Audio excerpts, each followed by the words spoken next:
Hello everyone, welcome. I am Rainbowunicornphoenix. You can just call me Rain, Rainbow or Phoenix for short. I know I have a very long username. This is Final Fantasy 16. We're going to be doing the QMC percent, which stands for all quests, all marks, all curiosities. And I have a very special guest joining us who is a also really good Final Fantasy 16 speedrunner on the new game category. If they'd like to introduce themselves. Hey, I'm the Sid. You see me around with the action RPGs. 16 is one of the ones I took a fancy to.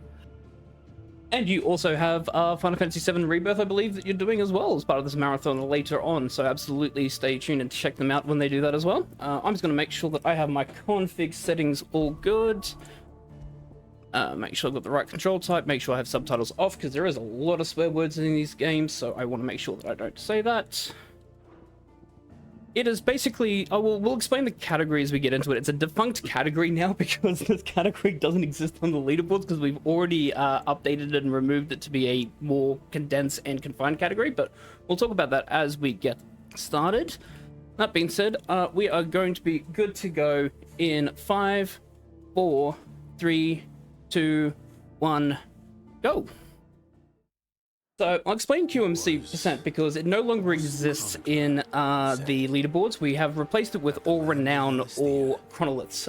So what this is basically, it is effectively the 100% category without doing all the, getting all the weapons and all the accessories, etc. We're going to be doing all the side quests, including the ones that happened before Oriflamme. We're also going to be making sure that we take off all the notorious marks and hunts, and we're going to be doing all the curiosities, which is fun. So this has been replaced now with all renown, which is basically the same thing. Basically, we have to make sure we do all the side quests for that, except for particular side quests that are existing before a particular cutoff point that we have in the game, which is called Oriflamme, basically where there's a time jump that happens. So yeah, it was always kind of a weird thing that they had those side quests cut off, but they really don't have anything of value, so most players that skipped them didn't really miss much. Yeah, they're good for story exposition, so if you play the game casually, they do explain quite a lot about the world that exists and the story and how the people are being treated, etc. in the world. But in terms of an actual completionist category, they don't do anything. You don't get any extra benefits for doing it. They don't lock anything, etc. So we don't do them anymore as part of all renown or chronologists, but for this particular speedrun, we will still be doing them because I want to show off as much of the game as we physically can. We do have a bit of an auto-scroller here. This is like a 2-minute 44-second intro where basically we just give you the understanding of the controls and also give you a bit of an insight as to what the game is like, and look at the beautiful graphics that this game has. It's a bathroom break reset. More so, it's like, well, I messed up killing Shiva somehow, so I'll reset and be back in 3 minutes. Pretty much, absolutely. You know, especially with any percent, especially, it's fantastic because it is like Sid said, you mess up, you reset, it's like, okay, well, I've got a bit of a break to reset and get my brain back in order. It's such a weird thing. You boot up stream, you start a run, and then you step away immediately. Let's talk about a bit about the story of this game. So we're going to be playing as Clive, who is this particular gentleman here that you will see. Basically, the whole entire point, if you've played any form of Final Fantasy game, it was always the same. Basically, you start off as a scrub, you gain powers, and then you go and try and kill God.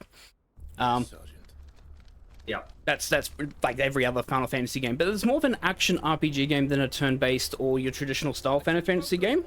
Think of it more like the Final Fantasy 7 Rebirth and remakes, etc., where it's all about action combat instead of turn-based combat. Yeah, I picked up Remake like early on and really loved the combat, and then kind of got into this and I was like, oh, I love this. Story aside, like, I enjoyed the story, but I was like, all right, can you shut up so I can kill more things, because that's really fun. And of course we have the first instance of me accidentally hitting my start button, which is always going to happen. At least I'll get that menu out of the way early. Yeah, unfortunately, it has a couple of pop-ups when we do the menu. Really, the biggest like gripe I have about the game is just like holding triangle to skip here rather than being able to like menu to it like you can in Remake and Rebirth. But it does a lot of things right that Rebirth and Remake do wrong. So with between the three games, there could be some sort of god game in there.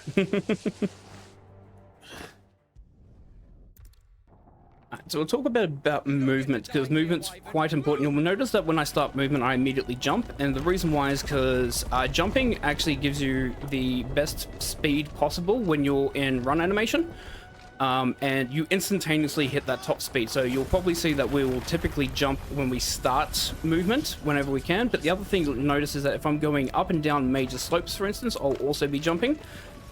It's mainly because obviously it's just slightly quicker to be able to navigate up and down big sort of like inclines and declines by jumping. Yeah, it's bunny hopping from source, except without the extremely broken velocity. It's kind of like it, but not as uncontrollable. Yeah, we have the first instance of the glitch in the game, which is Beerus getting stuck actually on the rock, which is interesting. I love that one.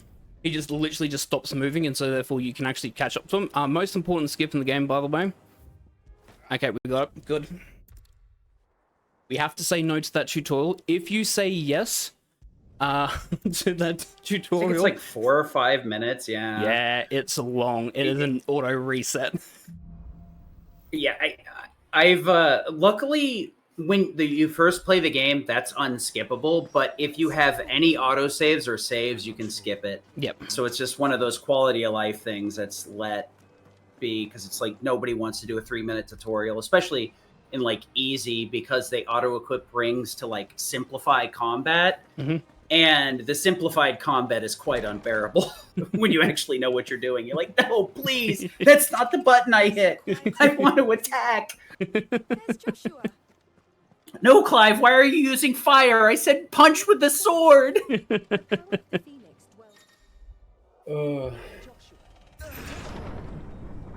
The other bit of movement here, we haven't actually seen it yet, but in town we also have a particular bit of movement which is called the oops excuse me movement, where you intentionally run it into NPCs and Clive will do the whole oops sorry excuse me, and I'll try and get around them.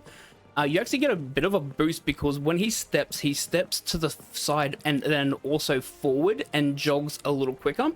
So whenever we have the option to in towns where we're in this kind of like a town running animation, we do want to actually hit NPCs to try and actually get that boost forward as well. It's small optimizations like that we do that actually make a big difference in the game, surprisingly enough. Yeah, I'm looking at the movement and seeing like how quickly you got through just the intro tutorial, and I'm like, wow, my movement's bad. But the movement tech in this is actually a lot more deep than I thought initially. I was just like, all right, it's just mash, jump, and we're good to go, right? It's not really that way. No, movement is, there's a lot of different movement, and you'll actually get to see all the elements of movement in this with the new game, but not only a new game, but also with QMC Ascent. You actually do get a ton of movement options that we have, and this is a different movement option that we'll have that we only have with Young Clive once they get through this menu. Oh yeah, the non-arthritic stabs. Like I joke around that like this movement that we do here, we can only do as Young Clive, and when we get back to adult form, he can't chain the thrust like we're going to here. So I tend to joke that like I must have got arthritis in his hand or something. Yeah, he does have a bit of a cooldown animation when you're older, and all of a sudden he has to stretch his back out, etc. I think the lunging took a toll on him, especially with how much we're going to be doing it here. Yeah. This will also be the first instance of combat. Sid, if you want to talk about exactly how we kind of like do these kinds of combat. So a lot of the combat here, we want to like maximize our uptime or use of our Phoenix Wing here. it hits like a truck, and we just want to fire it off as soon as possible to like get it back, because every special attack will recharge after a certain amount of time. This one's a really good one, recharges about 20 seconds, hits like a truck. It's really only good for single targeting, but if we do some decent setup with this, we can actually get 2 or more enemies with it.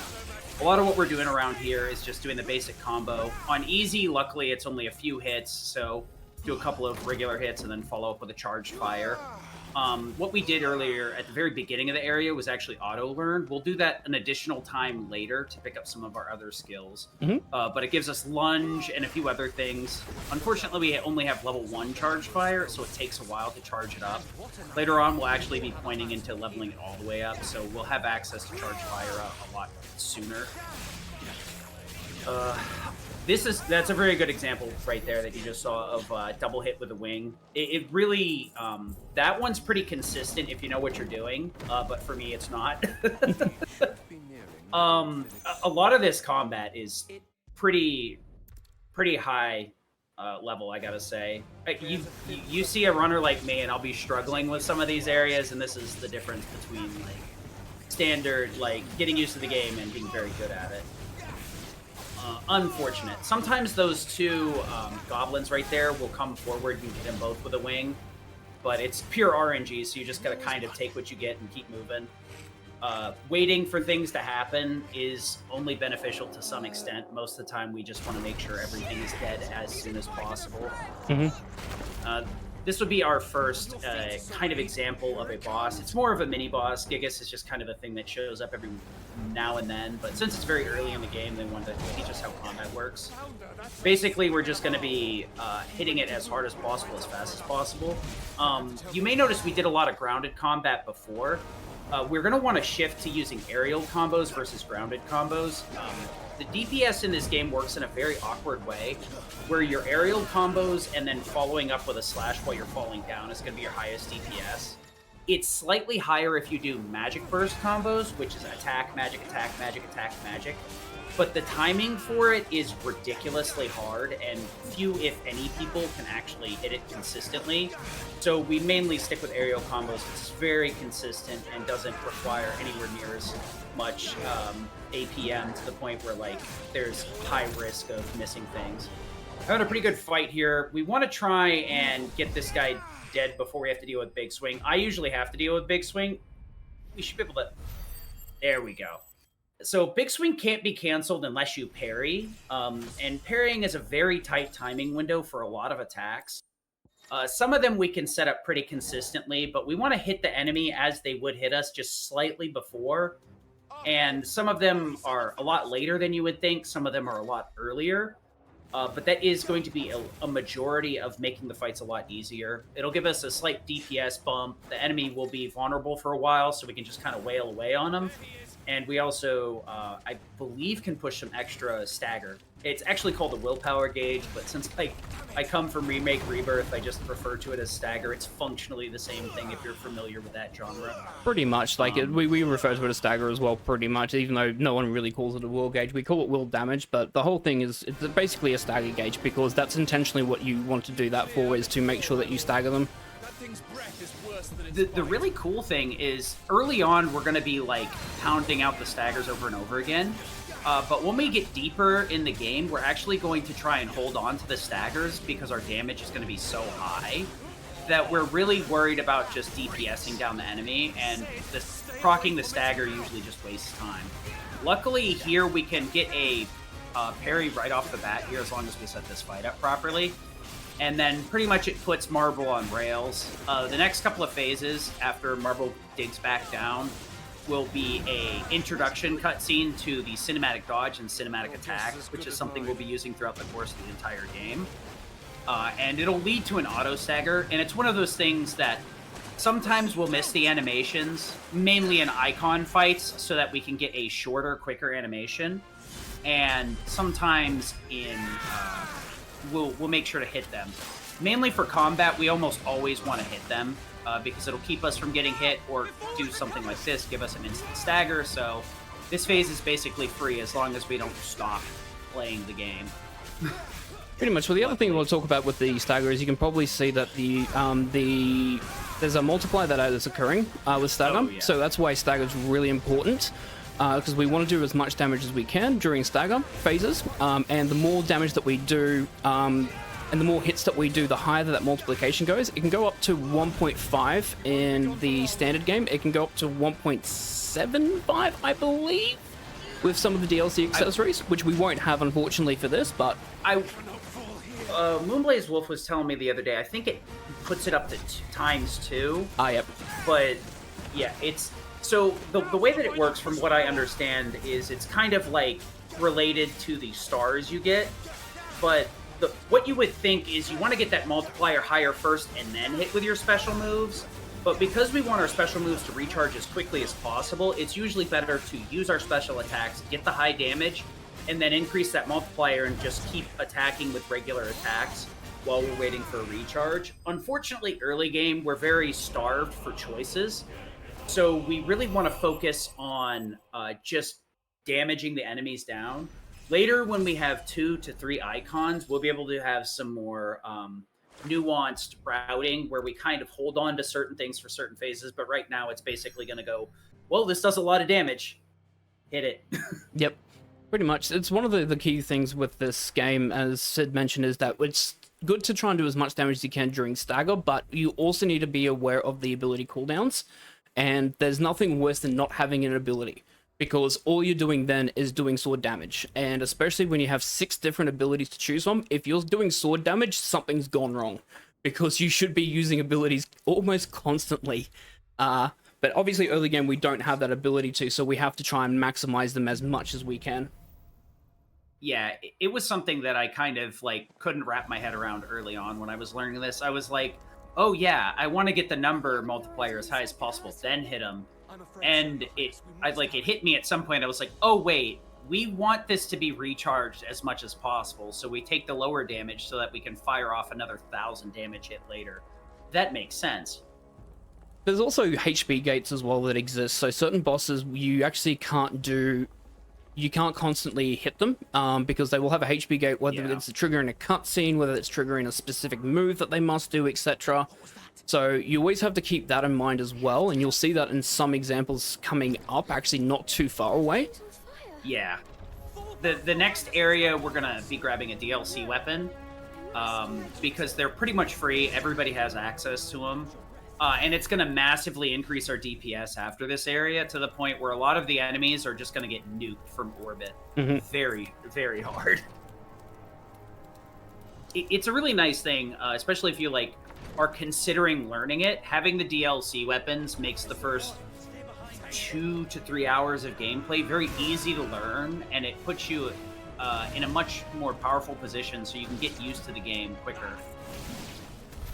Missed that one, unfortunately. So there's a good trick there if you position it correctly, and Wade slightly delays his attack there, that you can actually hit that enemy and Wade will hit both of them, and therefore you can just go with a sword slash afterwards to kill. But yeah, was slightly off target there. Yeah, a Firaga plus weight attack usually kills, but the problem is you're in a really bad position because you got to walk across the room. So I'd imagine setting that up is much faster than waiting to wander across with Joshua. Yep. It's the only time that we're actually going to be playing as Joshua in his human form. That's our younger brother, who is the... Actually, should talk about the story for a little bit, shouldn't we? Because we're actually talking... Oh, wow, I missed the fire up there. That's right. Early game here, we are the shield of Phoenix. Our brother is the actual successor to Phoenix, and right now we have some of Phoenix abilities, but not all of it. The world is kind of ruled by separated icons, and the Phoenix is the kind of bearer of our domain, and right now we're under attack, so we're trying to defend Joshua, even though we were on a trip to perform a birthright with him so he could fully inherit the Phoenix's abilities. So right now, we were trying to make it through the castle with him. One of the cool things with Joshua is he's actually the only character that has a heal. Even though you only ever play as Clive, he actually has Kirigo, which is neat, but never really comes up, unfortunately. I love how this takes forever to the point where you're like, did I soft lock? Yep. So we're trying to secure an escape route, and we're being hunted down. And this is one of those where, like, if we miss this, we get hit, and it really doesn't mess anything up, but it doesn't look as cool. We will want to be hitting a lot of the counters or dodge counters here. So if we dodge as they attack, and we attack like there, we get a precision counter, which hits pretty hard and does a pretty decent amount of stagger. We're just trying to make sure the Dawn Knight doesn't jump again. That's really what we don't want to see.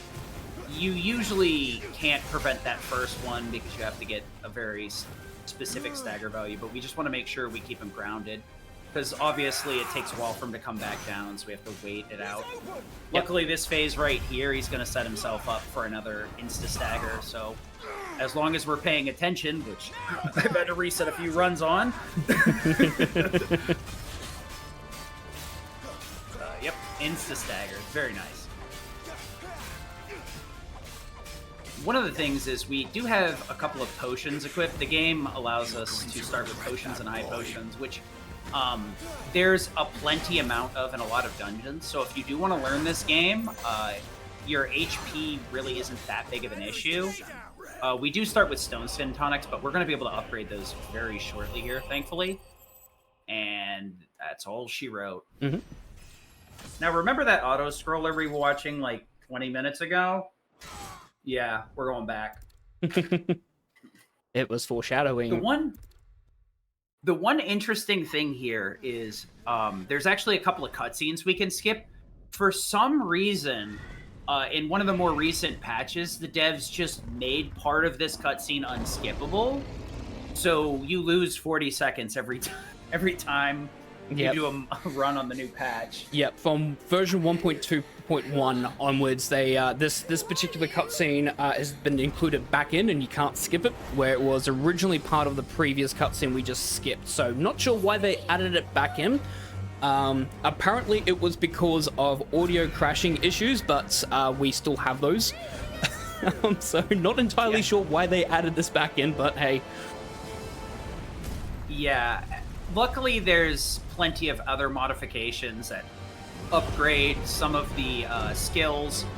Also, some of the recent patches have added in a very nice feature where it actually tells you how long the cooldown is for each ability. Yep. And it used to be before that we had to do a bunch of like actually timing it and stuff.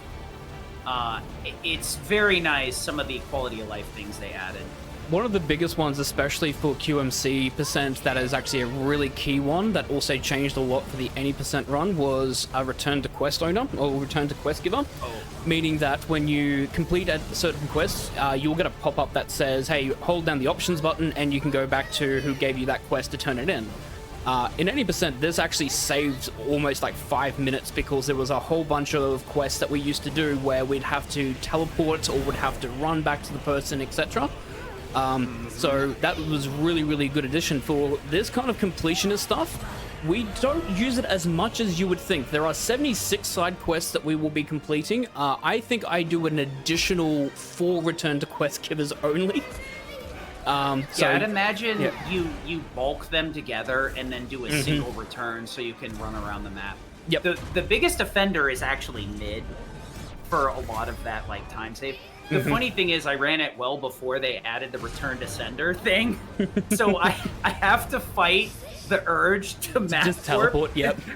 Sometimes I open the map and I'm like, no. I still do. I probably will still do that. Seconds. But yeah, I do overall like the story is very strong, and but for me the combat's even stronger with this game. It's very fun. The only stuff that's kind of a downside is these iconic fights. They're pretty good maybe the first time you do them. The funny thing is, when you play through again on hard, which not everybody does, one of the ways they decided to make these harder was by taking away the actual, like, whether you're going to press the dodge or the attack button for the quick time events. I'm not quite sure why removing that prompt made it harder, just more annoying. But that's an interesting thing. If you've never played hard, they're just like, these, they don't show up. It's just like, hey, figure out which button you should press. And you can tell upon the outer edges anyways. Blue is your attack, R1, the orange is the dodge action there. So it was actually a good example of us actually failing a quick time event there. So we failed that one because it's quicker for us to fail. It saves roughly 20 to 25 seconds to fail that one. In story, it takes a long. Yeah. Go ahead. In story, we don't really care too much about the damage because we're going to hit basically the HP gate on story anyways. Even in action, you have plenty of time to hit the HP gate for the final attack. All of this, basically, what we're doing here is just making sure that we get to a particular point where the ending of this fight is we can just mash it as quickly as we can to bring the HP down to 0, because we'll hit a HP gate eventually. So failing that cutscene, for instance, we don't obviously do as much damage to Ifrit, but we don't need to worry about it because we'll hit the HP gate easily anyways. Yeah, so one of the cool things here is you're probably thinking, like, we gotta mash like a madman. For whatever reason, if you hold square or triangle, it'll, like, auto-fire, and you mash the alternate, you know, the opposite button. It'll still do the regular fire shots, plus you're mashed. So, like, doing DPS in here is not really, like, any sort of, like, strain on your wrist or anything. Especially after this phase right here, we'll be able to fire a lot quicker, and the held button ones will fire much faster. So even if your mashing is really bad, it's almost impossible to not do enough damage in here in story. Yep. I'm not mashing at all. I'm just literally just casually pressing the alternate button, and we're already hit the HP gate. Yeah. And we still have about another 10 seconds, I think, worth, or 5 seconds worth of damage that we could do. Potentially does nothing. As you can see, we're doing little damage or no damage. Yeah, just basic pattern recognition of, like, where Ifrit jumps to will put you in a position where you can output enough damage. This is the part that we were aiming for right here. Notice a lot of enemies have the HP gates, and it doesn't come up too often in the icon fights. Well, that's actually completely wrong. A lot of them are managing those bars that trigger the next cutscene, so we're trying to hit enough damage almost all the time. And that's that.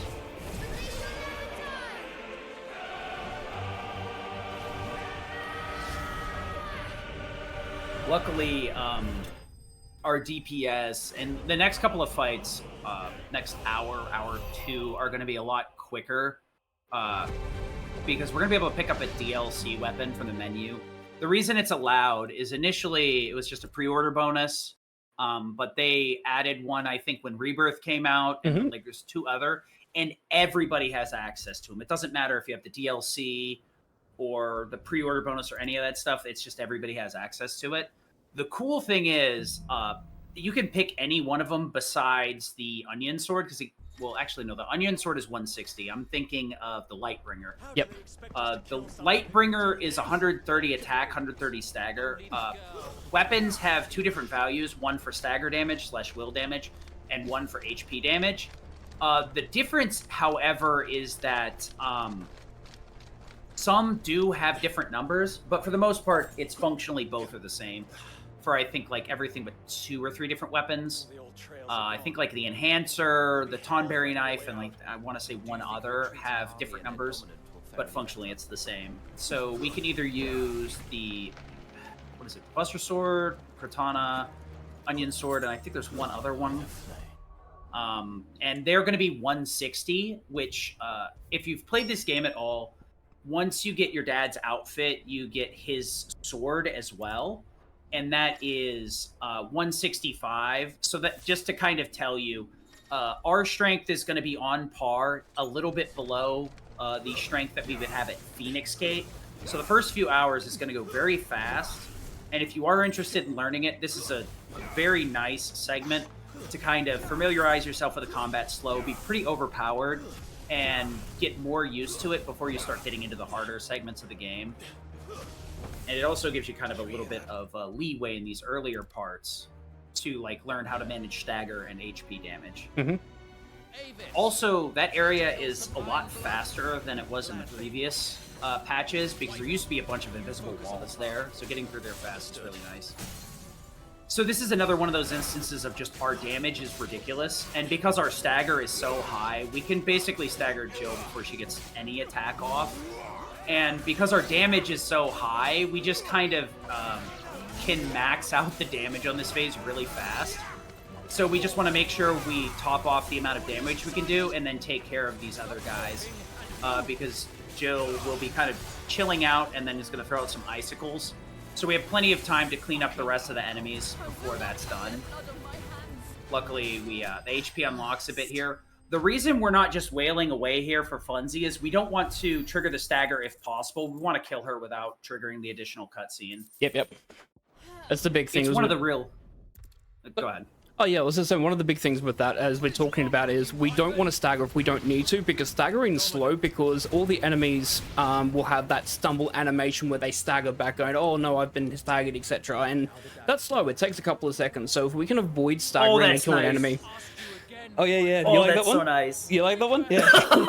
I gotta steal that. I didn't even know you could do that. Yeah, so what we did there is I immediately taunted, so we can do it, we have an ability called taunt, where if you hold right trigger and the middle button, you'll see I whistle, and therefore I'm asking enemies to attack me. I can go over then use a rising flame to the left guard, and then I bring all the enemies together for a Scarlet Cyclone kill. But not my loyalty. Yeah, the taunt input is cursed. So a lot of people don't even know it exists, honestly. I was like, what's that whistling sound? What are you guys doing? It's unfortunate I got the parry. This is one of those situations where we actually don't want to parry in this fight. And the reason why is because, yes, we get to do a bit of extra damage with it, but I actually wanted him to hit me because Scarlet Cyclone actually has a secondary attack feature, which is... if you get hit and then you unleash a Scarlet Cyclone, the cooldown time becomes 33% of the original cooldown.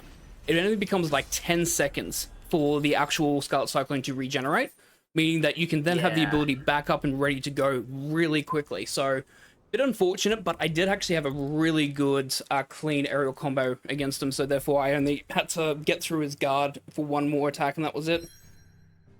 Yeah, because normally once he gets back up, he'll block you, jump back, do 2 magic attacks, and then thrust. So the fact that we cleaned him up before he got the jump back, it would have been really annoying trying to get a hold of him. So to put it in perspective, like I mentioned earlier, the wing hits pretty hard, but recharges in 20 seconds.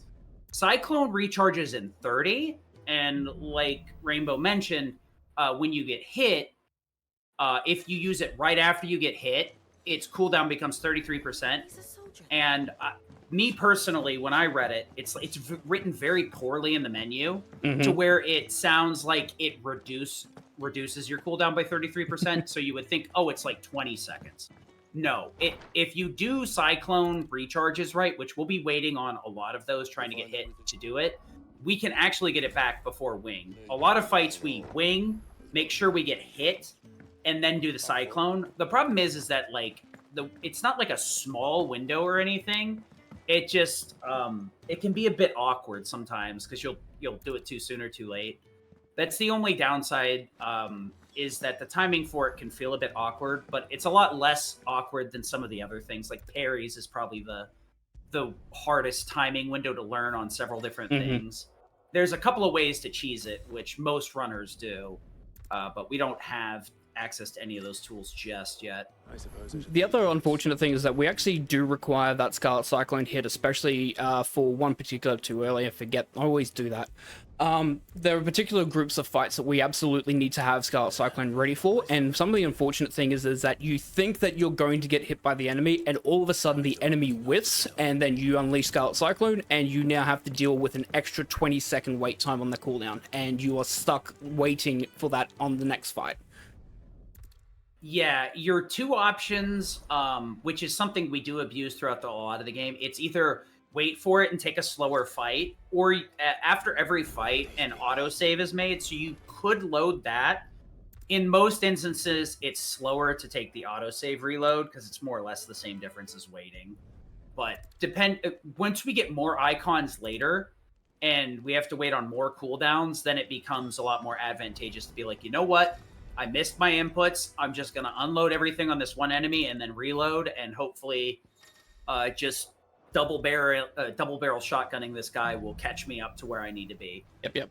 And that's the key thing when we're talking about, like, fights can really snowball in this game, where if you mess up an ability, all of a sudden you don't have that ability available when it should be available. You have to go to backup strategies, and this is where a lot of learning this game comes down, as to what do you do in the situation where the fight doesn't go the way it's intended. Because you have to think on the fly in terms of, well, I haven't done this damage, or I haven't done this amount of will damage, what do I do now to be able to catch back up or to reset myself in that situation? And you could be out potentially 5 seconds, you could be out 2 minutes, depending on what ability you missed, effectively. I know one of my runs, I went into one of the later bosses in Canver, and I had forgot to like equip, I kept like Flames of Rebirth on, and then I fixed my menu and still did it wrong, and then had to reset again at the very end of Canver, and I was just like, oh, I'm such a dingus. This save right here, like I mentioned with these save loads, this actually ends the dialogue early so we can get access to full movement speed. This is going to be our main mode of transportation for the next bit. We're going to be using Phoenix shifts and then canceling them with a slash. Otherwise, there's a very long animation. We just want to make sure that we don't Phoenix shift on the ground. That's unfortunate. So we'll hit them out of the attack. Yeah, that's one of those, like, some of these enemies, you kind of get a little bit messed up. So this is actually like a more modern take with these fights. I'm used to not really using Heat Wave here, at least when I was first learning it. But now we hold on to Heat Wave because it reaches out and touches somebody. So we Cyclone, make sure they hit us during Cyclone so we can take care of a group of enemies right next to us. And then Heat Wave the enemies on the other end of the room, and it'll speed us through here pretty quick. Part of the reason is we can get away with it because of the massive DPS bonus from the DLC weapons. If we were on level, it wouldn't be quite as simple, for sure.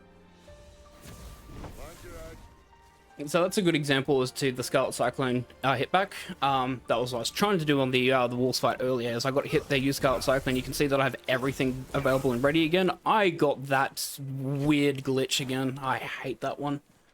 That's the stumble animation. You can see Clive actually had to stumble and try and stand back up, etc., because he thought he was on ground. There's a lot of little things with this game that you tend to not notice, but that's a really nice counter with the Cyclone there. Most of the Avius's attacks you'll not be able to counter. Like we were saying, you want to get hit before you do the Cyclone, but with a lot of the mini bosses or bigger enemies, there's only a few attacks you can actually take without getting put in a stunned animation that will keep you from doing a special attack. So a lot of this is also attack and pattern recognition, so that's an attack I can counter against. That's an attack I can't, so I need to dodge it. It's a lot of very interesting stuff like that, because Cyclone's quick recharge is just busted if you know how to abuse it properly. Yeah, and that's especially early game, because that's what we're mainly using this for, is to make sure that we can do it constantly, because having an ability that deals like this amount of damage that recharges in 10 seconds is amazing. I don't want to recharge it here because I'm going to take ages to load this anyways, because I need to make sure all the enemies spawn. So we can take the 30-second wait here, but I also need to make sure that the enemies line up nicely. This is a terrible pattern, but we'll deal with it. Yeah, sometimes the spawns can be a little bit awkward. Some of the positions later on we can manipulate where they spawn by facing the camera a specific way, but that's not possible in every single room, and we are somewhat at the mercy of randomness. Unfortunately, Torgal and Sid's damage is not quite as high as ours right now, so we have to help. Yeah, your allies can be your best friends or your worst enemies in regards to helping you deal with enemies. Sometimes they can help kill enemies, sometimes they drag enemies away, sometimes, yeah. So right here, we're going to be trying to get the Fafnir fight done in a very specific way. It's kind of awkward. We want to pass an HP threshold and stagger at a certain time. If we stagger too soon, Fafnir will block its HP during the stagger, and if we stagger too late, Fafnir will back up to do rollout, which he'll roll around the arena. You can stop it by using a charged blade, but luckily we don't have to worry about that because we actually did the fight correctly. Yep. Which for me is like a 50-50. It's a lot of practice, yeah, because sometimes, there's both a HP and a will gauge gate on that. So if once you hit a percentage, when it's less than 30% of their will gauge, they will automatically go into spin cycle where they will roll up into a ball and it takes a long time.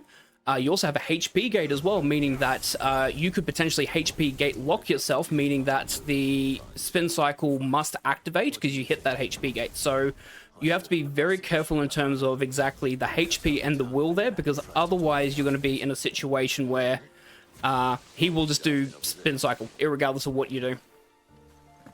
Yeah, look, a lot of those roll-up moves, fortunately, can be canceled by a charge slash or a limit break attack. But obviously, you don't want to see it because then you have to wait for him to roll at you so that you can time it properly. Luckily, it went pretty well. One of the other things that we've been doing that I really didn't explain is Torgal is actually under our command. And if we time Torgal to attack at the end of a move that acts, that shows a little star on the side of the screen, so like combo finished, or at the end of any of our special attacks, Torgal will follow up with a high damaging attack as long as we time it properly. And you'll see the red glow on Torgal to indicate that we've done the timing right. It's one of those things that you end up burning into your brain. It's kind of awkward because Torgal's on the D-pad, so you have to kind of counterintuitively touch the D-pad. For me, I have a button on the back of the controller bound just so I can spam it that way, and I just kind of tap with my middle finger. But it is definitely a very important tool because it will increase our damage quite a bit. Okay, we should be good here. I'm trying to do a really risky strat, but it should be good. Okay, now we should trigger the cutscene here. Okay, we got it. Cool. That's a really risky strat there. So this is what we're talking about, a HP gate. So for this particular enemy, if they get to 60% of their health, they will trigger the cutscene. So I wanted to do that without staggering, because otherwise I'm in a situation where I'm going to have to try and get in an immediate stagger after this cutscene triggers. Yeah, you end up getting 2 staggers if you do it the other way. So you have to watch the fall down animation twice. And since the HP locks before this phase, if you can hold over the stagger like this, which I didn't even know you could do, I thought it was possible. Never really looked into it. This is just a lot easier. We'll stagger, and then we'll be able to do more than enough damage at this point because of the multiplier, Torgal's hits, and the special attacks. Yes. The real... Go ahead. I was going to say, yeah, so the cutscene trigger happens at 60%, but after... what we have as a HP gate at 50, so meaning that the cutscene will trigger if he's below, I think, 65 or 60% of his HP, but he will be capped at 50%, meaning that you can only ever do up to 50% of his HP, and then the cutscene has to trigger at that point. So even if you stagger, for instance, you will do more than enough damage so that you're actually waiting around and stagger for like 10 seconds because you've already done too much damage against them. Yeah, it's a bit safer to do it that way, because if you take a hit before, you can speed up Cyclone's cooldown, and then you just tap him with both Cyclone and Phoenix Wing before you shift in the next phase, and that'll put the bar in such a place where you can just follow up with the skills again. Mm-hmm. But you're still kind of sitting there waiting for the stagger. Also, we get one of the best accessories right here. Yep. Low-key Badge of Might. The other thing as well is actually getting hits in that fight is actually quite important, because otherwise we get a medal. The game gives you a medal whenever you no-hit a boss.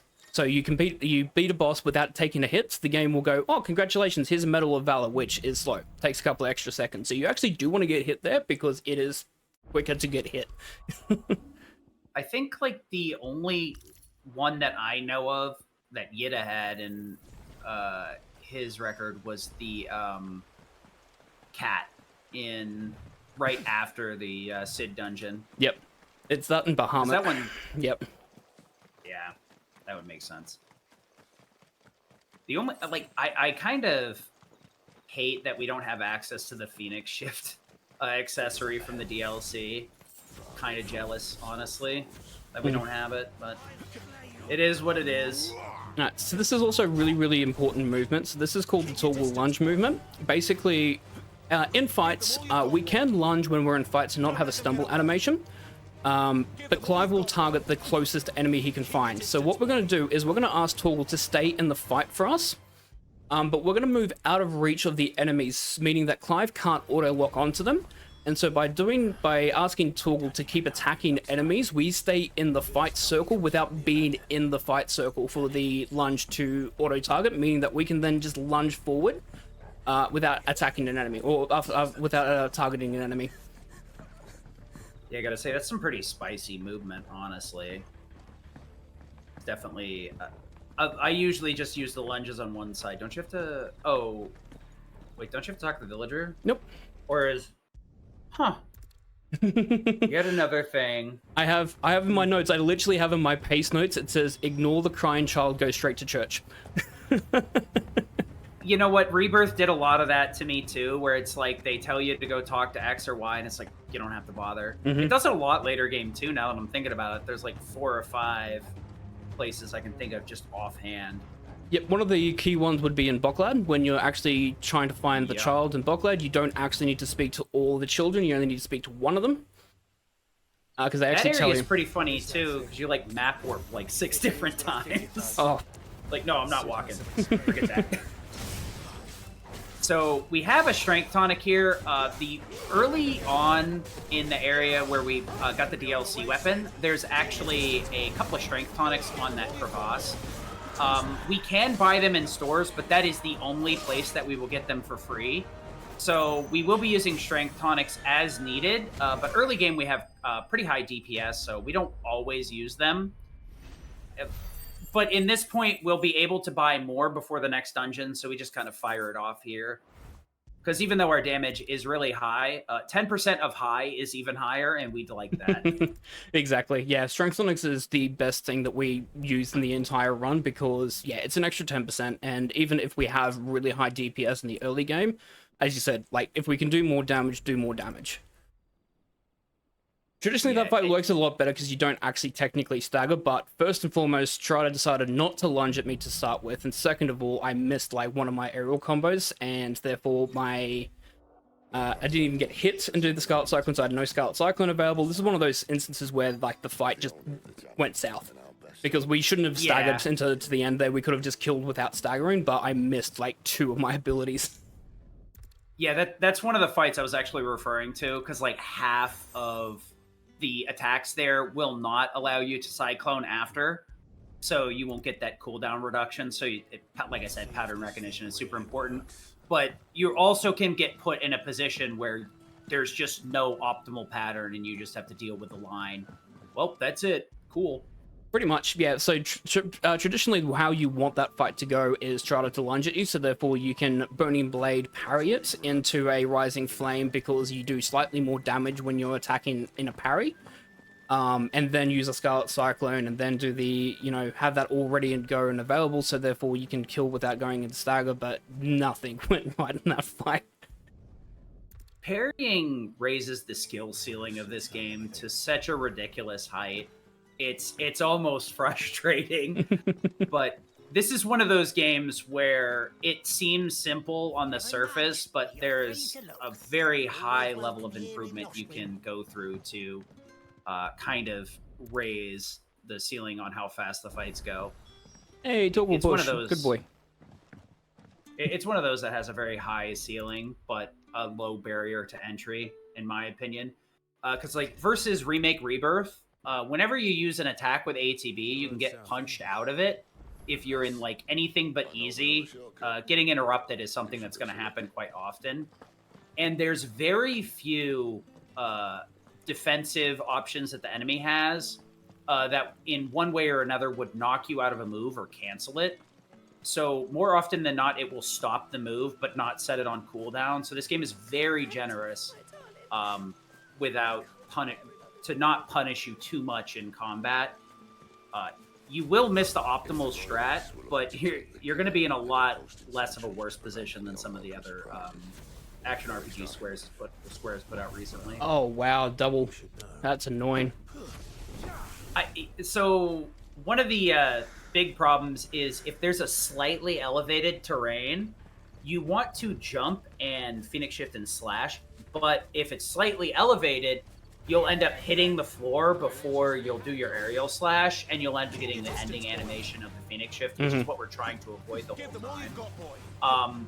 And unfortunately, a lot of this game has slightly upward sloped terrain, so optimal movement in this game is very hard to do, and you have to know when to be greedy and when not to. Yeah, like right there, for me, I normally never lunge in these areas because I know better, because I always end up turning around. I was one step away. And that's the key thing as well, is you'll see probably, especially with me whenever I run this, I'm always one step too early or one step too late. And that's the difference between good movement and average movement, is that one step. Yeah, I mean, what I thought was the fastest here was just chaining the, like, dodges on the ground. I didn't realize chaining into the jump was the best way to make this movement optimal. Yep. Air dodging is quicker, but you don't want to keep doing air dodges because dodging on the ground, it's weird because there is slightly different cooldowns between the two of them. And so you go between an air dodge and a ground dodge because the cooldowns actually chain together nicely, because when you dodge on the ground and then jump, you actually jump out of the cooldown of the ground. Yeah, the end lag, yeah. Yep. That makes sense. Definitely. So one of the, I know this is going to come up much later, but one of the frustrating parts is there's actually a warp point here. But because of when this area triggers, you actually don't get close enough to trigger the warp point. So there's going to be a time where we have to come all the way back here, even though we walked up that hill before. Come back here 2 times. And it's annoying that we have to, so we're going to pick up that checkpoint on the next visit that we do, because it's definitely worth it for the other stuff that we're doing. Also, normally you can only walk in this area, but because we did that shift at the very beginning, it kind of bugged it out so we could hop air dash, which makes this segment a lot quicker. Yep, so having the sword out means that you can air dash, and otherwise you're in very slow, stealthy animation, which is, like, it's a third of the speed that you normally run at. Oh, it's painful. You can either Phoenix Shift or do what I do here, which is I just normally just cast magic, and that immediately brings the sword out. Yeah, there's a couple of things that make it consistent. The shift is pretty nice, though, because you can just, like, buffer it at the very beginning by just mashing it out. So, like, you have to, like, not be paying attention to miss it. I'm not sure about your route, but I know this area, a lot of it is cooldown management. So we're going to be making sure that we get tagged before we do Cyclone and get hit every single time to get that 10% cooldown, or the 10-second cooldown. Ooh, brain, please keep up. And we're going to be using Heat Wave quite a bit here to take care of enemies in mass rather than using Phoenix Wing. We do hop back and forth between the two. You can either change it like this. There's also shortcuts as well. We can use it early on here pretty easily to, like, set one shortcut to Heat Wave and Cyclone, and then you can just use R2, L2. But this is the only dungeon we can really use it in, so it's kind of a, you know, dealer's choice which way you want to do it. Sid with the Thunderbolt there, perfect. That's what we want to see, and then... Didn't quite get him, that's right. That actually was not bad. That's an interesting way to set that up. I normally, like, get to the other side of them and just Heat Wave them when they walk out of the door, but that definitely puts you in a better position. Stay. Damn it. Didn't get it. Yeah, I gotta say, it's pretty impressive seeing the more high-end play versus, like, where I'm at. Coming down from, like, 810 to 744 felt Herculean, and now that I'm seeing it, I'm seeing a good runner, I'm feeling quite small. Heat Wave's a really cool move. It has a very similar mechanic to Cyclone. It will have a much stronger attack if we block a projectile with it. and have a shorter cooldown. Unfortunately, there's really not a lot of places to take advantage of it. So we're more so leveraging it for the range so that we can take care of multiple enemies with a single hit at the cost of a slightly longer cooldown. We'll be using it for its intended purpose at the very end of the dungeon, and then it'll go in the bin for the rest of the game. That's unfortunate. He didn't go into the circle. That's all right. Again, just positioning here. I wish you could do it this way. Unfortunate. Not a great heat wave there. It's all right. Yeah, the route I used to take here was just using Rising Phoenix, or the one that I'm calling Wing. That's your initial move. It is very painful taking care of these areas with Rising Phoenix. The heat wave makes this so much better, but it does kind of clog up our AP so that we're not able to power up our moves, because normally we put some extra AP into Cyclone to get some extra damage. Well said. This fight right here, we definitely want to have Rising Phoenix, because it's going to hit a lot harder and recharge a lot quicker. Otherwise, we're kind of stuck in wait mode. We want to wait if possible. Not great. Yeah, Chirata has been mean to me recently with this fight, always not sticking around to their sister, which is slightly annoying because we want to hit both of them with the Scarlet Cyclone. But Chirata has not been nice recently and not staying put. With a run this long, it's not a super big Yeah. deal, but it definitely is like feels bad man kind of moment. I don't like this. So cool. The nice thing here is they're actually close enough that you can tag both of them with a Cyclone as long as you take a step back, which helps set this up to speed things up quite a bit. The only thing we got to be careful of is Inheritance will push you back, so if you try to just rush into attack, you're going to have a bad day. Pretty decent overalls, looking like. The only downside is, like, you can't, like, when they're both on the ground, set up for the Cyclone cooldown. So you just gotta kind of do optimal regular combos to fill in the gaps. Yeah, this is where the ability management becomes really important. So what I do there when they're both staggered is start off with the Rising Flame, because I want to use the Rising Flame on Chirata to go into the half staggers to stop their attacking. And stumble them for a second, so therefore I can though get the aerial combos in to then go into a full stag without them unleashing an attack on us. I will say, one of the interesting things is they had the, like, iconic trial on the demo, which was this dungeon, but with, like, Garuda and Titan. This area is so different with multiple icons. I got in here, I was like, no, dude, I got scammed. We poked the mage there because we didn't want to get the cure off. Ideally, we want the enemies to just be attacking so that we can take advantage of the Cyclone. That's the unfortunate, like, kind of give and take with this dungeon. Cyclone is our hard carry, but it's heavily dependent on how soon the enemies decide to take a swing. Sometimes you get lucky and it's quick like that, and then other days you're just kind of like staring wistfully into each other's eyes and saying, "You feel lucky, punk?" Bang bang. That is one of the best. Right? Yeah, it's one of my favorite Rising Flames to do is that one. It's so good. Sets everything up beautifully. And how it links into this room is fantastic. Because you Rising Flame, it's on cooldown, you take it off, you come in here and use Heat Wave to clean up the rest of the room, and then switch back to it. It's so good.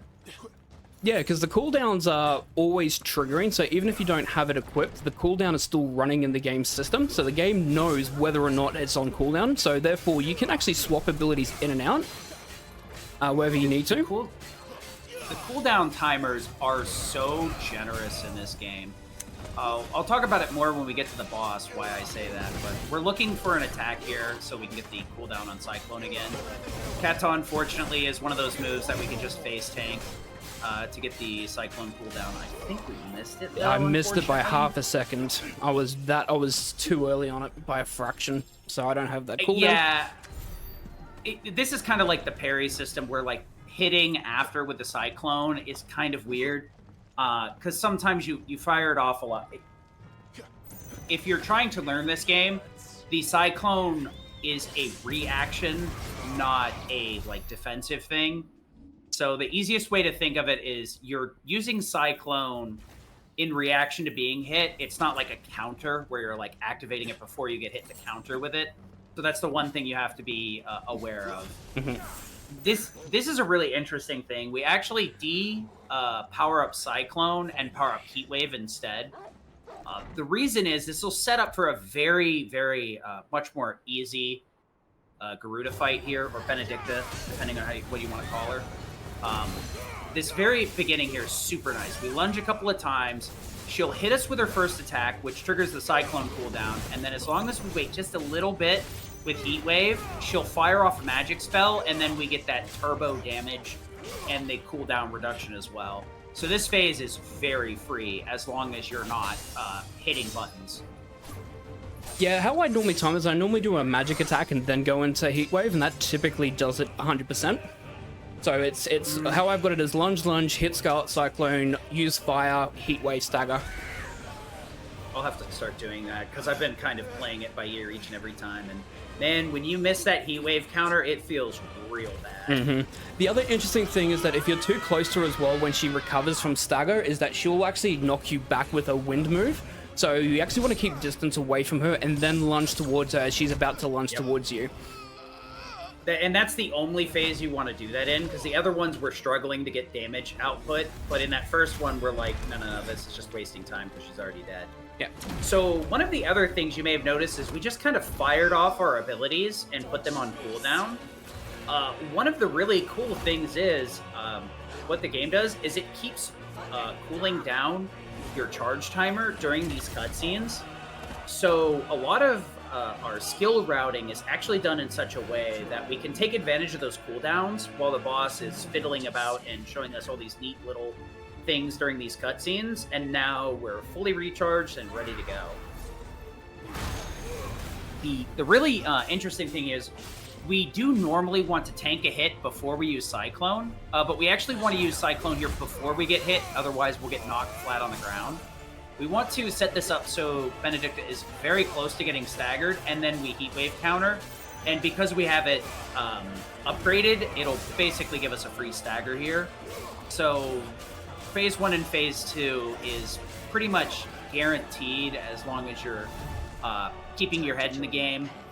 It can be a bit hard, but it's not too big of a deal. I was really nervous because it's not that's one of the more difficult ones to counter when she dumps to the sides and does magic. I thought I was a fraction too early, but I luckily caught the magic just on the edge of the Heat Wave.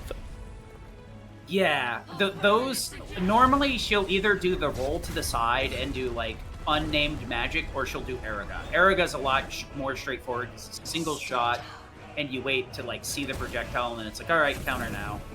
Yep. But that other one is a little bit different because obviously your distance can be a bit different if you move or not, or stayed in the same spot.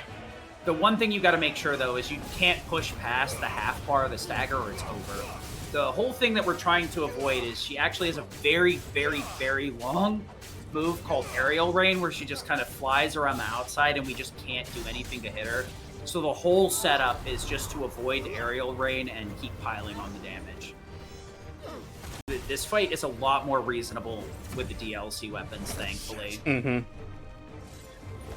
it's a completely different fight in action mode as well, because there's a different setup that you have to do in action to avoid Arrow Rain, because Arrow Rain, she, as Sid said, she flies around for about 30 seconds. And the only thing you can hit her with is magic occasionally, and that's it. In action, the setup is completely different. You don't even use... Originally, it was using Rising Flame, not even Heat Wave. Because, yeah, the HP gates and the will gates are different on action mode. Yeah, it's really weird, because they're technically different, but it's because there's, like, actually a debuff on the enemies in story. I can't remember the exact numbers, but like the HP is like 20 or 30% lower, same with the stagger. Yep. So the number is like technically a different gate, but it's only because you have to do more in general. So there is a quality difference between a story run and an action run. Story is much easier to pick up and get used to, though. The game's a lot more forgiving. Like, you really only start having trouble dying towards the end game. And even then, a lot of the dungeons kind of keep you stocked up on potions. So if you're feeling froggy, you can kind of go out of your way, grab a couple of armor upgrades, and be pretty good to go.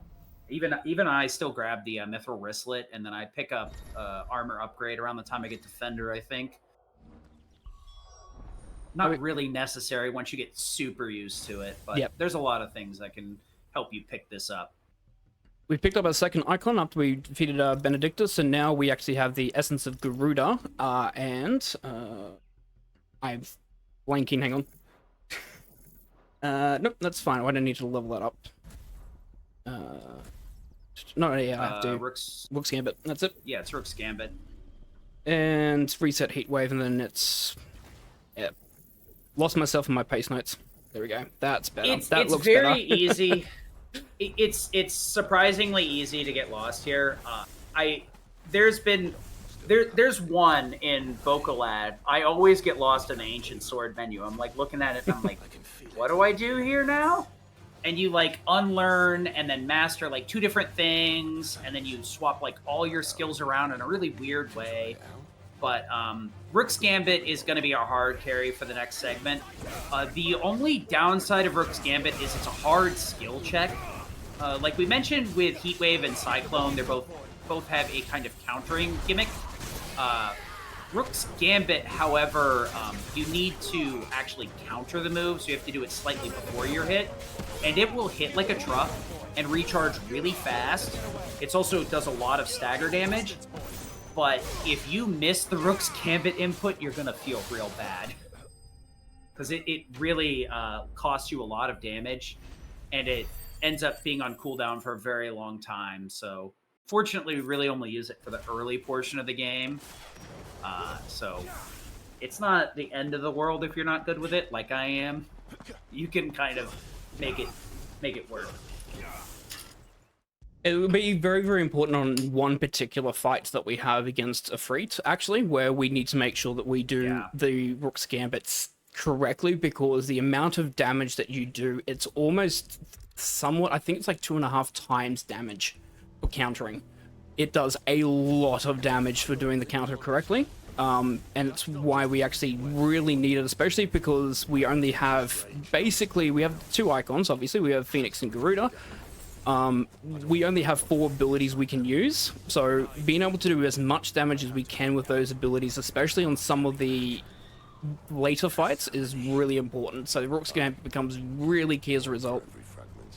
Yeah, the thing is, like, Rook's Gambit's really cheap, does a lot of damage, cools down super fast. Your other option is Gouge, and it does almost no damage and takes forever to pile on the stagger. Your other option would be Aerial Blast, which is, a lot of us refer to them as ultimates. It's the 4th one, but they cost a lot of AP to pick up. Aerial Blast is nice, but it has a lot of visual pollution, and compared to some of our other options, it's just not reasonable to even discuss. By the time we have enough AP, there's a lot of other things we want to buy because we have more icons. But I know casually I used Aerial Blast, and I remember the biggest problem is, since we want to like parry and counter a lot of things, it puts us in a position where we basically can't see anything. Yep.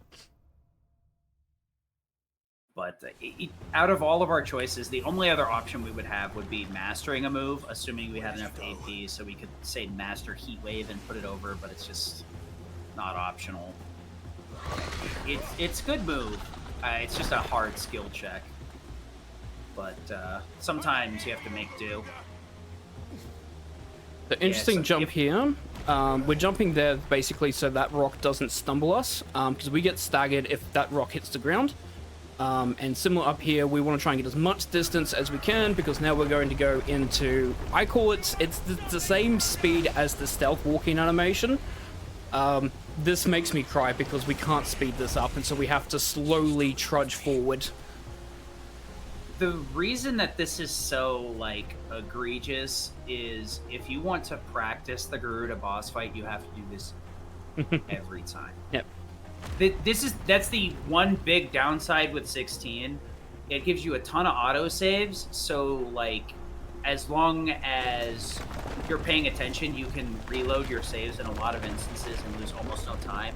If you mess up a boss fight, a lot of them will put you at like an HP checkpoint, so it'll throw you off the regular strat, but like you're gonna lose a lot less time than you would in other games because it also resets your cooldowns and a few other things.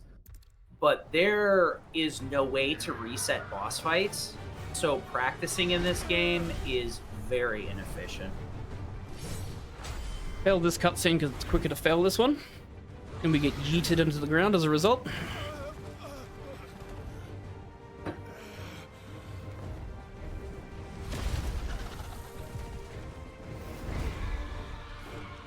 This is going to be another case where you want to hit the Rook's Gambit. It's not the end of the world if we miss it, but it will make it so that we don't have to wait for an extra cooldown, so unfortunate. Yeah. If you do hit the timing for Rook's Gambit, you can basically get this done without having to wait for a Phoenix Wing. I do the combination in a different order where I start with Phoenix Wing because I know I'm probably going to miss the Rook's Gambit timing so that it gets off cooldown a lot quicker. We also popped another Strength Tonic here to help push through as quickly as possible. Because right now, we're not going to ever get the stagger here. For those of you that have maybe played through the game or considering hard mode, an interesting thing here is during this Aerial Blast phase, if you place down a Lightning Rod, which we'll get much later, anybody that hasn't played through the game, we'll get there. But for anybody that has, if you place down Lightning Rod, the Aerial Blast here will constantly hit Garuda. And it absolutely just destroys her in hard mode. It's super cool. There's a lot of interesting interactions that only pop up in New Game Plus hard mode run, or just New Game Plus run in general. It's really cool. Unfortunately, we can't stagger here, so we're just kind of pushing a little bit of extra damage while we're waiting, charging some fireballs up. And we are going to stagger Garuda. Now, we can't kill here until Garuda gets back up from stagger. This is a lot of the reasons why we're holding on to the staggers. So all we're going to do is make sure that we get the damage to the right threshold and just kind of chill so that we can hit her as soon as stagger ends and then immediately trigger the cutscene. Yep, so QMC percent is more or less hard mode, 100%. Basically, it's all quests, all the notorious marks, and all the curiosities and chronoliths.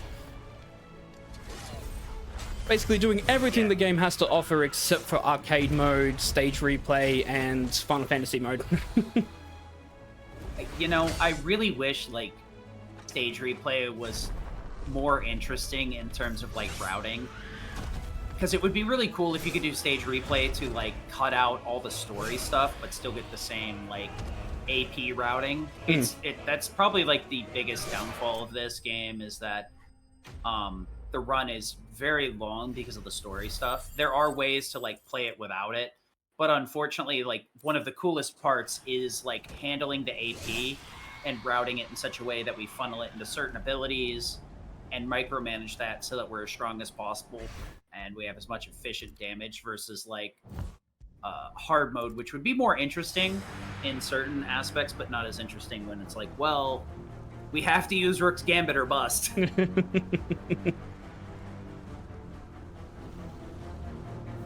Bit of story background. We obviously fought this character Ifrit as our younger brother Joshua. Ifrit ended up killing, or we believe that Ifrit ended up killing our younger brother. And so we've been on a big quest to try and find out exactly who this Ifrit character is and exactly what was happening, why did this all happen, etc. I hit the wrong button, that's my fault there. And then we found out that we actually are the icon of Ifrit. And we're going to have a really, really big mental breakdown as a result of this. But first we need to make sure that we take care of Garuda because Benedicta is not happy that we stole her abilities and has now gone berserk as well and turned into her icon. Yes, the Garuda fight's kind of weird. No matter which version you're playing in, whether you're doing like New Game Plus or whatever, you still only have this basic skill set. Once we get to some of the later portions, we'll get more iconic abilities and actually have a more robust combo system. Right now, we kind of just have lunge and punch, pretty much. Pretty much. One of the one of the interesting things is actually like Garuda. If you keep smashing the attack, you'll grab Garuda and throw her. If we actually delay our attack, we can continue doing combos on Garuda without activating the cutscene. It's more or less like a lot of these icon fights, despite what you might think, are actually fairly well routed. I'm a caveman though, and I just hit buttons until they die. Because I can't be bothered to learn this. So the interesting thing there is I did a half-step delay before I lunged to attack Garuda, and the reason why I do that is because she was lunging. If you lunge and Garuda lunges at the same time, she has invincibility frames, meaning that her lunge will take priority over yours and you'll get stumbled backwards. So after Aerial Blast, we take the Aerial Blast because we've got plenty of HP. We take a half step and then lunge towards her, so that way we don't get stun locked by her. Yeah, like Aerial Blast is just one of those, it's gonna come out no matter what, and your options are either stand out of its range and just kind of stare at the boss, or just get up in her face, get a couple of hits, and then just face tank it, because it's like, yeah, whatever. Luckily, Garuda, like, no matter what difficulty, is pretty easy. I think I'm not gonna lie, I think I died here casually hard or something. I was fiddling around way too much and not like actually engaging in the combat system. I was like, nah, I'm just gonna punch it hard. And sometimes that just doesn't work in this game. It's a big sort of introduction as to the icons fights itself that you're going to have later on. So the game pretty much slowly prepares you for the bigger and bigger fights by giving you like no abilities, and then you're slowly learning abilities as not only as Clive but also as a Freak. And gives you sort of like the perspective of like, these are what, to face the other icons that's going to happen later in the game, this is what you're going to have to do. You get used to a different combat system. Yeah, the icons fights, like casually, a lot of people like them. They're kind of like a hot cold thing in terms of speedrunning. You either respect them in terms of like, there is a unique chance of routing here and a unique form of combat, or you're like, oh my, there's just so many cutscenes, why? If you do run this game, you will learn to appreciate the icon fights, because segments like this are just mash turbo, you just need to hit square. So as long as your controller is charged enough, you can just get up, and as long as you're mashing square, you'll be fine, and you go take a bathroom break or refill your water or whatever.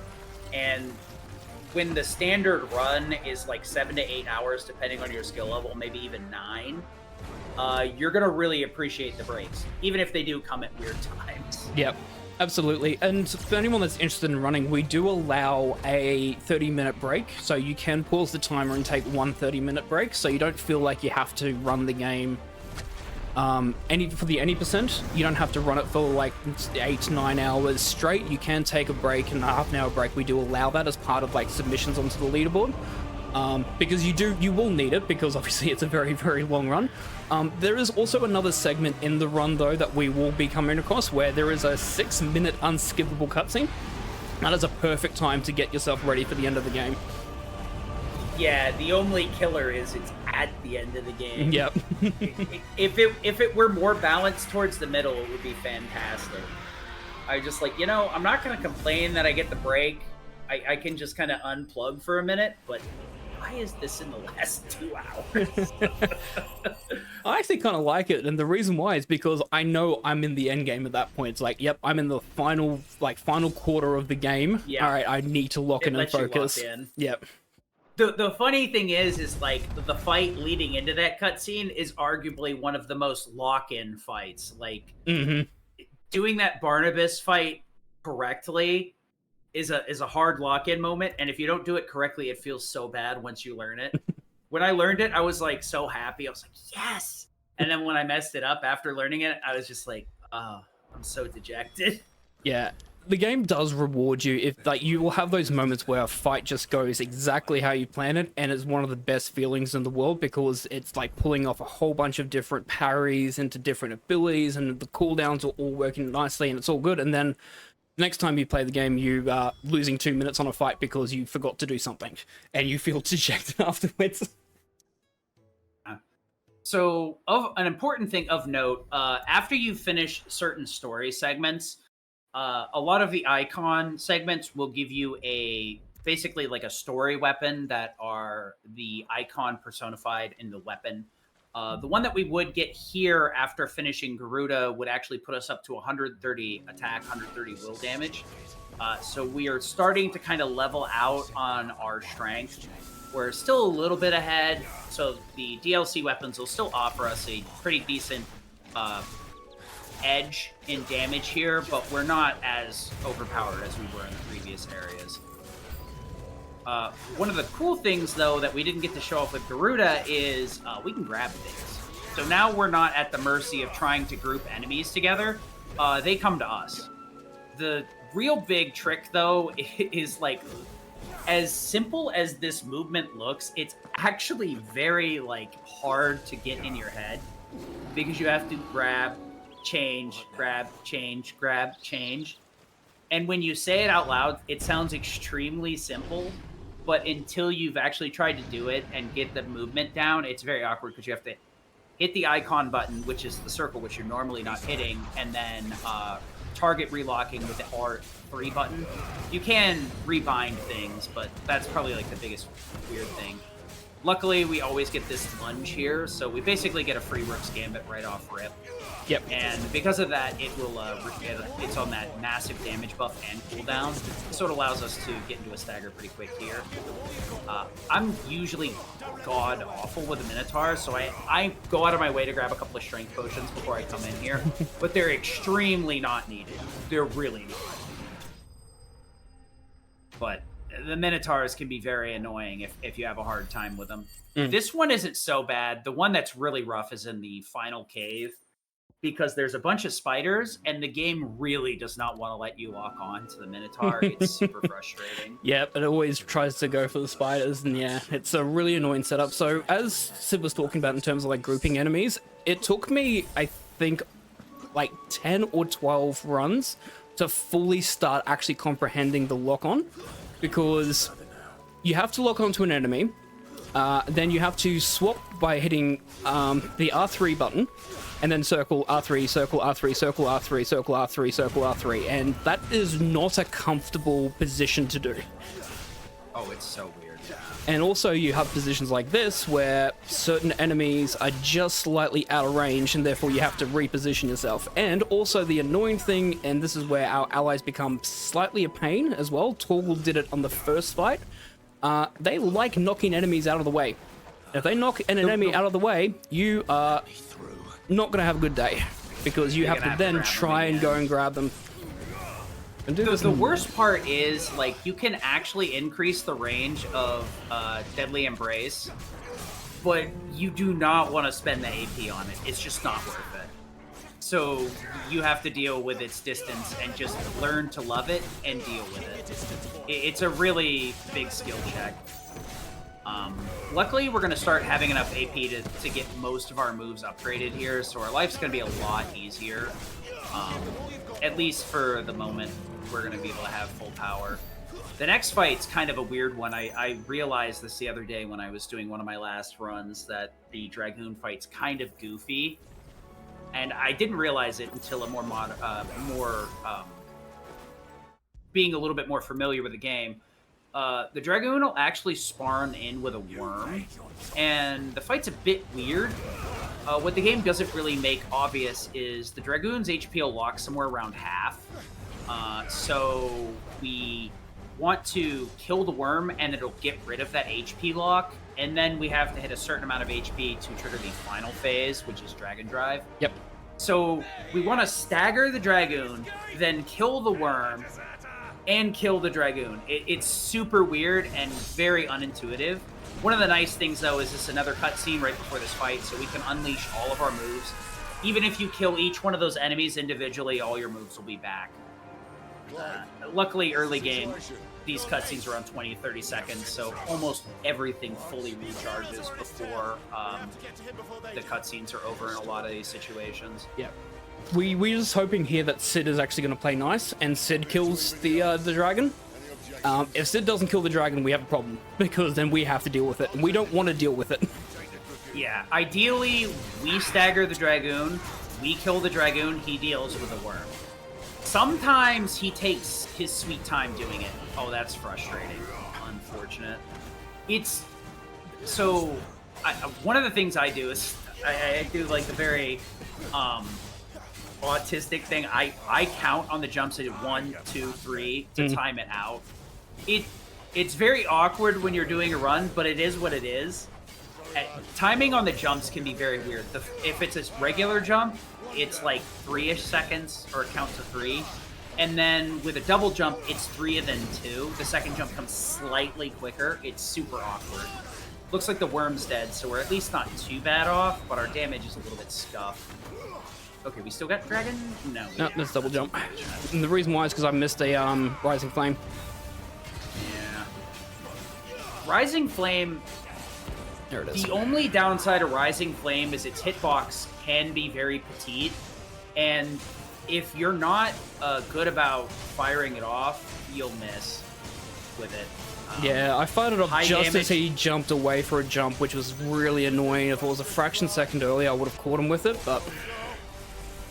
I love this phase too, where it's like we just straight up are like we don't have to interact with it, so we just walk around. You're like, that's cute. Sid, get to it. Yeah, come on, Sid, do your job. Come on. This one's always really awkward because it feels like there has to be a better way to do it than just spamming both of your skills, but that's just the best way to handle it. It is, yeah. It's annoying because Rising Flame does not do enough damage. You're just short of the damage. And Scarlet Cyclone obviously doesn't have enough either, so you have to do at least 2 abilities. So... One of the things we did before we headed in here is we did upgrade Wicked Wheel. Wicked Wheel is very good. It's very good at staggering enemies, and its damage is really nothing to turn your nose up to either. Also, some of the effects of like the hitting everything, the Cyclone and Wicked Wheel, I didn't really go over. Wicked Wheel actually pulls enemies in and groups them in front of you, while Cyclone will push the enemies out and away. So if we combo Wicked Wheel to pull the enemies together and then Cyclone, we can usually clean up most groups of enemies. There will be some instances later where we pull them in with Wicked Wheel, then hit them with the Rising Phoenix Wing, because they'll group them up in front of us and then follow up with a Cyclone. But Wicked Wheel presents us with a lot of cool opportunities where we can set up a more unintuitive combo line that will allow us to hit with multiple skills without having to drag all the enemies together after we've done the initial Deadly Embrace, pull them all towards us. Mm-hmm. It's some of the interactions with the skills in this game are honestly pretty neat once you realize what's going on. Because a lot of them, when you're just watching, it just kind of happens, and you're like, oh yeah, that's how that's supposed to work. But you'll find out real quick when you Cyclone instead of Wicked Wheel, and you're gonna be like, oh no. I have to drag everything All right, back in again. Get back here, get back here, get back here, get back here. Picking up grains of rice. Fantastic. So this is where the very first instance of the QMC percent will come through that was different from any percent, and we're going to be picking up our very first quest. So just a reminder, if you didn't catch the start of this is a defunct or dead category. We moved it from QMC percent to all renown, all chronoliths. And the reason why is because these quests that we're getting here don't actually have any completion target towards them. They don't do anything. But we're going to do this anyways because I actually enjoy doing all these side quests. So this is the very first side quest we're picking up, and the reason why we're picking this up is very straightforward, is the... Easy. Basically, he just wants us to deliver stuff that he couldn't deliver because Chocobos attacked his cart. He just wants us to deliver it to the Chocobo Keeper up here by Martha's Rest, which is literally on the way where we're going. So we may as well pick this quest up since it's no time lost to do so. Actually, would take longer to try and come back and pick this quest up later to do it. One of the things that we also haven't mentioned is like the movement is a little bit weird here. You may have noticed that we're doing like a lot of air dashes in some areas, Phoenix Shift in others. If it's a long distance and we can get a run going, we want to do that instead because the movement's faster. The weird thing is like you have to be sprinting for a certain amount of time before you can fully break into a run. So it has to be over a certain amount of distance for it to actually be viable, unfortunately. It would be nice if we could just hold down a button to actually run, but for some reason it's context sensitive. So it's part of our like toolkit of like, okay, this is more optimal here, this is more optimal there. Because normally we'd be able to keep a run all the way into the village if we were doing a regular any percent run. It's wild seeing those bonks with how fast they are. And I do a jump there out of the sprint because we've headed into the town. So your walk animation is always different when you head into a town, or when Clive wants to talk to his allies, or he's in conversations, etc. So we want to try and maximize as much as we can when we are sprinting. So that's why I jumped there, so we can try and get as much distance as we can as we head into town, and then go into town walking animation. I think I'm starting to understand where the 30 minutes goes between my runs and world record. I think I see a lot of it. Yeah, movement, surprisingly enough, is a big part of actually reducing time, and it's small things like that. It sounds really ridiculous, but like even just jumping at the right time, like making sure that you're jumping when you're in town because you're talking to your allies, for instance, actually can save a couple of minutes because you are going at half speed when you're talking to your allies.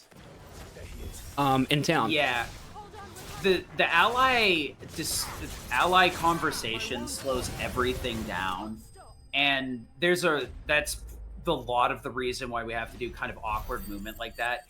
If there's any ally conversation, like a lot of your movement tech is locked out, so there's only very specific stuff we can do in some instances, where that's why we just do a lot of air dashing and that's it. There are some places, like, if your movement is good, you'll notice, like, dialogue getting cut off. We did mention earlier that there's quick turn-ins. This is one of the first ones. It's not too far. Normally, we'd have to just run back to the inn, which isn't very far, but these end up saving a lot more time later. But this is definitely one of the earliest examples. Yeah, a good example of how much time it can save will be that's what we call a dumb cutscene skip. That's actually a cutscene skip that doesn't actually exist. So you can actually try and skip a cutscene there after the quest turn-in. You don't skip anything, but the game tells you that you can skip a cutscene. There are a couple of instances of those that do happen in the game where the game goes, oh, well, you want to skip a cutscene? Go ahead. And then it doesn't skip anything, and you still have to load in the next cutscene. The one that's really unintuitive is there's a lot of cutscene skips that, like, skip almost nothing.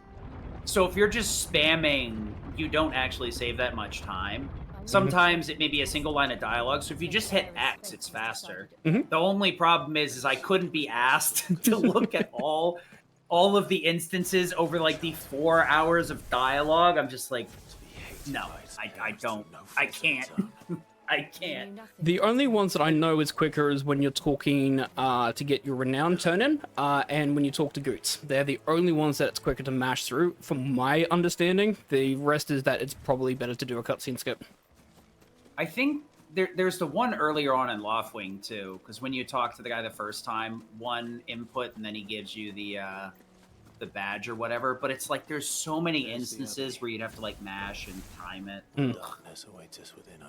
The only reason it's like even questionable is because you have to hold for the skip button, so you have to, like, each cutscene skip is a couple of seconds versus like this is one of the instances where like Remake Rebirth I think handles it better, where you can just open up the menu, press down, skip, versus the hold, which would be very much appreciated because there's so many cutscenes back to back in this one.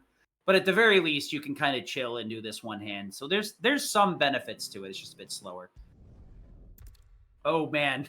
Nice menu. It happens sometimes when you accidentally let go of the button when you're trying to turn the quest in, and you accidentally go to the menu instead. The one thing is, like, when you get too into it, and then you hit it too soon, and you're like, oh, thanks. Yep.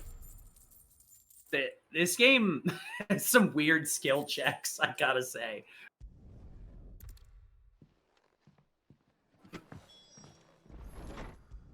So we're going to be getting an upgrade here soon. So we're going to be getting rid of the DLC weapon and changing out for our dad's sword.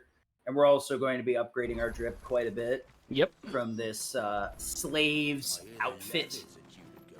This will also unlock the outfit change at the Chronoliths, which I always go out of my way to get Burning Blade or whatever it is, and Snow White, because they're too good. They look amazing. We will be doing it this run as well, because I really love them. There's like some things I'll just always take the time loss on, especially with how long you're with the characters in this game. You gotta feel cool as well as play cool. Bad spiders. Nah, it's annoying. Alright, I'm going to take care of them because we've also had this quest here which we do need to do as well, because again, the actual quest is turn-in is actually on the way. Interesting thing about this quest is that if you, for 80% obviously we don't take this, and we have a group of wolves and a group of hornets that we have to go through and run past. If you pick up this quest, the group of hornets do not spawn, and you only have to deal with the wolves, because part of the quest is that you have to defeat the wolves because he believes that his friend has been attacked by them, and you have to try and find where he's gone. So, they've drawn the bait, the wolves appear here, but the hornets have disappeared, so we don't have to deal with the hornets or run past the hornets. And the good things by doing the Wicked Wheel early on that first group is I can do the Wicked Wheel here, into Scarlet Cyclone, that will kill. Yep. There we go. Yep. Cooldown management is such a very important part, and in an any percent, we're only really dealing with it with dungeons for the most part. It's interesting to see the different dynamic in a quest speedrun where we're obviously trying to min-max on this to minimize the amount of wasted time, and keeping those cooldowns on a very specific pattern is a really, really important thing, and it takes a lot of just paying attention to that to route that out. Because in easy or story, we get one side quest and one side quest only, and then normal there's a second one that we take to upgrade the Badge of Might to the Badge of Might Plus. But in story, the extra like 6 attack really isn't worth it for like 2 or 3 minutes, but you're kind of struggling for every bit of damage you can get in normal or action mode. It's also very important to have that for certain quests and marks, etc. as well, because we talked about you could potentially reload if you've used abilities or you want to get your abilities back, you can reload it. The problem with certain positions and marks and quests, if we were to do that, is enemies respawn. So there are certain marks that we would go, if you reload after the fight, after beating the mark, for instance, to get your abilities back, you go straight into another fight because enemies have spawned in the area around, and then you're wasting time because you have to try and run away from the enemies. So also being very interesting as to where you have to reload and where you can't reload, because you don't want to spawn straight back into another fight. Yeah, so we get the upgrade here where 5 attack points and stagger damage higher. More or less, we're basically on level now. The game does a very good job at keeping you at a very specific threshold.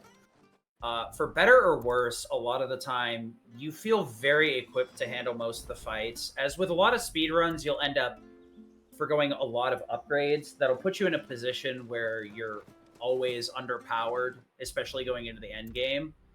This game has a very good difficulty curve where, especially in story, you feel more or less on level for the majority of it. With action, it's a bit different, obviously. A lot of games, once you get into the normal category, the difficulty spikes a little bit, but the game does a very good job at making sure that you're not underprepared or under-equipped for most things, especially if you're doing side quests, because there's one that will upgrade the efficiency of your potions, that will make your life a lot easier casually. But definitely it's a huge dynamic change when you don't have the upgraded potions in a speedrun. Oh boy, it's a whole different kettle of fish. That is probably my favorite warp as well that we just did. We literally warped 20 yards away from where we were originally standing because it's 2 seconds quicker. There's one like that in Rebirth. You land in like Nibelheim and then you just warp to the end of the airstrip, which is like 20 feet away. And you're like, well, that was where I was standing. All right, I'm going to town. See you later.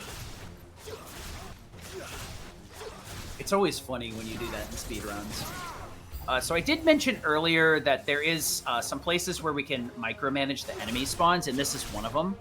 As long as we keep the camera in a specific spot, we can force the enemies to spawn in a particular way to make this fight a lot more consistent. because these wolves will always come up the very end here, and these other 4 we want to make sure that we get rid of. Easy peasy. This is what I think that fight's one of the fights that I was like, oh, I actually know how to speedrun this game, because as soon as you can just immediately kill them as soon as those other 2 wolves spawn in, it's like, yeah, this is how I know I can speedrun this game. Yeah, if you do that, doing that fight kind of without knowing, it can be a little bit wonky, but once you realize, I was like talking with the other runners, like, yeah, no, if you look a certain way, you can get the enemies to spawn in, so that your life's a lot easier. I'm like, oh. So this is going to be one of those areas where we have a pretty long dialogue, both up this hill and then when we're coming back down it. So we're just going to hop all the way up. If the movement's done right here, you really won't notice it. Jill will kind of finish a dialogue and then start another one. She's actually going to stop one of her dialogues and then restart another one. It's a lot easier to see when you have the subtitles on, though, but it really doesn't offer too much in case of this run. Yeah, it's actually really weird because I always run normally with the subtitles on, and I use subtitles as trigger points for cutscene skips, etc. sometimes. So having them off actually does throw off timing a little bit. The reason why we have the subtitles off, though, is because, well, this is a mature game. There is a lot of swear words that are said in the game, so I wanted to make sure that we're being somewhat clean. Yeah, They went a little hard when they decided to go mature with this game, and I think they overdid it a little bit. But like the story still is very strong, and the combat is one of their better action RPG outings for sure.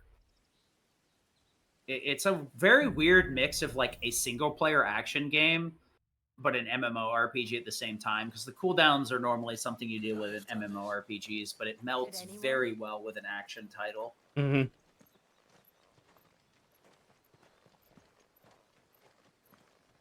Not much we can do here. We just got to kind of walk into the cutscene. Yeah, good old saunter. He's the only one who can tell me what happened. Thank you so much for the good luck on the run. So at this point, we're going to investigate Phoenix Gate. This is the area we were trying to take Joshua earlier when they captured Clive when he was younger, and we had to fight off all the rebels. What happened is we were overtaken. We defeated Joshua and led to this weird state where we got captured.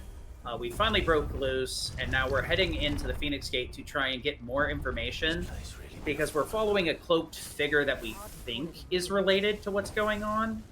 We're not quite sure what's happening yet, so this is a bigger investigation to try and figure out what's happening. Fortunately, there will be some areas, some answers at the end of this dungeon that will give us a better understanding of what's actually going on. And fortunately, we have Garuda, so a lot of these fights will be made a lot easier. But that Cyclone right there is actually like a very interesting thing. A lot of these fights, you need to make sure that you're managing your cooldowns and your attacks in the right way. And I normally start with wheel, which is incorrect, because what you're looking for is to make sure that you can get all these enemies grouped together and clean them up as quickly as possible. Unfortunately, she froze one of the... Both Jewel and Torgal kind of made that fight really annoying by knocking enemies away constantly. So the frustrating part is like Torgal is somewhat controllable in that you can spam the heal command to keep Torgal from doing anything. The problem is it's really hard to spam heal while you're doing other stuff. And when you have Jill, Joshua, Sid in the party, you just kind of have wild cards that you have no control over. So some of these earlier fights can go sideways very easily because of your party members being a little bit too trigger happy. If their damage was higher, yeah, you know. Yeah, they're your best friends and your worst enemies, because sometimes they can actually just deal with enemies instead of you having to deal with them, which is really nice, but sometimes they just act in the worst way possible. So this guy right here is a pretty interesting skill check right off the bat. You'll get the same attack every time, and getting the Rook's Gambit here is pretty much hard required if you want to do any reasonable amount of damage for this fight. And as usual, we're trying to tank that hit before we use Cyclone for the quicker recharge. It's a really cheeky strat, and you have to know what you're doing to get the timing for it. But it'll set us up in a position where we can just kind of glide from one room to the next. And because the rooms are just far enough apart, most of our cooldowns will be fully recovered by the time we need them. Once we get a little bit later, when we're up to 3 icons, we'll have more than enough to manage. See if I can get the cool strat here. Almost. So yeah, this is one of the instances I was talking about. Go ahead. I was gonna say, yeah, that's one of the ones where like Jill can actually really help you in that fight, because if she does that ice attack early enough, whilst you're doing your rising flame there, you can kill them with a rising flame only, and Jill will help deal with the remaining damage for them there. If not, you do have Scarlet Cyclone as a secondary one, so a lot of this is you do kind of like, there's an intended strat, but you do have to also think on the fly, whereas like hoping that sometimes allies are going to help, enemies are going to do certain things, etc. Yeah, because what you would think if you're like trying to learn this area, you'd think, oh yeah, Wicked Wheel into Cyclone, easy peasy. But that's one of those instances where I mentioned like Wicked Wheel actually groups enemies up, but not only does it group them up, but it groups them up in front of you. So it sets up for the wing, whereas you would think normally it just pulls the enemies in a circle. The fact that it groups them in that clump is something that's a very interesting interaction that you have to be aware of to bring the most out of the combat in this game. I kind of hate that I didn't know about that until now. Tanking that hit into the Cyclone, because I've been... This room right here in particular, I'm just like whistling and hoping they hit me in the back so I can get my Cyclone recharged, instead of doing it the smart way and baiting out the slash. Oh, it's unfortunate. Positioning. Some of these attacks are... Ooh, that's rough, yeah. That also kind of stinks too. This is one of the other reasons the NPCs can be a problem. Jill, Torgal, or any of the other ones. They can end up staying far enough away from you that they'll kind of pull enemies out of your reach and keep them out of your reach because they're fighting the other enemy. Luckily, if it's just you and Torgal, you can use his Ravage attack to pull him into a certain enemy, so that enemies will all kind of group together. But when you're in a position like this with multiple NPCs, so Torgal and Jill or somebody else, you're kind of just at the mercy of RNG, unfortunately.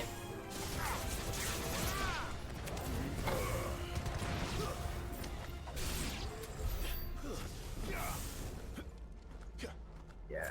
Unfortunately, the bombs have a pretty huge HP bar, so it can take up... It takes at least 2 skills, if not 3, to clean them up efficiently. The Iron Giant. This is a really fun fight, actually, if you do it right. Luckily, we're just going to kind of space ourselves here right off the bat. We'll just wait it out and then use Rook's Gambit. You can also move a little bit closer if you want to. From here on out, we're just going to kind of hit buttons until he falls. A lot of what we want to do is get Rook's Gambit used multiple times in a lot in this fight. But since we have to wait for the cooldown, we need to be aware of it. It's a really... You can tell the difference between a very seasoned runner and somebody that's a little bit less seasoned. Right there, you'll notice Rainbow actually was not on Garuda and pretty much knew when to switch over, rather than switching over so that he can peek over at the cooldowns. Rather, knew when the cooldown was up and switched when it was necessary rather than waiting. Also, getting the counter there is a lot more difficult than it might seem. Some of the Rook's Gambit counter timing can be a little bit scuff, and can be a lot earlier or later. Ifrit's a very good example of that, because like each one of the charges has a distinct, unique time, and it's a bit deceptive on each and every one of them. Yeah, I'm probably going to fail that. Both the Freak and Infernal Shadow are going to be very difficult, because you have to do it 5 times, and all 5 are different. Yeah. The first one's a little bit... when you're on big Ifrit, it's not so bad. But then once you get to Infernal Shadow and then Limit Break Shadow, it's just like, well, have fun. The other reason it's like a big thing is we're going to have enough AP to upgrade Rook's Gambit here, so we're going to take that opportunity to do so. But unfortunately, that means that a lot of our damage lays on the back of a upgraded Rook's Gambit. So if we whiff, we're going to be starved for damage for quite a bit of time, unfortunately. As long as, like, you can miss a few of them, but if you want to do the optimal strat, you have to hit every single one, which is a little bit demoralizing, but there's a lot of run left once you get past Ifrit. The only problem is it's a really high skill check to be, like, 2 hours into the game. It can be a real big buzzkill. But you got to remember that if you're learning it or running it, there's like 7 to 8 hours, and this is only 2 hours in. You can play a lot better in other areas. These rooms are really kind of funny because they really have just enough HP to be annoying. So if Jill or Torgal knocks the enemies just out of range from getting all the hits, you're just like, well, that was neat, get back here. Yep. And I have to hit him again. We get one benefit of doing it on QMCs because we get the level up on that room before that room, whereas normally 90% you get the level up after that room. So we have a little bit more damage that we can do, so we can whiff one extra attack on Wicked Wheel, and that's basically it. Yeah, for better or worse, like, there's not a lot of fights you can skip in any percent, so you're pretty high leveled, but having to do all the quests and hunts, I would imagine, puts you in a pretty overpowered situation towards the end of the game. Yeah, we'll finish at level 48 or 49, depending on when I equip the experience boost, because there's an accessory that we will be picking up called Wages in Warcraft that will increase the amount of AP that we get. Since we're doing a lot of side quests and notorious marks and things of that nature, that's going to help boost our AP. Traditionally, 90%, we keep that accessory right until the end, so we have enough AP to get everything. Since we're doing everything, we don't need that equipment quite as much or quite as long, so therefore we can then pick up the experience accessory instead. And so we'll be able to the experience accessory equipped for the majority of the second half of the run, so we will be getting a lot of experience boost as a result as well. Higher base stats, yeah, that definitely makes sense. I mean, honestly, like, the wages are, you have so much AP that I justified buying upgraded Judgment Bolt for the Ultima fight just because I can. I'm like, alright, well, the cutscene's long enough, time to die. So we're going to kind of space this out so that we get the Rook Gambit here. Luckily, this one is not too hard. The only part that's difficult in this fight is not missing. Surprising that that's a problem, but it actually is. It can be very difficult to actually, like, not get knocked back or miss the feat. Vulcan Burst is a really awkward dodge, too. Like, I end up having to, like, pause here and wait for the audio cue to do it. Otherwise, it's very easy to miss the timing on any of these Rook's Gambits. To be honest, that's the first time I've hit a Rook's Gambit on the Vulcan Burst in like 5 attempts. I'm really happy I got that one through because that makes that fight easy. The annoying thing is if you miss that, Ifrit can sometimes jump backwards and then do a fire attack, and he goes to the opposite end of the map, and you have to try and chase him down, and you waste like 30 seconds chasing him down. The worst part is like the fire attack will knock you off your feet, so if you just keep trying to chase him down immediately, you'll get knocked back anyway. You have to, like, try and chase him down, dodge the attack, and then go back to chasing him down, so it's very slow. So we're getting up to Shadow Clive here, who's a massive skill check. You're really not in much of a danger of dying here, outside of one particular attack. You're just at the risk of losing a lot of time here if you miss the Rook's Gambit. So all of these phases will start with a thrust attack, and the timing for Rook's Gambit is slightly different. This one, we have to, like, wait very, very last minute, and then we do a very specific chain of skills here so that we can set up for more or less an instant stagger. There's a couple of different ways to do it, but that's basically what you're looking for there, is to get the stagger right then and there. and we're just trying to throw this stuff out because there's going to be a pretty long cutscene in between these phases anyway, so we want to maximize our damage as much as possible. The main reason is we want to get enough damage so that we can avoid a stagger later. It's not very easy to do, and it requires you to do the fight more or less perfect. I haven't seen the perfect fight in a long time, so... You probably won't get it. I have never been able to do it on a stream, so... In a run, I don't think I think I got, like, good Clive once, and it still wasn't a great one. So Molten Thrust here, oh, that's unfortunate. The timing is super weird. Molten Thrust's counter timing, the first one we had to do it more or less when Infernal Shadow was right in our face. The Molten Thrust, we kind of have to like time it to where he's like halfway across the room. This is the move I was talking about right here. If you get greedy with Hellfire, you will get killed if you try and face tank it. You can potion through it, but you kind of need to respect Hellfire. This is one of the more dangerous moves. If you set this up right, you'll have enough damage to force him into the next phase right after Hellfire. Without triggering the stagger here, and then you can just trigger the stagger in the final phase. So you don't have to get an extra stagger, but it's not the end of the world. There's a lot more time saves in some of the later fights, and honestly, like, there's a lot of fights to go wrong, so it's not the end of the world. A lot of the end ones are very fun to get right. Yeah, so this one can be really weird. Like you can take it like if you know that you're not going to get Hellfire skip, then the way to do it, you can take it a couple of different ways in terms of still trying to get a good fight out of it. It's either get enough damage done during Hellfire, so therefore when it finishes, it automatically triggers the cutscene. I tend to try and go for the safer strat, which is to stagger, and the reason why is that way I can do as much damage as I can stagger, and then hopefully we are going to do enough damage in this final phase that we don't trigger a final stagger here. That's the truth. This one, the Rook's Gambit here will be a little bit stronger too, because we have Limit as well, which will increase our damage just a little bit. Limit has a lot more applications than just that, but right now it's infinite, and it's going to be a nice little damage bonus, so we're going to take advantage of that.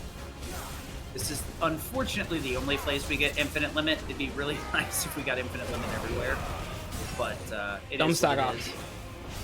Yeah, the thing is Infernal Shadow shows that there's a lot of HP left here, but it really isn't. You notice that the HP bar really isn't moving very far. That's how much was actually left. Yep. It was more around like the A, and it would have triggered a push into the next phase, which is just a cutscene. I think it was 2 aerial hits off in terms of damage to trigger this cutscene. Because I didn't do as much damage in Hellfire as I normally do. Getting the damage in Hellfire can be really rough, because if you push Hellfire too soon, none of your moves are cooled down. It's like this weird like give and take where you want to like do a lot of damage during Hellfire, but you also don't want to be off cooldown. It can be very awkward, and this is one of those like skill checks where, okay, well, you didn't get the fight right. How is recovery gonna go? And Shadow can be one of those where you have to learn to think on your feet. Yeah, it's also like I think a testament is to like really top runners. Like if you look at Yida, Crystal, etc. You're either going to be like really close to having a really good fight, and as soon as one minor thing goes wrong, you're losing minutes on a fight. And I think that was a good example there with Infernal Shadow, is that didn't get the Mr. Rook's Gambit, and therefore had to really try and recover. I knew I was going to get Hellfire. I didn't get Hellfire right, so therefore I had to try and get as much damage in and not trigger the stagger, but I got the stagger. So one small mistake can really snowball, and then all of a sudden you're going from losing maybe 5 seconds to potentially a minute time loss in that fight. I mean, even Yida and Crystal through some fights. The big difference is like hitting the boss fights are the most important, and it's mainly like every once in a while you'll see like an enemy fight and you're just like, excuse me, what? Even in Rebirth, like I've been relearning some of the strats and refreshing, and I'm like, oh, that's right. I can't watch Crystal's Lost Numbers. It was an absolute travesty. I'm like, all right, that's right. I got to figure this one out on my own. I forgot about that. But there's nobody. I don't think I've seen a run where everything in this game has gone perfectly, and it's such a long haul that it's very hard to hit all the strats in one go. So we get a third icon here, kind of. we get some nice upgrades that can be applied on the Phoenix instead of Cyclone or Wing. Unfortunately, rather, Cyclone and Wing are really good. So we want to be using them, but for this next area, we're going to have to kind of take a downgrade, more of a parallel upgrade. So Flames of Rebirth is a very strong move that will clean rooms pretty efficiently. It's actually, in a story run, we use it to clean up pretty much the entire endgame dungeon. Run into a fight, Flames of Rebirth, load the save, run to the next room, do the same thing. Unfortunately, it doesn't have infinite reach, so we're going to have to kind of bait the enemies in a very particular way to try and clean up this entire village as quickly as possible. Fortunately, we also have Limit, which we'll be using in a very interesting way here, and we've got Ignition as well. Ignition is a hard carry throughout this game. It does a lot of damage. Its recharge isn't too bad, and it will catch enemies and grab them and pull them with us, kind of like a snowplow. So you'll see at the very beginning here, we're going to thrust forward into these enemies and grab them with us with Ignition and take them into the center of the village. And because it does enough damage, it's just going to clean all of these guys up immediately, which makes this area a lot easier. If we don't get rid of those four, they'll stay closer to the door with Jill and Torgal, and your life gets really awful really fast. You can ignore these and run past them, but it's a very high-risk, high-reward thing. We want to fill our limit, but we also want to make sure that those enemies aren't so far away that Flames of Rebirth won't hit them. So you have to hedge your bets here. The race is to get all the enemies towards the center of the village. So we need to get rid of the ones next to the door. We need to come all the way down here and get the enemies at the very end towards the center. Oh, we're doing it a little bit different. You're moving them towards the front. Yeah, that makes sense. So we're throwing up the Flames of Rebirth and then limiting here. Flames of Rebirth has a really interesting interaction with Limit. Limit makes us unkillable, it gives us a damage buff, and gives us infinite super armor, so we can't get knocked out of moves. That damage buff is a really nice one, so it also has a super weird interaction with Flames of Rebirth. You use Flames of Rebirth, and then you cancel it with a Limit, and what it does is it actually applies the damage buff, and then it makes the Flames of Rebirth flames go off the entire time without canceling the move. So you buff the move and allow yourself to move during its attack. So it's actually a really interesting interaction that a lot of people, myself included, thought that it would cancel Flames of Rebirth because there's a lot of other regular moves that if you use Limit after triggering it, you just cancel the move and it's on cooldown. But that's one of the very interesting interactions where it actually benefits us. Lets us stun lock enemies, increase the damage, and allows us to keep outputting damage during that animation. It's not something we're going to be using very long, though. We just kind of use Flames of Rebirth because it cleans up this whole huge group of enemies as quickly as possible. And then we'll take it back off because Flames of Rebirth is very expensive. It's actually why we bother buying Wages of Warcraft, actually, because there's a lot of places where Flames of Rebirth is very useful. But because it's so expensive, having extra AP to buy it and other things that will increase our regular damage output on normal enemies is super important. Mainly the mini bosses and bosses. Having more than just Flames of Rebirth is super important. Also saw that we've updated the goal, which is a really, really nice goal to have. I was actually going to do a donation incentive stuff as well. Basically, what I was thinking is that for every $50 that we raised, we're going to be petting Torgal. Starting at 2050. Yeah, starting at 2050. So, like, obviously, for $4 we can get pet toggle, and for every $50 after that, there's a particular side quest that we're doing, which is for toggle. Basically, toggle gets his own side quest. All the NPCs actually get their own side quests, all the major ones. So, I was thinking, like, we can try and raise as much money as we can, and then when we hit that side quest, we'll be unleashing all of the pets for the good boy. Honestly, since a lot of my runs too, I go for marathons. I didn't realize this was a fundraiser one, but I think there's a few bosses I can probably throw in blindfolded that are actually routed so tightly and easy that I can do them blindfolded.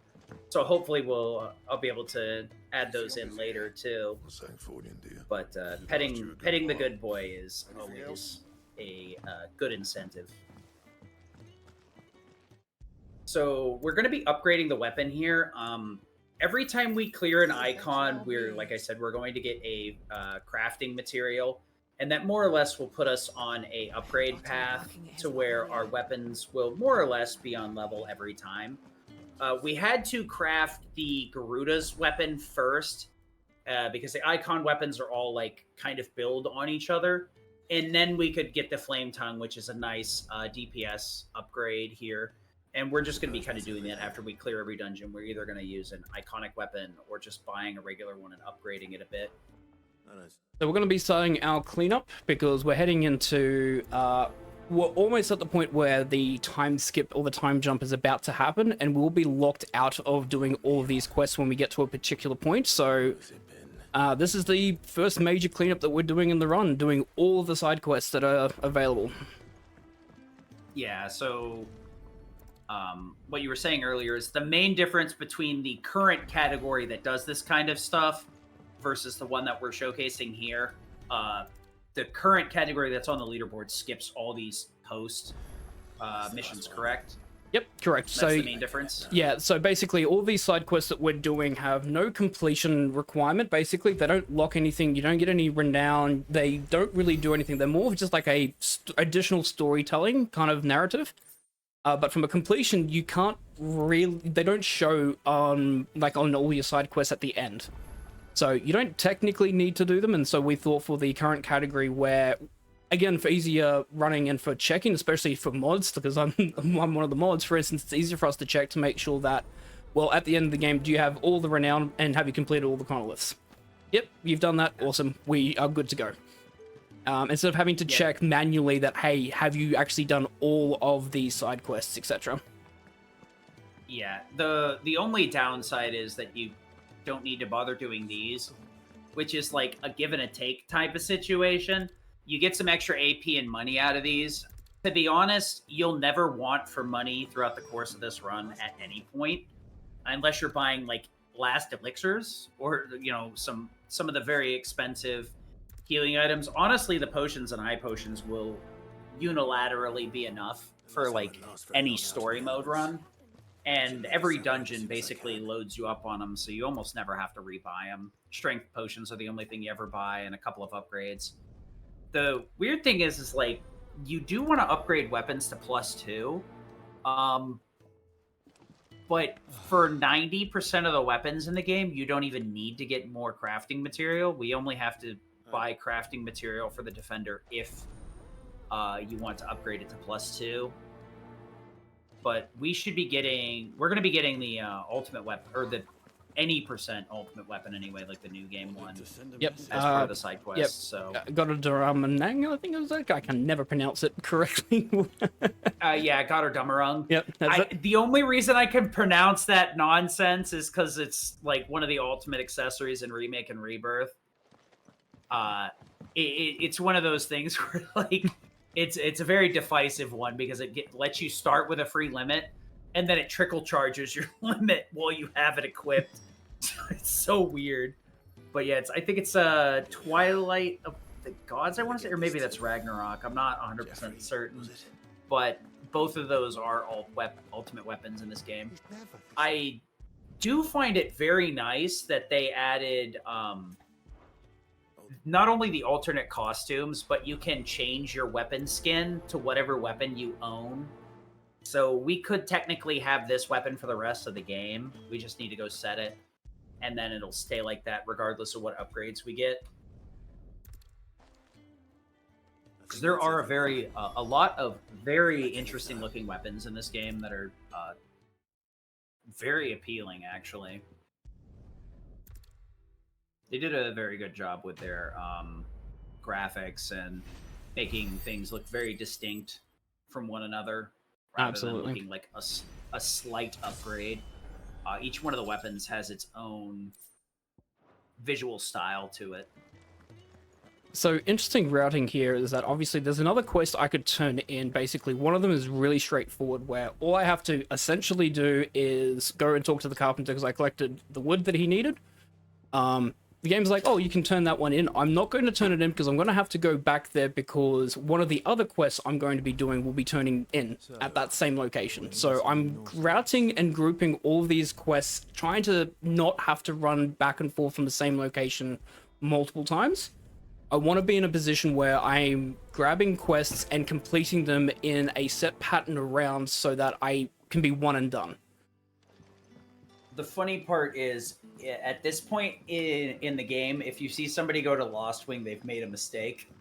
Yep. The game directs you to come to Lost Wing to progress the story, but you can actually go to one of the other warps and be a lot closer to Northreach. So whenever you see somebody come here, if you don't hear them swear right after it, they're lost. Every time I come to Lost Wing, I'm like, no, damn it. I've made a previous error. Oh, speaking of mistakes. I'd imagine that's probably the biggest struggle with doing a category like this, where you've got to kind of memorize additional information of like going to all the different areas in a reasonable order.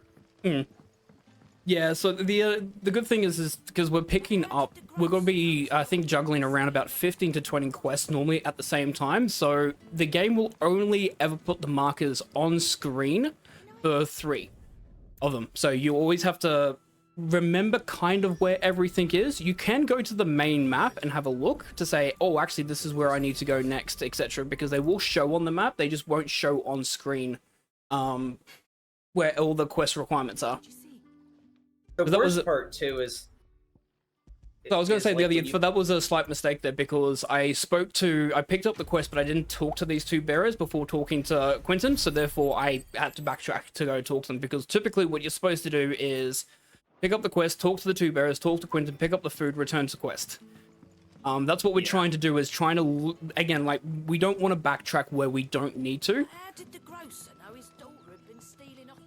Yeah. The really annoying part with picking up side quests is, like you mentioned, we can only have like 3 displayed.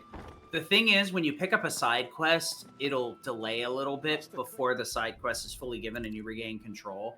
And the only way to speed that up is by holding the triangle button to pin it as one of those 3 side quests. So you're always going to have rotating that out, and you can't like keep ones up maybe you want, just because it's much faster to prioritize and get out of it rather than waiting the full 4 or 5 seconds or whatever it takes before it actually lets you target the quest. Yeah, and it may seem like 4 seconds, especially on this kind of run, doesn't seem like much, but there's 70 plus side quests, so yeah. like it does actually add up to a number of minutes by not doing it. There's so many other places you can just like not do a thing. There's no reason. It's just much faster to do that. Back up this hill again, which this is one of the frustrating parts because, like I said, there was a work point closer to Cerro Novente, which we could have used if the game had actually activated it. But since it pushes us into the dungeon before it actually triggers that warp, we have to huff it all the way up there, unfortunately. And the funny thing is, we're still not going to activate the checkpoint because it's still slower to activate the checkpoint this time around. It's on the next go around that we actually activate it. There's another one too in Northreach where I remember there like being some discussion about going out of the way to that checkpoint next to the comb. We shall pet Torgal. Thank you for the donation. We're going to be petting Torgal. Port the doggo. The most frustrating part is like there's a bunch of elevators in this game, And you can't pet Torgal while the elevators are moving. No, you cannot. The only thing that you would want to do while the game is keeping you idle, the game is like, no, you can't have fun. No fun allowed. And this is the Gigas that we were fighting earlier on in the game that we encountered as a mini-boss. Of course, the big difference now is we have a lot more gasoline in the tank with all this different stuff. So we're going to use Flames of Rebirth, cancel it with a limit here, and then that's going to allow us to push out a lot of extra damage, as well as continually hitting with the Flames of Rebirth. It's a really nice thing, because a lot of times it'll end up staggering an enemy like that, and it puts you in a very strong pattern. It kind of stinks that we have to use Gouge here, but you got to pay to play if you want to use Flames of Rebirth.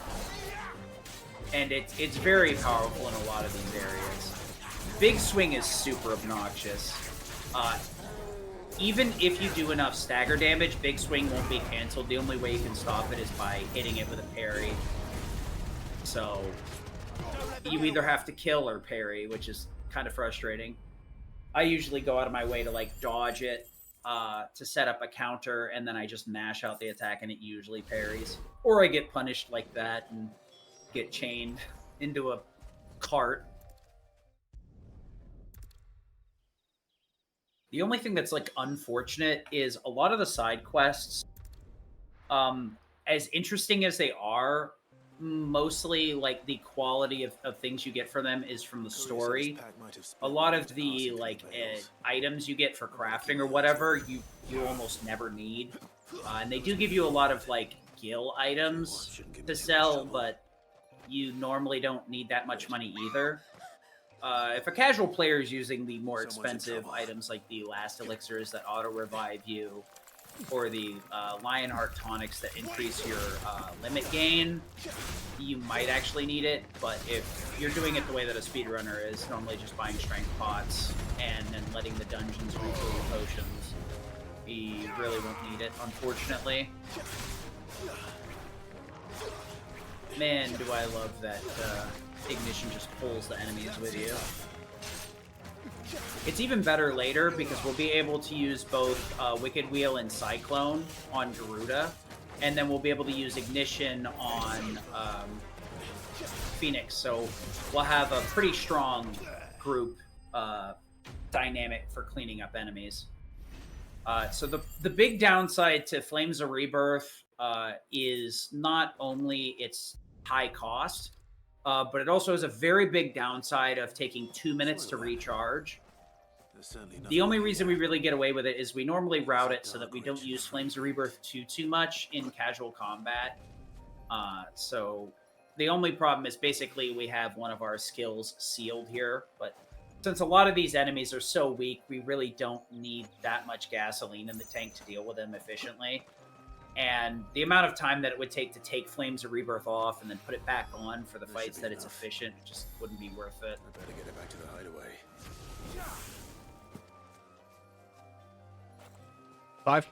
Clive, thank you. Clive. Yeah, sometimes it feels like the AI, you just have, you're like, what? I love it. There's times where you're like standing on, and it's not even just this game. It's like any game, you're like standing on top of the objective and you're like, Moshi, hello? Should I have sent a telegram first to let you know I was coming? What's happening here? I do appreciate some of these earlier quests though, because they kind of get you familiar with the world, expand the lore a little bit, and they're not too tough, and they kind of teach you how the game is going to handle side quests for the most part. And exciting or not, the side quests are very straight up, and this is part of the reason why we keep Flames of Rebirth, because then we can just kill all these enemies without having to grab them. And because we're juggling so many side quests, getting that 2-minute cooldown isn't really that hard. When you're trying to just gas through the game, 2 minutes is massive. Mm-hmm. But when you're turning in a bunch of side quests like this, 2 minutes, nothing. Especially because you're doing a lot of fetch questing stuff as well, so you're running around the map quite a lot as well. So therefore, the cooldown is not too painful, so long as you're routing your routing is on point, so therefore you can just run around if you need to. So actually, Yeah, need to do this first and then go that way. Yep. there's some spots later where like we make sure to order the fights in a particular way where we spend 2 minutes walking so that we don't have to load the game again to use Flames of Rebirth again. And in the places where like there's a lot of fights right next to each other, we just load the save after we clear a fight because it's much quicker than trying to grab everything. I gotta say though, the amount of AP we're getting is kind of ridiculous though.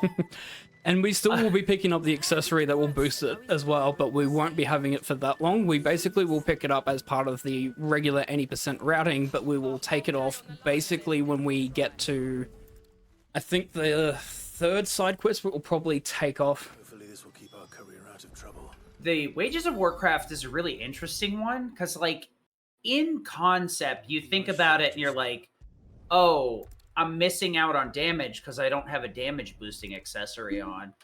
But the fact that you have access to more skills and more mastered skills and upgraded skills just means that your damage is higher through the virtue of the fact that you can just attack more often with better abilities versus like having one ability that has like 10% more damage. Yeah, it's either like the trade-off is so a lot of the accessories that you can get can either reduce cooldown or increase damage. And you would sit there and go, well, how about it? And increasing AP may not seem like it's the best, or increasing the experience may not seem like a good trade-off until you realize that an upgraded ability is more than like a 10% cooldown, recharge, etc. Yeah, especially when it like adds up to the point where you have like 2 upgraded abilities versus 1. Like Wing is good, but when you upgrade it, it hits a lot harder, and then you still have that 20-second cooldown. So this category, it's the main game, not the DLCs, right? Yep, just main game only, no DLCs. I'm looking at ways to expand it in to have the DLCs included as well. But at the moment, it's just main game. So all the main quests are done, except for Martha's Rest. We've got these 3 quests to go, and then we'll be heading into Northreach. Then we've got the Northreach side quests, and then we're back to basically any percent with more AP available. Yeah, like the weird thing with the DLCs is it's only like available basically at the end of the final quest chain. So it's more like a side quest at that point, but it's definitely like one of those where you have to figure out the right definition because it doesn't technically, it's not technically any of the main game marks or any of that stuff, so you got to find a proper way to define it so that it like makes sense. That's the unfortunate part. One of my favorite fights. I love weird stuff like that, honestly. Some of these fights can be handled in such an awkward way that they're like pretty funny, honestly, where it's like, yeah, I'm just gonna burn you in the sky. Fire dash, go! We don't even need to like do anything like Deadly Embrace. Oh, I hit the wrong button. Set the quest, Phoenix. Go ahead. I was going to say, yeah, because like Wicked Wheel, as we explained, brings enemies towards, and so you have the combination of Wicked Wheel drawing enemies in, so we don't have to Deadly Embrace them, and then out on top of them, since they're already within range, Ignition also slightly draws enemy in towards you, so you have the double effect of both of them happening at the same time, and so you can pretty much combo them really, really well, and you have that really cool like air animation where, yeah, they're just burning in the air. So each one of the icons kind of has their own gimmick. The 2 that we have so far, Phoenix has the Phoenix Shift, which is kind of like, basic Mega Man dash. As long as we cancel the ending animation of it with the, as long as we jump, use it, and then cancel it with a slash, it's going to be faster than most of our other movement. Garuda's is the grab, which we've been kind of using intermittently, but the one thing I kind of glossed over is that the grab, actually, if an enemy is half staggered, you can extend that stunned state if you grab them. Unfortunately, it causes an extremely long animation on pretty much every enemy. Some of them are shorter than others, but for the most part, we're just sitting there watching a cutscene instead of attacking, so we really can't take advantage of that in any of the situations. And if you do see that, it's almost 100% a mistake. Yeah, it's really As good cool as casually, it is. but it's not useful at all from a speedrun perspective because they stumble for a little bit longer, but it's only about a couple of seconds. You're basically taking a 10-second cutscene for an extra 2 seconds of them being stumbled. It's not, there's no trade-off in speedrunning that's worth it. Yeah, even some of the enemies that I have like a hard time with, like dragons, are very, very difficult for me. And I'm sure a lot of runners have issues with the dragons because the game's like, why don't you lock onto their tiny head instead of their big fat torso? I'm like, no, I don't think I will. And the game says, no, I think you will. Yep. No one made sure work of them. I wonder if that someone was Norris. Back?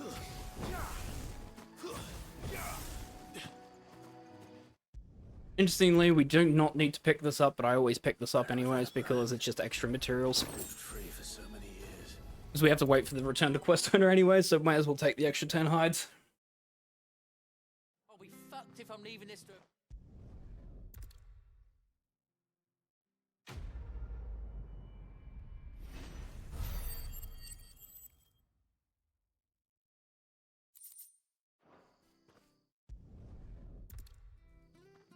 And now we can actually get back to the game. Now that all these side quests are done.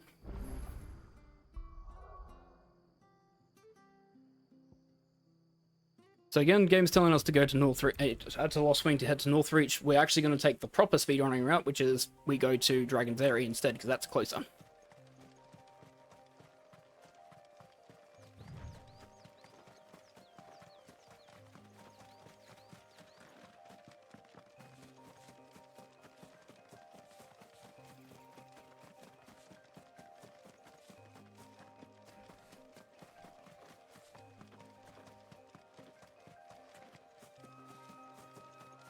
So story-wise, the reason why we're going here is that Cid is saying that we need to launch an attack against the crystals. So talking about the story, there are these gigantic crystals that exist in the world, known as ether crystals or mother crystals. They contain ether, which is essentially the lifeblood of the world, which is used to help accentuate the magic and do all the cool things that we can do, basically. Cid is saying that we should probably go and destroy them because people are using them and abusing them and destroying the world as a result of it, so he wants to help everyone have free will and free right by ensuring that no person is unequal, and the easiest way to do that is to stop people using the crystals. The only way to stop them using them is to destroy them. Yeah, one of the other things, it was on the area to the Phoenix apodatory that we actually went to go find further out what was going on. But the blackened land is actually caused by the crystals sapping the energy from the land to create these magic monoliths. So they're not only enabling this use of magic, which creates a power gap to the point where magic users are being indentured as slaves and used until it eventually kills them, but it's also killing the land and will eventually make all of the land uninhabitable if not dealt with. So the crystal, not only do we need to sever the link to magic to free the slaves, but we also need to destroy them to prevent the land from slowly and surely being eroded to the point where it's uninhabitable. And you'll notice on the map every once in a while when we're moving around, there's little black areas. Some parts of the map is just straight up uninhabitable, and we will never really go there. We pass through it every once in a while, but there's a lot of the world that's been eaten away by the power of the crystals, recharging off of the earth in this story. Because I did my abilities wrong, actually. I need to reset this. Oh no, I don't have enough anyways. No, I'm right. That's correct. Speaking of, this is, I think, one of the things that I find the most frustrating is while you're in town, you actually can't, like, look at what icon you're on, look at what abilities you have, or rotate your icon. It's one of those little things that's a quality of life that could have existed that just doesn't. Fortunately, like most of the casual audience won't really even consider this an issue. But in terms of speedrunning, sometimes you want to start fights on a very specific icon, and you can lose track of which one you're on sometimes, and then you will use the wrong thing when you start a fight, and you will feel very bad when you do. Yep, absolutely.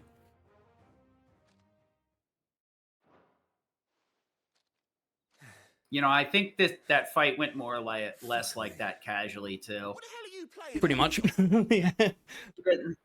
This guy does not stand much of a chance. Fine. The second one doesn't stand much of a chance either. Sword up, bearer. Let's have some fun, shall we? He is going to block the first attack, though. Oh, no, he didn't. Yep. Win the game's favourite. Yeah, the Imperial captains are a little bit more difficult because they'll guard. This enemy type specifically will usually guard, so you either have to hit them with an iconic ability, iconic feat, or a charged magic slash, charged magic shot, or you need to get behind them to hit them. So it doesn't really come up too often, but in casual gameplay, it does kind of force you to interact with it a little bit more, rather than just button go burr. Heard the bones fell favorably to the Vale then. Yeah, wow, that's so nice having Flames of Rebirth already paid off this early. Mm-hmm. Normally, my route, like, I end up taking it off an extra time just so that I can upgrade Lightning Storm or Thunderstorm and like have Lightning Rod a little bit earlier. Because I'm like, nah, I need the extra damage. I'm bad at this game. Yeah, we're going to get to a point where I will have my abilities set and fully paid off for, and I will still be collecting AP, and I will have no use for that extra AP coming in.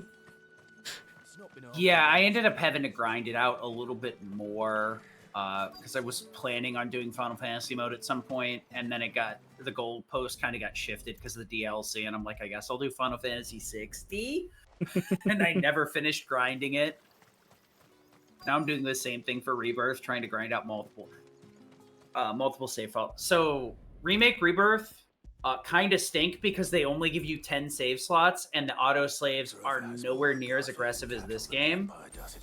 One of the things that 16 does fantastically is it auto saves like after every fight and after a lot of dialogues, and it has 50 save slots.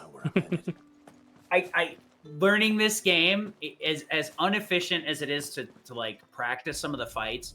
You have so many save slots that you have to actively try to make saves for everything to run out of slots. Yep. Learning this. Yep. You 50 is almost enough. It's just a little bit under if you're like making a save for almost everything. But a lot of the dungeons, because you're managing cooldowns, you can really only afford to have the one save for it because you have to get in that habit. Because that's the only weird thing about this game is since you have to manage your cooldowns in a specific order, most of the dungeons you just have to do in one shot. And that's the only way you can practice them. Because if you load a save, it'll reset the cooldowns, and then you'll get in the habit of using moves that you normally won't have in a run. Yeah, a lot of my saves, I only have, I think, like 20 saves for my entire any %, and that's because, as you said, like, you want to get into the habit of dungeon, you train for the dungeon, not for the fight, effectively, because, as you said, you don't want to be in a situation, even with some mini-bosses, you actually won't have certain abilities ready, and you have to go into that fight with a different strategy. So if you load in a save where that ability is ready, you get into a really bad habit of using an ability that you technically don't have, and the fight fight therefore changes quite often as a result. One skill. Yep. One skill could make a massive difference in a fight, and it's the difference between being able to mess up and recover super easy, and to mess up being like a 2-minute adventure where you're struggling to get the boss off of you. Like, oh, please stop, back up, hold on, wait a minute. One of these side quests, the one where we're talking to the bearers and giving them their comestibles, is actually really interesting. You have to go and speak to the bearers in a particular way, because that last bearer we talked to, you cannot actually give them the their stuff without talking to the other two bearers first. And I've done it actually quite a lot when I've been routing this out, is accidentally go and try and speak to them, and it's like, why am I not giving him anything? It's like, oh, hang on, that's because he shouldn't actually have. I can't actually talk to him yet. Yeah, one of the things we did gloss over is we found this out in Martha's Rest, that the bearers that are slaves, using magic slowly but surely crystallizes you, and it eats away at you. So slaves that overuse magic, which is why they're slaves, because otherwise they would not use it, will eventually die from using magic and just petrify and turn into dust. So the actively using magic is not a good idea for your health. So that's part of the reason why, though it is the way that it is, magic makes everybody's life much easier, but it also kills you. So you're very much disincentivized from using it. We've got these last two side quests, and these are actually, from a story perspective, I think this is what got me hooked on the game, was these two side quests are really powerful in terms of story. This is so dark. This side quest made me feel some kind of way. And it's one of the few side quests that, like, hit. I was like, oh, I hate this kid. I hate these people. Wow, I really want to help the slaves. So, story-wise, this side quest right here, this rich person and his son get slaves and then force them into combat with these wolves just for fun. And we're going to help the slave, and they're like, oh, you helped the slave. I wanted to actually watch them fight the wolf to death, and loot, because the wolf is their pet dog. So they just buy slaves for the pet dog to attack. It's so messed up. And it just proves how, screwed the world is, and helps reinforce, like, what you're doing.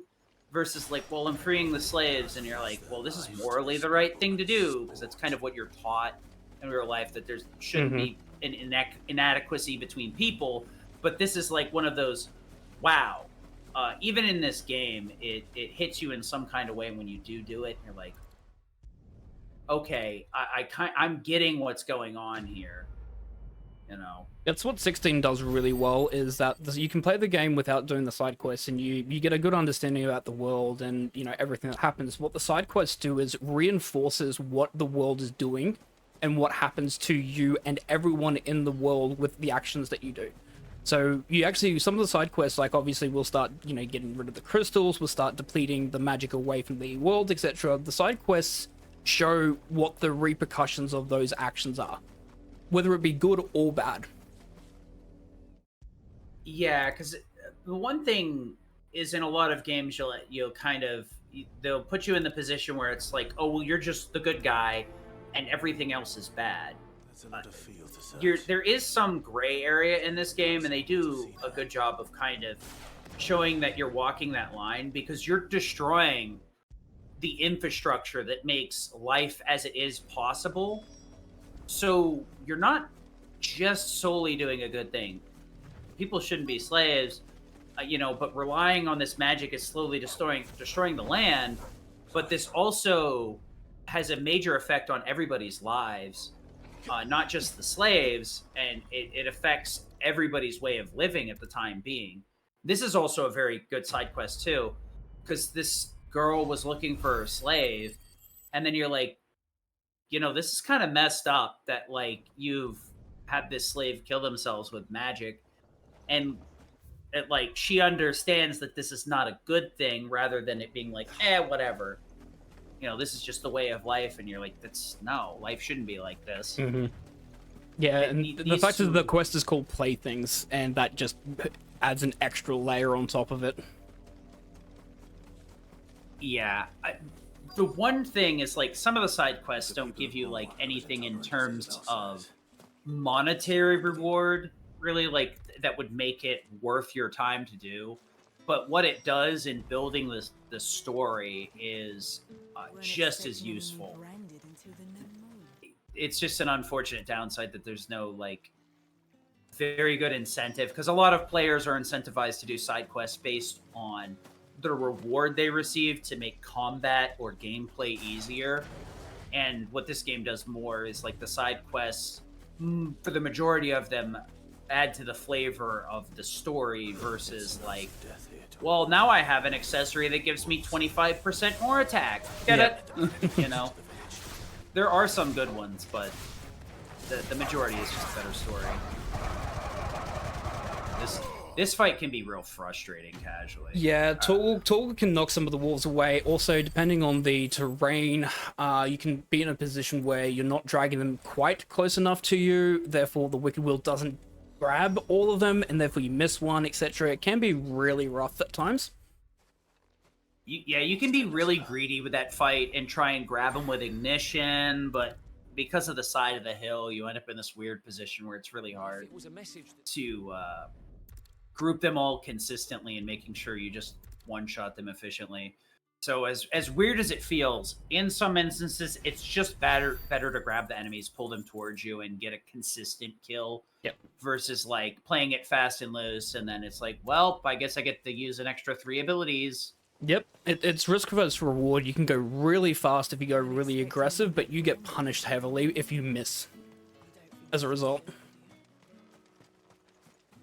That story quest there is like a little bit more of a side quest, but it's also a really interesting flavor to the lore as well, because there's you're looking for a lady of the night that has disappeared, and she was supposed to have gone off with her lover from the garrison, one of the troops, but it didn't work out so great as we saw with the wolves.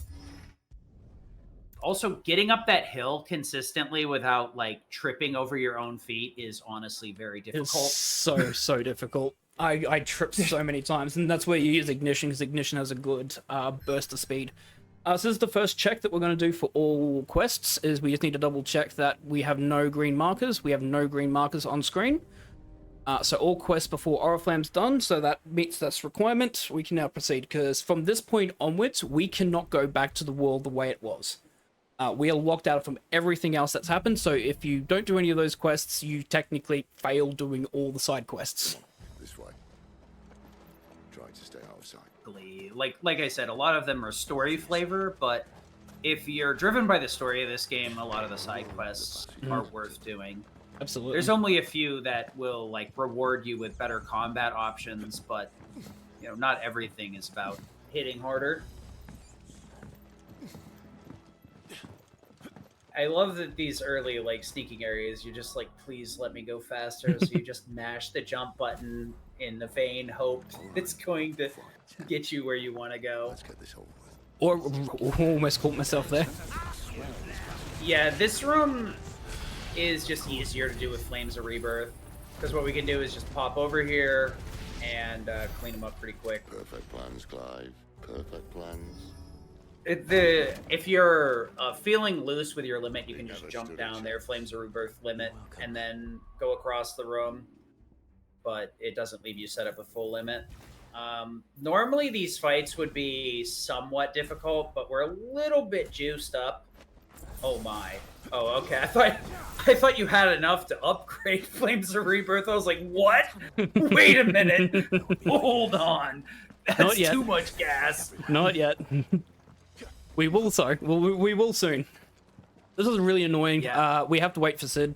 Even though we beat him in the race, we have to wait for him. Yeah, there's a few places like this. A lot of the invisible walls, though, they got rid of, fortunately. So some of the areas where you're gated are not as bad as they used to be. Like the crevasse when we first gained control of Adult Clive. That area used to be really slow because there was a ton of invisible walls.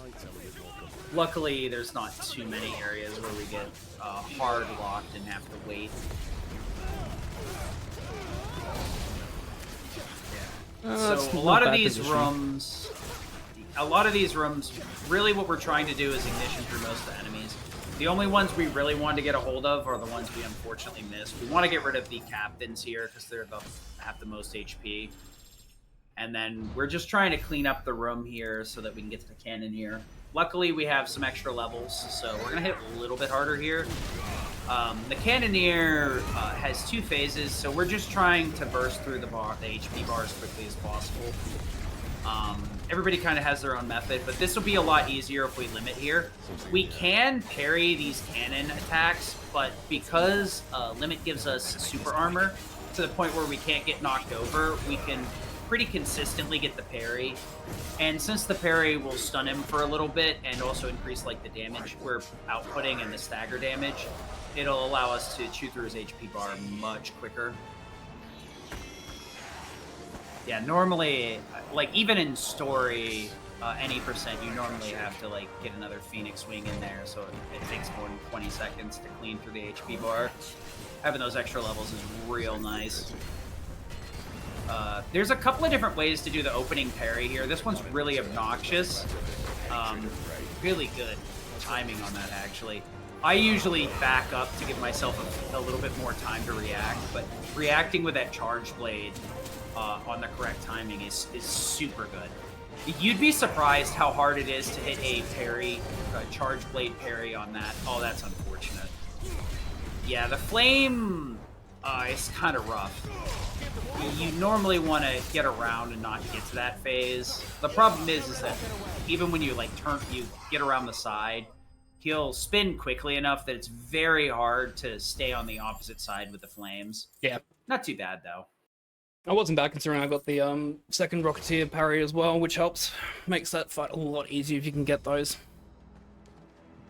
Yeah, the other thing too is like you can upgrade the charge move, but as you may have noticed, your charge is going to be charged in time regardless, as long as you start holding the charge soon enough. It's not too terrible. So a lot of it is just like making sure you min-max times here. There shouldn't be one here, should there?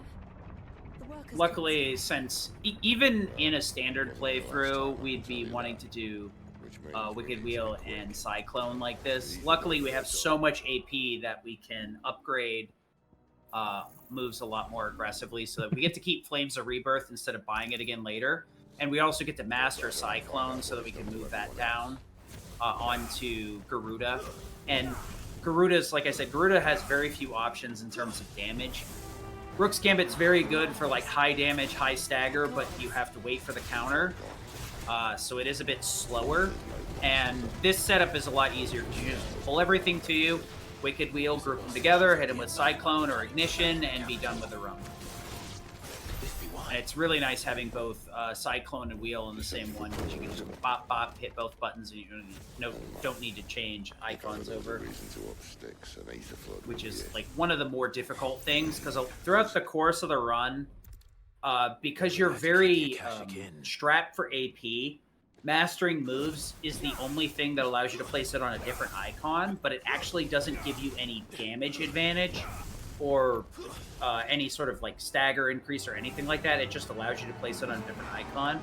So a lot of cases, you don't bother mastering moves until it's the last upgrade that you need.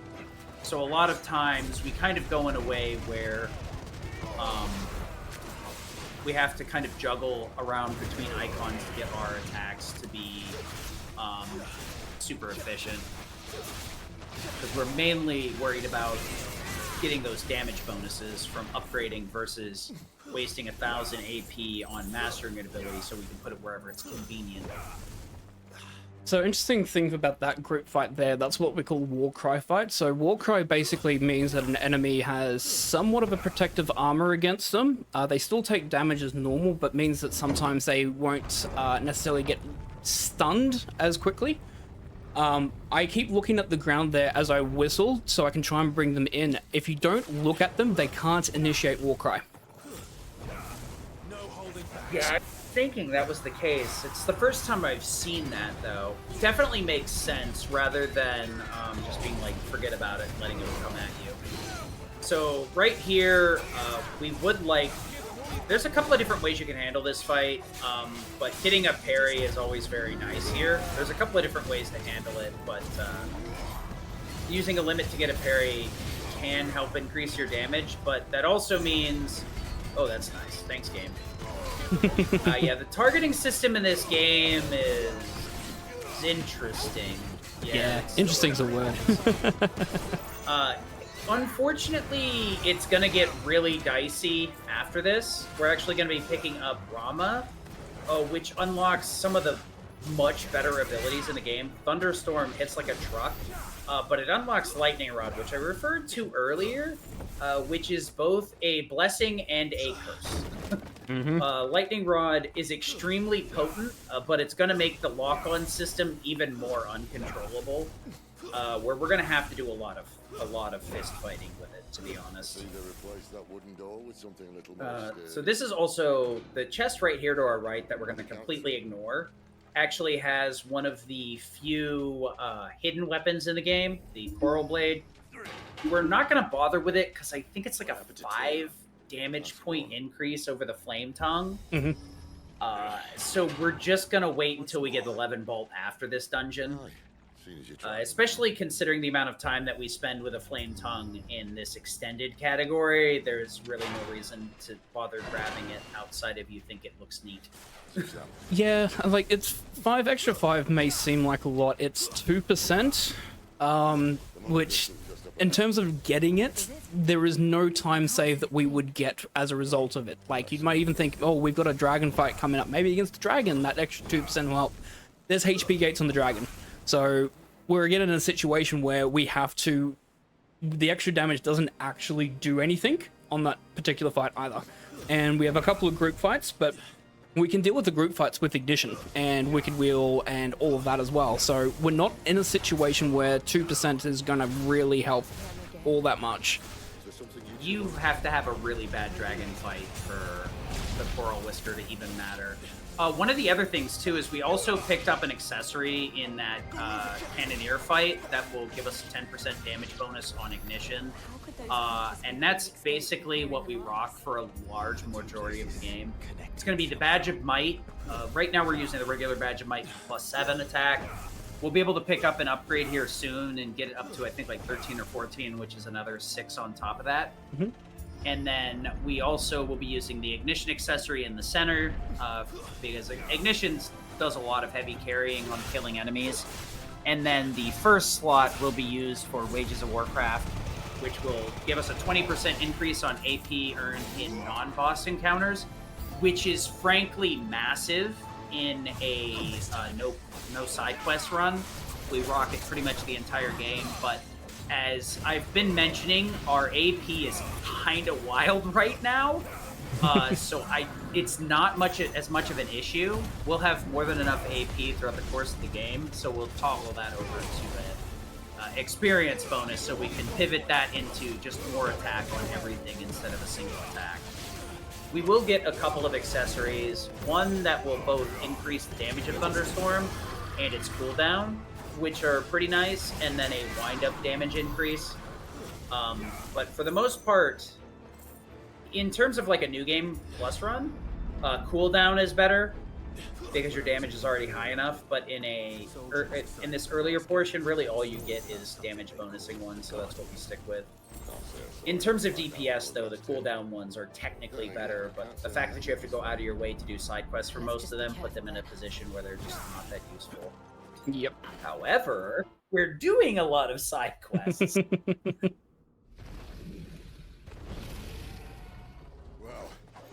Side quests are actually like how we figured out the cooldowns on some of them, because each one of them reduces the cooldown by 10%, which is actually a very interesting fact once you notice it. The beginning of this fight right here is a little bit interesting. You want to use a strength tonic so you can push enough damage through. You can also use limit at the beginning here to try and burn through the Akisha Dragon's HP. We're trying to get enough damage here and stagger to... Well, enough damage and low enough stagger so that we can trigger Dragon Drive. Because no matter what happens, there's going to be an HP lock that will be released after Dragon Drive happens. And what we're aiming for is to get enough stagger so that we can one-shot with like a fireball after Dragon Drive, but do enough HP damage so that it triggers Dragon Drive. Unfortunately, we're going to get a fireball first, and then we should get Dragon Drive after this. Slightly annoying. Accidentally triggered the fireball attack, which is annoying, but that's alright. Yeah, the dragons are some of the hardest because the game really likes targeting the head, and on it, obviously the body's much easier to hit.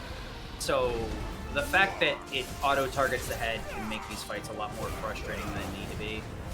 But if you set it up properly, you get a stagger right here, and then you can just gas in during the stagger.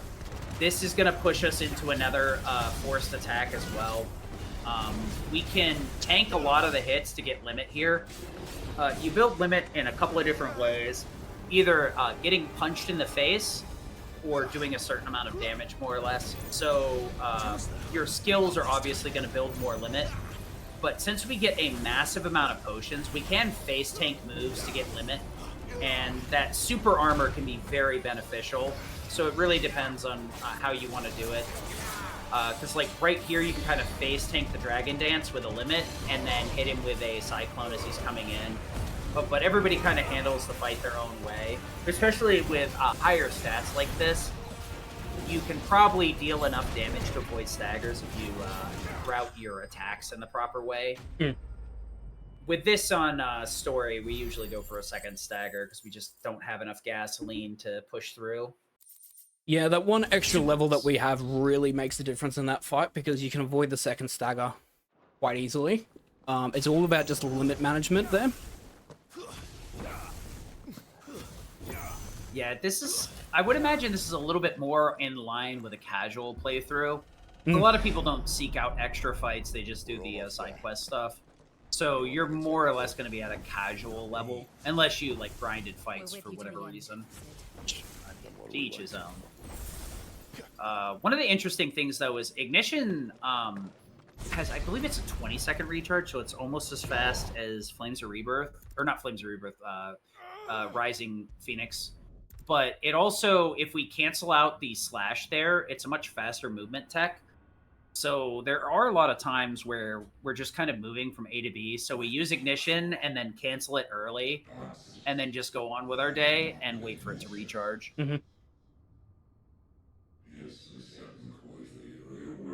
It's minor optimizations like that that do save a lot of time, like using Ignition when you know that like you're in a walk and talk animation, for instance, using Ignition so when Clive's talking you can try and go as fast as you can and movement that way, cancelling it out of it into a Phoenix shift, for instance. It's really a lot of fun. He's still alive. The use there at the end was really stealth though. Like going up the stairs, you really have limited movement options. Ignition is the best, and we used Ignition at a time so that we got right into the cutscene, and we didn't even have to cancel it ourselves. The cutscene auto-canceled the animation to start the cutscene. So it was optimal to just hold on to it and use it at the very end there. If you have a full Ignition at the start, you can use it right after the dragon fight and then right on the stairs, but that usually means you have bad dragon fights. These guys are a little bit annoying, unfortunately. The first two phases aren't too bad. The third one is the really obnoxious one. Because like this right here, you can kind of group these guys together and not have to worry about it.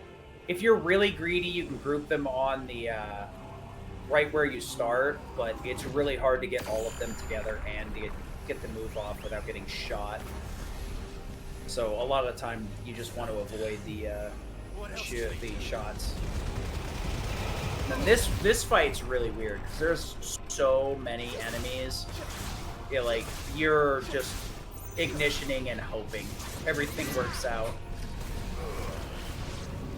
Luckily, he stopped spamming the above head shots, so it makes this a lot easier to move the enemies. Yeah, I did the wrong ability there on the second phase. The second phase I should have used Wicked Wheel, because what I tend to normally do there is Ignition as many enemies as I can, whistle, like taunt and whistle them all together, and then Scarlet Cyclone, and then if I need to, then I have a couple that's left over, then I can then Wicked Wheel them. But since I did the abilities in the wrong order, I didn't have Scarlet Cyclone available, so yeah.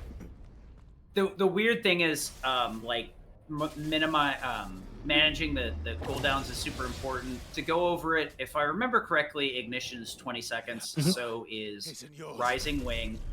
So those are the ones we want to use a lot, but as Ignition's much longer, we usually want to use that towards the end of a line rather than beginning. Wicked Wheel is 27 seconds and Cyclone is 30. So we try to organize it in such a way where, like, we either use the quicker ones first so that we can start the combo and end the combo with them, or we use the longer cooldowns early when we have a longer, cutscene in between, so that we can have it back for beneficial to, like, take care of groups of enemies. Yep. So the cooldown routing on skills is super interesting, and misusing one skill cascades very easily, especially in enemy encounters. It's actually quite surprising that using the wrong move will lead to a much less efficient fight, and especially if you learn it in the wrong order, it can mess with you really bad to the point where it's like, oh no, I don't have anything to do here. Now I just have to slap them with a sword and hope they die. Yep. And when you're in a position where you're hitting things with a sword, when an ability should be used, you've messed up. just feels bad, yeah. Typhon here is a pretty easy fight. As long as you're paying attention, even if you don't really have like a route for it, Typhon's pretty straightforward. It's just a lot of backdraft finishes. So you have two special finishers. If you wait for the combo pop-up here and use your magic attack, you'll do the backdraft finish, which hits like a truck. You can also cancel a little bit earlier and do an aerial combo. Oh, that will be more important on Titan. For Typhoon, we want to stay grounded. And we're just kind of aiming for the stagger here to make our lives a little bit easier. Yeah, you kind of want to push your luck in situations like that, because it's the faster you get to stagger, the faster you get out of this fight. So sometimes it's better to just hit buttons and hope you push through first. Yeah. Yeah, and half a second is all it takes for it to be a really good strategy to a really bad strategy. I've had some days where I did the Typhon fight, and I'm like, did I just have an out-of-body experience? What did I just do? That was a travesty. I can hear angels crying. Oh my.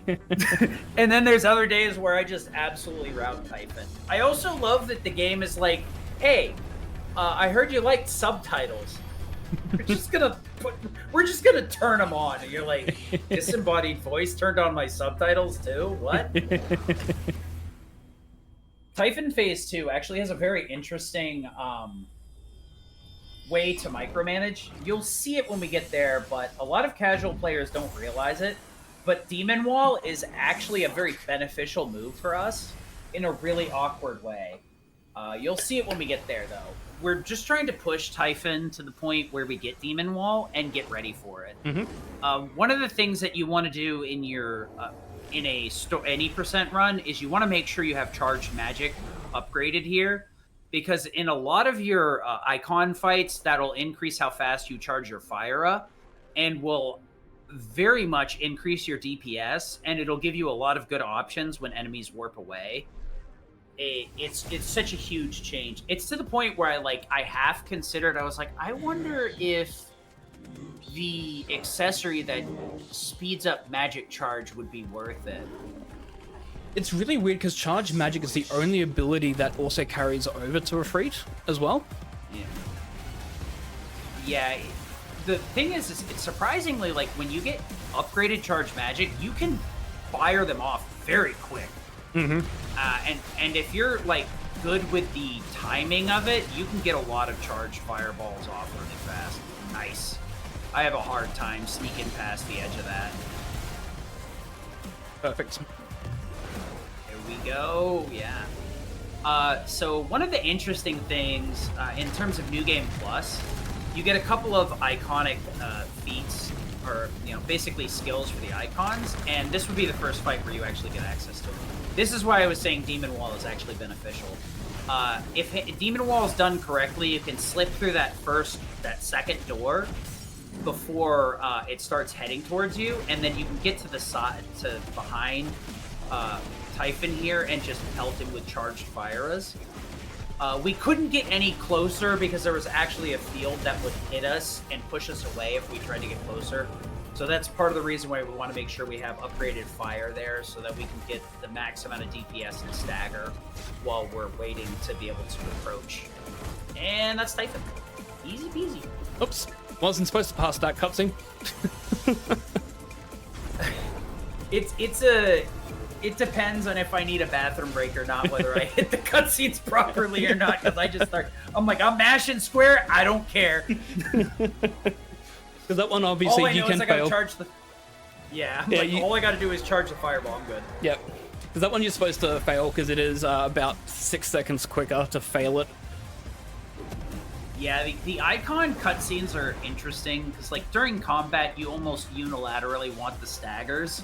But during icon fights, like the cutscenes are just so long that missing them is faster. The funny thing is like initially when I was like, oh, I wonder if missing this is faster.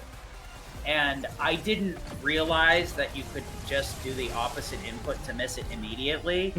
So towards the beginning, I was just letting the timer run out. And then at some point I was like, wait, this is really stupid. That's very wrong. So we've head down in here to deal with one of the first crystals, and we're running into the disembodied voice, which is the antagonist of the game, that has yet to be named. The cutscene after this, Joshua will seal the antagonist that hasn't been named, but we will find out that it's Ultimus, depending on what you want to go with. And Joshua thinks that, or knows that he's after Ifrit, which has been explained up to this point that there is a balance between the icons of Bahamut, Odin, Phoenix, Shiva, Titan, Rama. Leviathan has gone missing. I believe that's it. Yes. So the Ifrit is an aberration. It is a not part of that circle. So the fact that we have the Ifrit icon is not in this greater lore. So what had happened is Ifrit is kind of like an embodiment of Ultima, or at least that is his Ultima's understanding of the situation. So Clive kind of has a power outside of that normal struggle where everybody has one icon and they kind of balance the land in such a way where like there's kind of a political understanding where it's like one icon versus the other. So this is what kind of keeps the lands safe.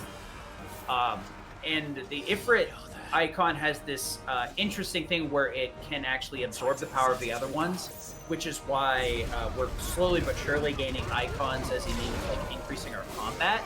But it also is a way of like we're slowly but surely destabilizing the lands by removing this balance that the icons maintain.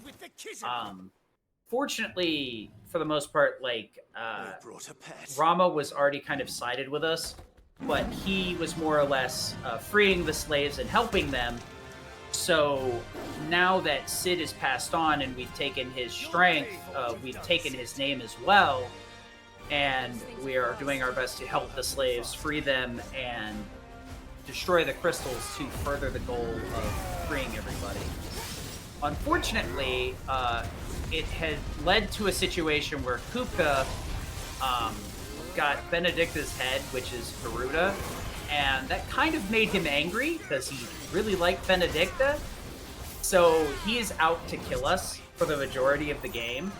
So right now we are trying to salvage that so that we can deal with that issue. In response, he attacked the old hideout while we were gone and killed a lot of people, and that has forced us to move to a different hideout, which is why there was that huge shift in between the last dungeon and where we are now, where Kupka has been antagonized, wants to kill us, We also want to kill Kupka for destroying our old hideout and killing a bunch of innocent slaves at the time. So there's this weird, not really weird, just this conflict between the two of them, and this is why we kind of hit a turning point where we couldn't go back and do all those old side quests because the area just does not exist anymore.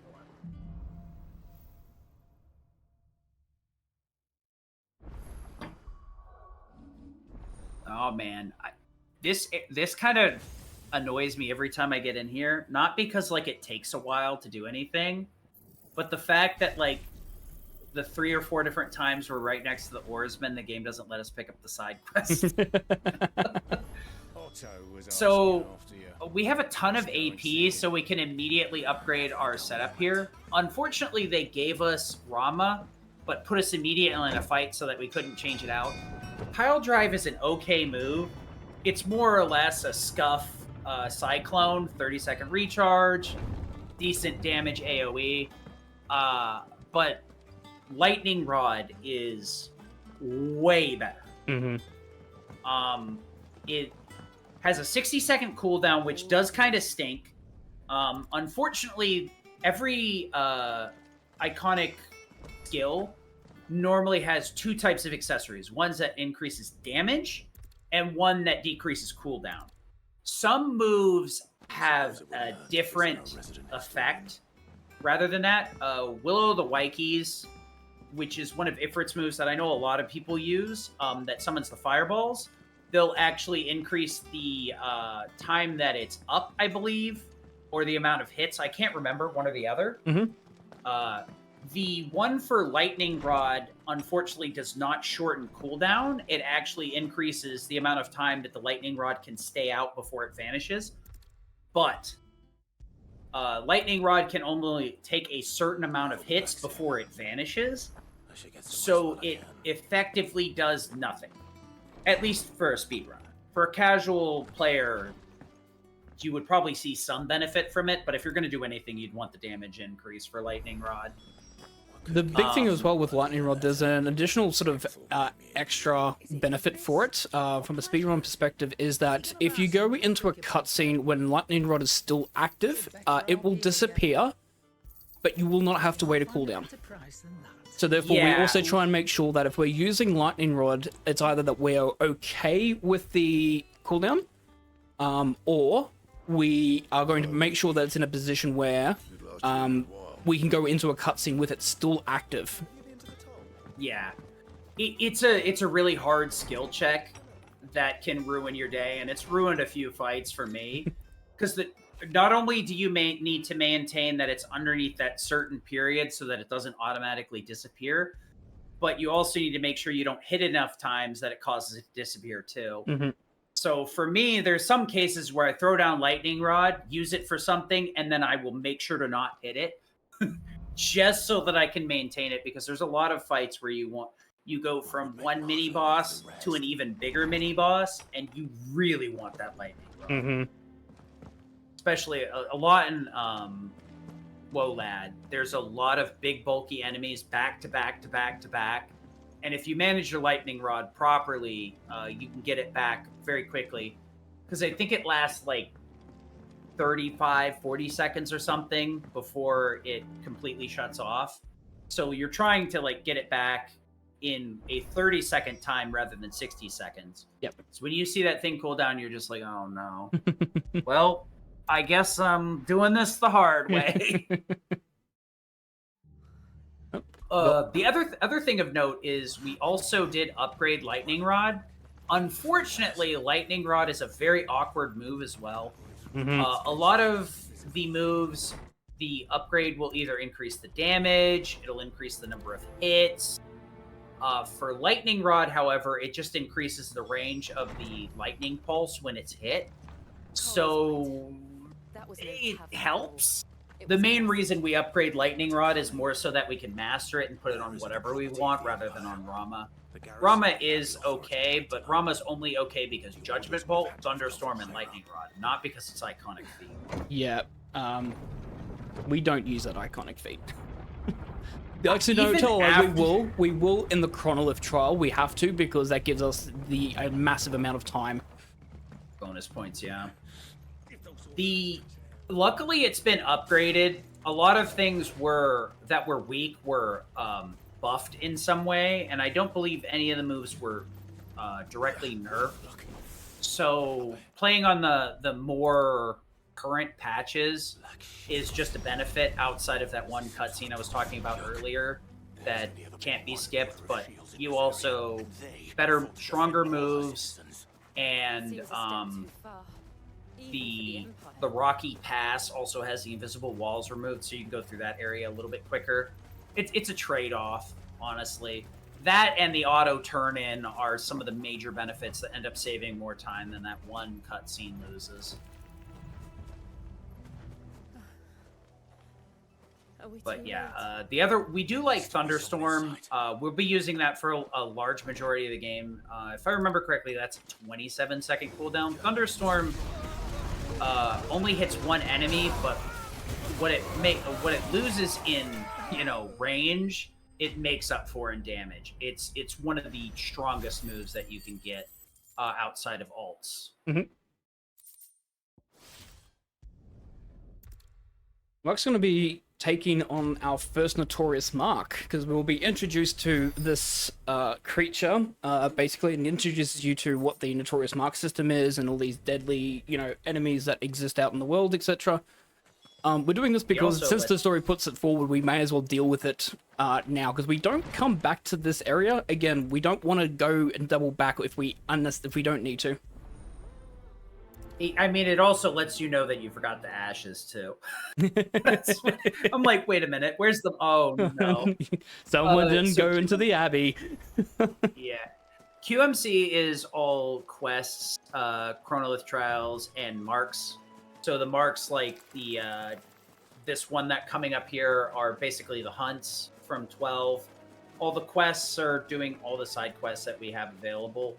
And the chronolith trials are the difficult trials where you try your combat with each one of the individual icons and that icon only.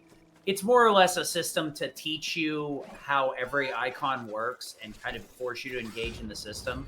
So, like, through casual play, you may not interact with all of the intended mechanics of a icon, and the chronolith trials are a very good way to get familiar with those and at least understand how they work. Because to make it through efficiently and pass the chronolith trials, you more or less have to figure out understand how the icons work. One of the interesting things with Lightning Rod is you can trigger it by hitting it, but the enemy can also trigger it. If you can, you want the enemy to hit it, because it'll do a lot more damage that way. It's not something that can constantly be done, but it is something that we try to take into account. The cool thing about Lightning Rod, though, is it's extremely potent with multiple hit moves like Thunderstorm here, or with like Flames of Rebirth or Ignition. It basically it boosts our DPS in a very meaningful manner. One thing that a lot of people don't know, like, we do this in terms of a speedrun now.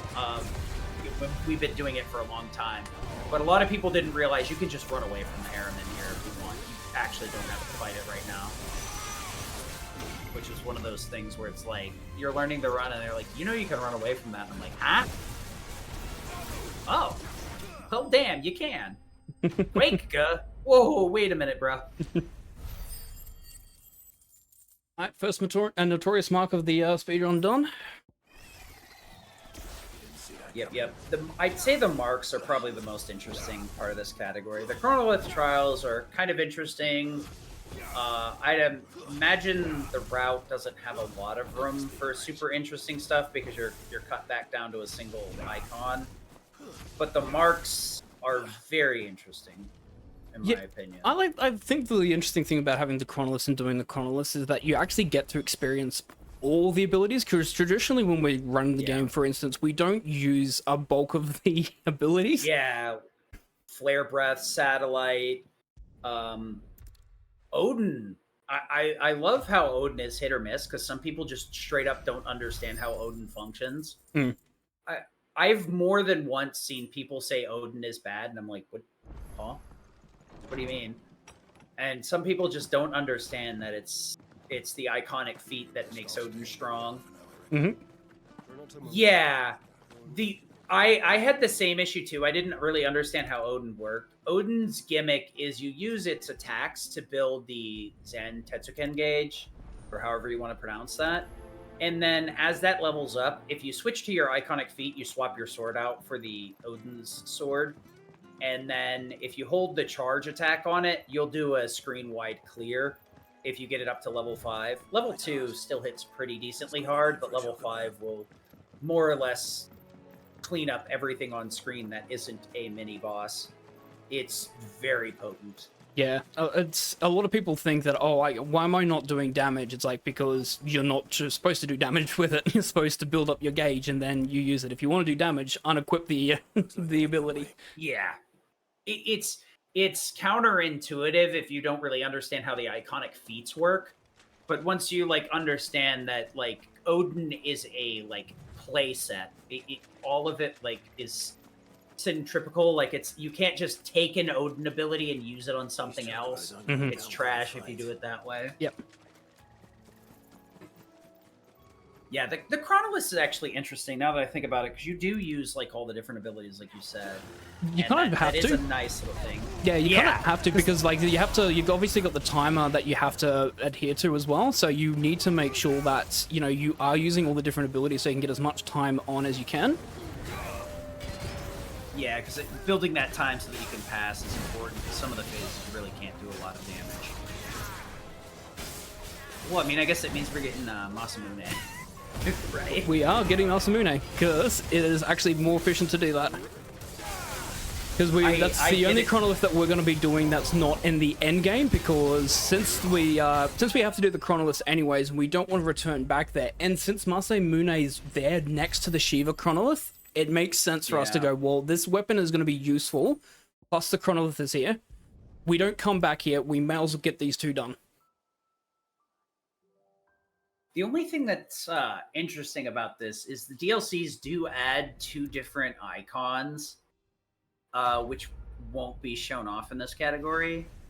The last icon kind of caught me off guard, honestly, but the Leviathan one I saw coming, because they mentioned it. That actually, the funny thing is the dungeon where Omega is, I noticed that very early on when I was heading up that hill, and I went back there a bunch of times casually to check it out. I was like, has this opened up yet? Has this opened up yet? Has this opened up yet? It's kind of a no DLC category. We do use some DLC at the very beginning of the game. No matter what version of the game you have access to quite a few DLC weapons that are a pretty big power boost, and because no matter which version of the game you have access to them, they are allowed, so we can use the Buster Sword or any other equivalent for the early portion. And it does give us a nice power boost to speed up the early portions of the game, rather than kind of struggling through with damage. Yeah, but we won't be doing Echoes of the Fallen or the Rising Tide, unfortunately. Yeah. This is already a pretty long category. I can't imagine adding the extra, like, that'd have to be like an extra 3 hours of stuff. Minimum, especially because if we're doing it as an all quests, then we would need to do all the side quests for Rising Tide as well, and that's at least an extra hour on top of the regular game too. Yeah, because like some of the quests are quick, some of them are long, but bringing Ambrosia over is probably the longest one. That's a real nightmare one. Oh yeah, so we did actually clear one of the side quests to get Ambrosia right there. That is the only quest that we would do in a story run. Ambrosia will always be faster. The only unfortunate part of Ambrosia being faster is the movement tech with Ambrosia can be infuriatingly hard to execute. Because some of the areas where the way that you have to move Ambrosia to be fast is very precise, and a lot of the areas that you have to move Ambrosia through are extremely tight, to the point where you're gonna bonk on walls if you're not really good at it. But when you do it right, it feels so good. So yeah, we're gonna start using Ambrosia from this point, and this is literally the hardest Ambrosia movement we have in the game. It is not fair. Yeah, this is when you're first learning it, and then you see Ambrosia movement, you're like, oh, that's cool. And then this is the first area you try to learn it in, you curse a lot. A lot. So what we're trying to do is we're basically drifting. We do a Taco drift. Yep, and that's the first area we got. So we try to drift, and then once we release with Ambrosia's wings head down, we get a sprint. So once we do that, we can then attack, and if we do that, you'll get the Chocobo kick. However, if you're not sprinting and you try to attack and there's enemies nearby, you will target the enemies. So yeah, when they're doing dialogue, attacking over and over again will be faster than just slow walking with a Chocobo, which is really all we had initially. And then it was running and drifting, and it was like, okay, that was it. Then it was eventually discovered that if you kick after doing a drift, you can maintain the speed boost for a lot longer, and the kick goes much further. And even further, if you kick when a combat scenario is active, Ambrosia will kick really far. The hard part is not Ambrosia, getting it so that Ambrosia doesn't turn around like that and target the enemies. Your movement has to be very precise so that you're like in a position where Ambrosia won't turn around. And even when you're in a position where you're pretty sure Ambrosia won't turn around and kick, sometimes Ambrosia will just 180 and start kicking the opposite direction. You're like, I am miles away from them. What are you doing, Ambrosia? Do you have a sixth sense? Yeah, Ambrosia sometimes likes to not sprint, and as soon as she realizes she's not sprinting, she's like, oh, enemy, I'll target. And it's like, no, Ambrosia, please don't. I mean, I would be more annoyed if we literally weren't mashing the attack button. I'm like, I'm mad that it's auto-targeting this hard, but also I am mashing the attack button. It's like this weird spot where I want to be mad, but I'm like, this is kind of my own fault. Yeah. But yeah, Ambrosia is really nice once you get the movement down. This is actually a lot better area. It's much shorter, but you're not so claustrophobic by the hills to the point where like you can get this area is a lot easier to get familiar with Ambrosia's movement and do it well. It feels so good when you realize that like a lot of your movement is kind of hampered, and most of the good movement tech is Shiva Odin and those are very much endgame, so you really don't get good movement tech with icons till much later. Odin is super good for going downstairs, and Shiva can be chained into the Phoenix Shift in a very weird way where it's faster. It's some interesting looking chain movement that is pretty quick once you actually get it going right. It's about 25% faster. I started getting used to it, but the problem for me is cycling back to Phoenix because you have to go Shiva, and you either have to go Shiva into Phoenix and like rework your icons, or either way you have to like cycle over an icon in most instances.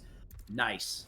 Getting the enemies caught here so you kick them across the room is deceptively difficult, especially having them lined up with the actual area you want to go to, not going too far right, too far left. Because yeah, the reason why we do that is because we're in a conversation with Jill there, and we want to be able to dash forward and kick. So actually triggering the fight and kicking the enemy over means that you get the long Chocobo kick animation instead of the short one. So it is actually slightly quicker to force a fight there. Yeah. I mean, that does sound possibly correct, Bachin. I'm not 100% certain, because like I got into speedrunning this, when I got to this point, it was like post some Ambrosia tech, so it was a little bit faster. But at a certain point, they started discovering like the speed kicks and stuff to where it's just Ambrosia's just quicker all around. The cool part is like you do the dash, you do the kick, and then you get the speed kicks. And then when you trigger a fight and you get like those super kicks, like I call them hyper kicks, they just, when you have the dash speed and kick while there's a fight active, Ambrosia just schmoves. Mm-hmm. Just schmoves. and you're Yeah. like, ah, it feels good. Yeah, And then you slow down, and you're like, what happened? yeah, if you get the long kick whilst in a dash animation, I think it's 3 times faster, 2 to 3 times faster than Clive's sprint animation. How much speed you get on that. But yeah, I think it is like normal Chocobo running is slower than Clive sprinting. Chocobo dashing is faster than Clive sprinting, and then Chocobo dash kicking is the fastest movement. The worst part too is like How long have you been pursuing Clive's that? sprint is They burned their first locked village. behind walking for a certain period of time, so there's like this weird thing you have to account for because you can't just like hold and immediately get full speed. It's so frustrating. So because you don't have the subtitles up, it's kind of hard to tell, but a lot of these areas there's dialogue going on with one of the characters that's preventing us from getting a dash here. So that's why we are doing some regular kicks at the beginning, because they're just yapping and we can't access any of the really fast movement. Then we time it out so that when we hear the end of the dialogue, we can get immediately into a sprint and then start getting speed kicks going. Also, this fight is one of the first ones where like the lightning rod shenanigans we were talking about earlier is really important.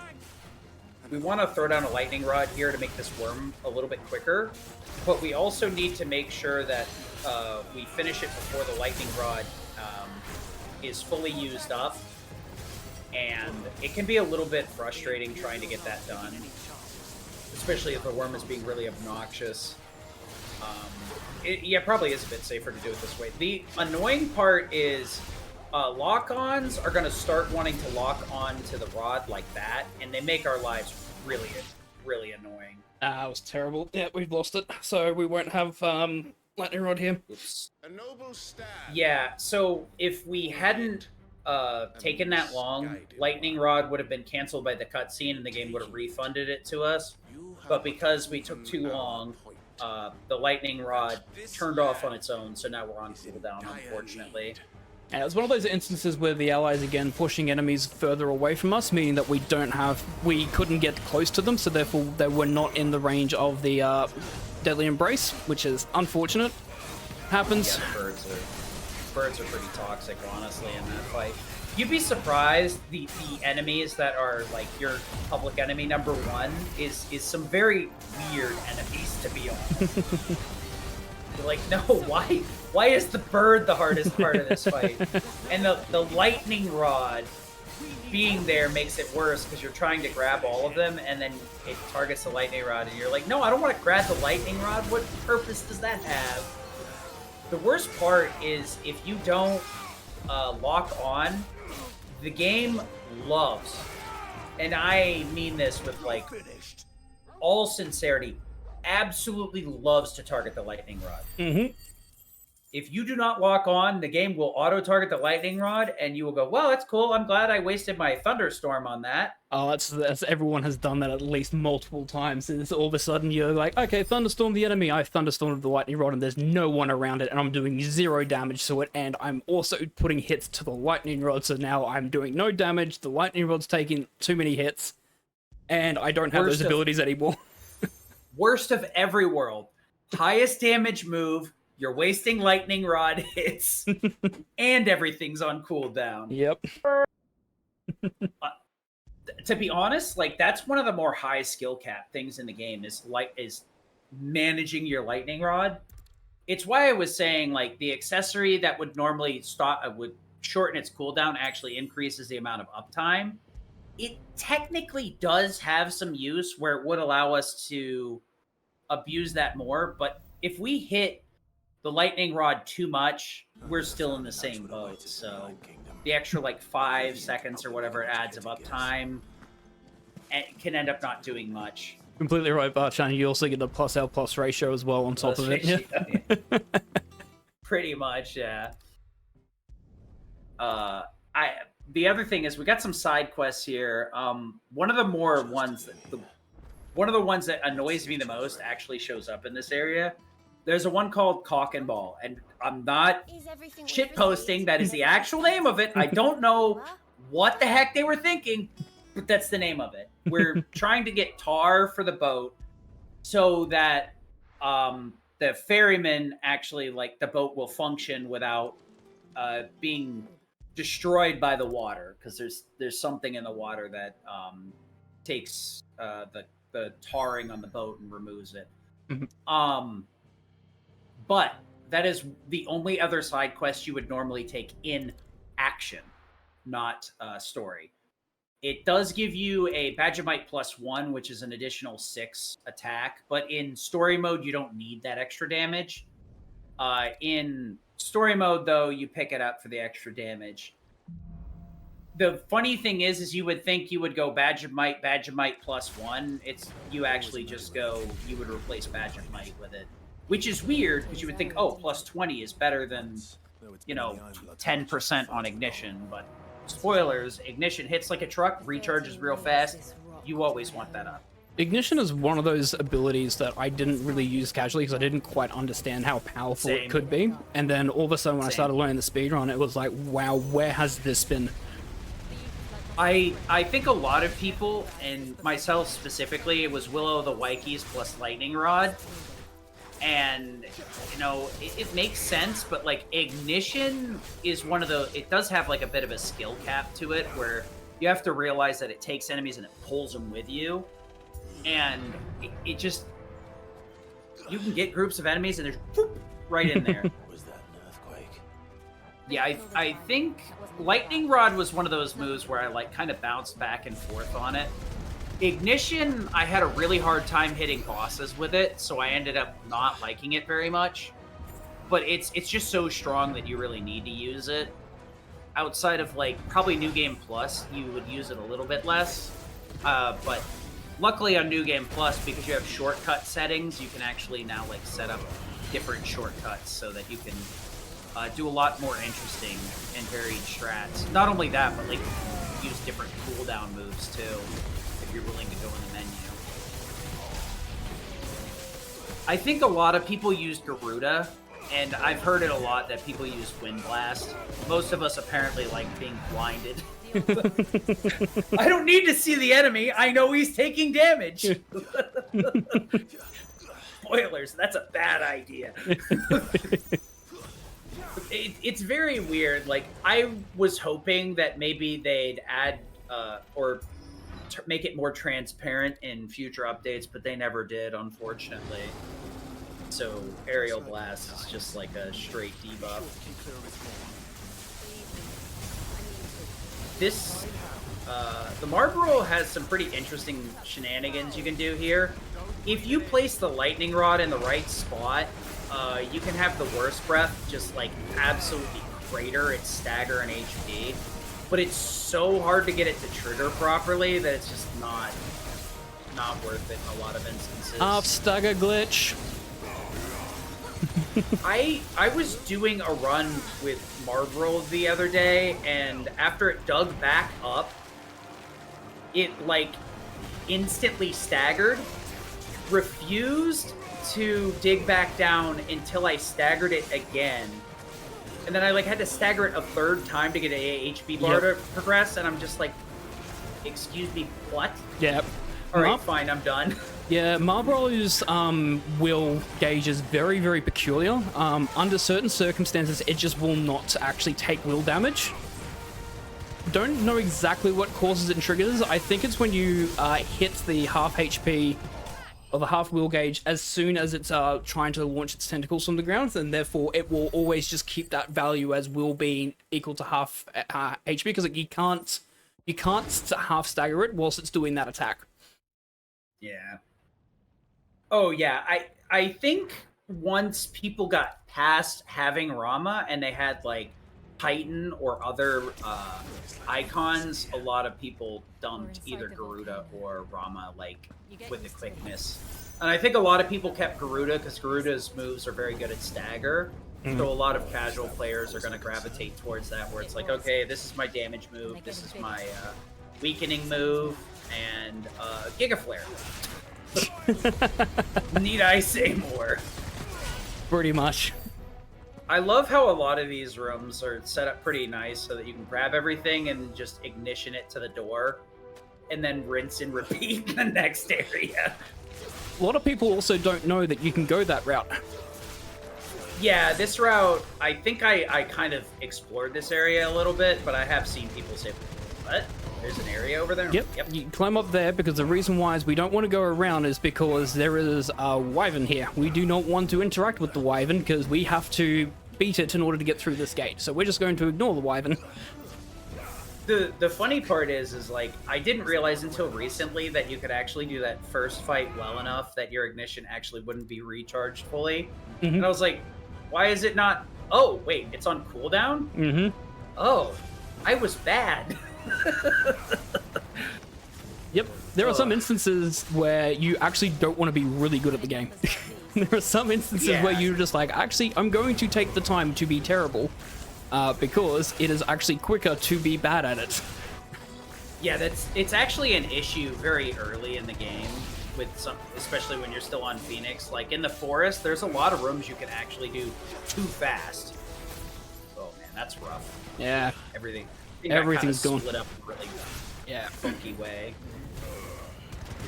I'm going to reload.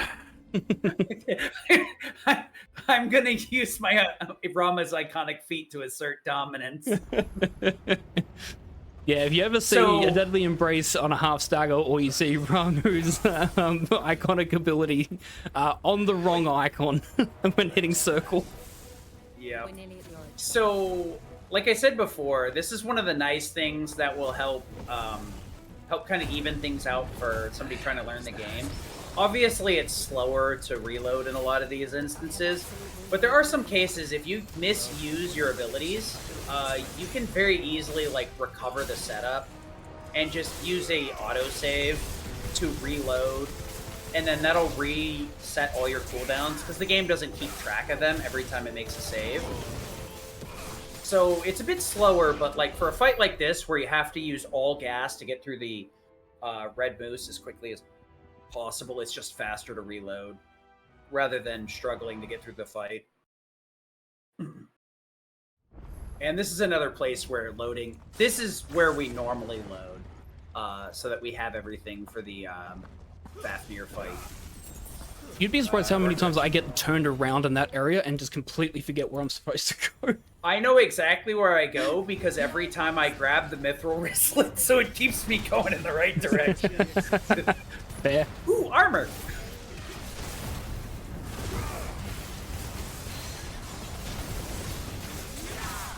Yeah, there's some places where I go for like the aerial charge blade just because I found that it's like getting the parry is easier. Yeah. I need to learn to do that, honestly. I'm terrible at the aerial one. I don't know why. It feels like more consistent, even though I'm pretty sure that's not the case. But it is nice. So a lot of times Charge Blade is a lot better at hitting parries because it has like kind of an extended hitbox.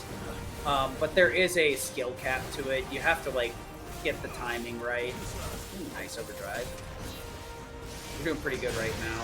Although we've capped out our damage, so we're just kind of like waiting. This is another one of those instances where we just use a skill so that we don't get interrupted. Not really because it's doing like damage. It is helping with the stagger, but we just kind of want to stay on the boss. And if we hadn't used a skill, we would have got shot to the other side of the arena when he flopped on us.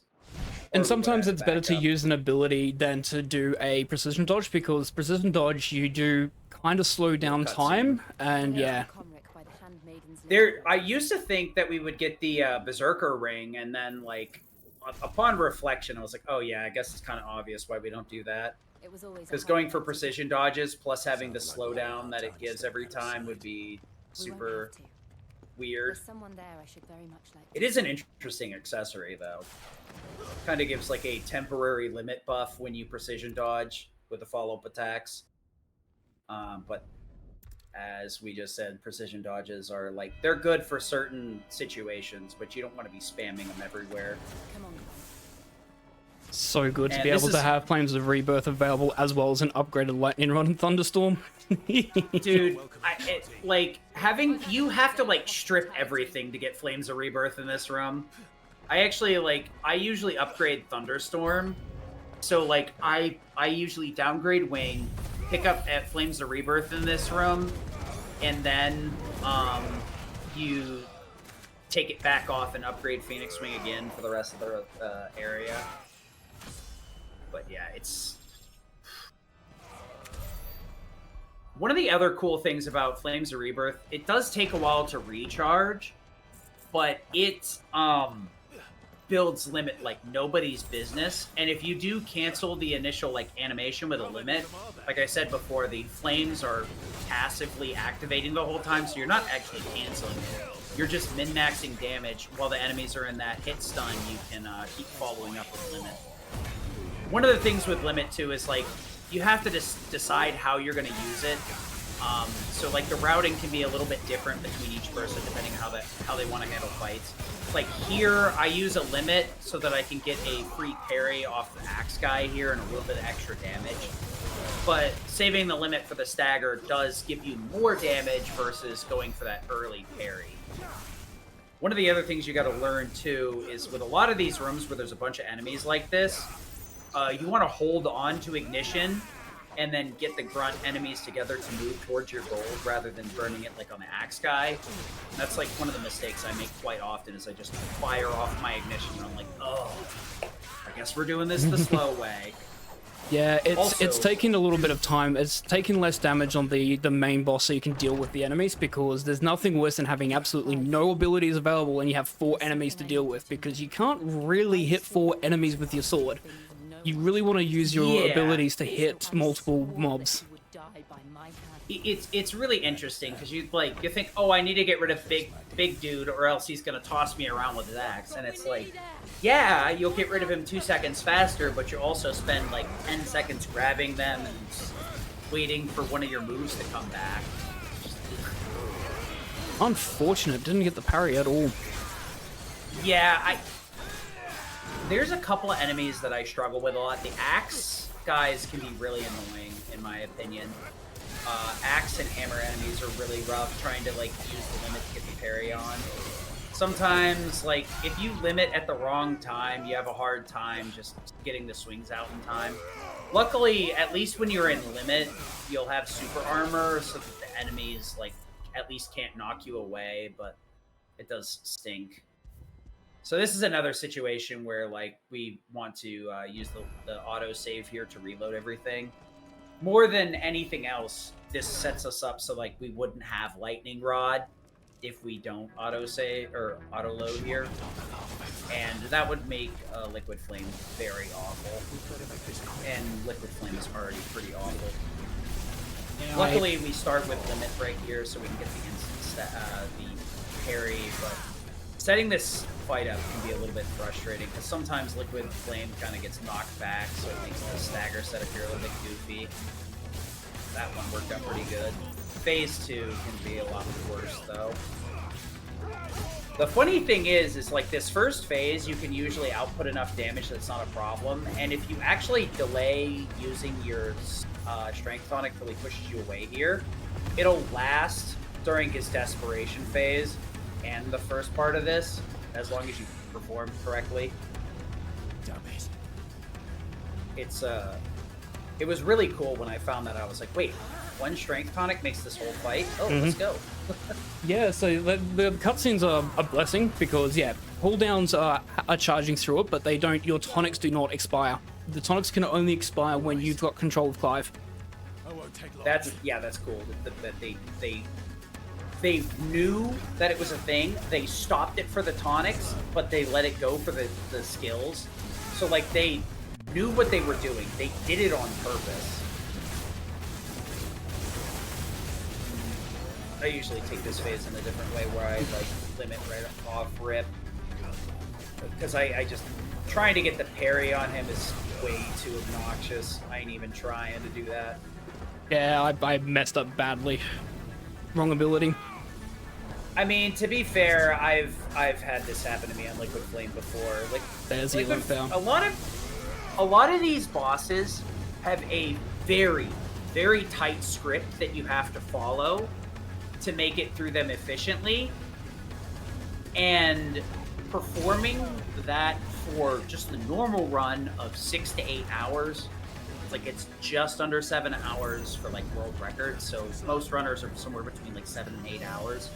Is extremely difficult, but it's even harder on an exceptionally long category like this. It's 14 hours. There we go.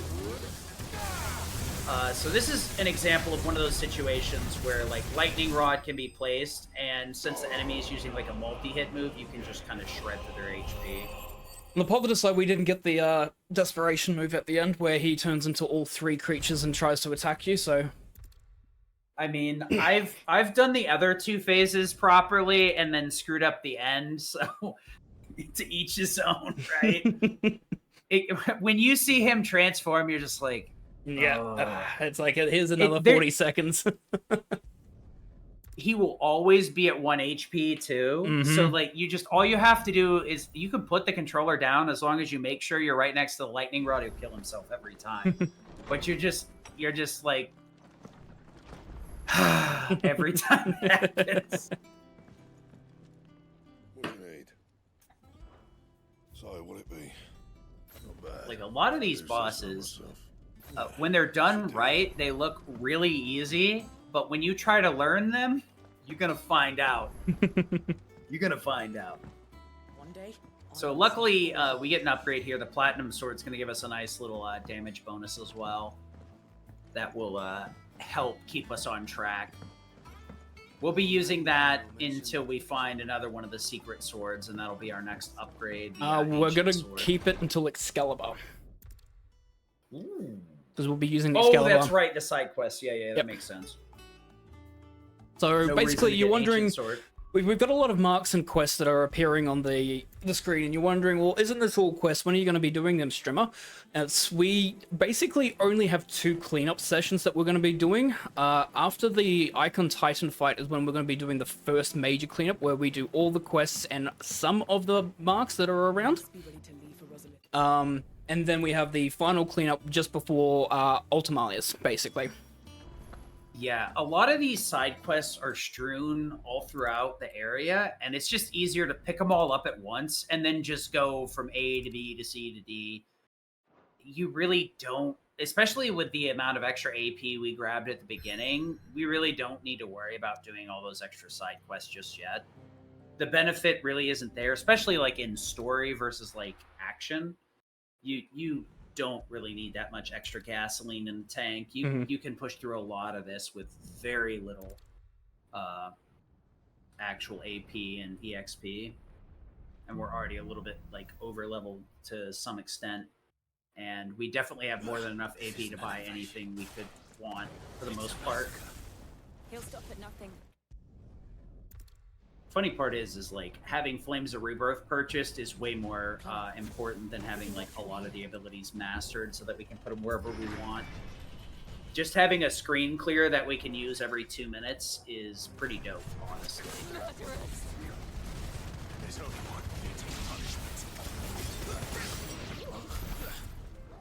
Alrighty, let's hope that we don't glitch this next enemy out. I take my time with that fight every single time, and like when I see him go to use Protect on there, I just wait and let him fall down and like let Protect come out. Yeah, because he's done it so many times. I'm just like, I expect it to happen. There was one time where he refused to come down, and I was like, can I target him and use Thunderstorm? Oh yeah, nice. Unfortunately, in this next room, there's going to be some enemies that spawn like on a raised platform that we actually can't get on. It's just kind of like a staging area. There's going to be one mage that comes in with a couple of dogs. The stay mage will be kind of silly sometimes and won't drop down, which luckily we did not have to deal with that, thankfully. One of the other things too is we got to be careful about how we kill enemies here. If we manipulate the camera correctly, we can avoid enemies spawning at this much further down area. Unfortunately, one of them did spawn in. But if you have the camera in the right spot soon enough, you can avoid having an enemy spawn all the way in that bottom area. You can just make them spawn behind you and to the right of you. Yeah, this is easily my worst section. even casually on any percent, I struggle so hard with this. Rrlat8 is very difficult. The enemy manipulation, some of these fights are honestly very brutal, and then it's all capped off with Kuka. Kuka's a really hard fight. And the problem is that like training both the phases is super difficult. Phase 1, you want to open with a parry, but like it feels just straight up inconsistent and random sometimes. And then the second phase that you want to practice is very long, and there's like a 2-minute long cutscene between it. So practicing this area is extremely difficult. You also have the curl before that. You have the group fight before Kupka. Like, the curl's annoying because the curl just loves to jump around and not stay put. And so, therefore, you're trying to set up a lightning rod and it's just jumped out of the way. So you have to reset up again and it decides to jump out of the way again. And you're chasing it around constantly. As for, like, the PC, all I know is I asked one of the other runners and they said they were losing time on basically every split. So PC is going to be slower. It'll be faster on splits with a load remover, but you know, you're going to lose real time. It's the same thing with Remake, and I imagine it'll be the same thing with Rebirth. PC will just be slower. Flames or Rebirth? We're not. Oh, you have it on. Never mind. My bad. I'm used to having to equip it before this fight because we have Wing on for the previous rooms. Yeah, I make sure I do it after the assassin. Yeah, that makes sense. That makes sense. I usually do this room in another way where I'm facing the gate so that they spawn behind to the right, but that works too. Yeah, so the coral here can be a little bit annoying. We want to set this up so that the coral does a decent amount of damage to itself with the lightning rod, but if we don't set it up exactly right, we're going to have to kind of like fuss with the coral a bit here. The problem is that once you get off the script, you have to do a lot of calculating on the fly, and you have to resist the urge to just spam attacks too, because everything needs to be on a very certain cooldown order where everything's kind of launched in a specific order. Everybody will have their own route in how they do fights, but making sure that you're maintaining those cooldowns is super important. One of the cool things you can actually do here is you can get hit by the lightning to get your cooldown reduction on Cyclone if you save it for that phase, and then you'll have the 10-second cooldown. Unfortunately, if you like mistime it, you'll whiff that cooldown reduction, and then you're going to be fairly annoyed. So we don't get any of the DLC items. You can use the DLC items like the Buster Sword, and every runner does use that to make the earlier segments easier because everybody has access to it. But the Fallen Shadows and Rising Tide and the additional stuff, the additional Chronolith dungeon after that are not included in this category. Maybe one day, but there's not a category for it at the moment outside of the DLCs separately, I believe. Yeah, especially for a completionist one, because it's very difficult to try and track how would you state that, like, especially for the Rising Tide side quests, how would you confirm that all of those have been done? Because with the category as it now exists, or Renown or Chronolith, we can easily check the Renown number and then the Chronolith title saying that yes, that has been done. Whereas with the DLC, it's very hard to confirm. Yeah, the problem is moderating it and making sure that it's confirmed. So this fight's a really interesting one. We start with an axeman, and then we'll get 2 assassins after, or as I call them, ninjas. Setting up this fight can be a little bit interesting. Depends on how you deal with it, but what we want to do is clean up the axeman here as soon as possible and get him pushed on the ground. We want to hold on to Flames of Rebirth for a little bit later, but we popped it a bit early here, unfortunately. I can't say that I haven't done that too. Flames of Rebirth is a very big duality. It's great at clearing rooms, but if you accidentally hit Flames of Rebirth, it's the biggest feel-bad moment. You're not very happy when it happens. Yeah, because especially if you're sitting there going, oh yeah, I've got Rising Flame. No, I don't. I have Flames of Rebirth. And all of a sudden it's like, well, there goes all the that. time. You're like, I'm just going to hit him with my quick, high damaging, single target, 20-second cooldown. Next thing you know, you're firing off your room clear 2-minute cooldown. And you're like, oh! So luckily the assassins have this poison mist. Almost all of the assassin type enemies have that. And it is hilarious to watch them just knock themselves out with lightning rod. It's so fun. One of the things we want to do is use a little bit of limit here to increase the damage, but we want to save our limit for Kupka as well, so we have to like thread this very fine needle. One of the cool things here is even no matter how bad our HP is here, we get a free heal after we finish this fight before Kupka. And then on top of that, even if we burn through our potions, they give us, I think, a potion and a high potion on the front step, and then if you go up the stairs, there's another high potion at the side.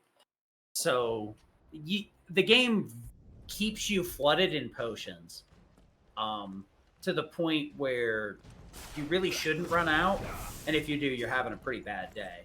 I accidentally popped a strength tonic, so I thought I was on toggle. I promise you, Sid.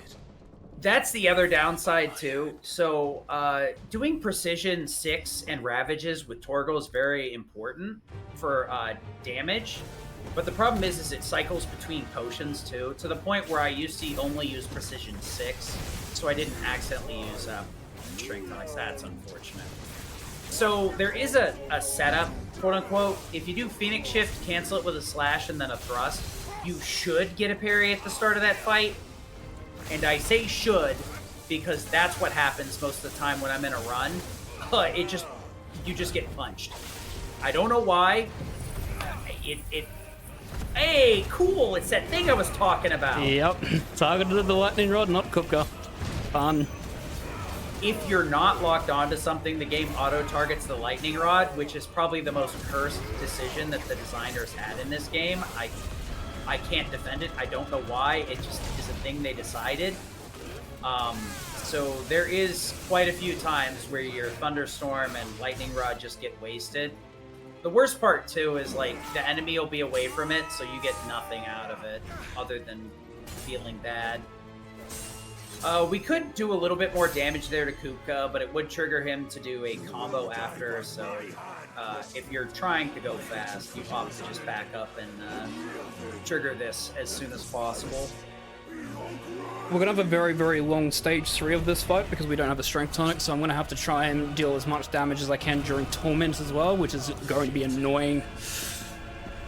Yeah, so we could take Flames of Rebirth off for this fight, but because this cutscene's so long, you can usually fire it twice. Personally, if I remember, I like to put Rising Phoenix back on here, the wing. Because it's just, you get it back so much quicker, you can use it so many more times. If your first phase goes poorly, you have 2 or 3 of them, usually. And then you'll have like 2 or 3 of them in this phase too, versus the Flames of Rebirth. The only downside is you're gonna want to take it back off and put Flames of Rebirth back on for the next story fight right after this, because it's a huge group of enemies. And there's no reason to not have Flames of Rebirth at that point. Yeah, a lot of these, I want to do hard at some point, but a lot of these fights are very difficult in New Game Plus hard. Oh, yeah. This game has a very challenging hard mode, and I know a lot of people aren't big fans of hard modes that are only available through New Game Plus, but I think they're very well balanced in a lot of the Square Enix titles, as frustrating as that is, that hard's only a New Game Plus feature. I think it allows them to balance combat in a way that makes you interact with the systems a lot more in a more meaningful way than just kind of like bigger numbers in a new game run where it's just harder to get through everything. There is Final Fantasy difficulty, which is hard, and then I believe there's another one that they added after, which might be Apocalyptic or whatever, I'm not sure. I only ever did Final Fantasy myself, which I would like to do Final Fantasy 60 at some point, So the Final Fantasy mode, if you start it from a fresh file, your level will be capped at 50, 60 if you have the DLC, versus like doing it at max level, which is kind of boring to me. I'll have all the abilities, but I won't have max stats, so I can't just slap things to death for the first couple hours. This is also a really cool one. A lot of these attacks like this, you can drop a lightning rod and just let the boss go to town on themselves. Right here, we're going to abuse the fact that limit makes us unkillable. It's a really underestimated mechanic that is stated in the game, but a lot of people don't know about it. Your limit gives you super armor, does increase your damage, and you cannot die as long as your limit's active, but you can go down to 1 HP. So you do need to make sure that you heal before you exit limit, or you will most likely die if you're not, on your A game. Yeah, Kupka is just kind of a nuisance, unfortunately. He's really strong. Kupka's one of the first enemies actually that will cancel your skills, which is very frustrating and catches a lot of players off guard right off the bat. We saw it there, unfortunately. Kupka and Barnabas both have this ability, and there's I think there's 1 or 2 enemies or marks that can do it as well. 90% of the enemies in the game, if they hit you, they'll stop you from using your special attack, but they won't put it on cooldown. Kupka actively and Barnabas actively interrupt it and then put it on cooldown, which is very, very punishing. And it can be very frustrating to deal with, honestly, because the game is really generous with making sure that your things are not on cooldown, and giving you the benefit of okay, don't worry about it. We'll just stop your move from happening. Yeah, also what made that fight really difficult was not having that strength tonic, so that extra 10, I think it's 15%, I think strength tonic, or 20% damage? It's 10 for 60 seconds, I think, at base. So that actually is a big thing, because obviously at the end of Torment, with unleashing all the abilities, if you have a strength tonic and you're doing all that damage to him, he would have been dead at the end of that. But since we didn't have the strength tonic, we had to really amp up all the abilities and make sure we did that. Then we had an ability cancel, etc. Yeah. Well, strength tonics are very, very, very much needed in these kinds of runs. 10% on the strength tonic doesn't mean a lot on your normal attacks, but it's 10% from the strength tonic, and I think it's 10% from the limit. Mm-hmm. And then when you factor in how high the damage your normal skills are, it's kind of one of those where it's like a stacking thing. In Remake Rebirth, there's the Berserk status effect that you can inflict on Cloud. You also have the Fury Rings, which will give you permanent Berserk. But those increase your damage by 20 or 30% at the cost of taking 20 or 30% more, which doesn't seem like a lot, but when you do a hard run, having a Berserk ring on and having a no Berserk ring or no Fury ring for Berserk is the difference between killing a boss and dying to a boss. You're going to run out of ATB at that point. So it's one of those things where it's 10%, 20% doesn't seem like a lot until you realize you go through all these calculators and multipliers and you're like, oh, that's 20% on this move that does 3,000 damage. Mm-hmm. Oh, that's an extra 300. Oh, that's an extra 600. I see. What's really annoying here is I would love to be able to pick up that quest for Obulus the Boatman, but that's locked at the moment until we do Mid's mission, which is annoying because that's the only time we go to the bottom of the pier for this story. There is one other time you go down there where you talk to his uncle, but it's the same thing that happens. You go down there, talk to the uncle, it warps you up, and the quest is locked. The 2 or 3 times you go down there, it's either not available or locked. Yep. And the fact that that side quest is locked actually pisses me off. I'm not even going to mince words. That really makes me angry. Because you could so easily just pick it up and then do the side quest. Because all you have to do, actually, that side quest is really simple. You warp to the opening area that was the first time you came here. You jump off the cliff. You kill 4... crabs, and then that's it. and you get your Badgemite +1. And then on top of that, it has an auto warp back, so you can just warp talk to him. You don't even have to take the elevator back down. But no. We had to lock the good side quest for no reason. Sometimes you gotta wonder, you're like, why? This is just inconvenient. I think the story behind it is that Clive has to do the story because like he can't say it's sort of like a really time sensitive thing in terms of like the story. He must do this. But I mean, just annoying. yeah, I guess if you're putting it that way, but I mean, there's no, yeah. I just look at it from the idea of like, there's no reason to lock the side quest, but you could just like lock it so you can't turn it in, but you can pick it up. So it's just an inconvenient thing. So there's a couple of different ways to handle this area. The main enemy we want to deal with is the worm at the top of the mountain. Ideally, we drag all the enemies up here to the worm and then use Flames of Rebirth to kind of clean up the whole room. You can simplify it this way so that you just make it a one-on-one fight if you want. The other thing too is sometimes, just like earlier, you kind of get in your head, you're like, oh yeah, I want to use wing here. And you kind of use the things out of order. As long as you clean up the entire room with Flames of Rebirth, you're really not at much of a deficit. Plus, one of the other things is, like, Flames of Rebirth is really good at building limit. So if your limit is too low, using Flames of Rebirth early might be the right option, because the limit is going to massively increase the damage on the worm and make it easy to take out.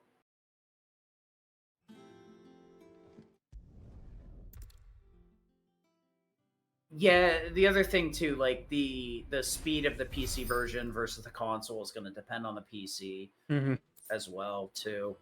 So the funny thing is, like, my experience personally is with Remake, and I used to speedrun that quite a bit, and I'm going to get back to it at some point once I actually like get into doing hard mode for Rebirth. But the funny thing is with Remake, its loads are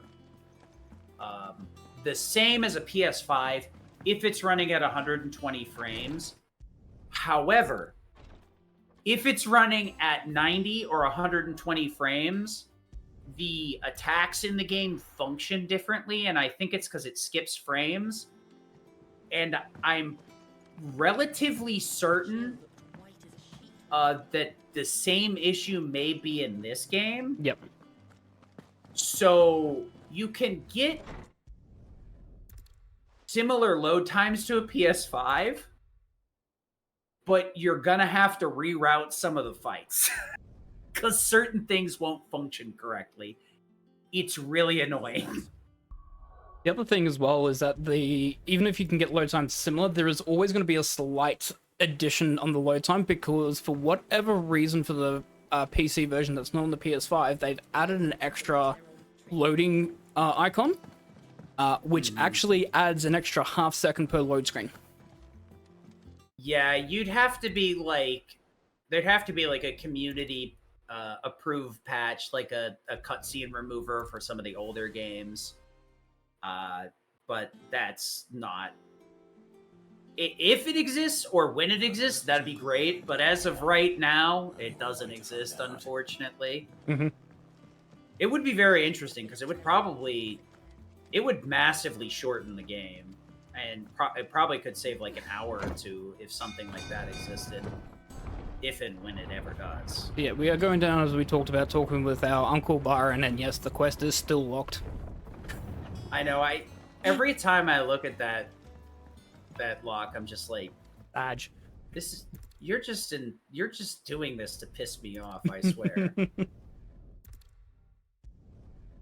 The annoying part is, like, we have Flames of Rebirth equipped now too. So, like, the fight would just be walk in, Flames of Rebirth, leave. We wouldn't even have to do anything.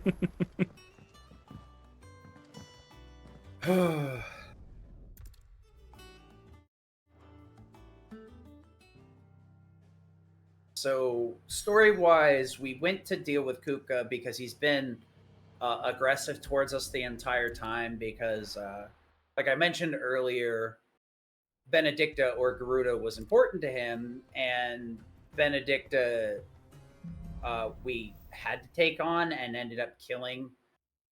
Benedicta is kind of an unfortunate character because like she is kind of a ice queen, but it's also revealed throughout the like story that there's a good reason for that, because as with Jill as well, she was abused by other people before she gained full control of her power.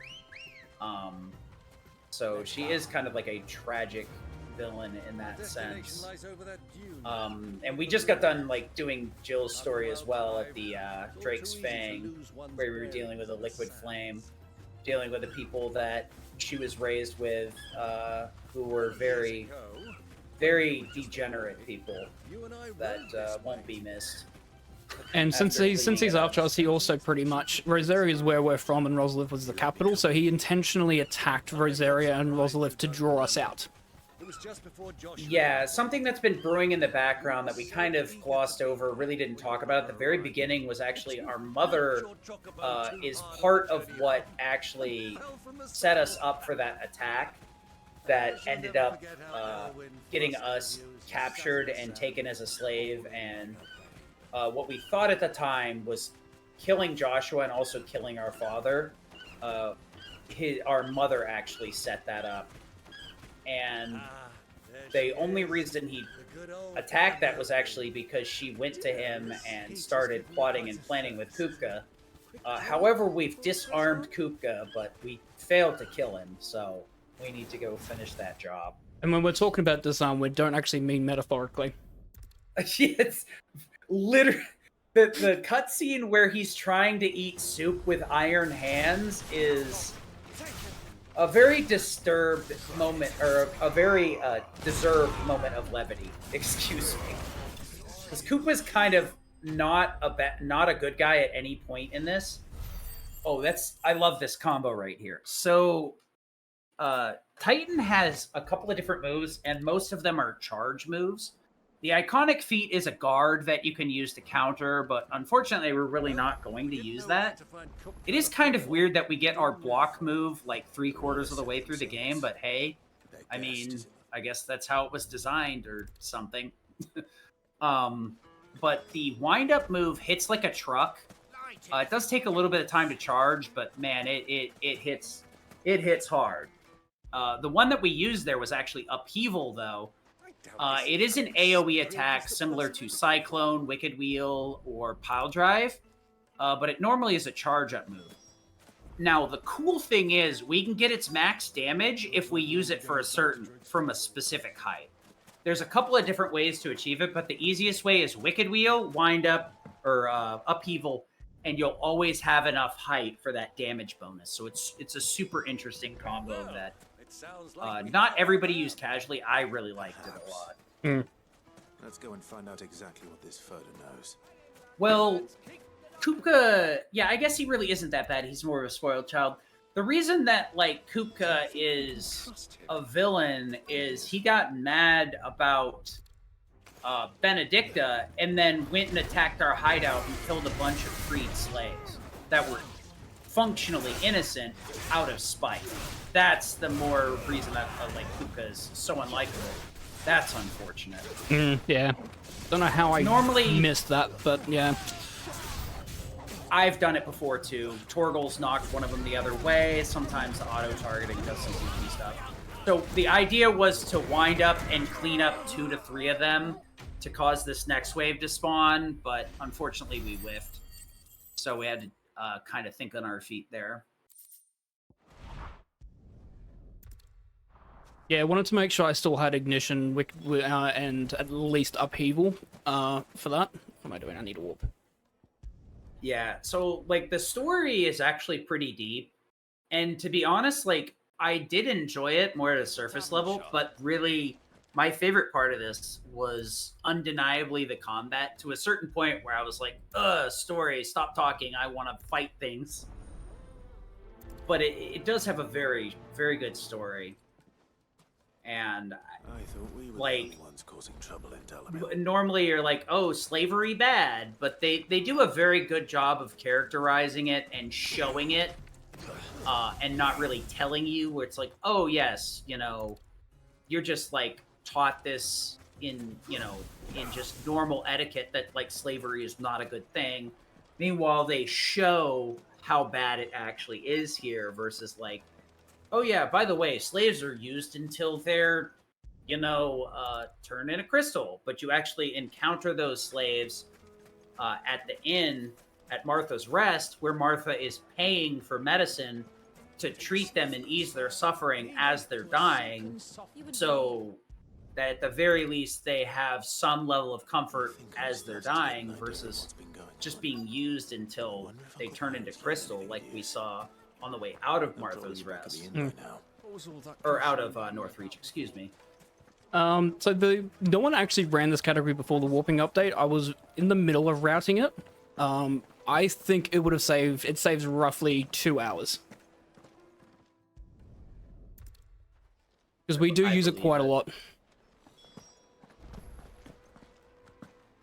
Because in the main game it saved 5 minutes for the any percent. Yeah, I believe it, I believe it. A lot of the movement here is kind of obtuse, honestly. Like sometimes you would, you know, like right here you would just think to run down the stairs, but it's just faster to take the warp back to main town and then head on out. The other thing too is like Ambrosia saves a fair bit of time because you use Ambrosia a lot more. Ooh. Come on.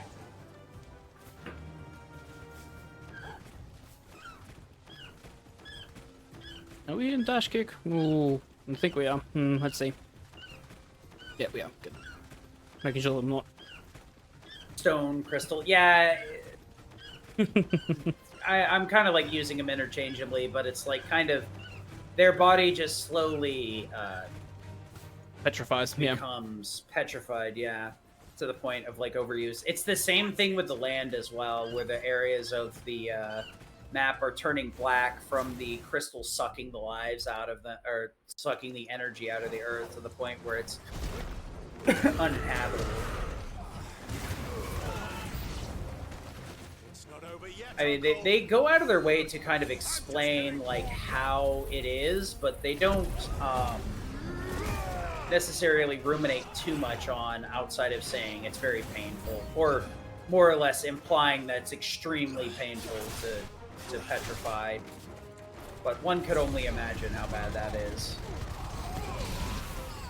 This fight's a bit awkward. These two guys will spawn in the back end depending on how you do it. You can keep your camera turned towards the back of that area and make them spawn next to the chocobo. But this is another one of those things where it's like it depends on your routing. Because what the main part is clearing that fight with Flames of Rebirth to not have to go from one end of the room to the other back and forth over and over again.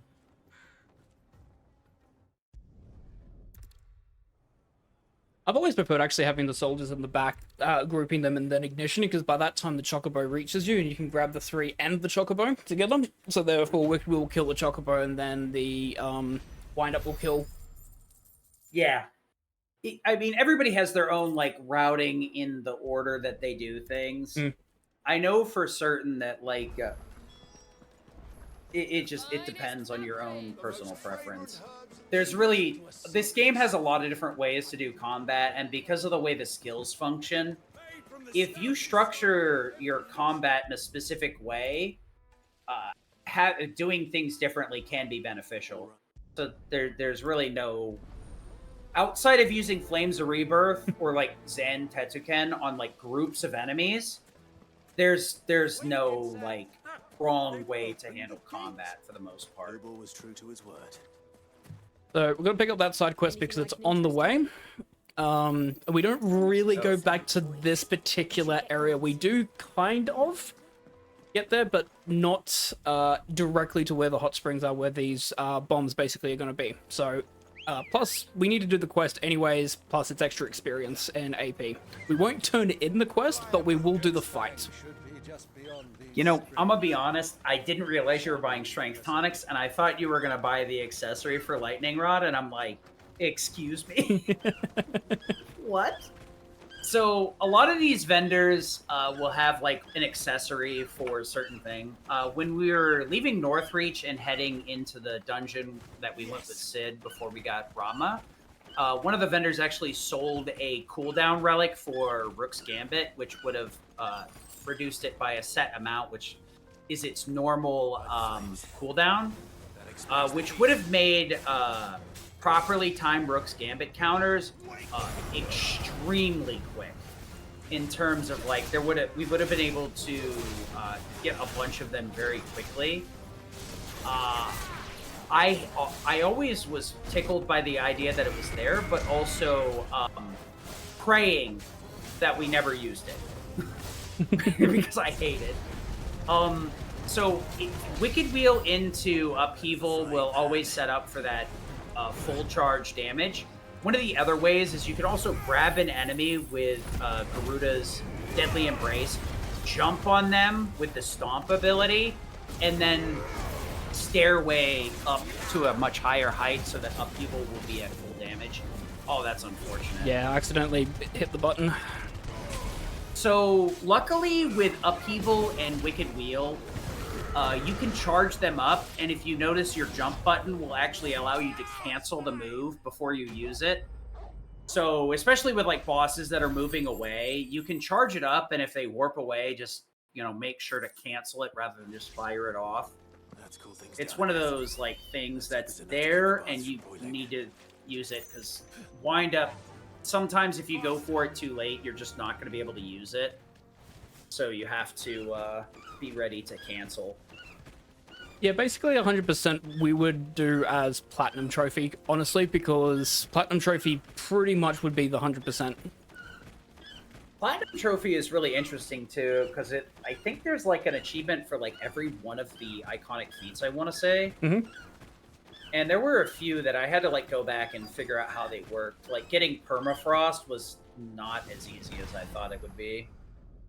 But it was interesting because it forced me to like interact with Shiva's icon in a way that I wasn't aware existed. And achievements like that I find are some of the best, that make you use a mechanic that isn't super obtuse, but also will change the way that you interact with the game, or at the very least let you know there's a different way to interact with the game. And like Permafrost is super cool when you do it right, unless you do it on Behemoth, then you're really mad. Oh boy, I froze Behemoth instead of speeding the fight up. Neat. Built all there. Behemoth is such a weird fight, because if you can like kind of scam Behemoth into like speeding the fight up if you freeze him enough times with Shiva properly. It's so weird.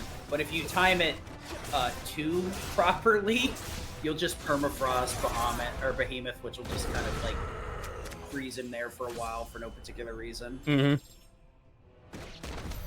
So much for the So yeah, the reason I was talking about Upheaval like having the height requirement is there is a different strat where you grab all the enemies in this room and you jump off of them so that you get enough height with Upheaval, but you can kind of handle these fights anyway, because you have a lot of good AoE moves at this point. Especially with so much AP, like, we can get a lot of things and get a lot of them set up real easy. Oh, that's unfortunate.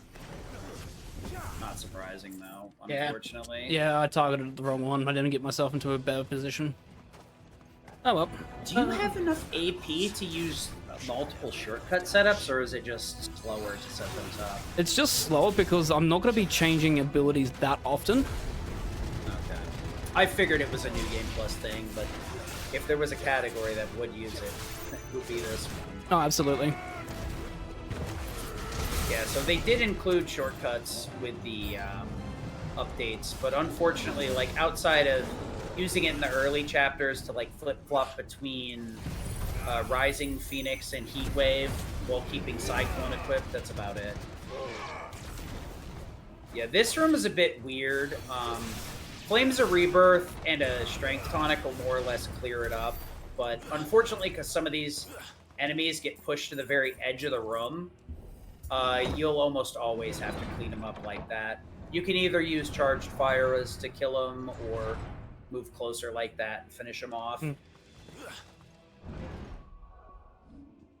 The next couple of rooms are kind of not very nice. We have a few pretty strong mini bosses back to back here. We're going to toggle off of Titan. Titan's a little bit better for groups of enemies because of wind up and upheaval. It's just good for those individual damages, but Lightning Rod is way better for bosses right now. And we don't have enough AP to master Lightning Rod, so... Well, actually... We do. It's already mastered. In story, you wouldn't have enough AP at this point. Yep. But, yeah. At this point, you'd still be suffering through basic Lightning Rod, because you wouldn't have enough to upgrade it either. And the big thing with like Lightning Rod, like I said before, when it's upgraded, it doesn't actually increase its damage in any significant way. It just increases the size of the explosion. So it makes it a lot easier to get clusters of enemies with it. But it's overkill for like mini bosses. Oh boy. I hate it. So Warlords are kind of the worst. Because they fall forward like this every time they're staggered. They always fall out of the range of Lightning Rod, so you have to like replace the Lightning Rod as soon as they get staggered, and then go from there. Some of these bosses like have to be fought in a really obtuse manner. Kind of weird.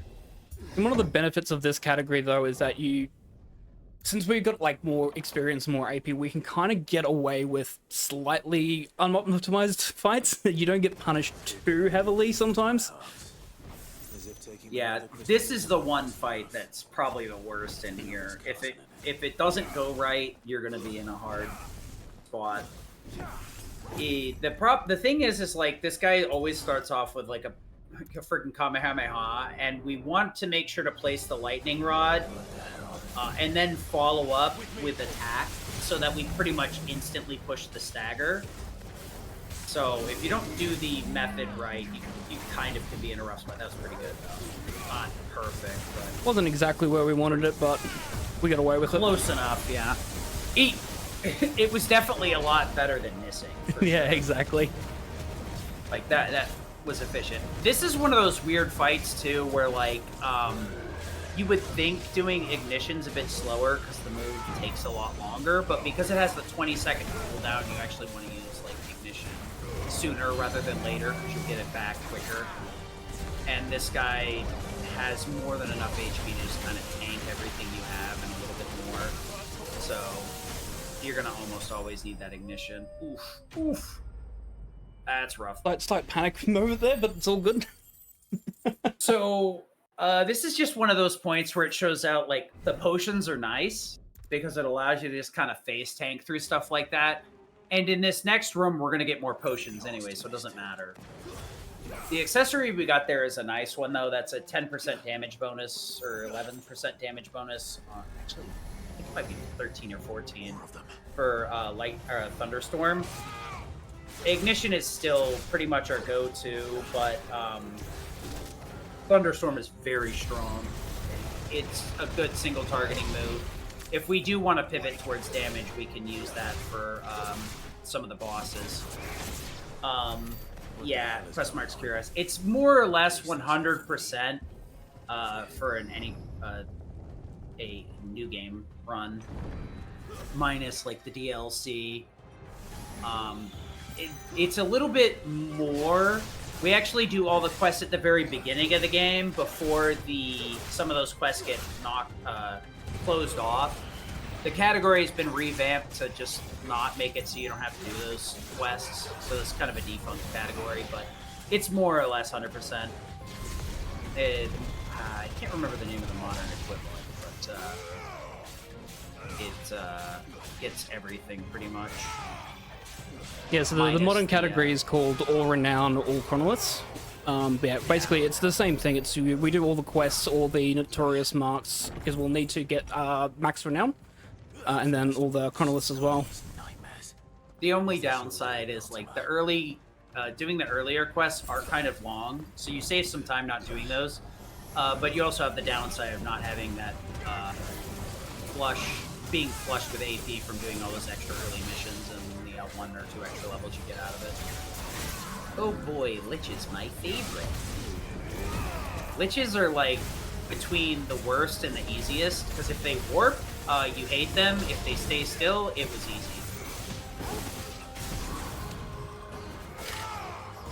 I do say I really like Ignition's Ignition and Lightning Rod's synergy. It just feels so good. Yeah, before I forget. Oh yeah, Flames of Rebirth is going to make this next fight a lot easier. Come on, Toggle. There's been a couple of times where I forgot, and I'm like, oh yeah, time to Phoenix Wing the one enemy, and I Flames of Rebirth a single enemy, and I'm like, I hate this. And then the worst part is like, you go in there, and you're like holding it, and you're like, I'm going to use my Flames of Rebirth here, and then you wing, and you're just like... Oops. Alright, come here. One at a time. Line up. Get this way. The unfortunate part is, like, we have to clean up the whole group of enemies before we can get the next wave to spawn, so... It's either Flames of Rebirth these, and then move all the way to the door on the next... Or, clean up the next one by grabbing them, or grab these guys, and then move to the door and Flames of Rebirth the last pack of enemies. Kind of pick your poison. Either way, it's going to be kind of slow. Kind of annoyed that Tool will actually knock that enemy out of the way. There was one run where I cursed Torgal, and one of my random viewers were like, "Don't blame Torgal." I'm like, "Dude, no, it's definitely Torgal's fault." I hate to break it to you. I love the doggo, but he just screwed me. Yeah. And that was in Waylude when I was going up Reverie. I was like, "Yeah, no, Yeah. Torgal just screwed me." It's that one room with the 3 bombs. Oh yeah, Oh, I that hate one. that. Yeah. I hate that room.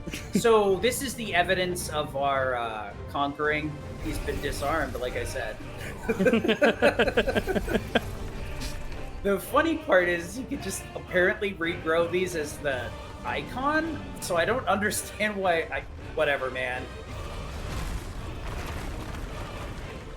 The like Torgal transforming is kind of interesting. The only problem is that Torgal's like outfit is so cursed. It just, I don't know what it is, but like blue Torgal is like spooky to me. So I did mention earlier that the icons, at least with the Ifrit icon, you have 2 different finishers. You have one where you finish the full combo and you'll do a grounded flame burst. And then you can do a short finish where you get a aerial combo that goes into an aerial burst. This is kind of the same mechanic earlier where your aerial combo is only 3 attacks and then burst. So it's kind of like doing aerial slashes like we were earlier. The problem is that most icons really, we can't take advantage of it because Titan moves so slow we can kind of get there. Unfortunately, we really can't get enough damage through from what I know with Titan to avoid this stagger. You can, but it has to be very, very specific combinations. I've done it twice only, and that's where he's had like 1 bit of will left, and that's it. And then he triggers the cutscene, but it's very rare. Like, it has to be absolute precision combinations. Yeah, okay. I believe it. The second phase, though, like, the HP is capped, so we could be doing fireballs here, but we actually want to avoid doing will damage, stagger damage here, because if we do the damage right here, we should be able to kill without getting the stagger, which normally the stagger will trigger, like, very close to killing, so it'll waste a ton of time. The trick here, though, is we actually need a Brimstone with full charge as Titan jumps back in, and it is not easy. I tend to go a more I miss conservative it. route. I wait for him to charge us, and that's when I use it.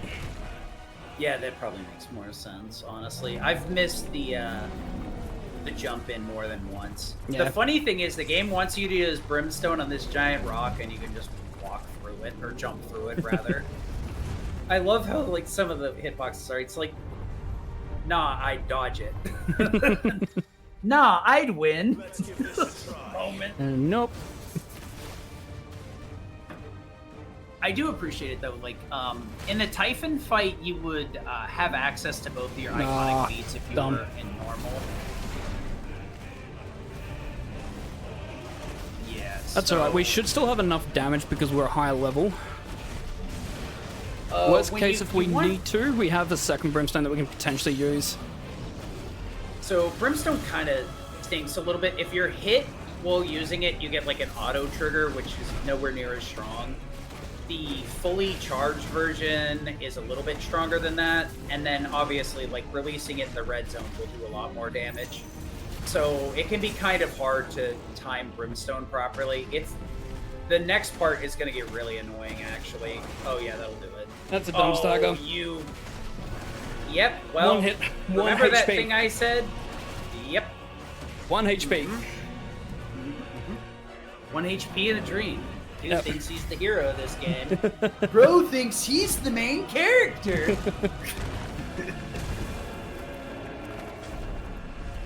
Yeah, so Titan is where a lot of people like. This is super cool.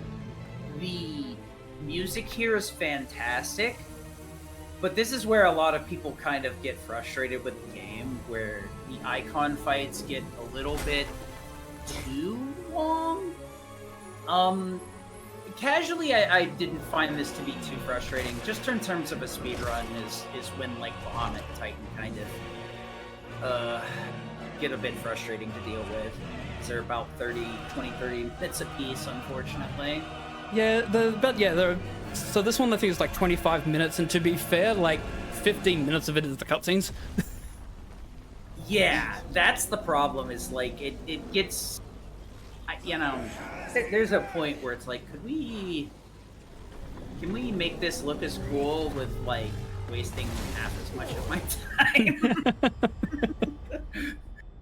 Luckily, like, you really, the only reason that I take issue with it is honestly like in a New Game Plus scenario, because they obviously want you to play through Final Fantasy mode, because it has a very much different balancing in terms of combat. Mm-hmm.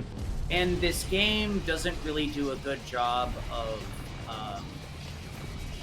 what do I want to say, of streamlining that experience. Yeah. With like, Rebirth does a very good job with allowing you to warp around the map to get through things quicker, skipping cutscenes.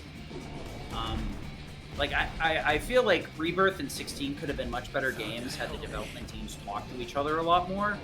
And after talking with a friend, I heard that that's like one of the things that the CEO said he wanted to fix, that like development teams did not talk to each other, and that's the biggest issue.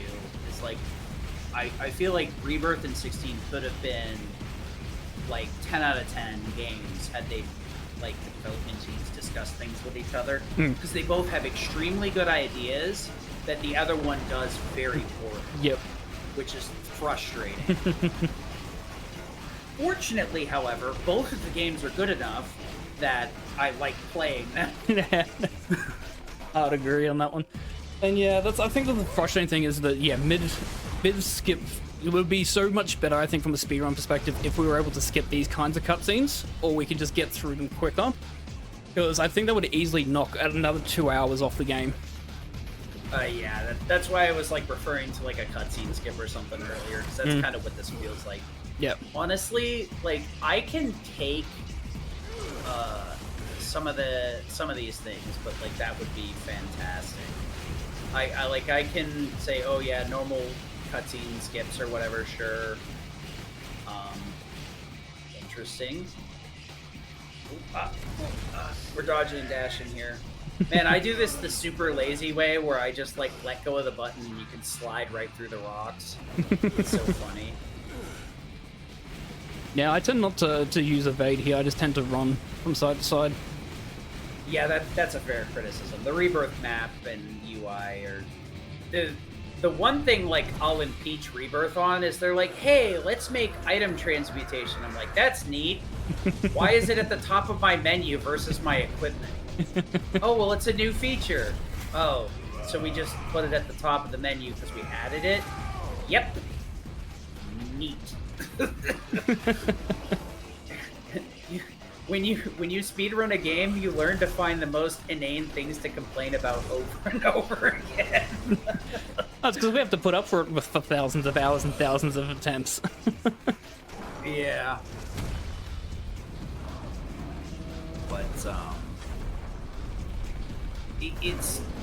But there is something to be said. Like for me, the combat is so strong that it's worth sitting through these cutscenes. Oh yeah. So they're doing something right.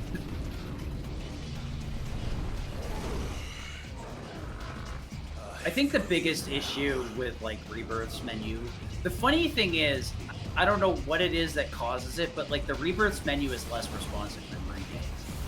You can menu a lot quicker in Remake than you can in Rebirth. It's weird. I think they like either added a buffer or like whatever they did just added delay to it. Let's go. This fight is super goofy too. We spend most of it just chunking fireballs to get him staggered. Ooh, too early.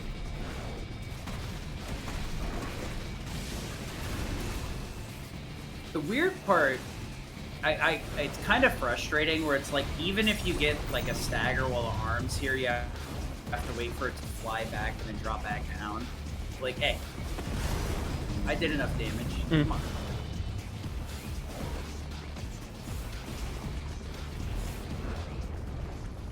Yeah, they did improve 16 in like the terms of having like the stage replay and the action replay. It is nice. I had considered running it that way too, but the only downside is you miss out on the like leveling curve and stuff. So I think that's one of the neatest parts about story and action is very tightly routing your AP and menuing it efficiently, and then remembering that like your moves get moved all over the place throughout the course of the run. So that's a really interesting skill, I think, to remember where your inputs are and not mismenu or misinput.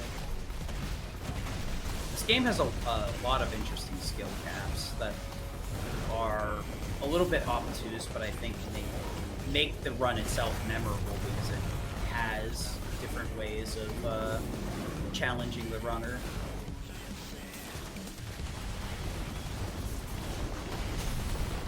Man, I'm missing Lightning Rod right about now. That would be so good if we had Lightning Rod. Can I actually hit? There we go. Just whiffing right next to it. That's like the funny... Yep, that's 16 hitboxes.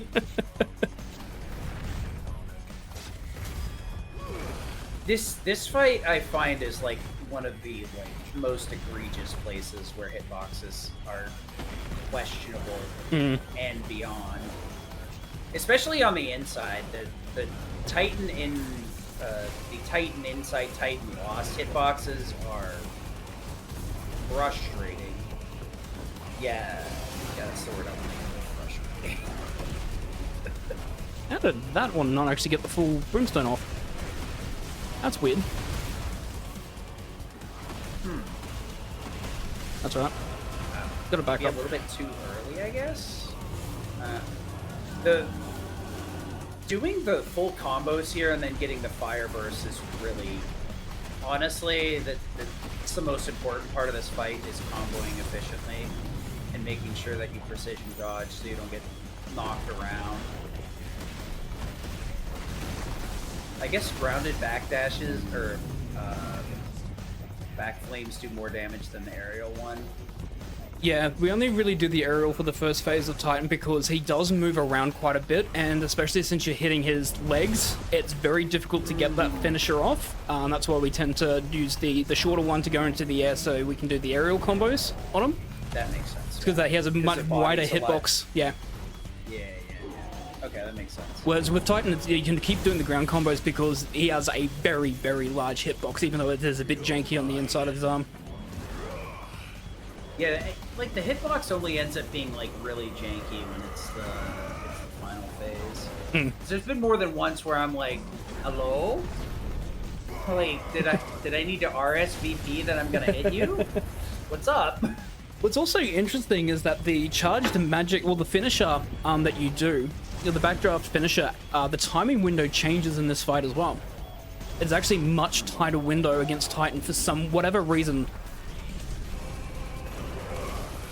Yeah, I think Backdraft is one of those moves that it would be interesting. Like, what is it? The Flare Breath is, you know, whatever. But like Backdraft would be very interesting to use in human form, honestly. A little explosion move like that that can be used both defensively and offensively. Yeah. It'd be interesting to see how that worked in terms of the route. This phase is so weird. You like gotta hit the rocks so you don't get hurt. Luckily, they start giving you the firelight so you can just heal pretty much at a ridiculous pace. This part right here is the worst, where you're like trying to like pre-throw the fireball so it hits properly. I have the worst time with it. Yeah, and the funny thing is that you have to do 3 attacks on it. You have to do 2 full charge ones, because even though you technically do enough damage, if you actually calculate the damage, you actually do enough damage to kill it in 2, but it will never die in 2. You have to have a 3rd attack. It's stupid. Programmers just trolling. They're just out here trolling.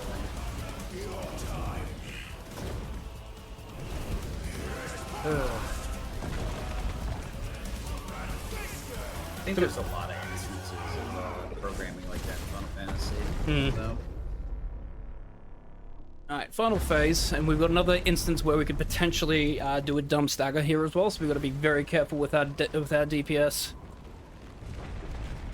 Dumb staggered here more than once.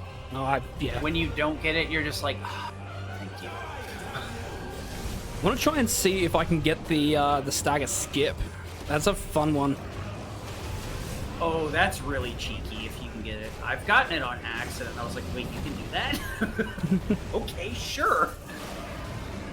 Yeah, so this fight's really weird. You're more or less on rails, and it puts you in kind of a position where it's really hard to consistently hit unless you're super familiar with this.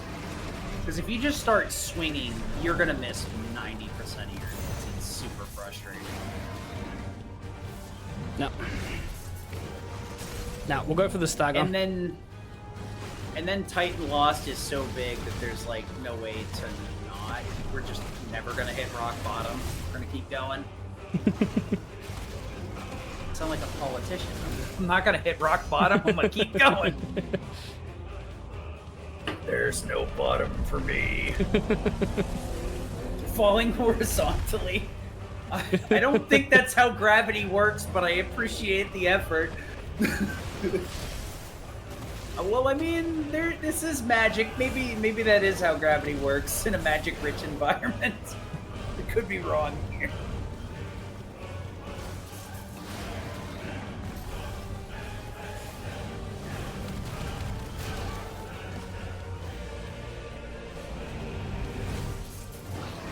The worst part, though, is like practicing phases like this is just unironically difficult. You have to get so far in the fight. And then unfortunately, like a lot of these, like you can't reset these boss fights like you can in most other action RPGs, for better or worse. It is nice that a lot of these bosses like hit a checkpoint and then they're like, here you can restart at it. I wish that was optional though, because sometimes it feels a bit demeaning, like when you try to get through it casually, where the game's like, you know, you seem to be having a rough time. We'll put the boss at 50% health and give you everything back. Just like, okay. I wanted the challenge though. So yeah, we didn't dumb stagger there. I kept it pretty safe after the first stagger there by not doing any sort of attacks to him until I got Brimstone back, and made sure I used Brimstone effectively, so that way we got as much HP damage as we can. But there's an instance there that if you miss time and you don't unleash your finishes, or you don't do Brimstone correctly, you can get a second stagger before the HP gate for the cutscene, which is unfortunate when it happens.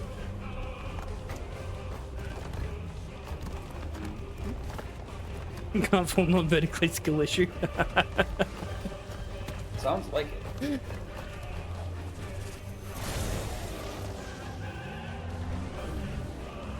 this is after this fight is where QMC really starts picking up, and or Max Renown or Chronolus, the new category, will start picking up because we do a lot of cleanup after this fight. So the main reason why we didn't do many of the side quests unless it was on the way is because we wanted to unlock one particular side quest, which is Blacksmith Blues 2. And the reason why we wanted that to be unlocked is because that's going to give us the recipe for Excalibur, which is one of the most overpowered swords for this part of the game. The fact is that we do not actually replace it until we pick up Masamune near the end in Waloed. Sounds about right, because I casually, I'm pretty sure that's how it worked out for me too. Like, okay, well, you're gonna have to pray this from my cold dead hands. The blacksmith weapons, once you start getting into the side quests, like, are a major power buff.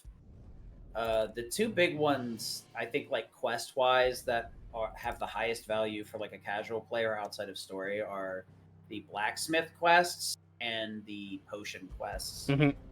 The potion quests can make you functionally invincible outside of like mark fights. I think some of like the S rank fights can chew through your potions pretty easily, but once you get them, like potions and high potions get upgraded, it's okay. I'll take the good news.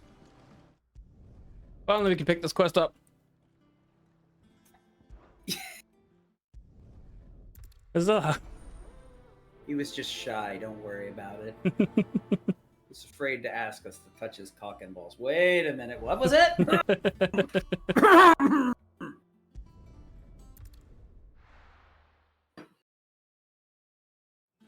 If that was available at the very beginning, the first time we went to the new hideaway, it'd be so nice. This is cool too. It spawns us down there, but in a lot of these situations, if we just warp back to the new hideaway, it puts us on the top floor, so easy peasy. They said they'd give us new clothes. Gonna be doing Yeah, a that- lot of cleanup and a lot of quest pickups now. That's the only downside, yeah, that, like, you don't touch any of the iconic weapons, you don't touch any of the other weapons if you do the side quest here, which a lot of people did.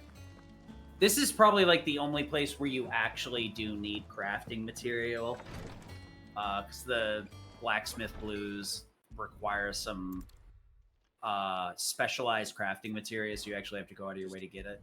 From what I remember, a lot of it's from marks, if I remember correctly. Yep, so we're going to be only doing specific marks that are on the way to other specific marks or other quests that we need to clean up.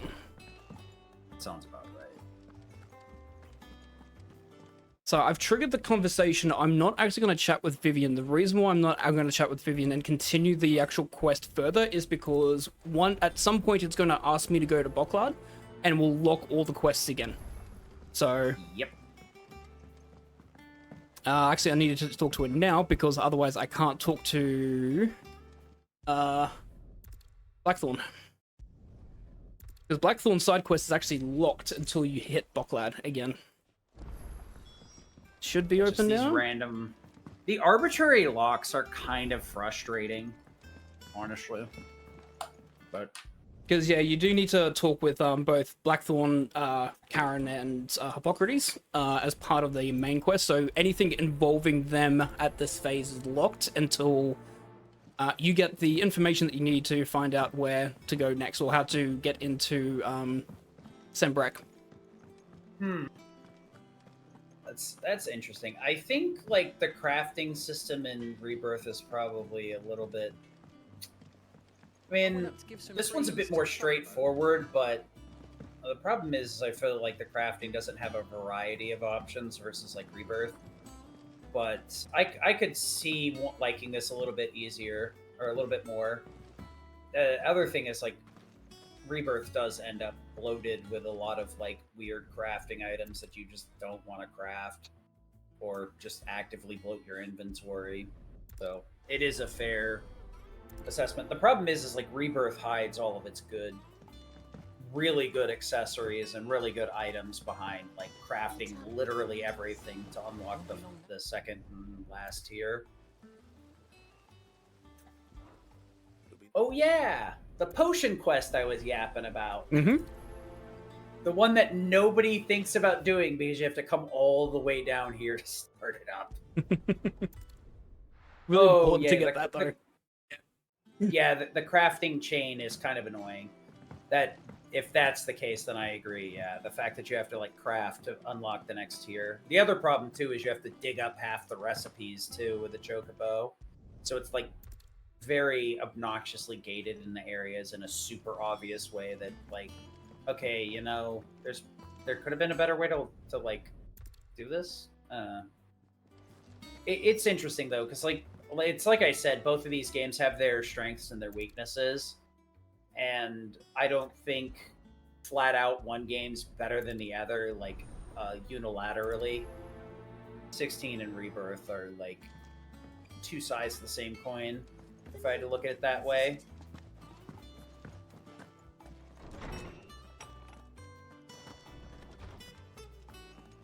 Hippocrates.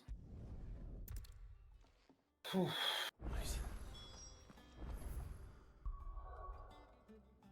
a lot of warping back in and out because it's just quicker. I don't do this much walking until the mid-side quest.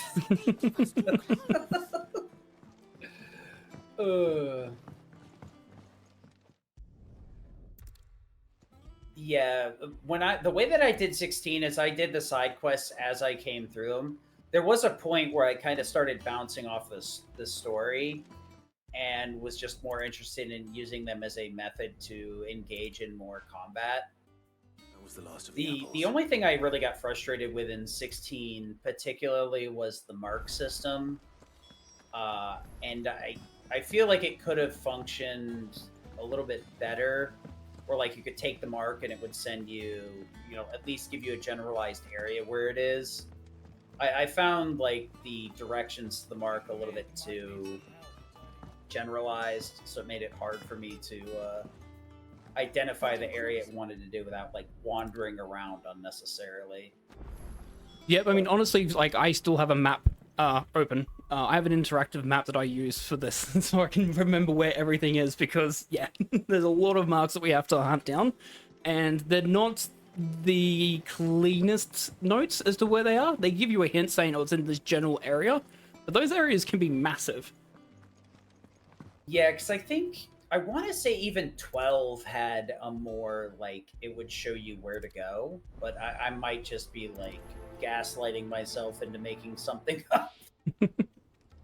Because it, like, the funny thing is 12 I feel is a pretty solid game, and the one thing that I hate that they shedded from 12 and onward was the gambit system. Like, I 100% feel like the gambit system should still exist, and there should be some function to like tell the AI to do what you want in the games, rather than just being like, "Here, dog, I heard you wanted a pre-programmed AI character." And I'm like, "No, no, I don't want your pre-programmed AI character.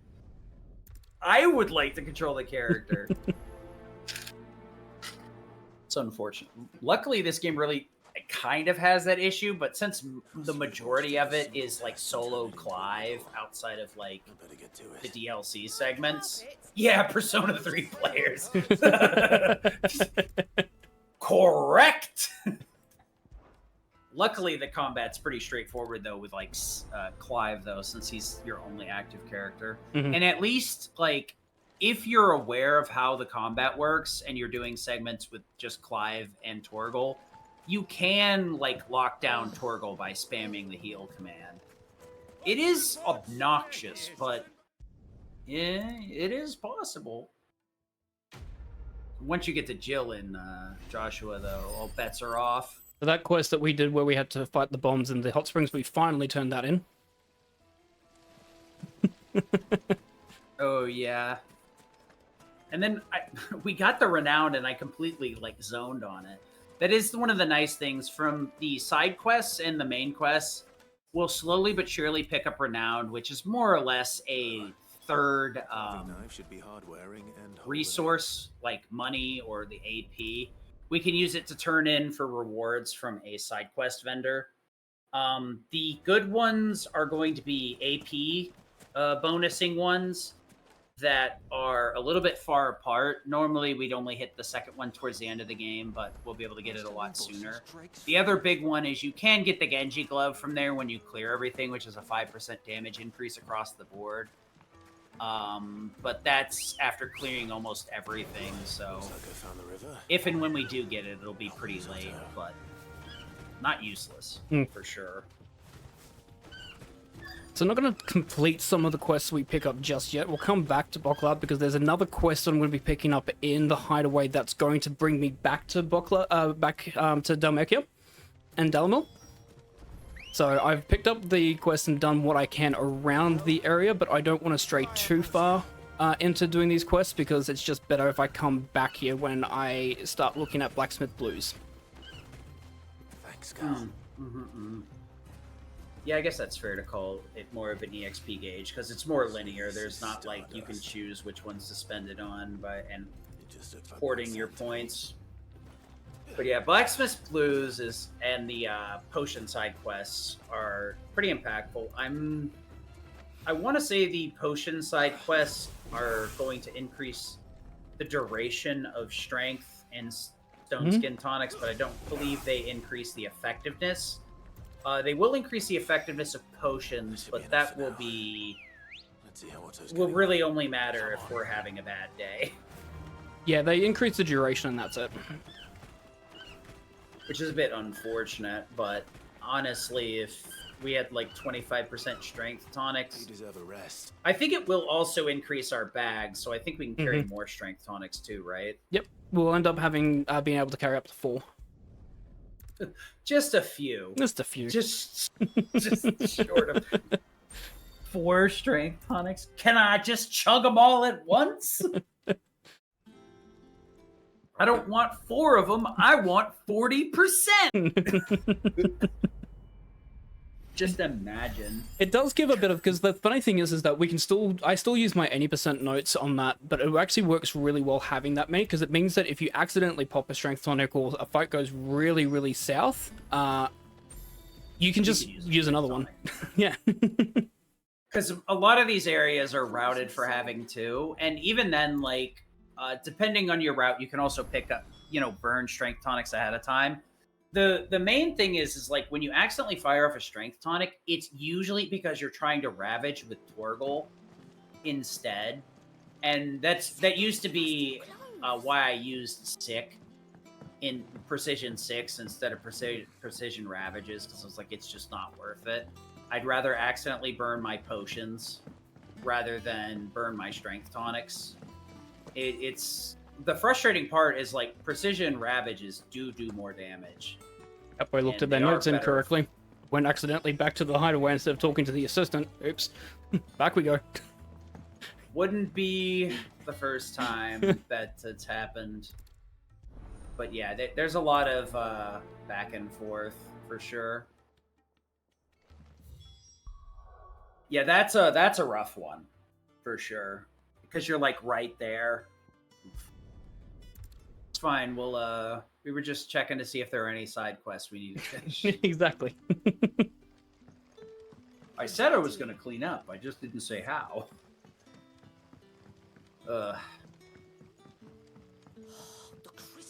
Picked up this. This is another one of those where it's kind of frustrating. In any %, this would be like where we'd like to have that warp point right next to Sierra Narvente, versus having to come all the way here because we have to go to Lost Wind and then go up the hill. Luckily, we have Ambrosia, so going up the hill is pretty quick regardless. It's just a matter of getting out of town. Of course, since we have to come pick up the side quest anyway, you pretty much have to come here anyhow. So it ends up not losing that much time. But interestingly, they're going to ask us to speak with the residents of Lost Wing. We only need to speak to one particular one. And the reason why is because we're trying to find out where a person's gone missing, and they found this person here knows where they've gone. They're the only person that actually knows the information that we need to progress the quest. So we don't need to speak to everyone, we only need to speak to that individual. I love these obtuse quests where they're like, you should go talk to everybody, and it's like, no, it's whack-a-mole. As long as I hit the mole, it doesn't matter where I go. Run like the wind. I always feel weird about stuff like that, where it's like, it's kind of annoying, but I guess I'm not gonna complain that it's faster. I just wish that it was obvious. What is it to you? Oh yeah, then there's also this random fight here because of the side quest too. You don't leave here alive. Yeah, normally you can just take Ambrosia all the way up the hill during a story run here. Come closer. I Thank really, you. I love Lightning Rod is really good for clearing up enemies like this. There's more than a few times where we have a lot of enemies, and it's just easier to drop Lightning Rod on them and tap it a couple of times to finish off their HP pool, versus, waiting for some other move to come up. Ooh, nice. Almost. A little bit early.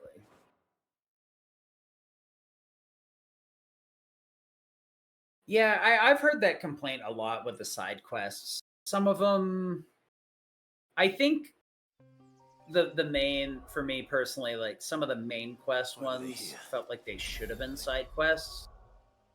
And maybe I think like every game kind of struggles with that, balancing the side and main, and having all the side quests be meaningful. But I think this might just be one of those MMO RPG design decisions where, like, from what I understand, some of them just have some mundane side quests that are just, like, not really interesting or impactful in any way. So I think it comes from that kind of design philosophy. This game seems to have a lot of that approach because of the team that built it. Be safe. So reloading after that because I need to have all my abilities for this fight coming up. The pieces we need Well, I mean, I'm just saying, like, I've heard it's a general complaint. I'm not saying that it's honestly, I'm a big old fence sitter. I can see both sides of the arguments with a lot of things. Like, I love Remake and Rebirth to death, but I can also see people not liking the story changes or not liking the open world and feeling like it's bloated and stuff. Personally, I don't have that issue, but I can also see the arguments.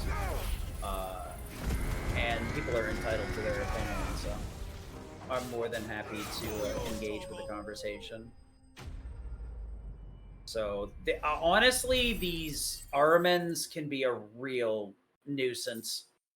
They like to warp around quite a bit, and they're hard to kind of pin down. So if you don't stop them immediately and get that half stagger and then get the stagger, you're going to be chasing them around for quite a bit. And Yep. It's not fun. No, it is not.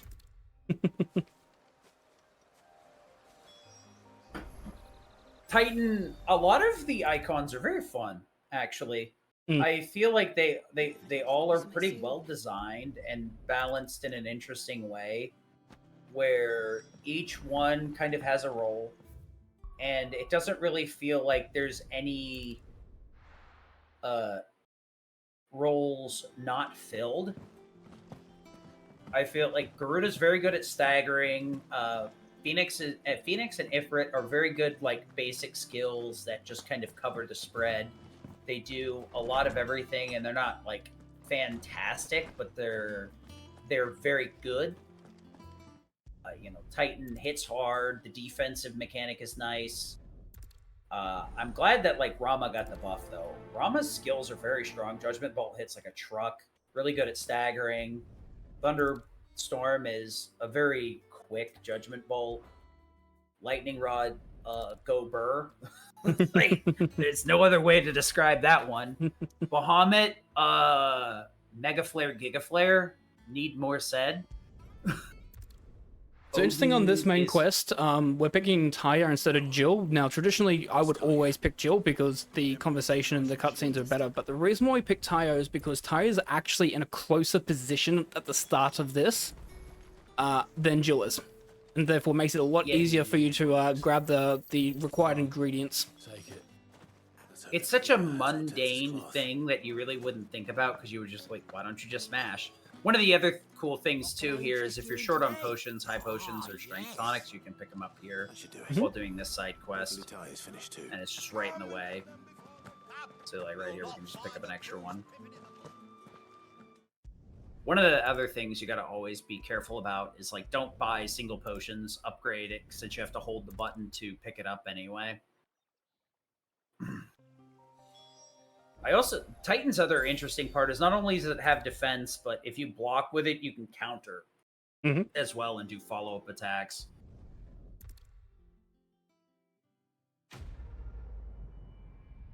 Casually, it's a very, very good iconic ability. We don't actually use in the speedrun because there's no sense for us to have it. We have abilities that we can use consistently.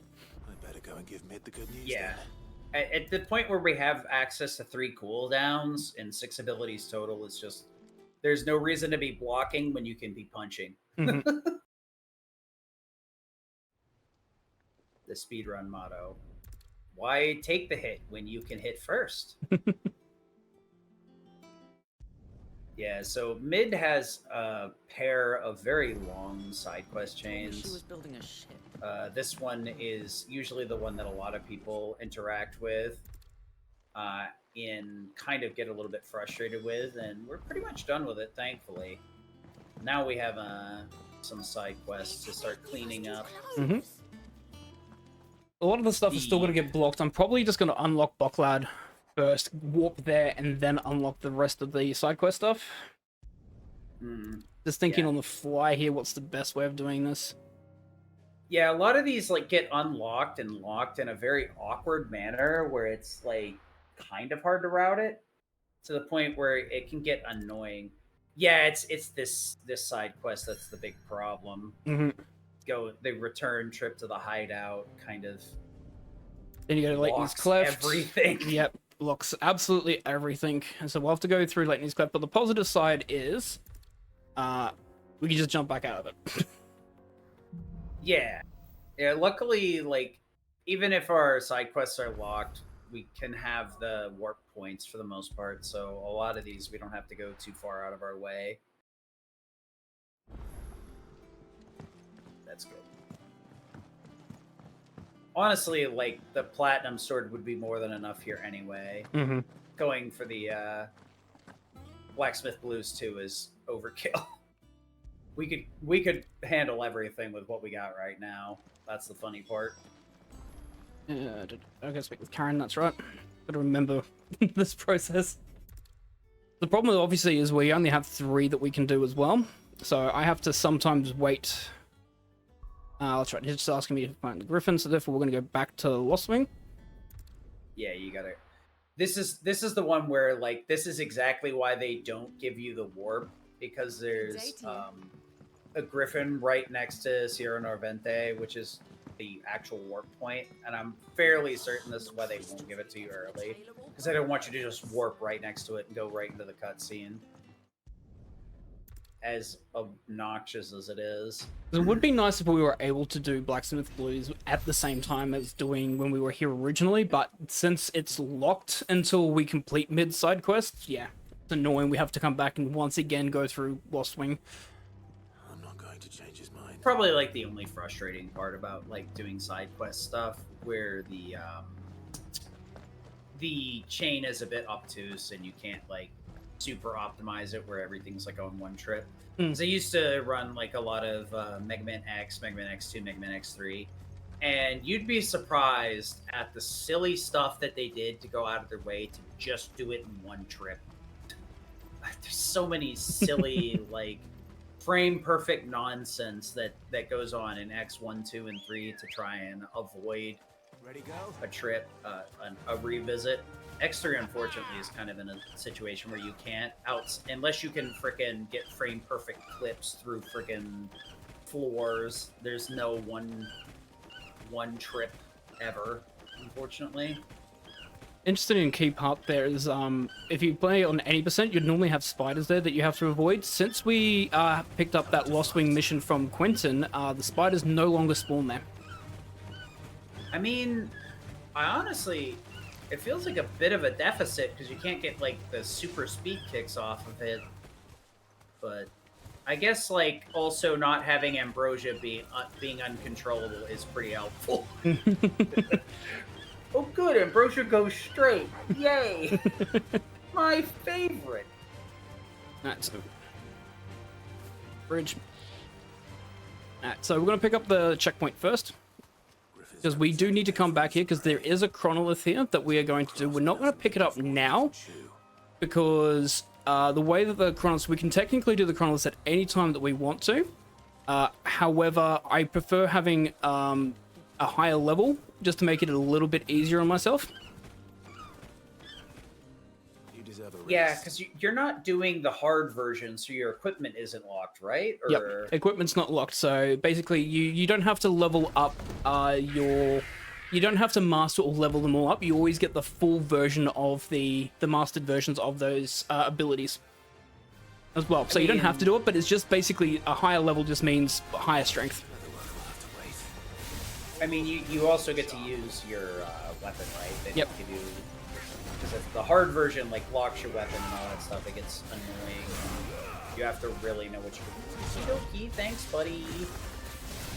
I haven't seen this guy in a while, and I don't think I miss him. Nope, I don't miss them either. Being honest. Come on, Tall. Thank you, Some Tall. of these hunts Okay, dude, if you have like a point in stagger, could you... That's where it all comes in handy.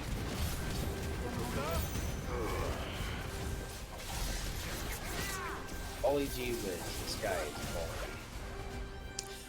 Noble Dive cancelled out my Thunderstorm. Not happy. You know, the other thing too is, like I said, you can cancel out Flames of Rebirth and still get the hits with Limit. One of the things that I have a nasty habit of doing is canceling my Thunderstorm with Limit, and I'm like, oh! I've done that way too Thunderstorm's many like one times. of those weird ones, but like you gotta wait for the bolts to come down. Because there are some moves you can cancel the end lag out with Limit, but if you're too aggressive, you just end up canceling the move instead. And you're like, why does it work this way? Why would you let me punish myself like this? Ah!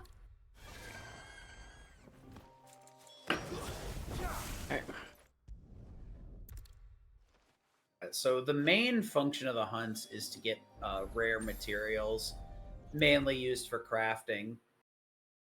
Those will allow us to craft some upgraded gear, and basically clearing up some of the specific hunts will give him the inspiration to make new items. Some of them armor, some of them weapons, but the weapons are obviously the ones we're after. The armor is like cool, I guess. Yeah, not really needed because we're not really in any danger of dying except for right at the end game, and even still then it's not too much of a time loss.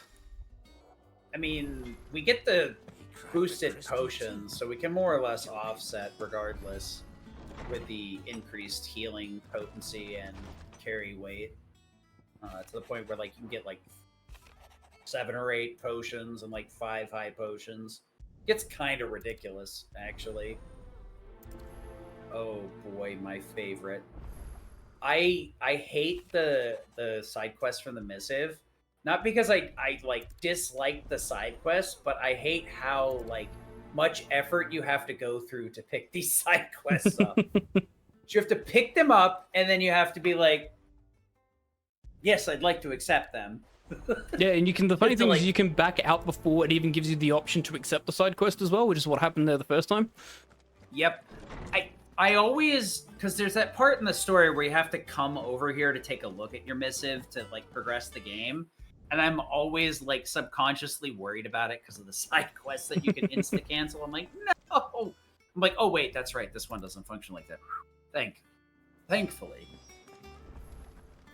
Speak to Karen twice. Once for Toggle's mission, once for Blackthorn's mission. The nice thing too is that like even though we get the stuff to craft new things, we don't have to craft them. Mm-hmm. So we can just pick up the side quests, we can get the new recipes and all that stuff, and then just be like, yeah, I don't need new armor, thanks.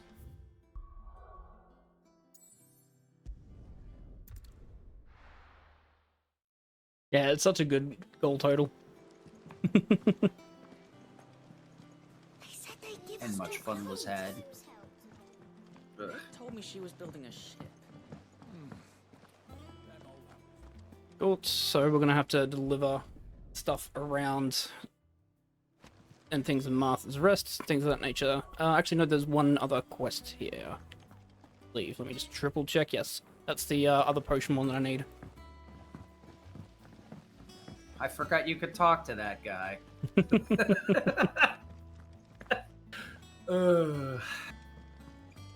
a really, really interesting side quest, that one. It's because he misbalanced the books, and so therefore we haven't paid Martha or any of our allies, and so it's like, why haven't we paid them? Please pay them. Well, that... Alright, well that makes sense with the line where she's always griping about you robbing her blind. I'm like, I paid you! What are you talking about?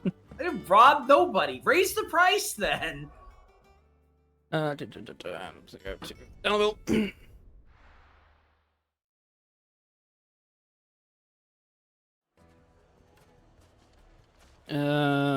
is where this map becomes really helpful. Shouldn't be too hard to track down I Kara's believe it, collector. yeah. His fang is gone. Because both the blacksmith blues require a specific mark or hunt to progress, and it gets a little bit annoying, especially when you don't know particularly where they are. There's a lot, and you can stumble across most of them without too much effort, but the like S-rank hunts are really tucked away in very, very hidden locations that you probably wouldn't check unless you're doing every nook and cranny. Mm-hmm. I'm not gonna lie, even casually I ended up looking up a map. I'm like, I don't care, give me, tell me where it is. Yeah. I must know. Bird. Hey.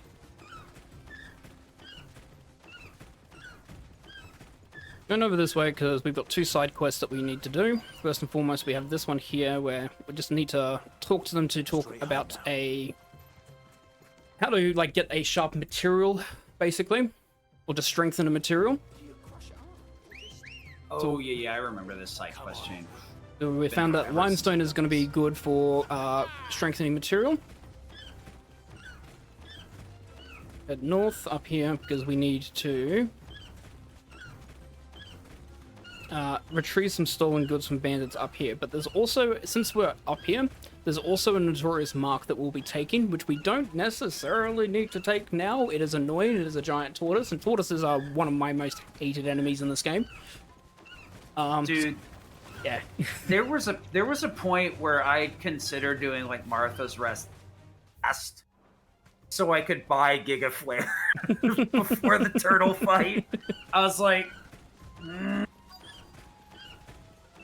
like the worst part is when you mess up the initial movement, and then it's just like, well, it's over. Fight's done. I'm not gonna get this done in time. So the things with tortoises is that they if you know anything from like D&D, like Tarrasques, for instance, they do have a repulsive shell. So if you hit the shell with an ability, it will cancel your ability. Yeah, so the shell functions like Kuka or Barnabas. It can cancel attacks.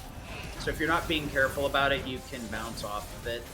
Like one of the ones is like Thunderstorm is really good at hitting turtles, but if you try and fire Thunderstorm off too close, you'll bounce off the shell when you're doing the rod spin, and you're gonna have a very, very bad time. The other thing too is like ignition it often gets hit off of the shell like that. It's super frustrating, honestly. Turtles are really rough fights. This should put you in a decent enough spot. Might actually get the stagger out at least. The big trick is like fiending out the stagger on turtles and then going from there. Problem is, marks have humongous HP pools. So even if you get a stagger, it's not a guarantee that you're gonna kill. More often than not, it won't. Yep, so that's two good examples there of I'm attacking the head, but I bounced off the shell. I disagree. I Heavily. disagree on both of those. Both of those were not hitting the shell at all. I very disagree. Yeah. This is. I was gonna actually ask before this. I was like, how did you make the determination that it's worth getting the sword versus not having Giga Flare for this? Mainly because the time it takes to go out there, because we're not actually going to come out this way anytime soon. Like, there's nothing out here for us to do. So aside from this quest that we have for Blacksmith Blues 2, we don't come out here at all. So there's no reason for us to try and use Giga Flare with this, because that means we'd have to come back later, and the time difference itself because there's no checkpoint either. There's no close mark to come back here. I was thinking like the value of picking up Giga Flare and then doing this quest line and having the slightly weaker sword versus having Excal for all of I guess it would be not Waylude, but Capital. Because fights like this make me wonder. Well, I guess no, it makes sense because if you do Bahamut first, then you have to take care of things fall apart before you can do these side quests again. Exactly. Yeah, I see. That makes sense, because if you get kind of shoehorned into that, then you're dealing with the ancient sword, and you're losing out on a lot more efficient fights. It would be really... I don't even think there's a good way to really time that outside of, like, sword go burr. Pretty much. I mean, that's the whole reason why we're doing all of this cleanup anyways, is so we want to get this... We want to get the sword, because the sword itself is very much worth it in terms of the actual damage you can get from it, and it carries us so hard for the rest. And I'm not worried too much about any of the other fights or the hunts, etc., because I'm not going to save too much time by delaying them until right near the end, because we're already going to be doing a lot of damage as it is anyways. Yeah, because it's more or less going to be like the early game where you pick up the DLC weapon. Mm-hmm. It's basically going to hard carry for a good hour or two. Yep. Plus we get the pretty sword.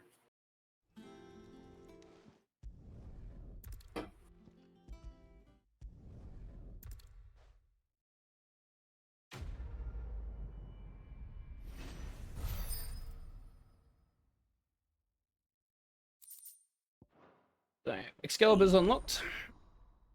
We can't craft it yet because we do actually need to do a couple of other things.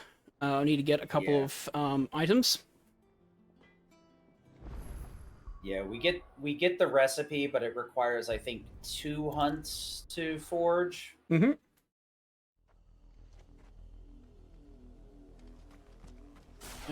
One of the other interesting things too is for people that haven't played Final Fantasy mode, everything has like a +1, so you like can reforge the weapon to upgrade it again while you're in hard mode.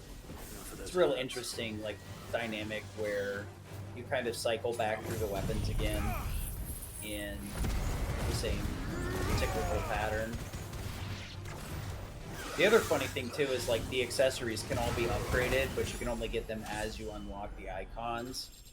The funny part is it requires 2 copies of the same accessory, so if you do like another new game run through and pick up a copy of everything, you don't have to get the accessories again, you can just reforge them immediately. If you were choosing to do like a Final Fantasy run.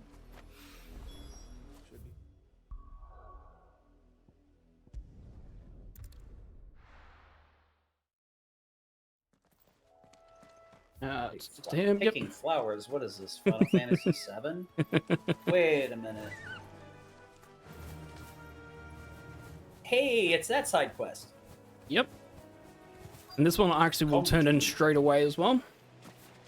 Easier than felling a forest. Come to me, my herb. The trees don't have teeth. Yeah, and this is what I was saying. The Badge of Might side quest really is not that difficult. We just come on in here and you can clean this up with Flames of Rebirth. Depends on, like, you know, what your cooldown is. Like, right now, Flames of Rebirth's on cooldown, so we can just do it this way as well. It really, you know, 6 to 1, half dozen to the other. Mm-hmm. I can't imagine Obelisk needing any more than this.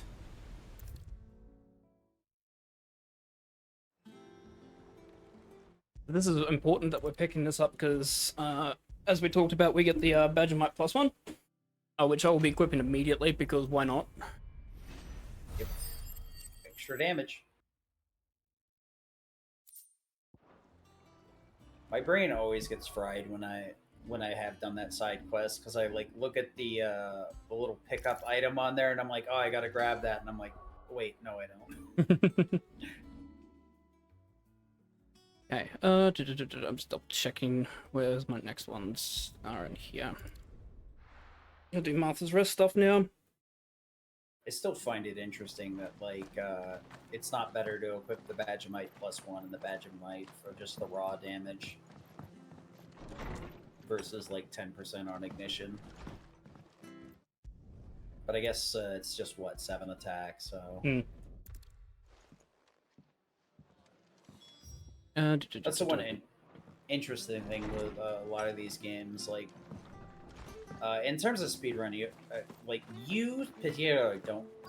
particularly don't have to be good at math, but somebody's got to do the math at some point, and that's really what ends up making your runs a lot more consistent. Is somebody doing the math, or at least enough of the math to figure out what's better, what's worse.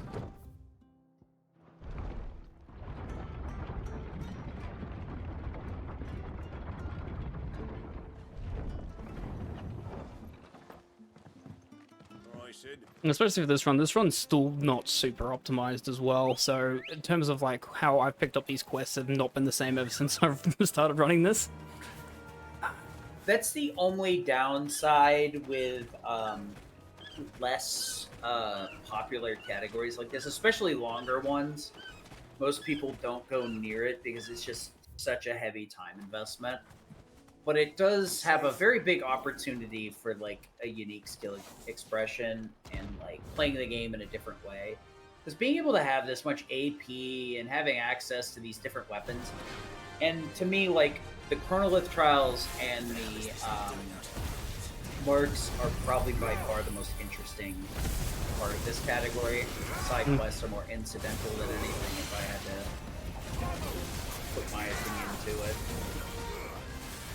But yeah, a lot of these, like, buffed up monsters are very interesting. Especially ones like, I think it's like the Atlas or whatever it is. Yeah. Because that was the first mark a lot of people saw, and it's very interesting to, like, be able to do that fight again. Especially, like, the first time you fight it, and you're like, oh, this is as hard as it looks. And at this point now, it's like, yeah, it's not as hard as it looks. Right, okay.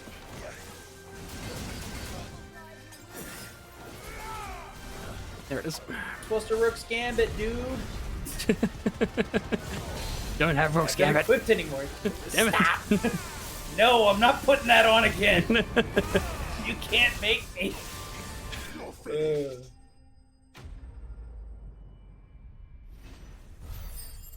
I'm actually surprised that lightning rod trigger didn't just self-kill with it. Yeah, it's slightly annoying, but... Oh, we just have a small 4,000 AP. You sure you wouldn't like to purchase Judgment Bolt? Wasn't enough, no. Too much of a long cooldown. Yeah.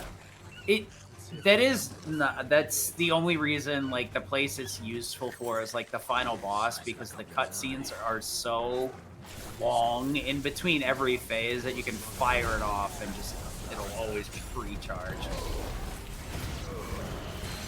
I swear it's like they set up the ultimate fight in such a way that, like, the cutscenes are so long that you could use just any abilities, and they'd always be off cooldown after he got done yapping.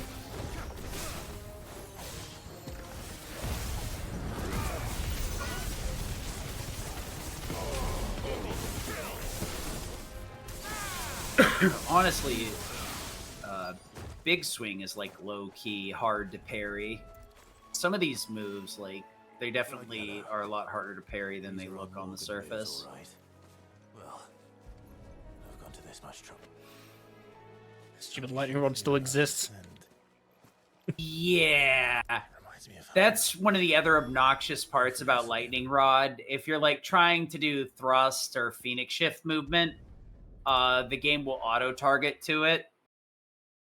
So it will actively impede your movement depending on where it's been placed. It usually only comes up in like dungeons where you finish off an enemy and then you're like, Lightning Rod's still there, and you're trying to Phoenix Shift away, and then you just Phoenix Shift back and you're like, I guess I'm gonna have to do the Walk of Shame. Gotcha.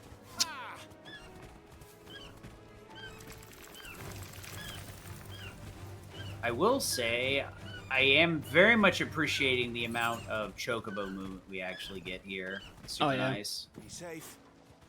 One of the things I like about this category as well is you get to explore pretty much all of the map. You get to use Ambrosia constantly and get good chocobo movement and good practice on chocobo movement there. You get to deal with a whole bunch of different monsters. Yeah, the Mark fights seem like the most interesting thing to route and explore, for sure. Especially since some of these you have to deal with a bit of a low end versus some of the later ones. Like, once you get Giga Flare, like, you're pretty much home free. If a Giga Flare don't do it, it wasn't done right.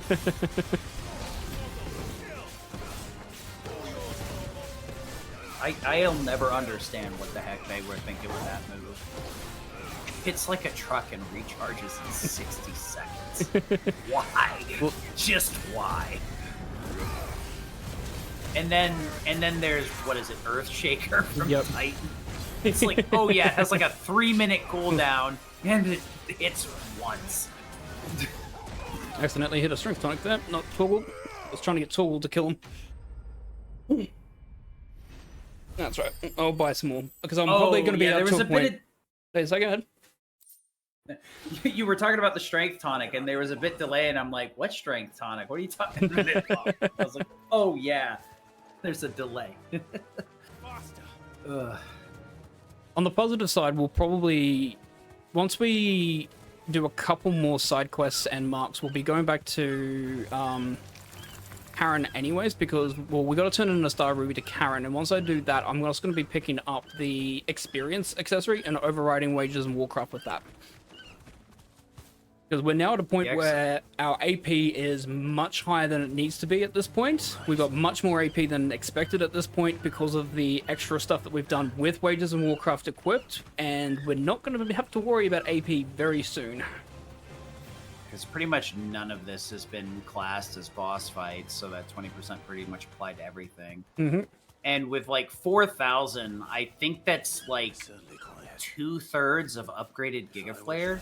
Yep. Because I think it's like 2,000 and like 4,000, so it's 6 total. So after clearing like the next few things plus the actual capital itself, I'm fairly certain, even without knowing the route, that you're probably got more than enough AP. And Giga Flare is like the only thing that matters at the end of the day. Limit upgrades are nice. Mega Flare is a neat upgrade. You know, I guess like the only other one that really matters at the end is getting like Zen Tetsuken for like Ravenwood balls, and even that's kind of a luxury thing. Yep. Honestly. But that's way later. If you can't accrue 5,000 between Capital and Ravenwood, I'm like, oh, I don't know what's going on. Especially with all the side quests. Yep. There's just no convenient place to warp, huh? No, Martha's Rest in Rosaria is really annoying and difficult because, yeah, there's a long, big gap between it, and all the stuff that you really want to be going towards, there's nowhere near any of the points. Just double checking, yep. Pretty sure this is the last thing we need to do in the area around here. Oh no, there's also Carrot that we need to deal with. This is part of the reason that shows like why you delay so long to do the side quests. Because if not, you'd be going out to all these different extremities multiple times. And it's not like we can leave a lot of the quests to the end either, because a lot of them lock other quests. So we don't want to be in a position where we're constantly coming back in and back again, and then back again, and then back again. So we want to make sure that we're doing all of these quests so that, A, the extra experience is kind of nice, B, we can kind of deal with it anyways. Should have used, that's where It actually won't be my much strength. faster if we like delay it longer anyway. Yeah. Yeah, because we're gonna have to do the fights anyways. The extra strength doesn't make these fights magically like quicker by 15 or 20 seconds. They will only improve it by like 5 seconds at most. And the fact is that oh, then they look, lock stuff. It's like, oh look, I didn't have to use ignition. Look at how much time that saved. Oh wait. Pretty much. And then it's the gating is, if you don't do them like as they come, you run into a pretty big gate. Yeah, I don't think a lot of people realize that, because you have to get very sick of like the story to like start skipping the side quests. But they do a good job of like rolling them out in a somewhat efficient manner, so you're not spending a lot of time backtracking. But also, they make it so you can't like do them all in one go. Oh, what am I doing? Carrot's not has not unlocked yet. Ah, rude. It's an ashes moment. Oh wait, I forgot to pick up the ashes. Oopsie doopsie. Then we got that, and then we got the jewel that we gotta do. Okay. If you're not having fun on the internet, what's the point? I think lying on the internet's the point. That's the. You're either lying on the internet or you're having fun. They just get on the internet and lie. Yes. Pick up 2 strength Anything I tonics. can interest you in? Here you Might as are. well pick up some potions as well whilst I'm here. Thanks. Here you are.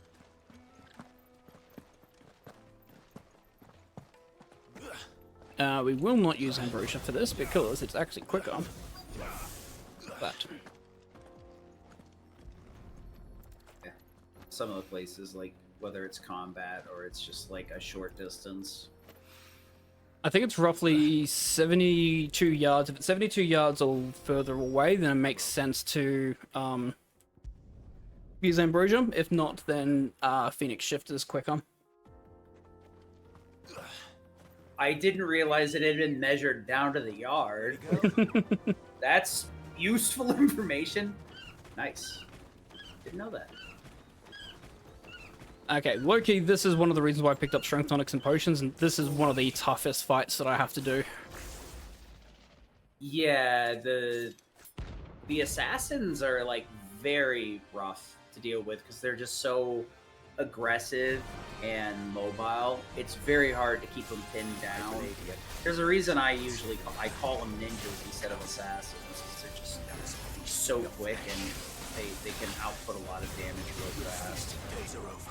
The only way to deal with them is like this right here. If you can get them to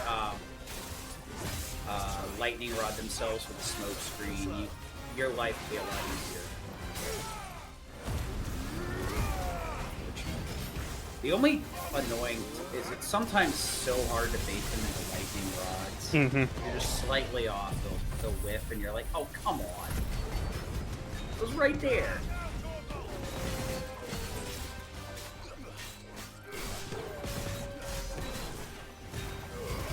Gonna go on the ground. Yep. OR really does not go run at all when you got a single target. Undermine! Oh, what a hilarious name. So witty.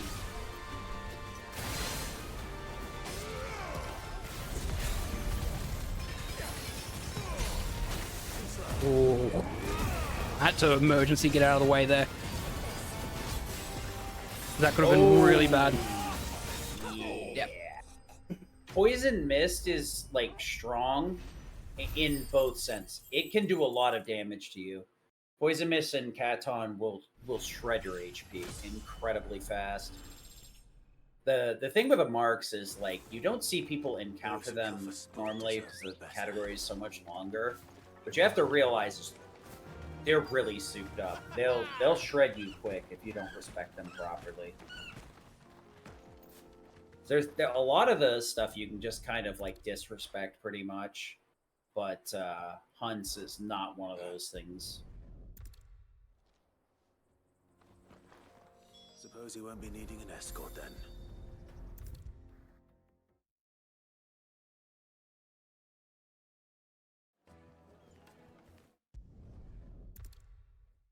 That's why we did limestone. We picked up the limestone, then we went to that marker, defeated the... Again, because it was on the way, we may as well deal with the notorious marks if they're on the way to where we're going.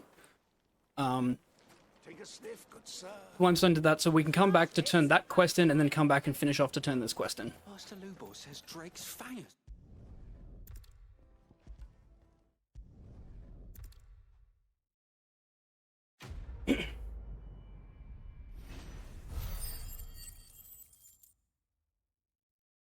Alrighty. Next up, we need to go...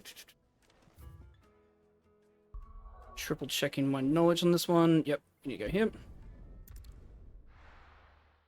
I'm gonna go Northreach first. There's a couple of quests here that we need to check in. Yep. Where are you? You are literally on the inside. Look at this place. We spent half a day. There. Yep.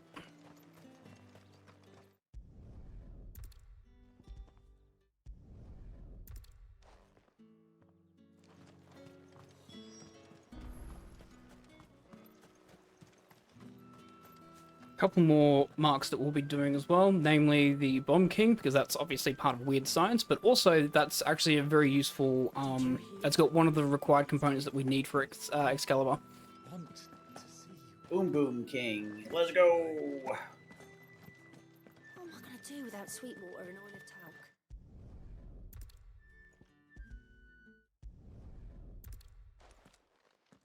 Go wanted. Yes, this technically is quicker.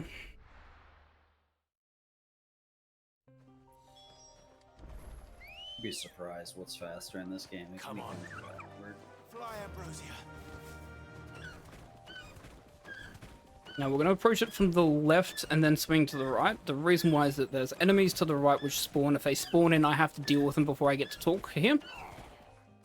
Thanks, Gal. Back on my feet. Then since the caravan's just down here, it is quicker to do this than it is to use Ambrosia.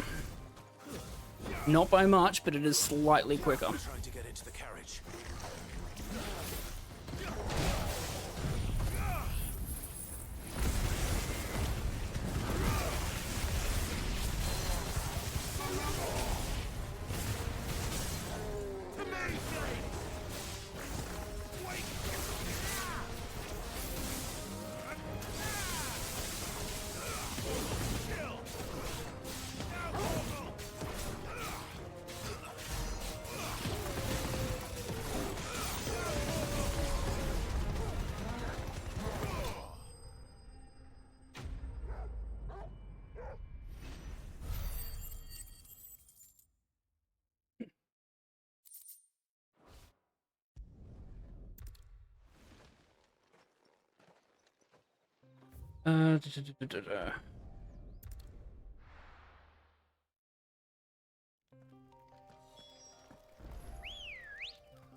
That damn bird's a menace. She meant nothing by it. I'll deal with the bird lover. You take the handsome one, killer. Stop calling me that. Love this dialogue.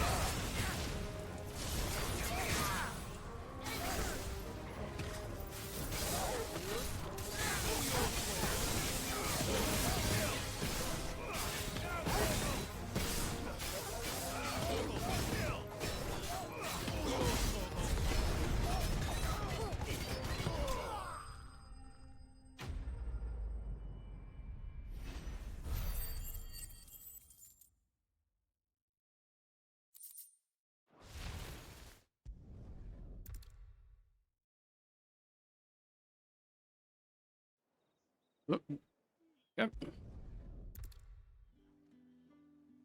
And the unfortunate thing about that fight is it does take me out of where I really wanted to go.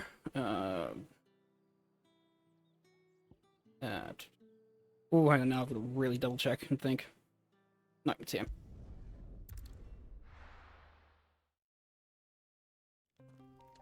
Actually, no, it's not. It's this one's quicker. Dragon's Aeries quicker. So many places to go. So little time.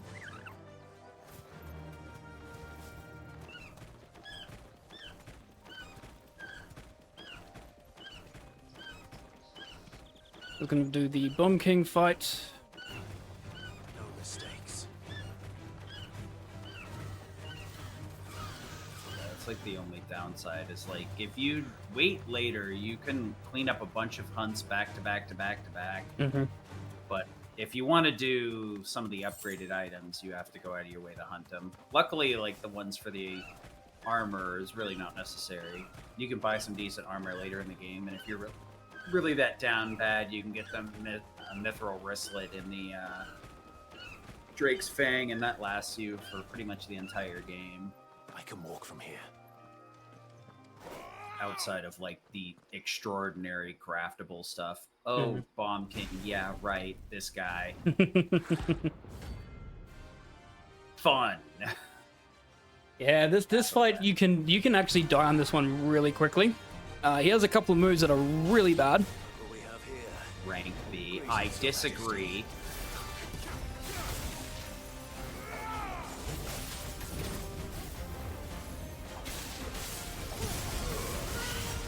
The interesting thing as well, you'll notice is that he doesn't actually have a stagger will gauge.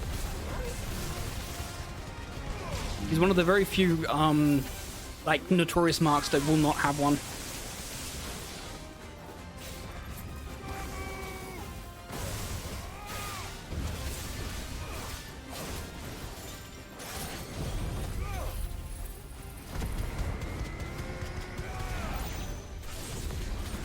So I have noticed that you've been using Flames of Rebirth. Is there any particular reason you haven't upgraded it for the second tier yet?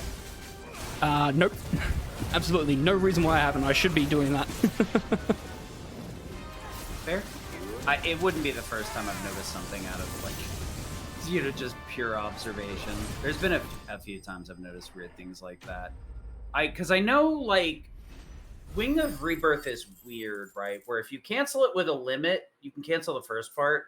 But I think there's like a second animation, so the second wave of flames won't trigger. But if you're not using the limit to cancel out the Flames of Rebirth, there's no reason to not do it that way. Yep. Let's see if there's any more. I was The only gonna thing probably do it when I was gonna get the accessory, which I might get now. That should do Which it. accessory? The experience. Oh, the experience one, yeah. I was like, you putting the Flames of Rebirth cooldown accessory on? I think it's a little bit late for that.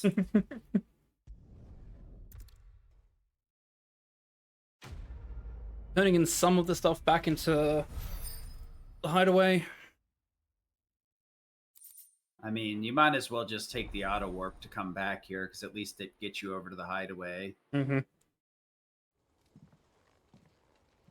Inventory increased. Nice.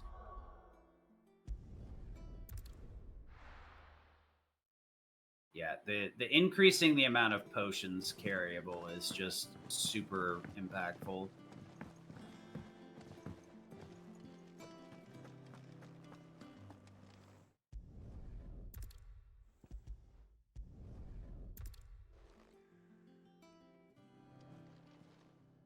Well, don't just stand there, go. Is You're rubbing me blind, you know. and It'd better all be here. alright. So now we're gonna have 15% increase on experience for pretty much everything now. The cool part too is that it's not restricted like the Wages of Warcraft are. Even though it's a minor change, because like the Wages of Warcraft are only on like non-boss enemies, this is just across the board 15%. but we got a lot of things to kill still, so 15% is gonna add up real fast. Also, why we haven't, as whilst I'm here, thunderstorm's fine. Is there anything else I want to do? Yes. Yep. Nope, quicker to stay here because I need to go back to the other side.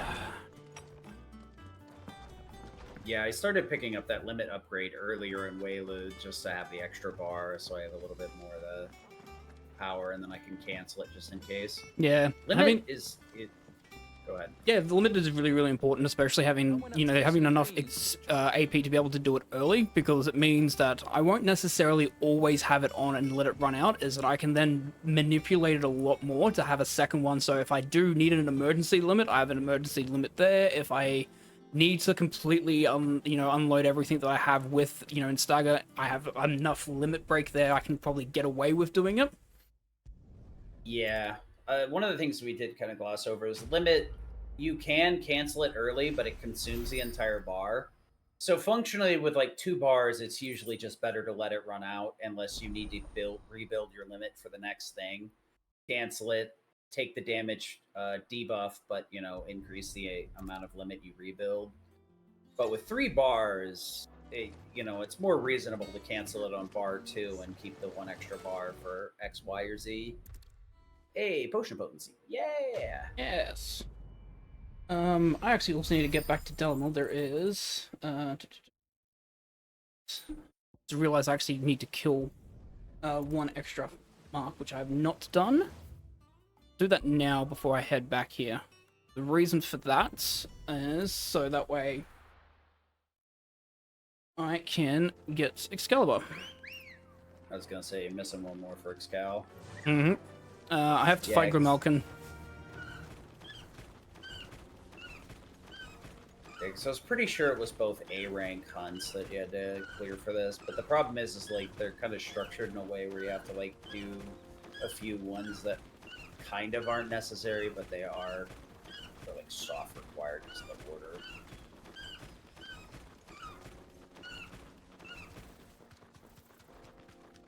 Yeah.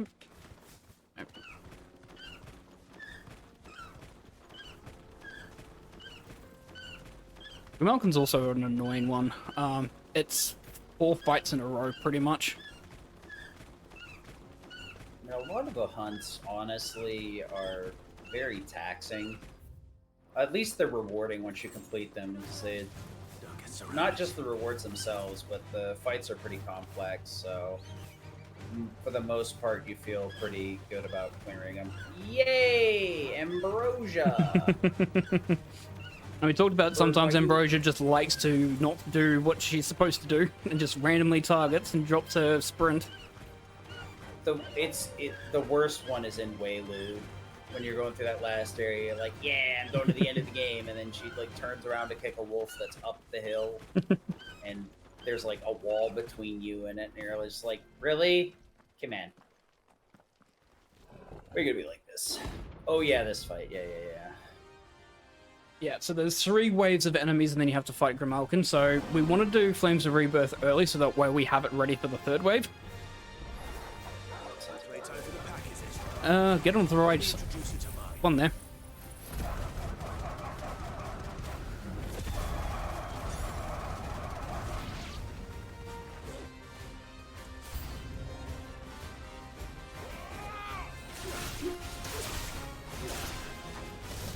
It is nice to finally see that, because it's been forever. You normally don't need to bother upgrading Flames of Rebirth, because it's just, the damage is not worth it when you can supplement it with Strength Chronics and or limits.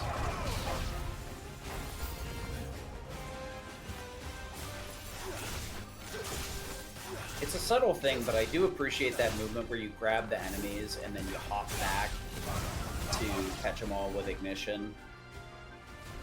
It's one of those things that a lot of people might miss. Yeah, just making sure that, you know, enemies behind you, for instance, don't accidentally, you know, miss out on the initial grab from Ignition. Yep.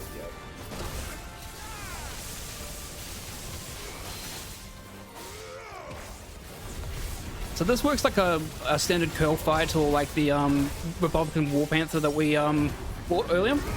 It works pretty much the same.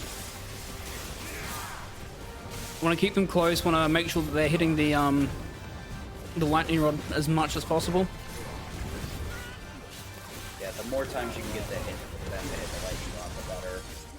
But not all of it's going to come from them, so you got to supplement it. Luckily, this is a lot easier than some of these other annoying Mark fights. Gone King with the several phases. This is much better than the turtle. Yeah, nothing's as painful as that turtle. It's just annoying because obviously with those tortoises, just losing your abilities is annoying. Yeah, like that's kind of a function of the game that they like implement in some very annoying places. It's frustrating, honestly. Kupka like makes sense, Barnabas it makes sense, but it still feels bad. But with the turtle, you're just like, dude, what is this hitbox? I hesitate to call this a hitbox. Thank you. More like a hit meteorite. Double checking. Do I actually have all of it, or I'm missing one more hunt? Ooh. I'll triple check. Little badge of metal, which we won't use. Oh yeah, plus defense. Back,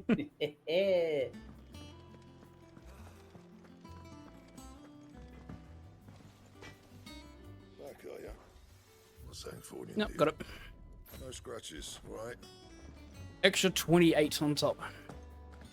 Just a bit of an upgrade. Yeah. And the funny thing is there's one weapon that we could still potentially get. Actually, I want to check something quickly because I'm curious now.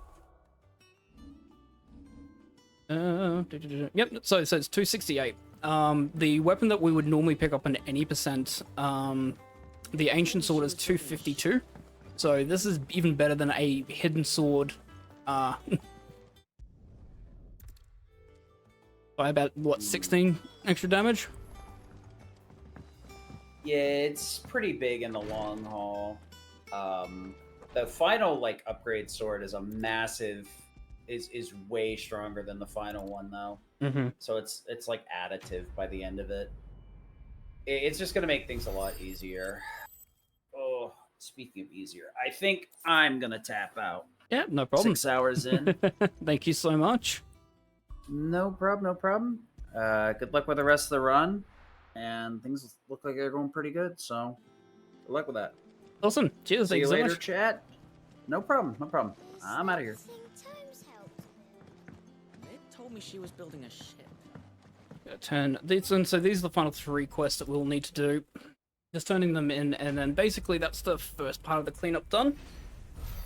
The big part of the cleanup was getting Badge of Might +1, getting Excalibur, because that weapon is going to carry us basically all the way until we pick up Masamune in Waloed, which will be the first time we do the chronoliths as well.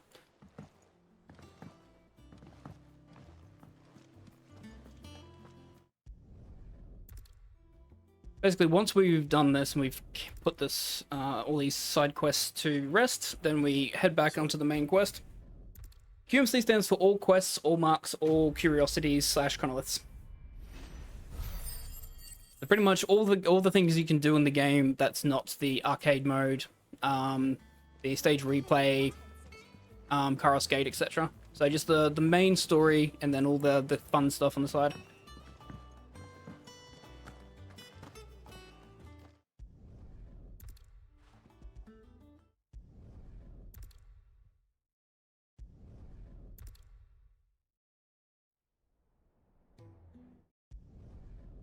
DLC not included. It's very hard for us to track the completion of the DLC, especially all the side quests for Echoes of the Fallen. No, not Echoes of the Fallen, the Rising Tide. It's hard for us to confirm, hey, have you actually done all the quests? So, just the main game at the moment. You obviously can use the free DLC swords that you get, but not the actual DLCs. Alright, so that is now done. That's all the side quests done up till this point. We've done some of the marks that are required so we can get Excalibur. Now we'll continue on the main story. We are going to be picking up another side quest almost immediately. there's a side quest that's coming up here where basically a couple of traders are looking for a caravan. We have to go into that area and take a fight where the caravan is anyways, so we just picked this quest coming up because it's a free pickup quest. And all official traffic moved there. And since we do need it for our renown, and for obviously our all quest requirements, we will be picking that up and doing it. Doubt we'll be the only outlaws on the trail today. Ambrosia does not want to drift. It is. So what do you think? Straight home now. Lucky to make it out alive.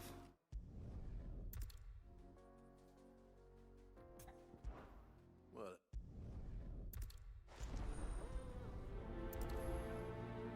Very, very simple quest name. Get cart. That's what we're doing. if you can clear out that path. I'm not sure I trust those two. If there are bandits lying in wait, I should probably take care of them.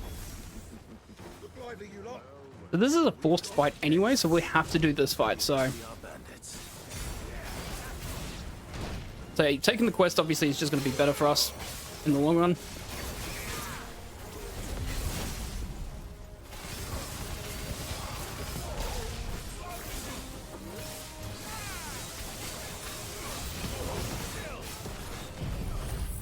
Enemies are spawned in.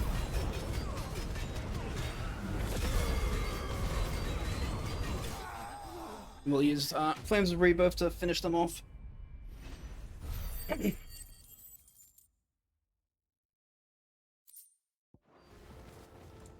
them dealt with. Now, where's that cart? So as we progress through, here's the cart just over on the side here. One of the easiest side quests there is in the game.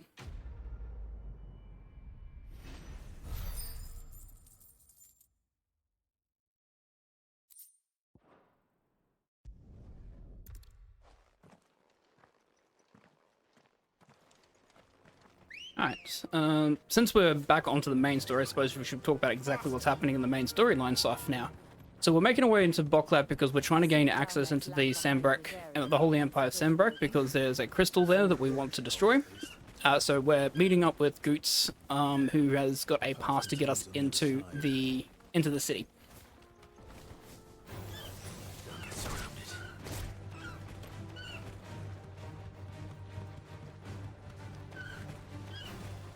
Okay.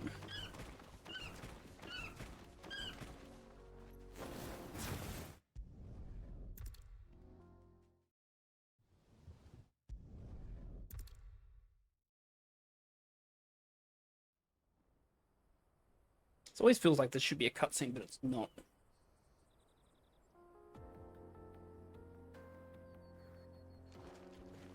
The Boklab markets are to the north. We just need to hug the coast. Okay. Infiltrating the Dominion won't be easy with the Imperials on high alert. No. His Radiance has lost one capital already. Oh, nope. Do not target that one, Ambrosia. To hold on to Twinside. His troops are well trained and increasingly battle hardened. But it's not as if we can wait for the siege to end. More refugees. And they're all making for the crystalline Dominion. Because they don't know how to live without the crystal's blessing. I can walk from here. There are no crystals here. This is where we're supposed to meet Goots, isn't it? That's right.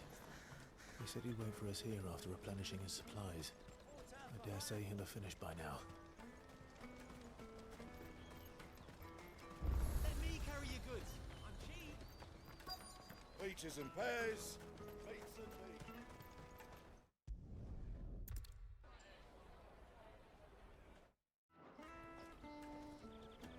He must be around here somewhere.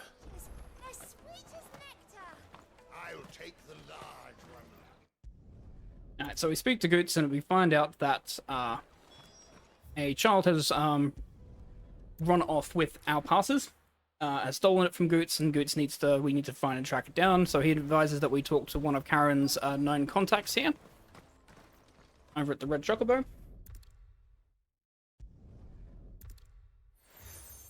Eloise. He says that there's probably kids in the main market center that we should probably be talking to, who will probably give us some insight as to who potentially might have stolen it.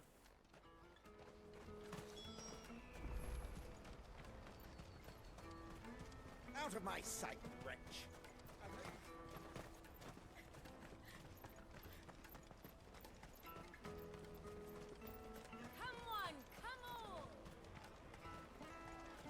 The caravan stops next to the train.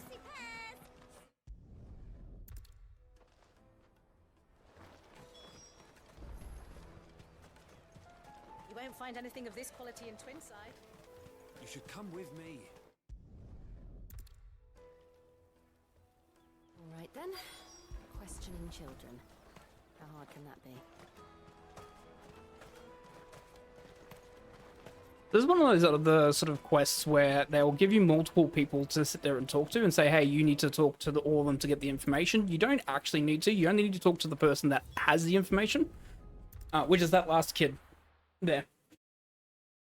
So they give you, like, there's 3 kids that you're supposed to talk to, but that last kid is the only one that actually has the information we need to say who stole the passes. That's that then. She must have been the refugee camp. Let's hope he's still nearby. There are no crystals here.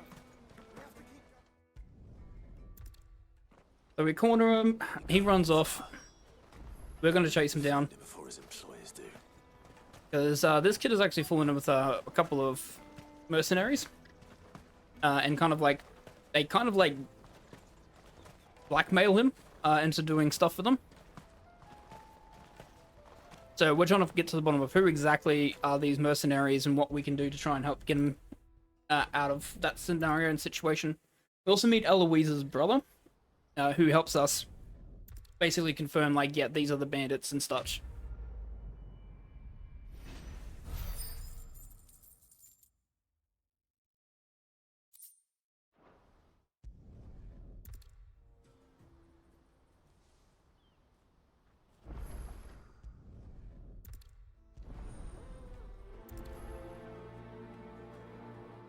Lane is cleft to the south past the camp.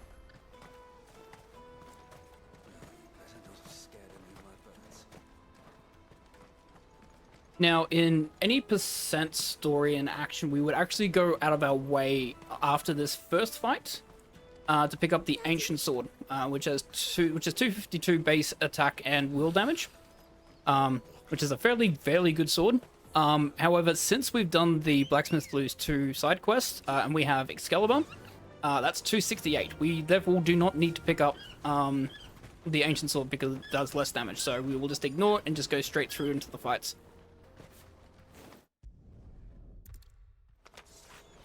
That's the one who's been sticking his nose in our business. You should have minded your own.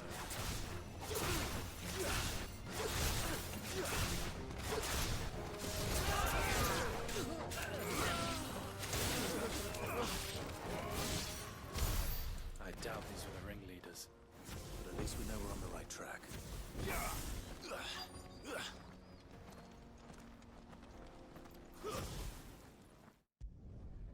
Yep.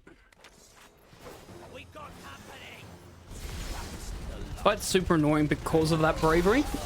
Bravery is a mage ability, basically, that means that the enemies can't be staggered.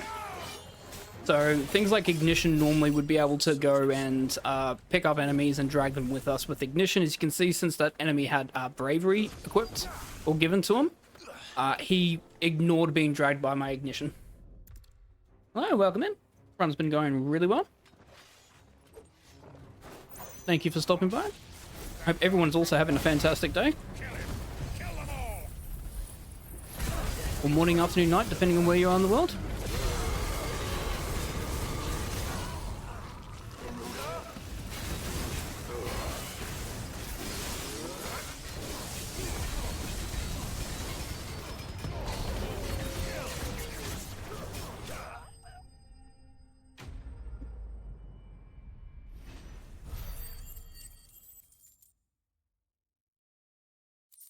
Awesome, awesome. It's 6 p.m. here, because I'm on the east coast of Australia. You probably would have been able to tell from my accent. Also, I did want to say apologies if you do hear the air conditioning unit behind me running, because my office is currently 29 degrees Celsius, even though I've got my AC running full blast, because my office is an inferno.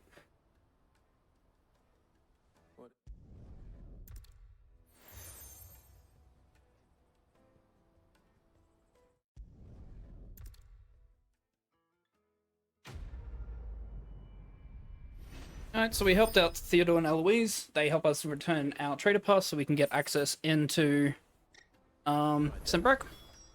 Let's get this back to Goons. And then it's on to the Dominion.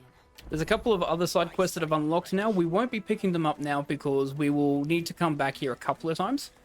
So it's better if we wait until the last bit of cleanup. We won't. There's only 2 more quests that we will be taking. And that's because we just picked them up on the way, and the quest location is pretty much en route to where we need to go. Outside of that, though, we won't be doing anything more in terms of the marks, the curiosities, or anything of that nature until well into the end game. We will be doing a chronolith slightly out of order. We'll be doing that when we hit Waloed, but that is in a number of hours' time still.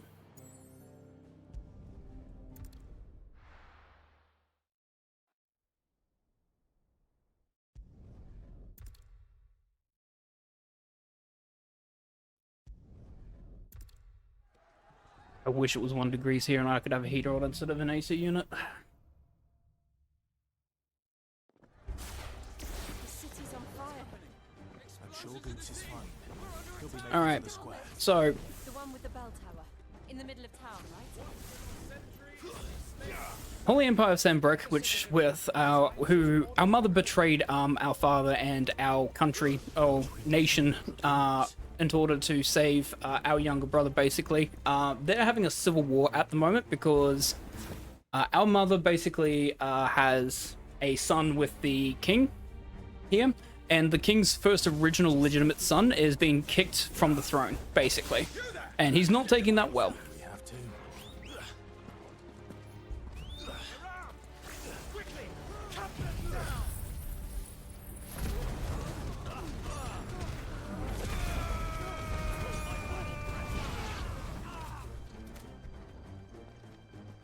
The dragoon to spawn, he's going to do jump.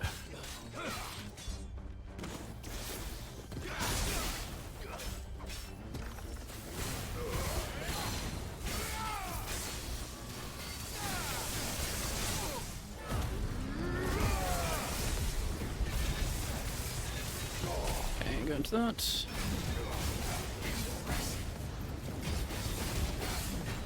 Pull that loot break there.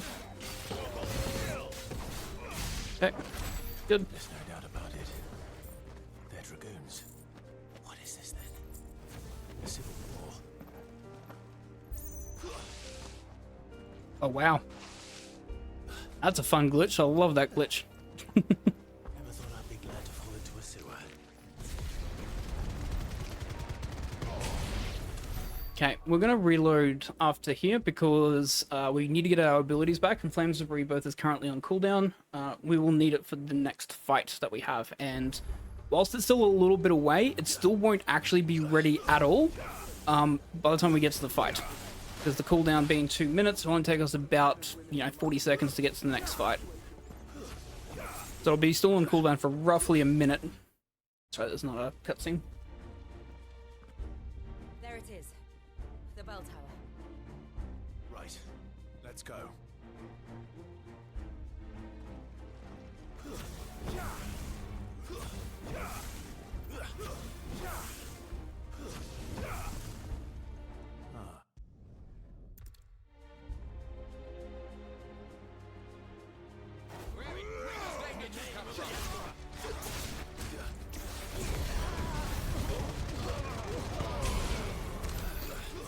Just drag those enemies in. Sometimes they can scatter, which makes that ignition really difficult at times. So just taking a safety there just to make sure I grab them, put them into a right position there, so when I use ignition, I can grab all of them and just get them against the wall. That was rude.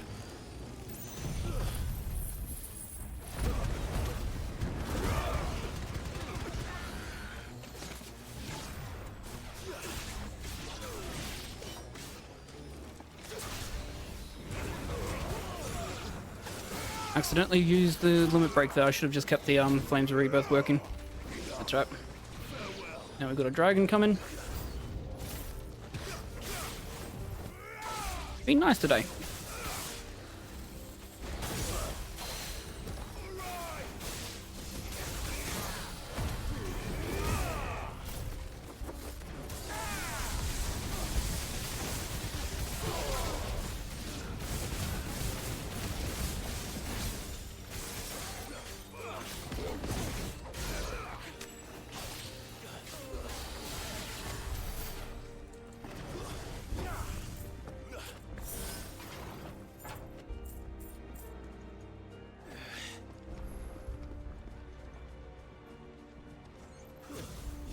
Okay, so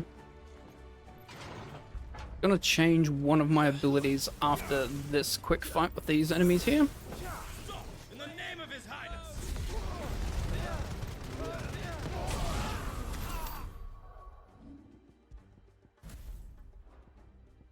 Nope.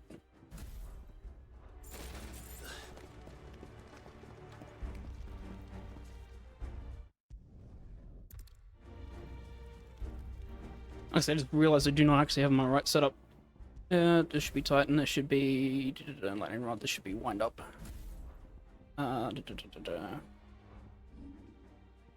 Thunderstorm needs to be there. This will be Thunderstorm and Wicked Wheel. There we go.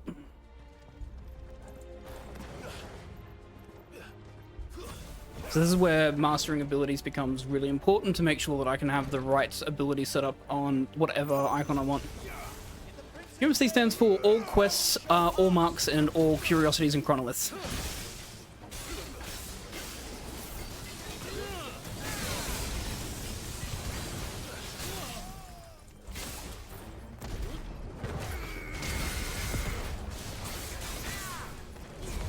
Basically, the completionist category for this for the game.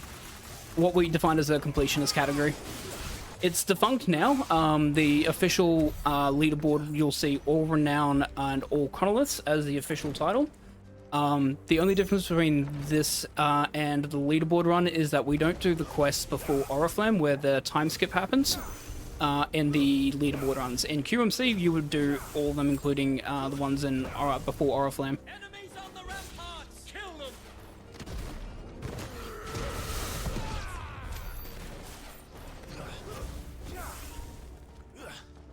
No problem. If people have questions, I'm more than happy to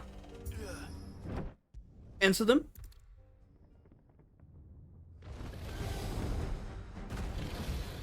Okay.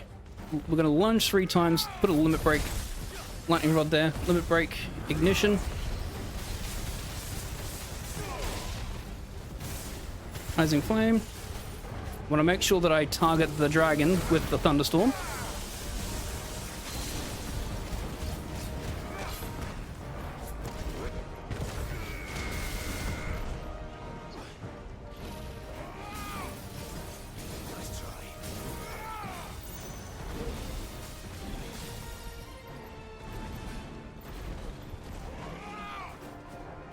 Wow. Heavenly Host. Wow. Okay. We're doing this, are we?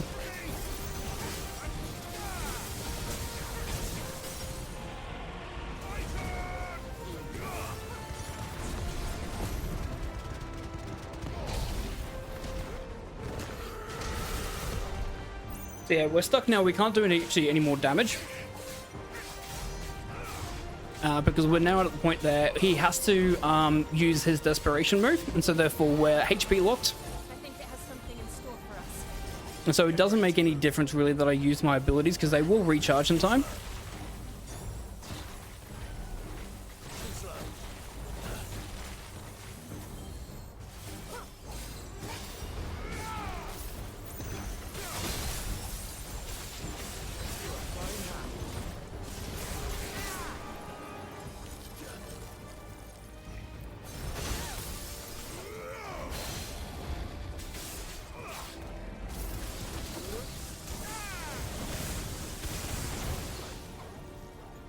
Now he should do Dragon's Dance. Nope.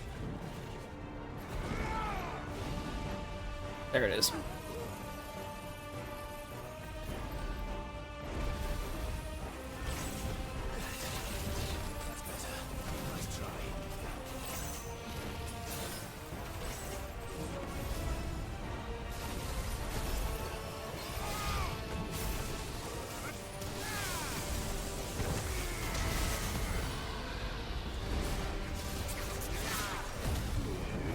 Bit of an unfortunate sort of long fight here. Didn't quite get the damage that I wanted to. Missed a couple of the attacks. But that's the dragon fight down.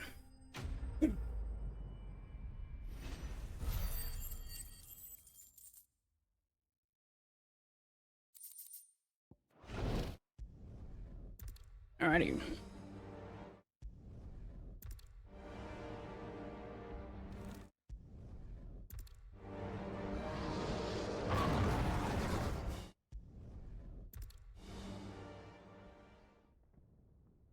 So normally we would have used the ancient sword up until this point, and now we have Droots here who's going to help us because he's like a walking Karen's Toll and blacksmith. So we would normally get weapons here, but we don't need to worry about that. I'm just going to stock up potions just in case. Because of the Excalibur. I just need to make sure Flames of Rebirth is on. There we go. Very good.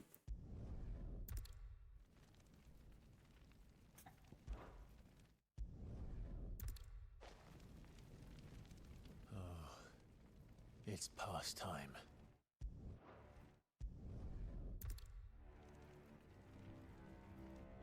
There we go. Weird, I had a cutscene skip, but it didn't actually skip the cutscene. We'll have to find our own path. Do you feel that, Clive? Ether. Just what we need. Another flood.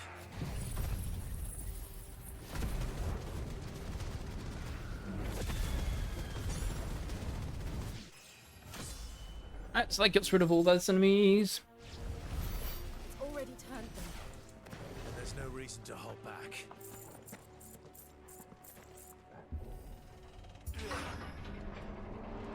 I'm going to swap out Flames of Rebirth for Scarlet Cyclone.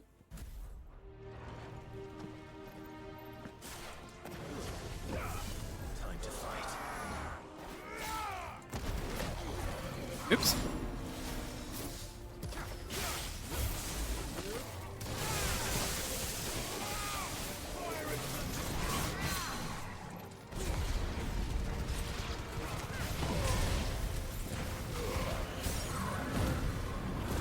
Fortunate that we didn't have the lightning rod do as much damage as we want there, and I also accidentally used wind up incorrectly.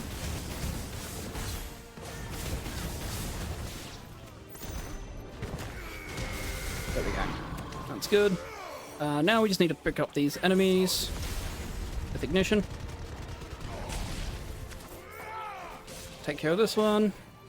Okay, we're good. There must be a way to climb up.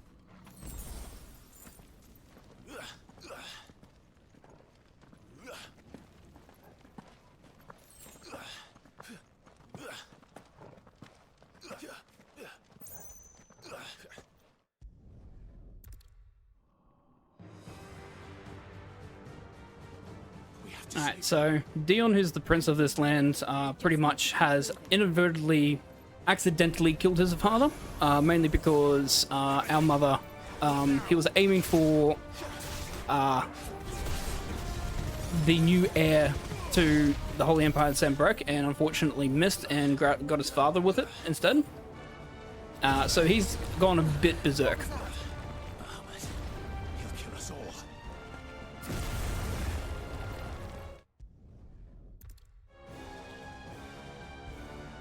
And so should we.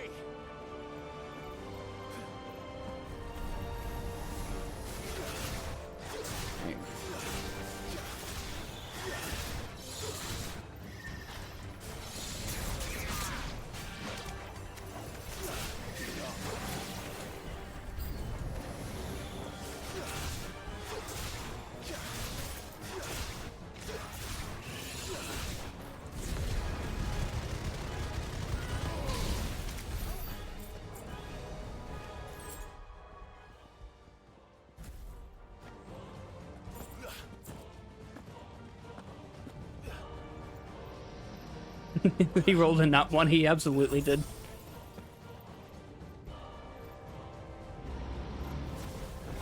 We don't have time for this.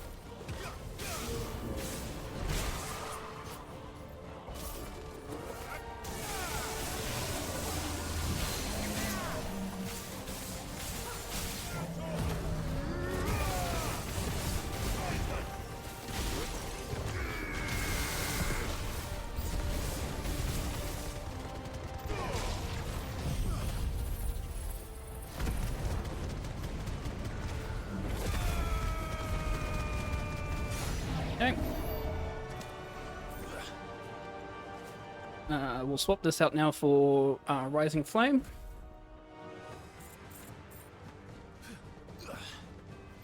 Get myself ready for my Strength Tonics, because I'll start with a Strength Tonic.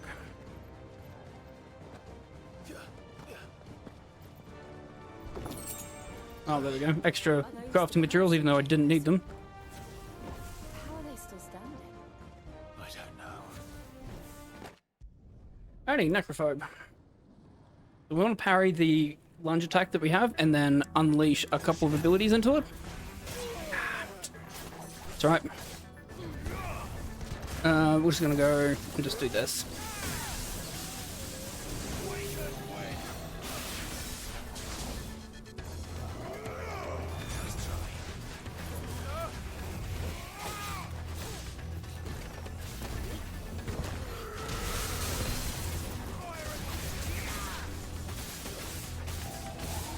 Okay, Eternal Dissonance is good.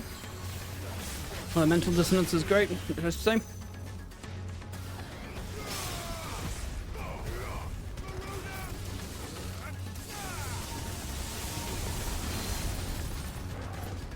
Okay. Try and parry.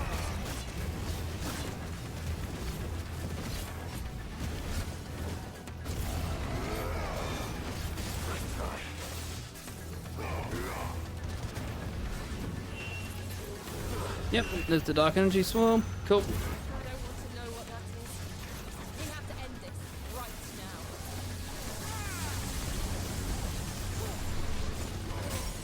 now. Perfect.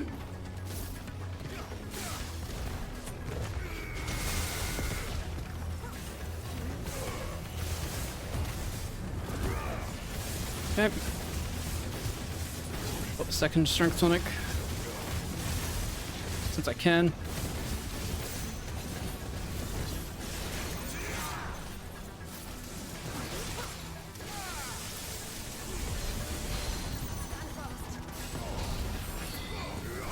Alright, that's Necrophobe.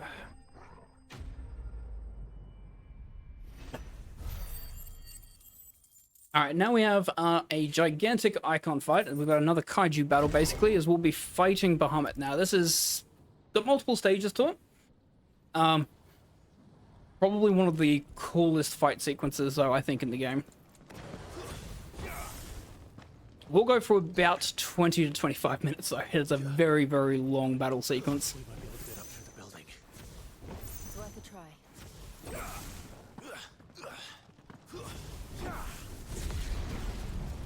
Quiet. There's someone up there.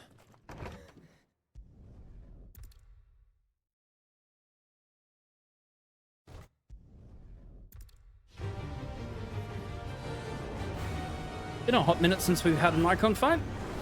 Since we did a lot of side quest cleanup after the Titan fight.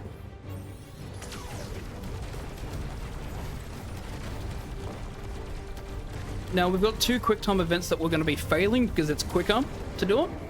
So we're not going to actually hit them, we're just going to get ragdolled.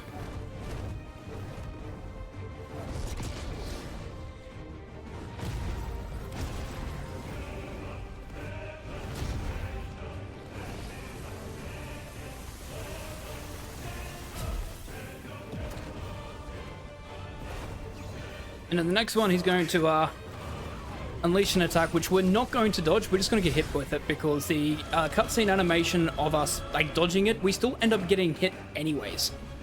So it's just quicker just to get hit with the lasers, so he can immediately open up the crystal, and so we can fight in the crystal.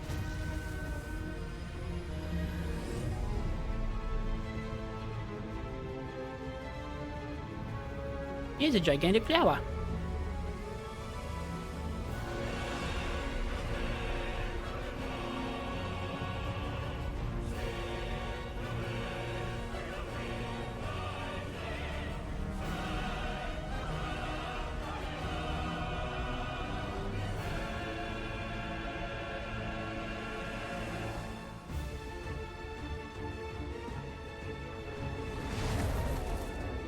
First Bahamut, then the heart.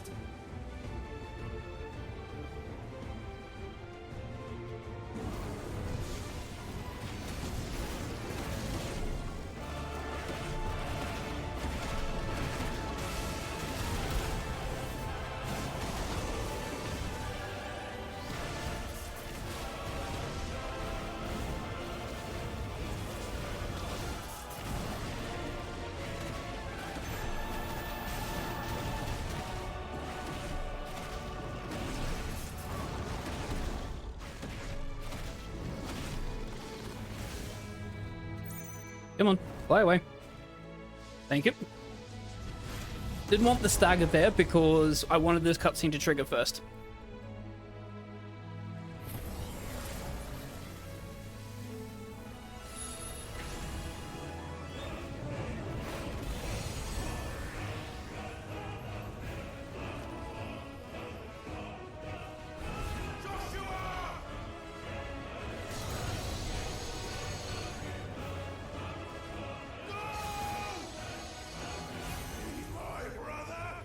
We'll learn a new ability here called Spit Flare, which is basically a flame breath attack that shoots like it's almost like a laser beam of fire. Does a lot of damage. Think of it like almost like Giga Flare.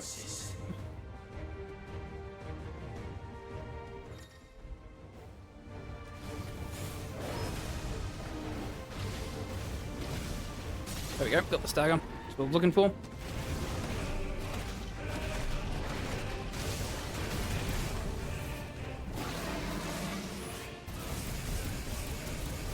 Doing that so I can maximize the amount of damage I can do with both this and with Brimstone.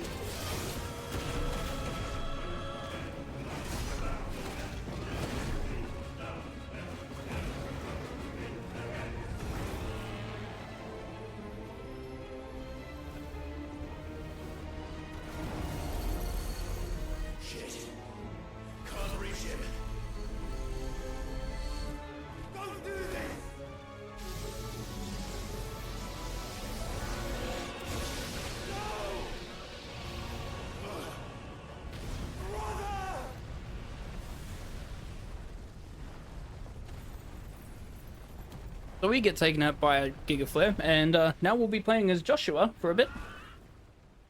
In pretty much an auto-scroller. There's no real clean way to speed this up.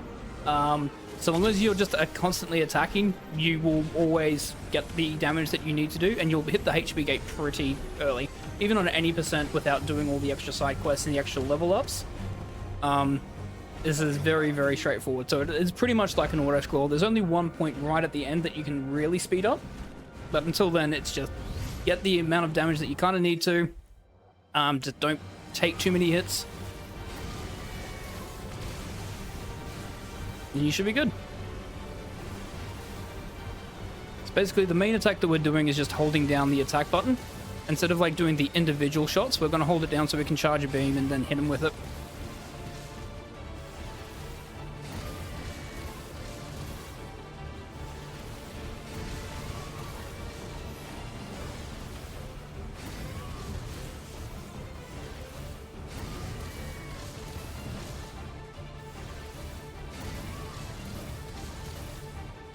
You can see we're doing no damage now. We've already hit the HP gate.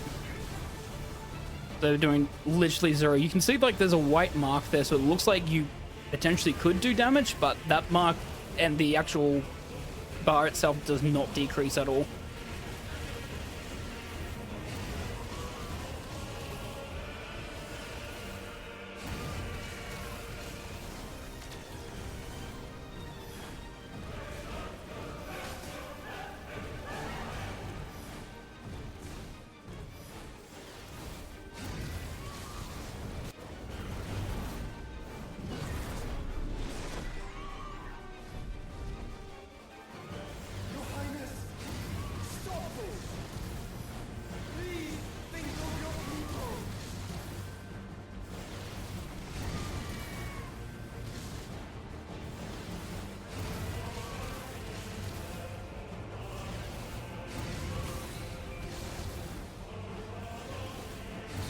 So those little orbs there, basically, if you don't get rid of them, they will shoot lasers at you, so you'll get constantly attacked, so it's just easier just to get rid of them.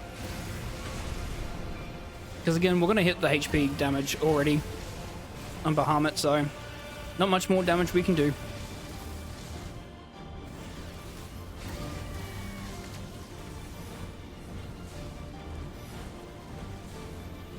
And I don't know why, but I'm pretty sure all the other runners for like the any percent still constantly attack Bahamut, even though we know we can't do any more damage. I think it just looks weird if we just kept like just circling around without doing anything. I think people would ask, why aren't we attacking?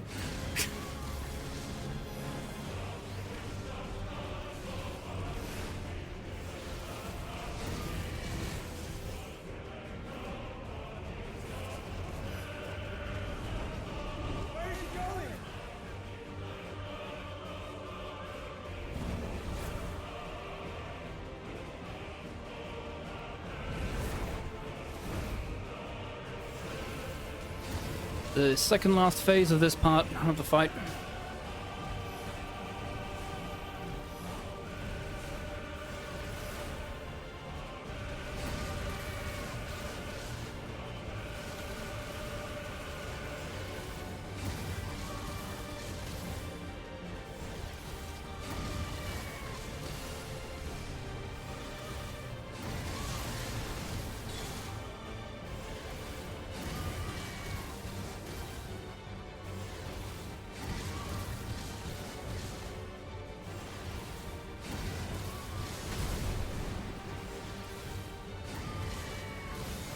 Also, the game is very, very generous with the health as well. You'll see that actually in the bottom left-hand corner, I've got firelights. These are basically free heals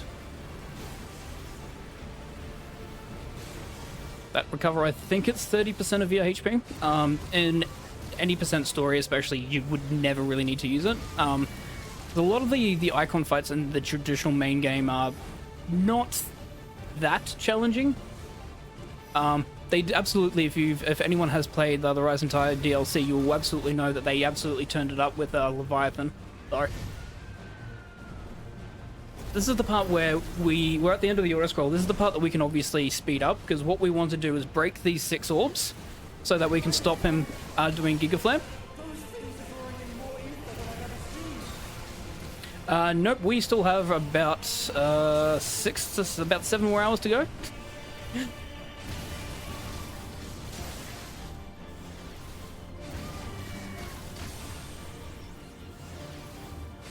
This basically marks the second third of the game, the end of the second third of the game. We still have an entire new continent that we need to go to. We have one more icon that we need to grab and get. We need to start actually, dealing with some of the main antagonists of the game, because the antagonists of the game still, like, we know he exists and we know who he is, but we don't actually have seen him yet. We've been kind of like working on a quest to defeat the crystals, or to destroy the crystals, more so than actually dealing with who this Ultima person is.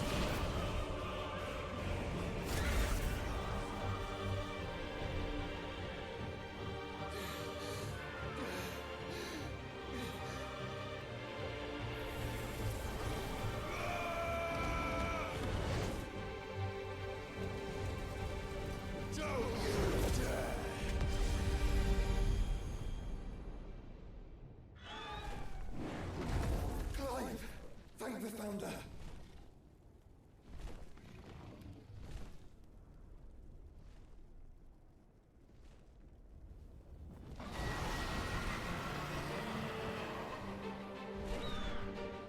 It's now or never, Joshua. Gonna start off immediately with a Spit Flare here. He's gonna launch off a Mega Flare.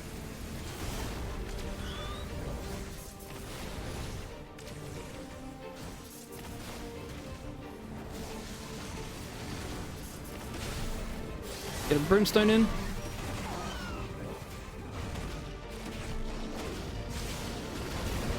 Yep, we will be. So all the quests and the hunts and stuff will be happening like right before the end of the game.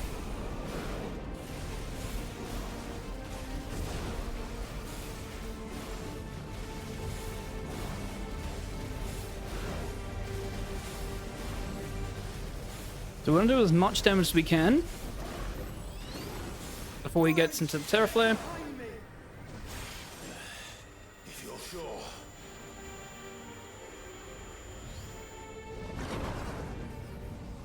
And then we'll launch the Spit Flare, which should be do enough damage to kill from this range.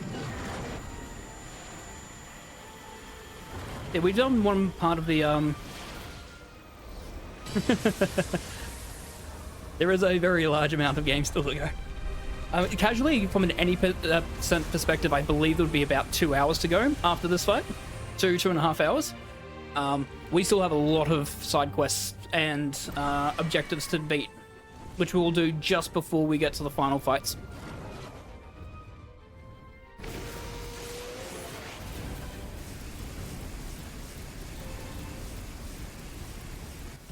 There it is. Now, Joshua!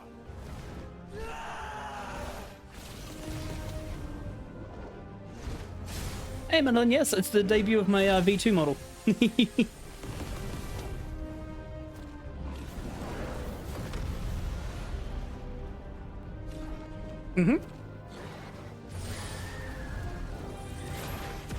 Yep, we get pretty much all the major side quests get unlocked, and they're all the ones with all of your allies, which help unlock the final curiosities for Clive's quarters.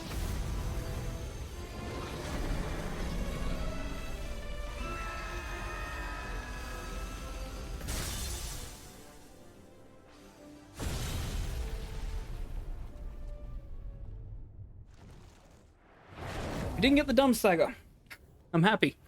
You can dumb stagger there by not doing enough damage and for Spitflare not to kill at the end, because you will always get enough will damage in.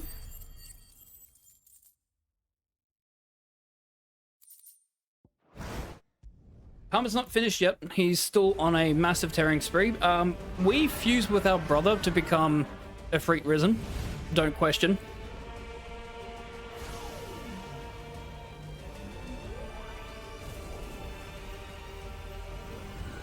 And we're going to finally deal with Dion and Bahamut.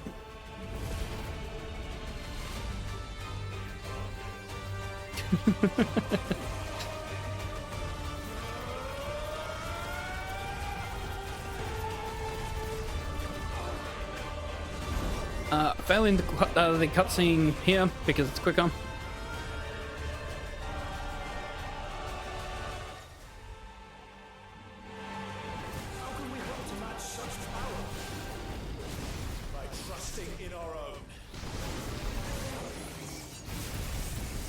Getting off a brimstone into a Spitflare here before he runs away.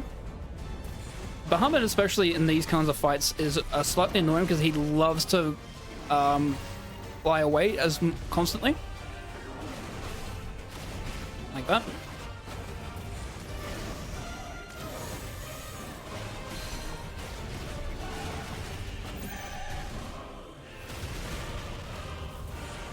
Yeah, we in space.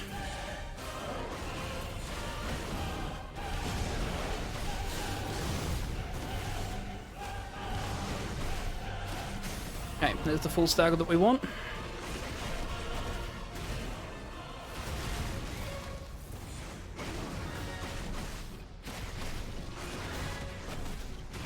I'm gonna save Spitflare when it comes back online. I don't want to use it immediately, because we're going to have a cutscene here.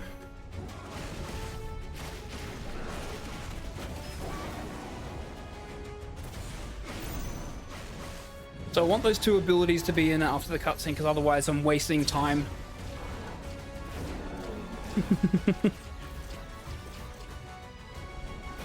They feel really epic. They look like they play and feel like a massive like Godzilla or Kaiju fight. Pretty much. Yeah, so that's annoying. That's the reason why I was not happy with this. Should have used it here. I'll Spitflare here actually.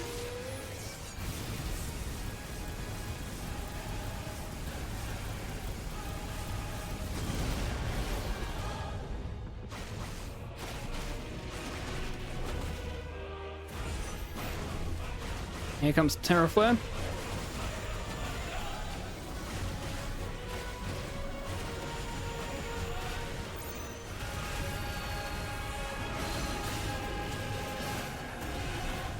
Okay.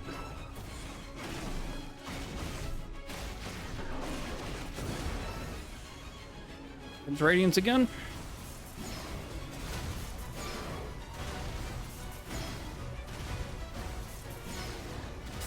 Okay, there's the stagger.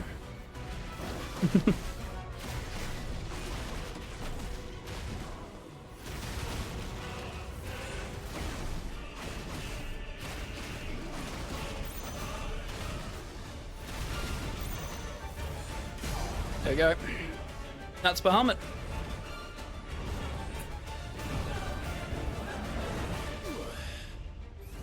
Omega and Leviathan fights were amazing. Like, the Leviathan fight was such a shock for me. Like, even playing it casually on story and then on action mode, that fight had no reason to go that hard. Not that I'm complaining, it just goes really hard. And it is hard.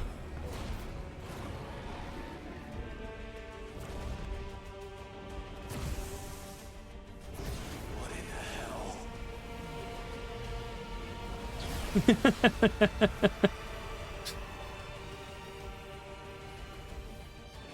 You would burn the world.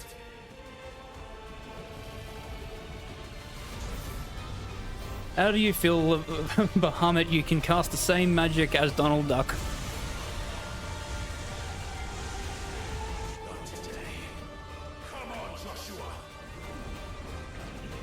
Yeah, the DPS check at the end of that fight is insane.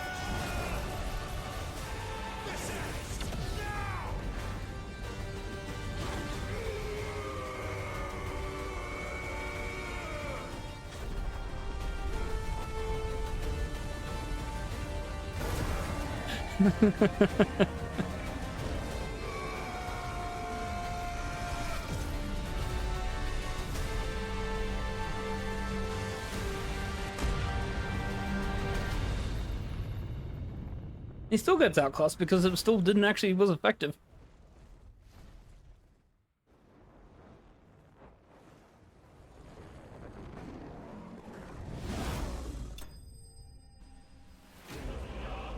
Yeah, there's Bahamut's.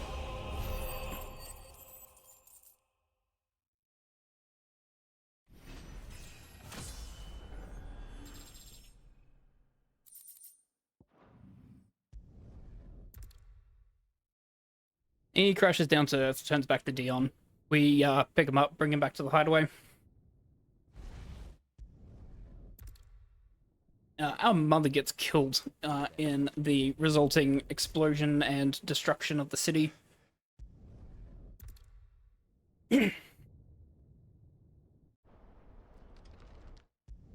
for some reason had to really look into beat Bahamut. That's true.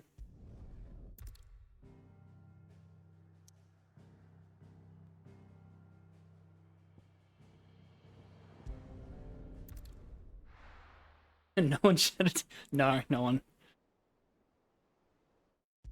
Oh, that's right. She does. She self-terminates. That's right. Because yeah, she realized what she's done.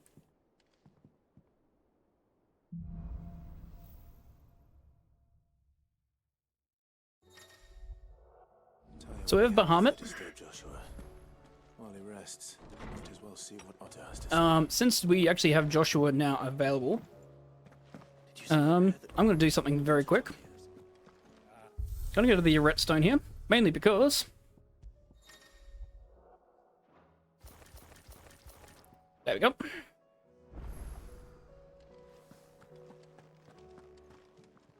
Oh man, thank you so much for the $25 donation. Grab some strength tonics.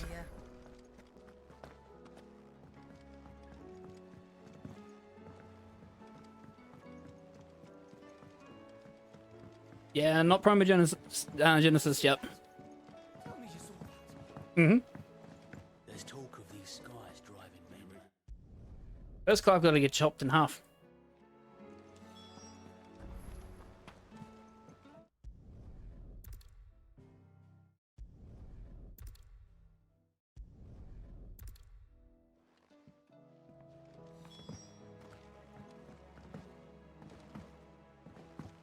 That's a very fair take, though, to have. I don't think that's that hot or spicy. I did actually, for me personally, I do prefer the Odin fight. I think it's just a lot more... I think especially because the Freak just handles so differently, therefore having to fight Odin as Clive.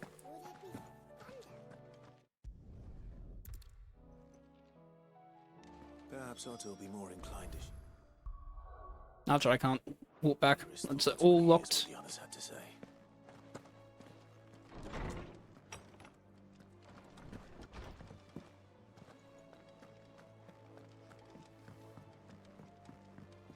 Very true.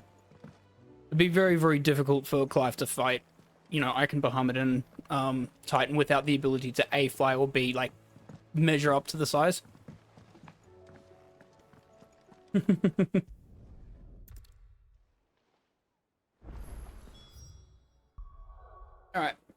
So the world is slowly decaying, and all of the Akashic, which are these creatures filled with ether, attacking all of our allies. So we are going to help try and defend against all the world, you know, ganging up on our allies.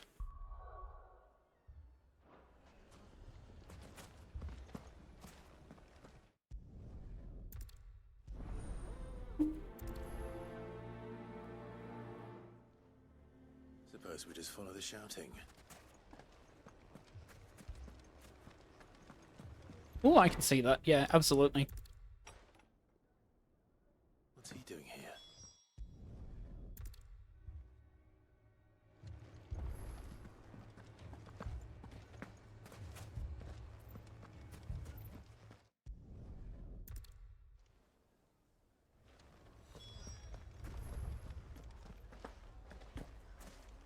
Picture it, Conrad.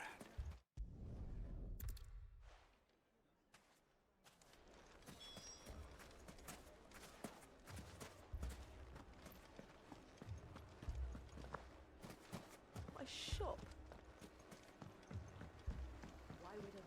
If I had my pickaxe, I would. I mean, it may still be possible. Which I actually credit them for the story for that. Like, it wasn't that Clive was just completely unstoppable constantly. He actually, yeah, he did actually have to lose in order to become stronger.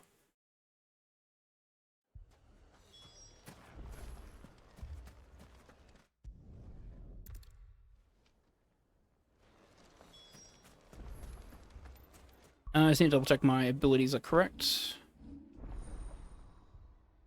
Channel Bahamut.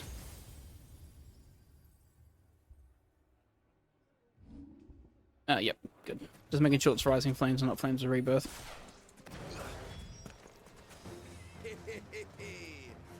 The women folk have come to bug us.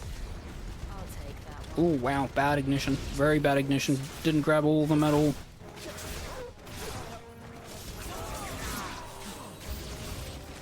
They mean to overwhelm us.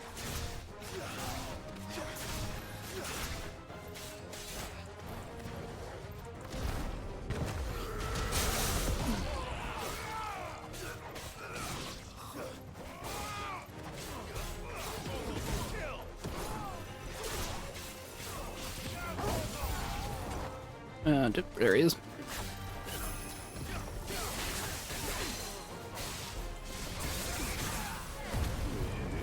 Okay.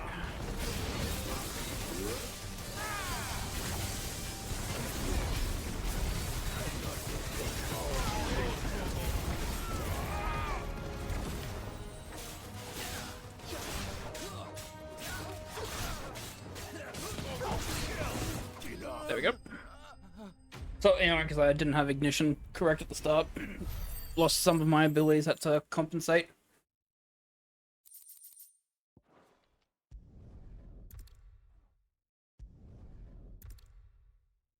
Yep, that's Delamil saved from the threat. Next, we're going to head over to Master's Rest and help them out as well.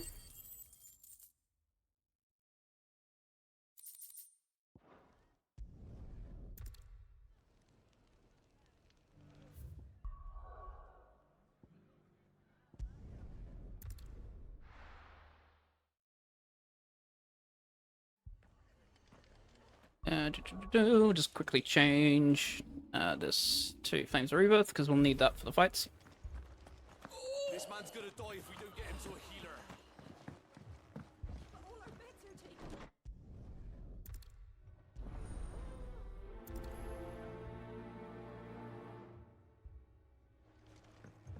Do you think there are as many as Martha says? More.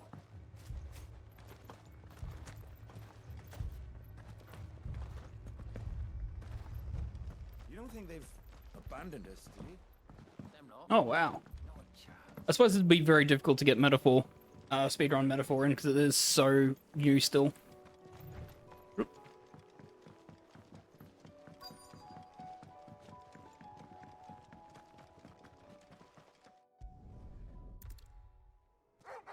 Alright, we're going to need a really good ignition here.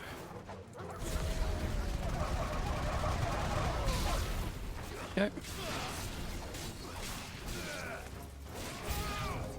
Wait for all the enemies to spawn in, and then we Flames of Rebirth here.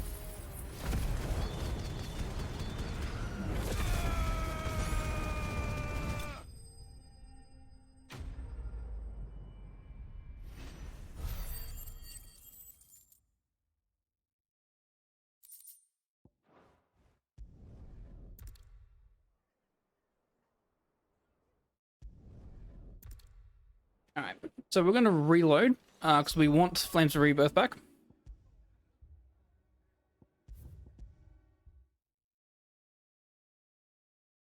Yeah, well, I had a feeling that maybe for Dragon's Quest 3 it would be similar enough for people to submit runs for. Metaphor, I think Metaphor would have taken ages to at least route out because of the way the system is. It's a great game. That skill set, ability stuff is going to make runs insane to watch. Mad dogs. The lot of them.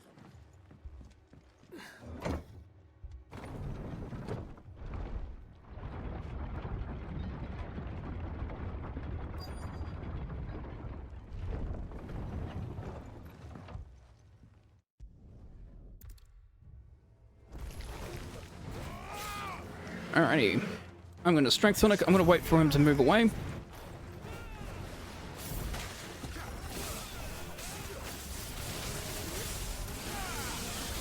So yes, this is one of these tortoises which are annoying to fight because they will block your abilities if used incorrectly. So, just doing this now, then we're going to do a Flames of Rebirth so we can kill the enemies, and then that'll be that fight.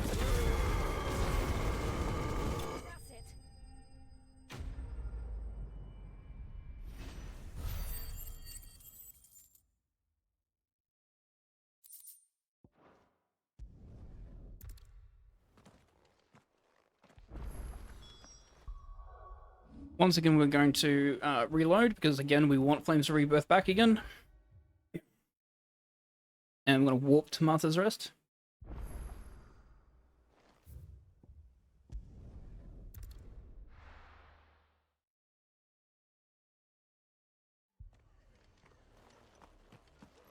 Since that fight went really well, we still have our Strength Tonic, so we're hoping we can carry the Strength Tonic into this next fight, so we can just immediately Flames of Rebirth at the beginning. Just patch me up as quick as you can and...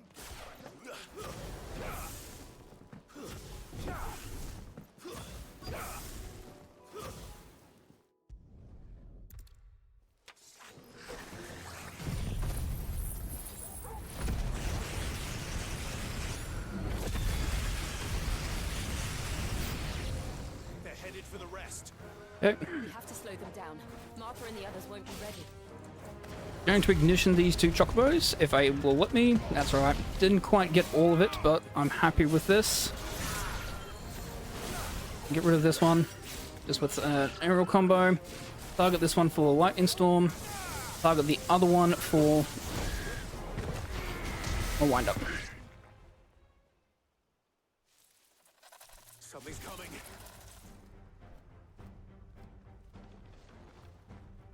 And that's also very jarring. As soon as you kill the last chocobo, the game just goes to black, and you automatically think that, oh no, the game's crashed. But no, it just loads a cutscene immediately. Make sure the RE-man's targeted. He's going to warp again.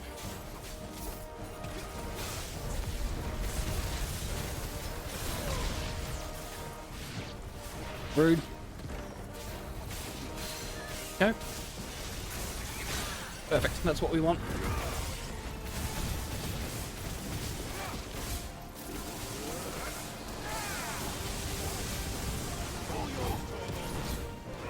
That's it. That one's actually really good because he didn't teleport around too much. Sometimes they just love to teleport, then teleport again, then attack, and then teleport, and then attack, and you spend your time just running around the map trying to hit them. So it was good there, because once you get a half stagger on them, keep Wicked Wheel available so that way you can do a full stagger, and immediately just end the fight with them.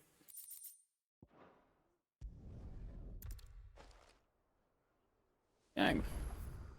Now we're going to head over to Northreach. They're the last ones that need help and assistance. First we find Isabel. Gonna pick up some more strength tonics. Anything you like? You've a keen eye. saw it with my own eyes. The whole of Oriflame under a flood. Technically didn't have to pick up the strength tonic, but I like having full strength tonics just in case I need a backup one. I can't do it. I can't. But you can.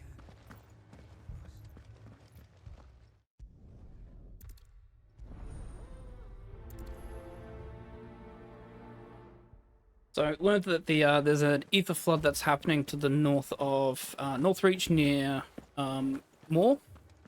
So we are going to make our way over and talk to the general and work out whether we can set up barricades to help prevent them getting into the town. And then we'll deal with the problem ourselves.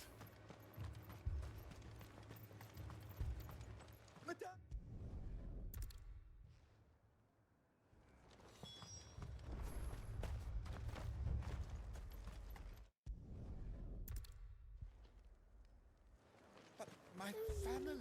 It's all right. I'm sorry. At least we have an idea of where the thralls might be now. We should head for more. Before we could even draw Okay.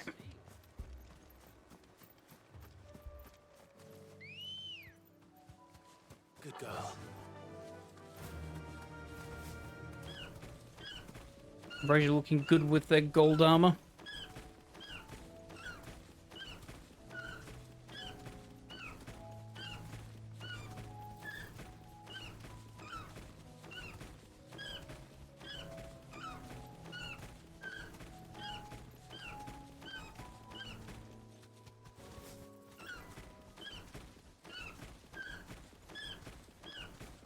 Did a second dash into the kicks there because this is just slightly too far away for Ambrosia to keep doing it without losing sprint. Look, I see them. With me.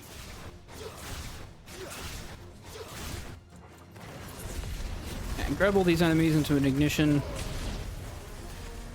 Next group will spawn. Save your strength. Drag them all in.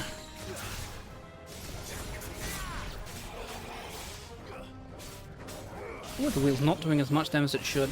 I have a double check if that's upgraded or not. Next we have a Lich that we have to deal with.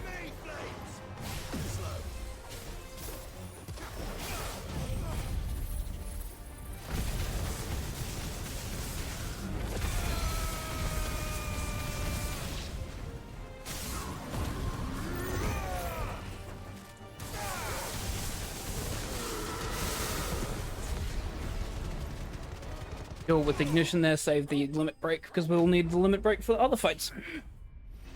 And that's Northreach taken care of. So that's all of our 3 ally towns now taken care of with their problems. Time for us to help find a way to get over into Waloed so we can take care of the crystal. So we have a job to do, which is to help build her ship.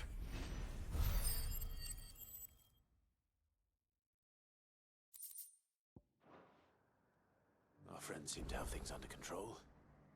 For now, at least.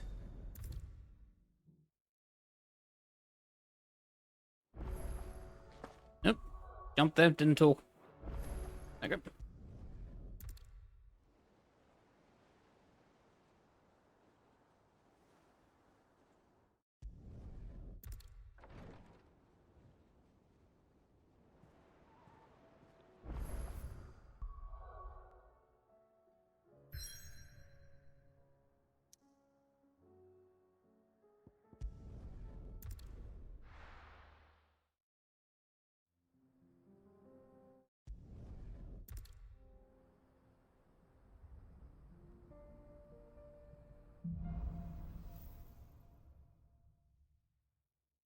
Okay, gotta walk forward a bit and then summon Ambrosia and then get on.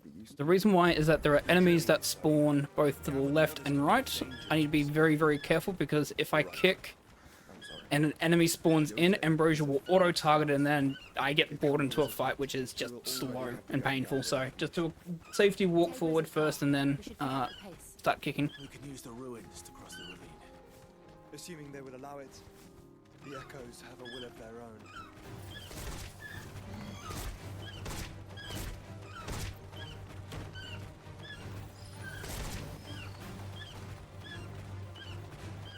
Joshua. And yes, this is as awkward as it is, as it looks. Trying to navigate with Ambrosia when they want to kick an enemy. I'm gonna pick up this side quest because we don't go down this way at all for any other hunts or marks or quests, etc. So we're gonna pick this quest up because it's kind of on the way, but slightly out of the way. Okay.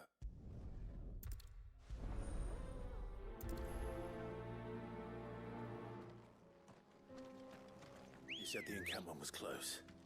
Let's hope the Akashic is still there. And since we're not coming back here, we may as well take care of this quest now. Another ether flood. They're everywhere now. We can't go around it. Then we'll just have to be careful. Right. I got here in time. So we want ignition first, and then flames of rebirth.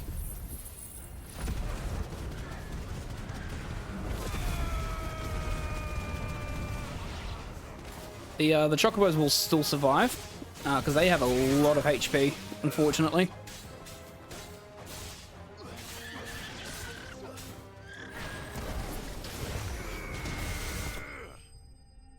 There we go.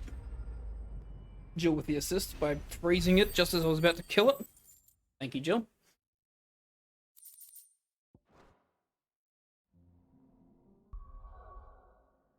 Okay.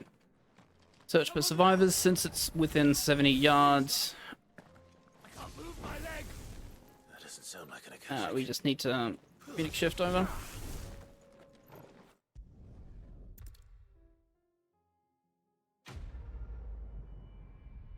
Always found this is funny. You actually complete the quest first, and then you have a conversation about whether or not he's going to kill you.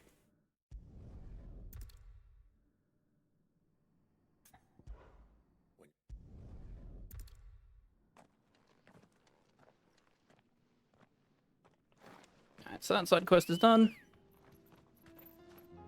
We're back on Ambrosia, make our way for Tabor. That's it.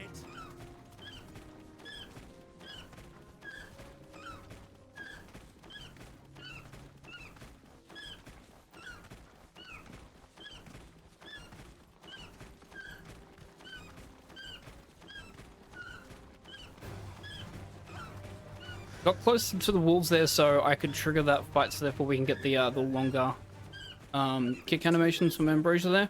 There are a few Just places minor around. movement things that we do.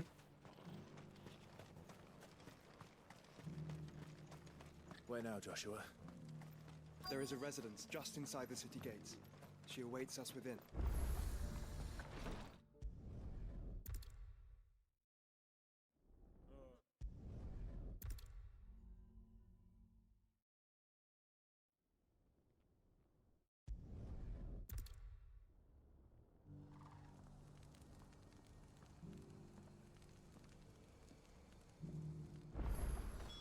It's plain she cares for you very deeply. And I her, which is why I had to let her go.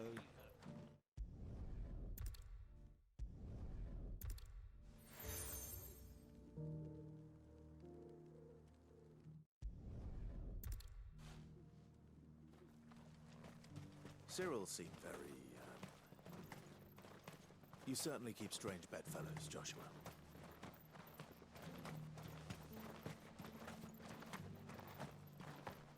The free cities under siege. Both of them, go over here. Ambrosia, make our way over to the Free Cities of Canva, which is unfortunately under attack by the Waloed Empire.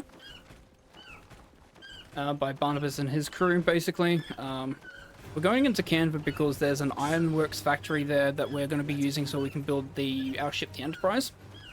As our uncle was made aware that existed there, and that we could potentially use it. Clive. Smoke. Is the city fallen?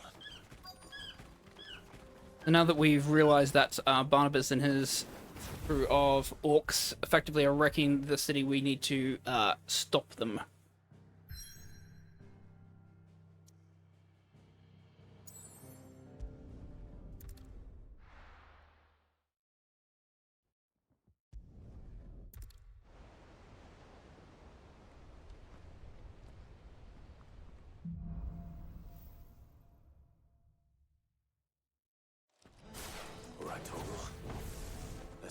survivors.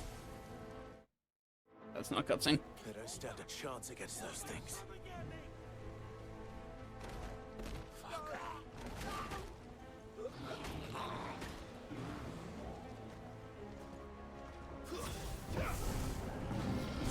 So we're going to ignition these 3 over. They're going to die. I'm going to jump over here. Wait for his HP to appear. Then I'm going to use Thunderstorm. I'm going to whistle. Because I want to try and bring him over.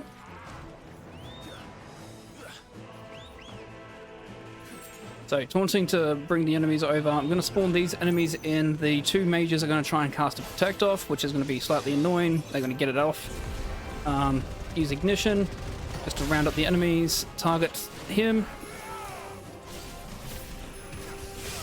So I want him to stagger. Oh, he's on 1. Annoying. Right.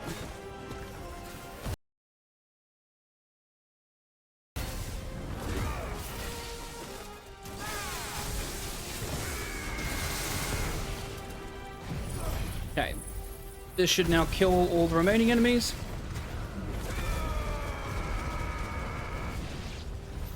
Yep, fantastic. What happened to the Royal Army? We do not need Flames of Rebirth anymore, so we're going to have Scarlet Cyclone equipped. There's nothing but monsters here.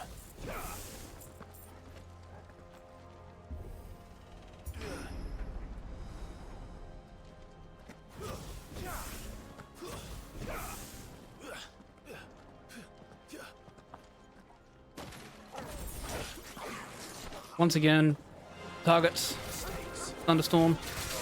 He's going to hit me for a bit, that's fine, because I just want to do that extra damage whilst I bring them all over again. So, spawn this group of enemies that's coming up. Bravery's going to get cast. I'm not going to be able to stop that, which is slightly annoying because obviously that enemy can no longer be staggered now. That being said, here comes the Axe Wielder. Ow, that hurt.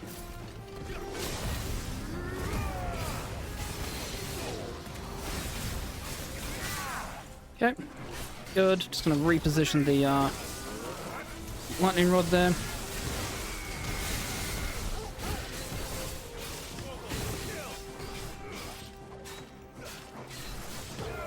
Okay.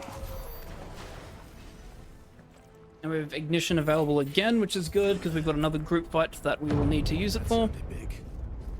Joshua and Jill must be busy. It's gonna, for safety, I'm just gonna group these enemies together whilst the other one comes over. There we go. Just so I have enough to be able to get rid of them. The Orcish Warlord will spawn.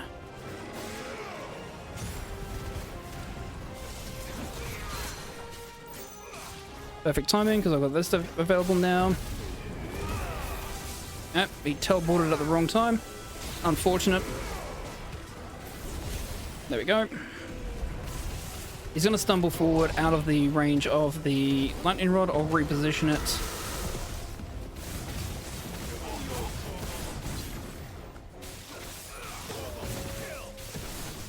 There we go. Alrighty, I'm going to unlearn Scarlet Cyclone, and the reason why is because I don't need to use it anymore. It's not actually going to be used at all in terms of this. I'm going to do those. I'm going to increase the Wings of Light as well. Is there anything else I need? Wind up should be fine. Yep, that's good. So this will be Rising Flames, Ignition, Thunderstorm. This becomes Bahamut. This will be Lightning Rod and Giga Flame. So this is going to be our main setup. That we're going to carry for a little bit. There may still be survivors inside. Actually, before I forget, I may as well do Wind Up now, because I will need to master that.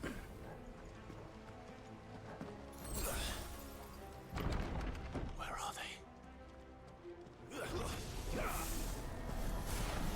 they? Okay, once again, we've got a whole bunch of Akashic.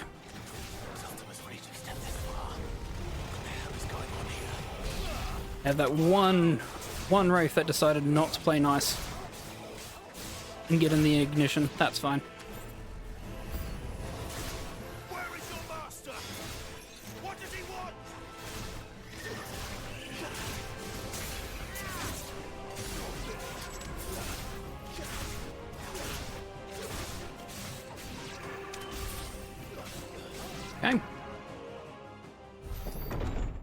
complete here.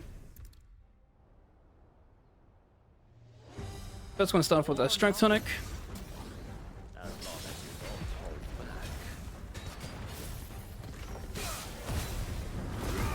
Okay, should have done enough. Teleported. Annoying. Thanks for the good luck.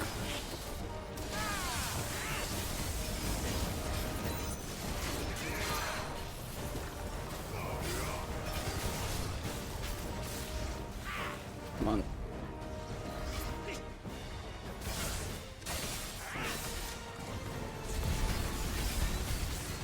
Stay put. Nope. There we go. At least we triggered the cutscene without staggering him, which is actually a positive thing because we would be at a HP game.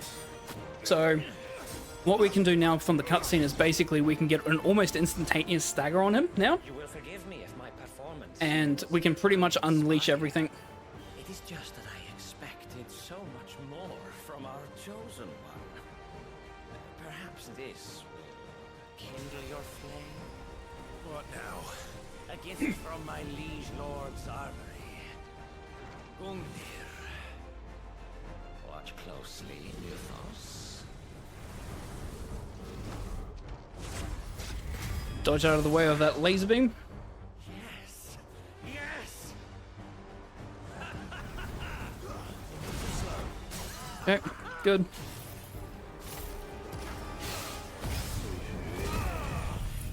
Gonna unleash absolutely everything we can on him to get as much damage in.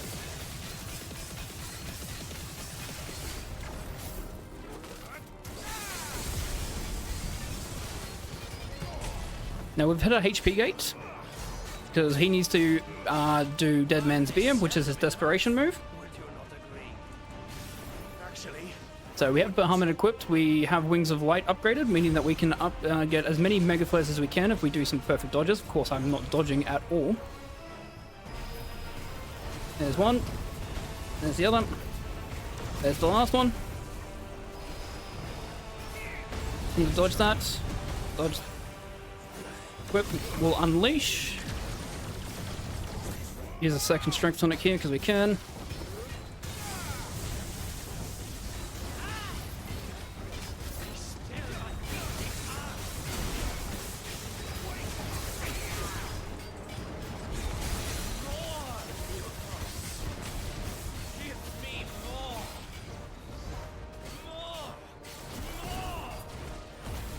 Slightly annoying there.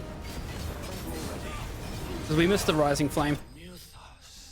So it took us slightly longer than expected because we missed the Rising Flame because he teleported as I launched it, but still a pretty good fight. And this is where having the experience accessory that we would only get as a result of doing all the other side quests come in real handy, because the experience I'm getting now being at 15%, I'm getting into the really large experience gains. So we're already like 4 levels ahead of where we'd normally be on 80%.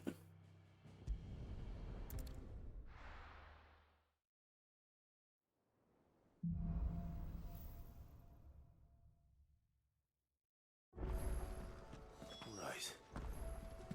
Gav said that Otto might know something. Cole said it was an army of Akashi. What will happen to How are we supposed Starting to get more and more side quests being unlocked now that we've got access to the Ironworks. But we are not going to touch any of the side quests or hunts, except for one other side quest, which is on the way when we're in Waloed, because it is literally, we just go there, pick it up, and it's on the pathway for where we need to go. If Amber and the Lazarus are gone. That's the only side quest. Everything else will be done after we've defeated Odin and just before the last Ultima fights. That will be where we do the big cleanup.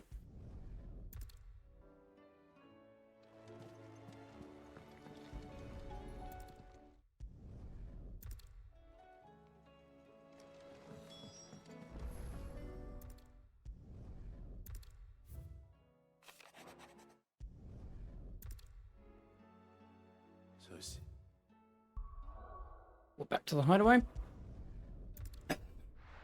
It's getting a little bit dry, but luckily we will have a 6 minutes, like a 6-minute 20-second unskippable cutscene at the end of one of those fights. So I'll use that time to go get my water and everything that we'll need for the end of the run, as well as to go to the bathroom, etc.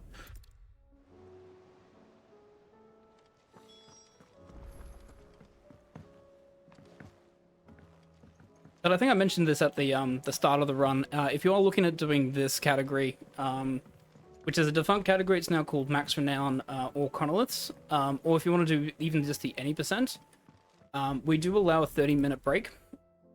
So you don't have to do the run all in one sitting. We do allow people to take a 30-minute break, you know, pause a timer, take a 30-minute break, rest and relax, because it is a long run. Obviously, the any percent world record is just under 8 hours, for instance, so not expecting people to be able to sit still without having, you know, needs taken care of, etc.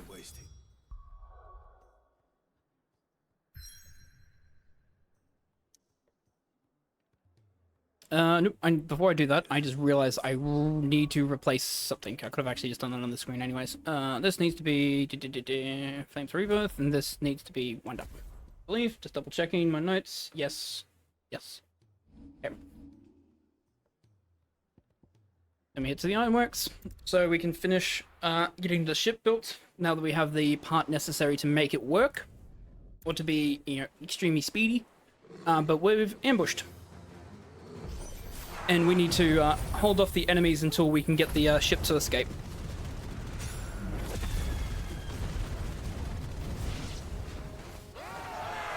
About that offer, Cav?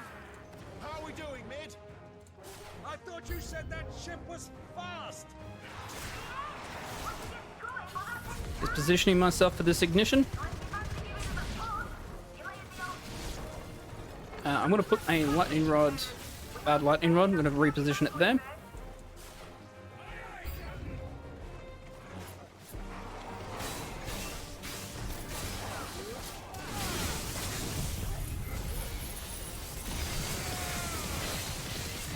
Combination of lightning rod plus giga flare equals massive damage.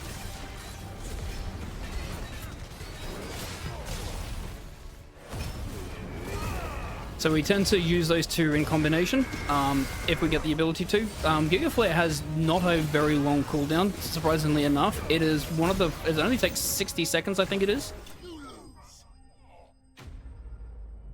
So it's one of the most powerful ones, especially when it's leveled up. And then a combination of that with the lightning rod damage as well, and the will damage that you can instantly rinse through a lot of will damage, etc. This is literally a timed event. There's nothing we can do here. The only thing I'm interested in doing is using this time to build my limit break back up. But yeah, outside of that, there's really nothing here. Either that or we'll just let Torgal have some fun. How long are we meant to keep this up? As long as it takes. Unless you have a better. Well, I've already killed at least 5 of the bastards. So using ignition here is actually really good to help build limit break up, because there's multiple enemies. So every time that we hit an enemy with ignition, so it does multiple hits as you're dragging them along. But since there's also multiple enemies, it means that all my limit breaks being multiplied per enemy that I'm hitting.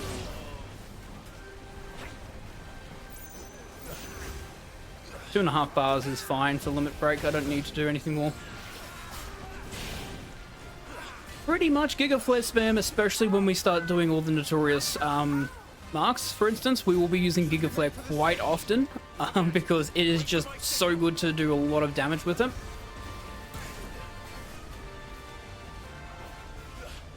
There are some fights where it's slower to use it because we have HP gates for some of the final bosses, where the Giga Flare will basically do too much damage, and we're sitting on a HP gate waiting for an attack. Oh, that was rude. There we go. And unfortunately, this is not a cutscene that we can skip.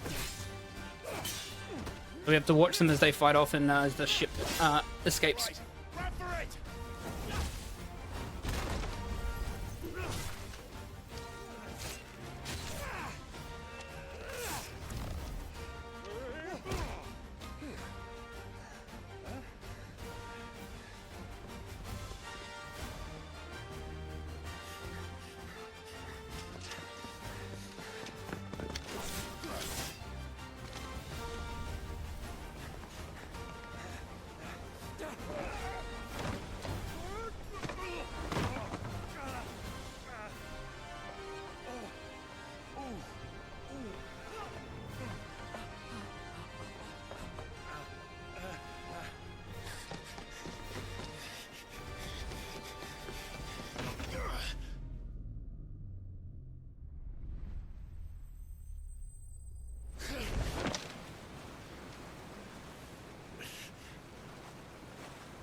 It's still not an unskippable cutscene.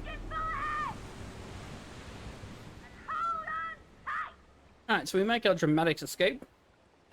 We know that the ship's working. Fantastic. We can use it to get into Waloed. Problem, Jill's been captured by Barnabas and taken aboard her ship. So we are now going to track down Barnabas and try and get Jill back.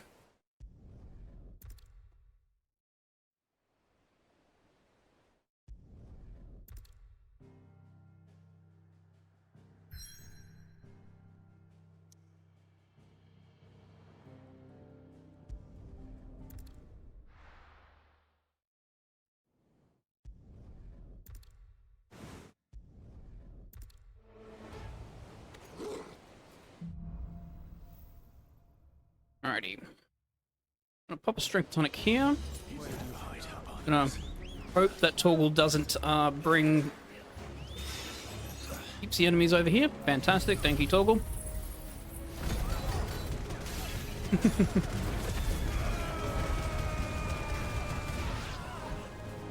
Okay, we have an assassin that will drop in.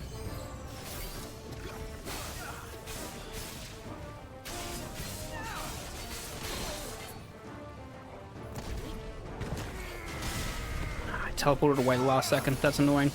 And he's done Kate on there. That's annoying. Really annoying. That's right. Alright. You can play him.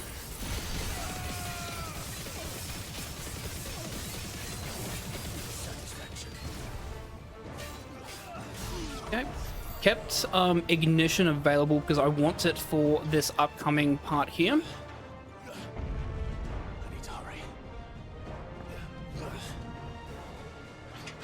So am I, honestly. That was a fantastic meme. So.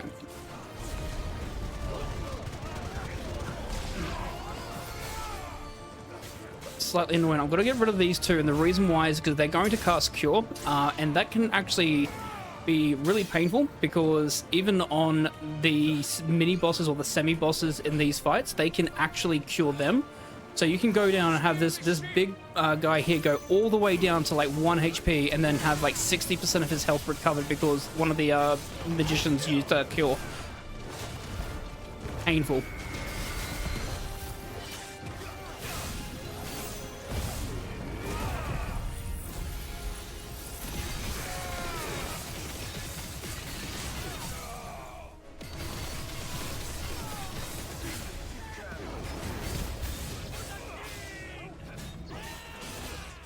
Oh, rude.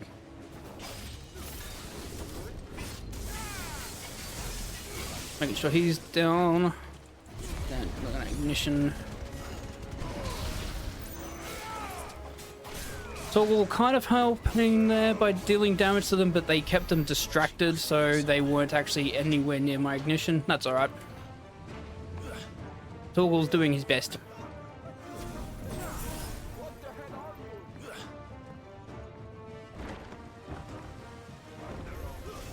Coming over here, jump up to this side so I can grab him with the ignition.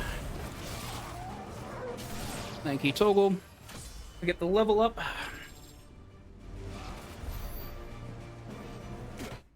Alright, now we've got to fight Barnabas.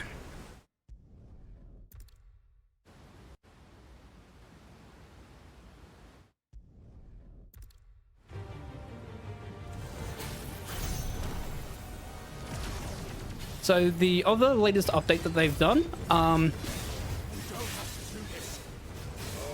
with the Wings of Light, if you actually activate it by pressing circle and you use that to dodge an attack, it actually counts as a, you can use it to do a dodge of an attack, which therefore adds to your Mega Flare value. He teleported. Of course he did. Rude. So what we're trying to do here is we're trying to get him to trigger Iron Flash, which is his desperation move.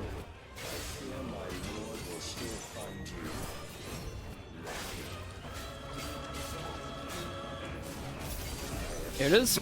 And now we just need to do as much damage whilst Iron Flash is ready, up and available, for him to start triggering it, because traditionally with these purple ones, these are like ultimate moves. Like, these are really bad. If these like hit you, you're going to die kind of type thing. And so you're kind of your intuition is that you need to beat him. Actually, what's going to happen is that we're not going to do as much damage. We're going to get to about here, and he should start triggering the countdown. This is an unwinnable fight. You are supposed to lose this fight. Now, with that being said, we are going to have a about 6 or so minute cutscene, which I cannot skip, which is going to be a perfect time for me to go get some water, go to the bathroom. I'll be back shortly. You will assume the mantle you've been given. And thus is the light of hope severed.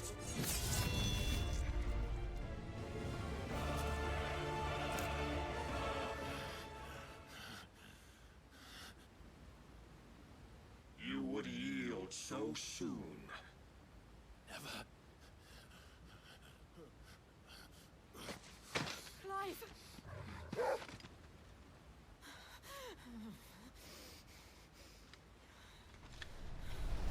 Do you not see? Your iron will weighs you down, dragging you ever further from your purpose. And what is my purpose? Mythos. Who are we? What are the dominants? The breath of the Creator still warm on our lips.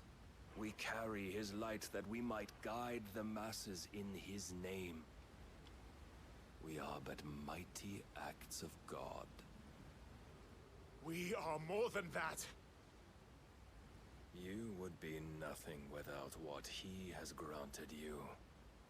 The power we wield is his, and yet every time we draw upon it, it wears away at our very being.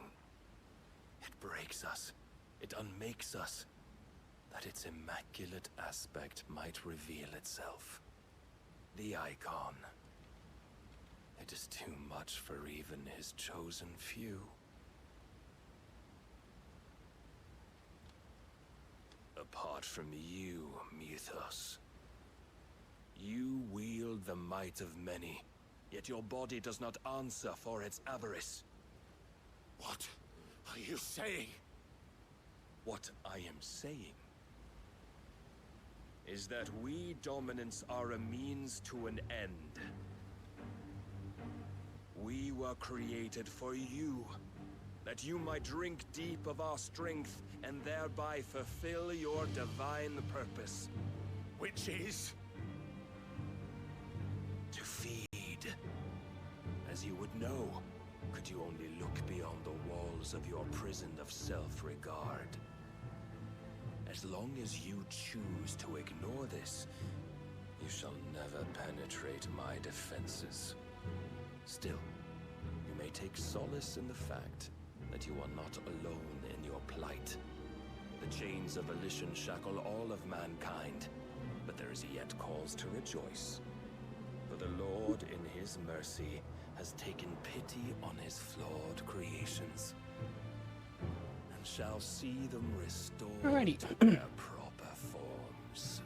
Have my 2-liter water bottle filled up again for the rest of the run. Why loyal servants to God?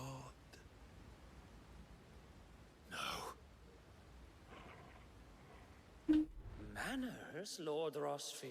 One of the benefits of this run is that we do allow a 30-minute break, but also, if you really need to, you have this cutscene where you can get stuff. It's also a good position to do it because you kind of need to really focus, especially for the any percent. You really need to focus as you're basically approaching the end game after this cutscene. Divine. You mean to turn everyone Akashic?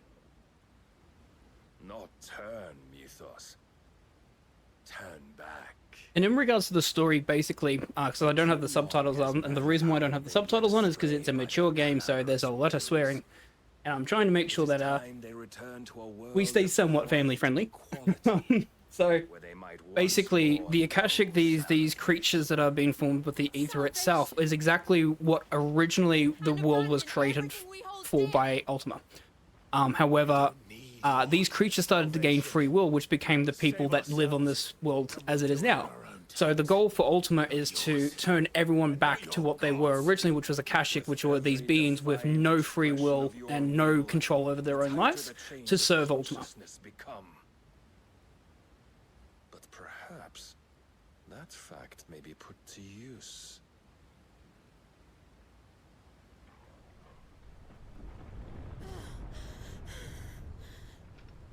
Clive!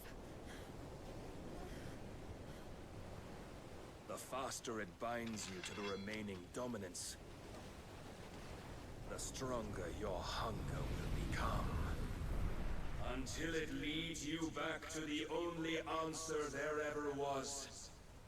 Mayhap not by the path my master intended, but back all the same.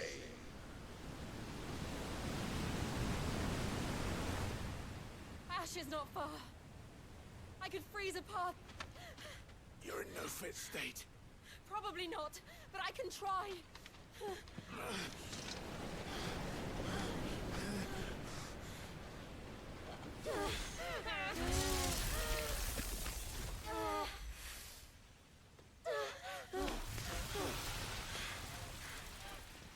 Don't look back. One of the best lines here. 5 bested.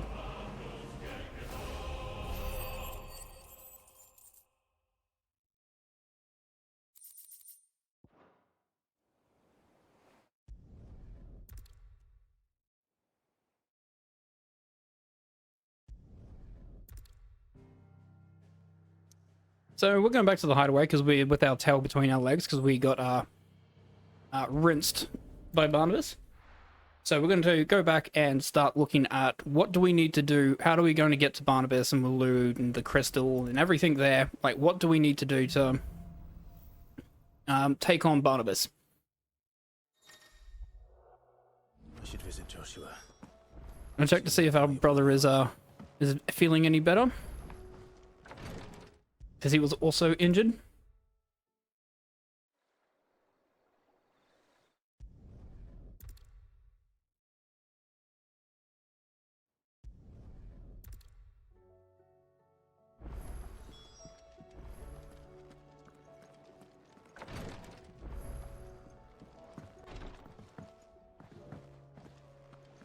So pick up the token reward here. Whisper. Is everything we've received and Nope, everything that's all promised? here. You earned Extra this. 800 ability points, and then an extra 1500 ability points. Best of luck out there, Sid. Very important. I still say we're a compliment. Clive vested. You can't get the obviously because we've been doing some side quests and our renown is big enough that we can actually grab that second one. You normally only get the token reward, which is the 800 ability points one. But having the extra 1500 on top really helps because what that means is that there's an upcoming ability that I need to grab, which is 5000 ability, which I will have just enough once all said and done.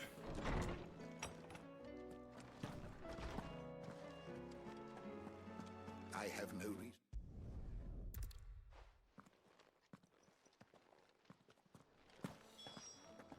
If it please your grace, might I one day...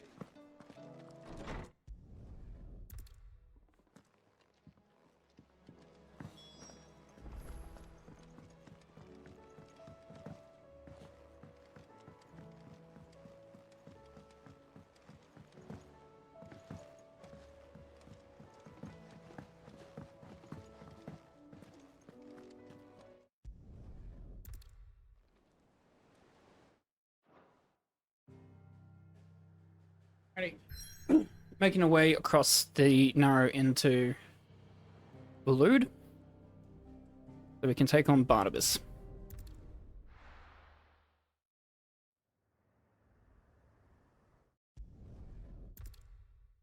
Coming up, we actually have the only like kind of glitchy kind of type thing that we actually have that we do on the any percent as well as this category. It's a fight skip.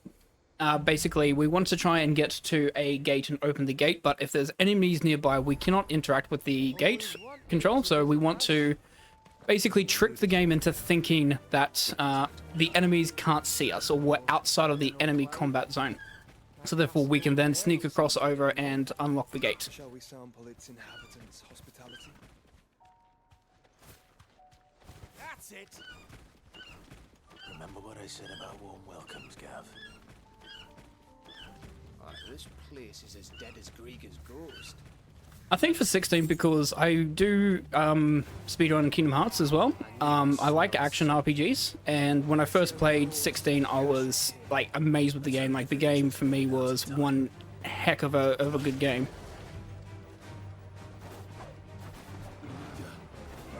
Just realized I do not have the right abilities equipped, but I can still make this work.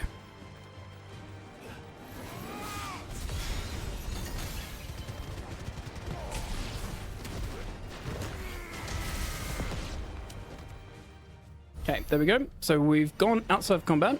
I can just reload here. So I accidentally triggered combat again.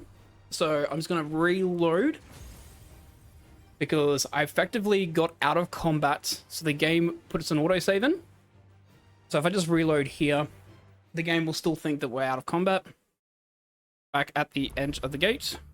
And we're just going to sneak and open the gate. Yeah, so I was a big fan of 16 when I first played it. I lost sleep playing this game, and I'm like, oh, this is a really interesting game. I wonder what the speedrun for this will look like. And then I started, obviously, watching Crystal Crown start running it. I'm like, oh, this is really, really cool. I am also looking at speedrunning other FF games, like 15, the 13 trilogy, 12. I'm going backwards in the FF chronology.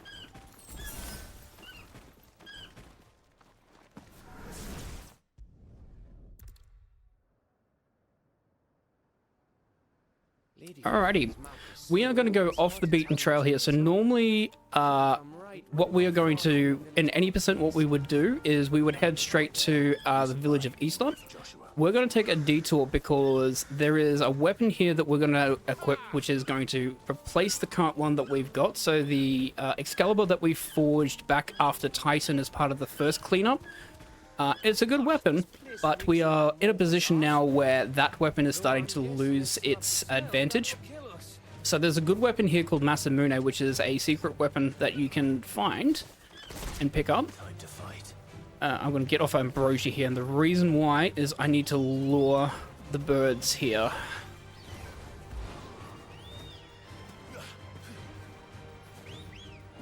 Because they are going to want to fight.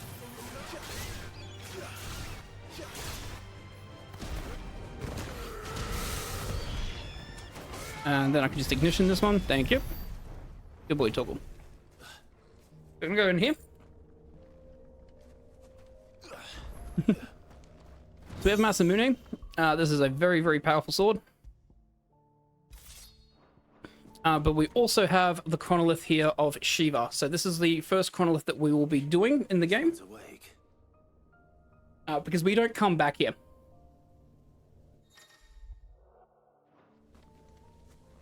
Yeah, I heard the 12 is a very, very brutal speedrun. So, if you've ever played the game casually, you'll have these chronoliths, which are basically trials of a particular icon. You will be locked into that icon only, but the upgraded versions of all of the... I'm just double checking Rhyme and Mesmerize. Okay. But the upgraded versions of all those abilities. So the whole point of this is to show exactly...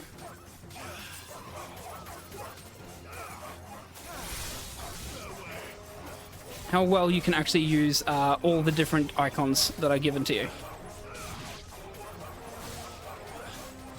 So what we have at the moment is that we have Rhyme and we have Mesmerize. Mesmerize is similar to, say for instance, Scarlet Cyclone, but slightly worse.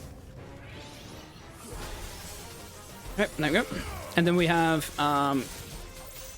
Rhyme, which unlocks this thing here. So basically this is similar to, it's a very, very watered down version of Aerial Garuda's special ability.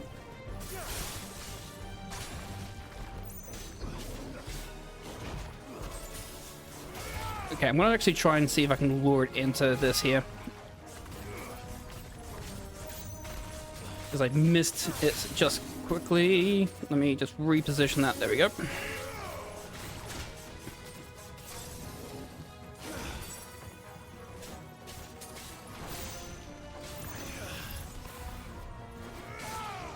So it's a time trial where you have to try and beat the enemies within a time limit. The way that you can get more time is by utilizing your abilities to do special things. So you can see there on the right, I have a whole bunch of stars that are coming through, for instance. So if I do special abilities and like hit all the enemies with Mesmerize or do a Permafrost, etc., it will add time into it. You can see the Snap, Shatter, Collateral, Rhyme, etc. So I had an extra 87 seconds worth of abilities time added in.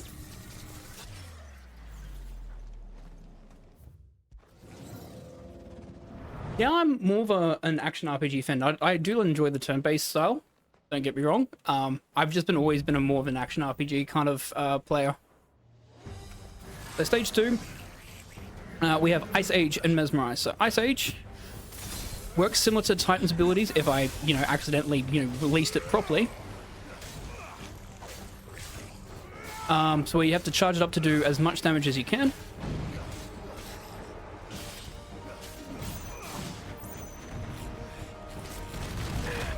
Annoying. The other thing with this as well is that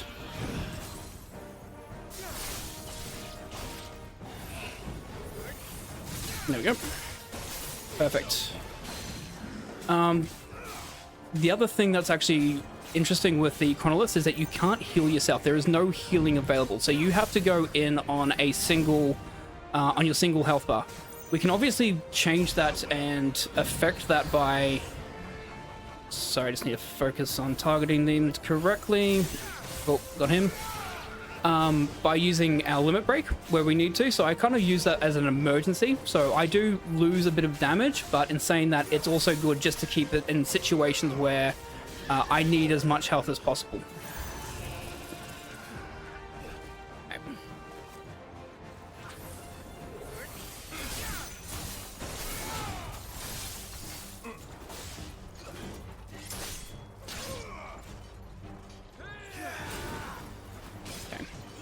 So Shiva's circle ability is Cold Snap, whereas if you do it correctly, which I'm not doing, unfortunately. There you go. Perfect. And then this. If you dodge a attack with that, you can permafrost them, which will mean that they turn into ice, they can't move, you do slightly extra damage to them.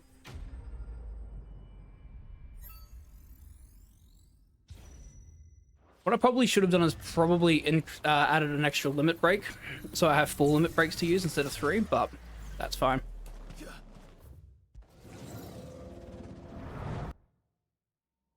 Here we will have Diamond Dust and I believe Ice Age. Yep. The Diamond Dust is Shiva's main ability. It's their special. It's their big one that we have. Freezes all the enemies and you do a lot of damage to it there.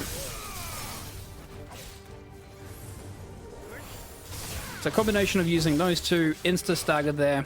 This wyvern is pretty much gone. Okay. The unfortunate thing with Diamond Dust, since it is the most powerful one, the cooldown for this is very, very long, so unfortunately you do not have it available for a lot of time. There we go. Just gonna do some Frostbite there. Because you can do Frostbite and then you can shatter them as well. I'm just gonna finish them off with just aerial attacks here. Because I want to save Ice Age for this one here, because there's a couple of semi-bosses here. Yep. This one's really annoying.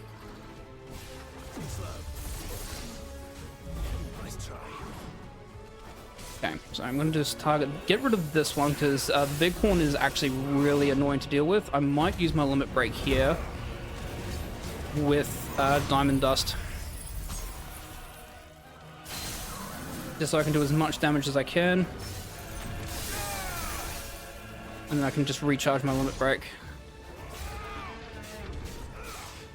There we go. Alright, then we'll have stage 4, which is the final stage, where you have the main boss. And this one will be Diamond Dust and I believe Mesmerize.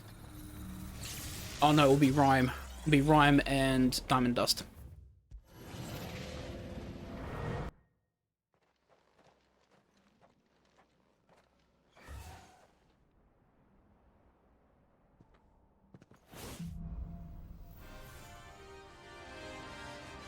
He's gonna come out charging, I believe.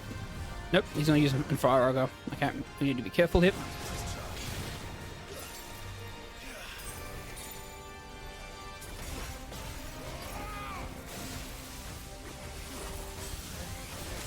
Okay, want him in this here. Unleash this.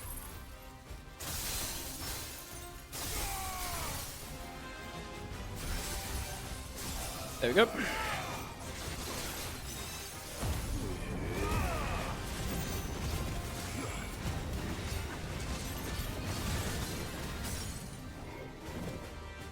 Gonna back up so I can get him into this, so I can do as much damage as I can.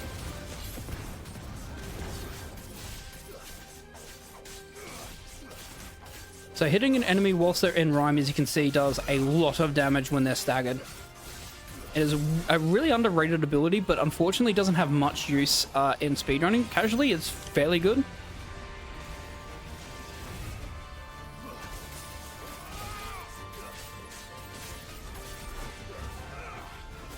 There we go. And that's the first chronolith done. Shiva is one that I'm not that great with in terms of the abilities, but so long as we don't die and so long as we do not run out of time, we are all good. Damn.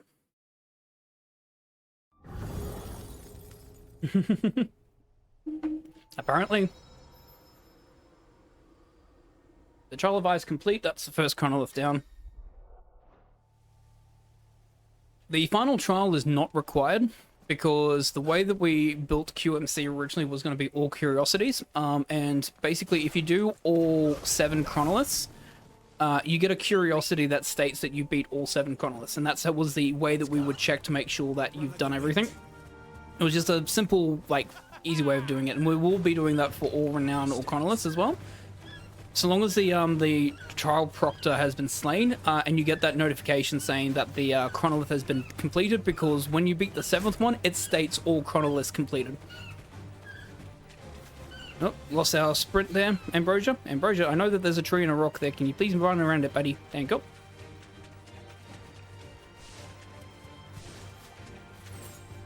Alright.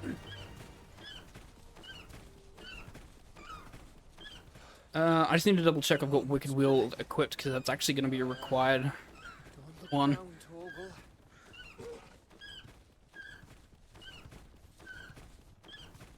That must be Isla. Okay, yep, that should be Wicked Wheel. And just double checking, yep, sheep's channeled. Wicked Wheel's not leveled up, that's why I'm not doing as much damage. There.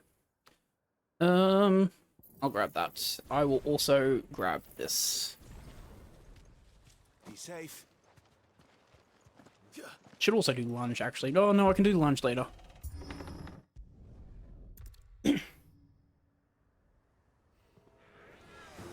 Alright, so we're with Gav. We are going to clear out all of these Akashic.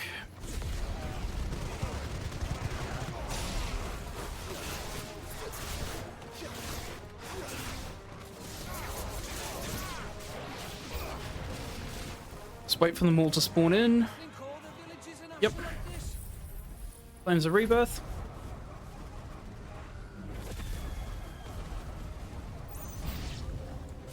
Okay. Trying to bring them all together and in. Especially these 2 mages, they're going to be the ones I'm most worried about. Toggle's distracting that one, that's annoying. Alright. Fine, made that work.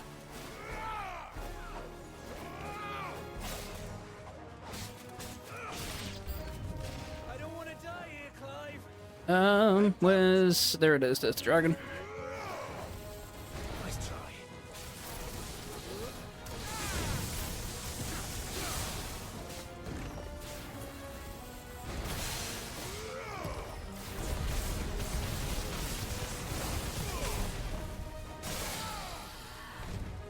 That gets rid of that dragon. We just need to get rid of this guy. Awesome. Lightning Rod was still up whilst this cutscene is activated, meaning that Lightning Rod will actually deactivate and I'll get it back without having to wait a cooldown, so I get a free Lightning Rod again.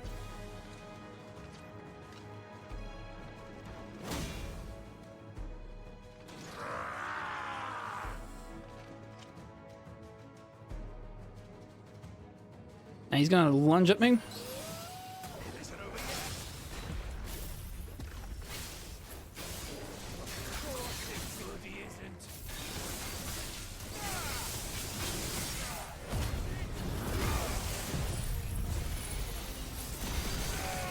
Combination of Lightning Rod, Limit Break, Giga Flare.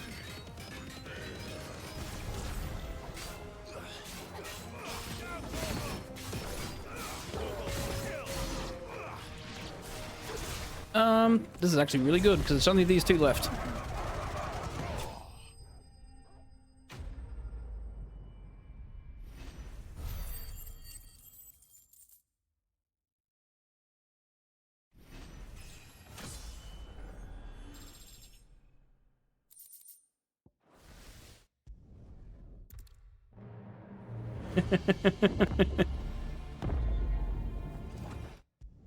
I like that one as well. Alright, so Barnabas has basically launched this, giant sword in the sky to block us getting access into the crystal, so he wants us to meet him on top of one of the fallen ruins, so we can defeat him in combat. Or, you know, if I succeed, it's a win-win for Barnabas, because if I succeed, that I take his power. If I lose, then I basically get to be put inside of Ultima. So, for Barnabas, either way works for him, so he wants to fight us to see exactly whether or not it's by I can defeat him and whether I'm going to be strong enough to be one of Ultima's puppets, or whether or not I'm weak and I'm going to become one of Ultima's puppets anyways. If Barnabas is controlling the Akashic, then wherever he goes, they'll follow. And so will I.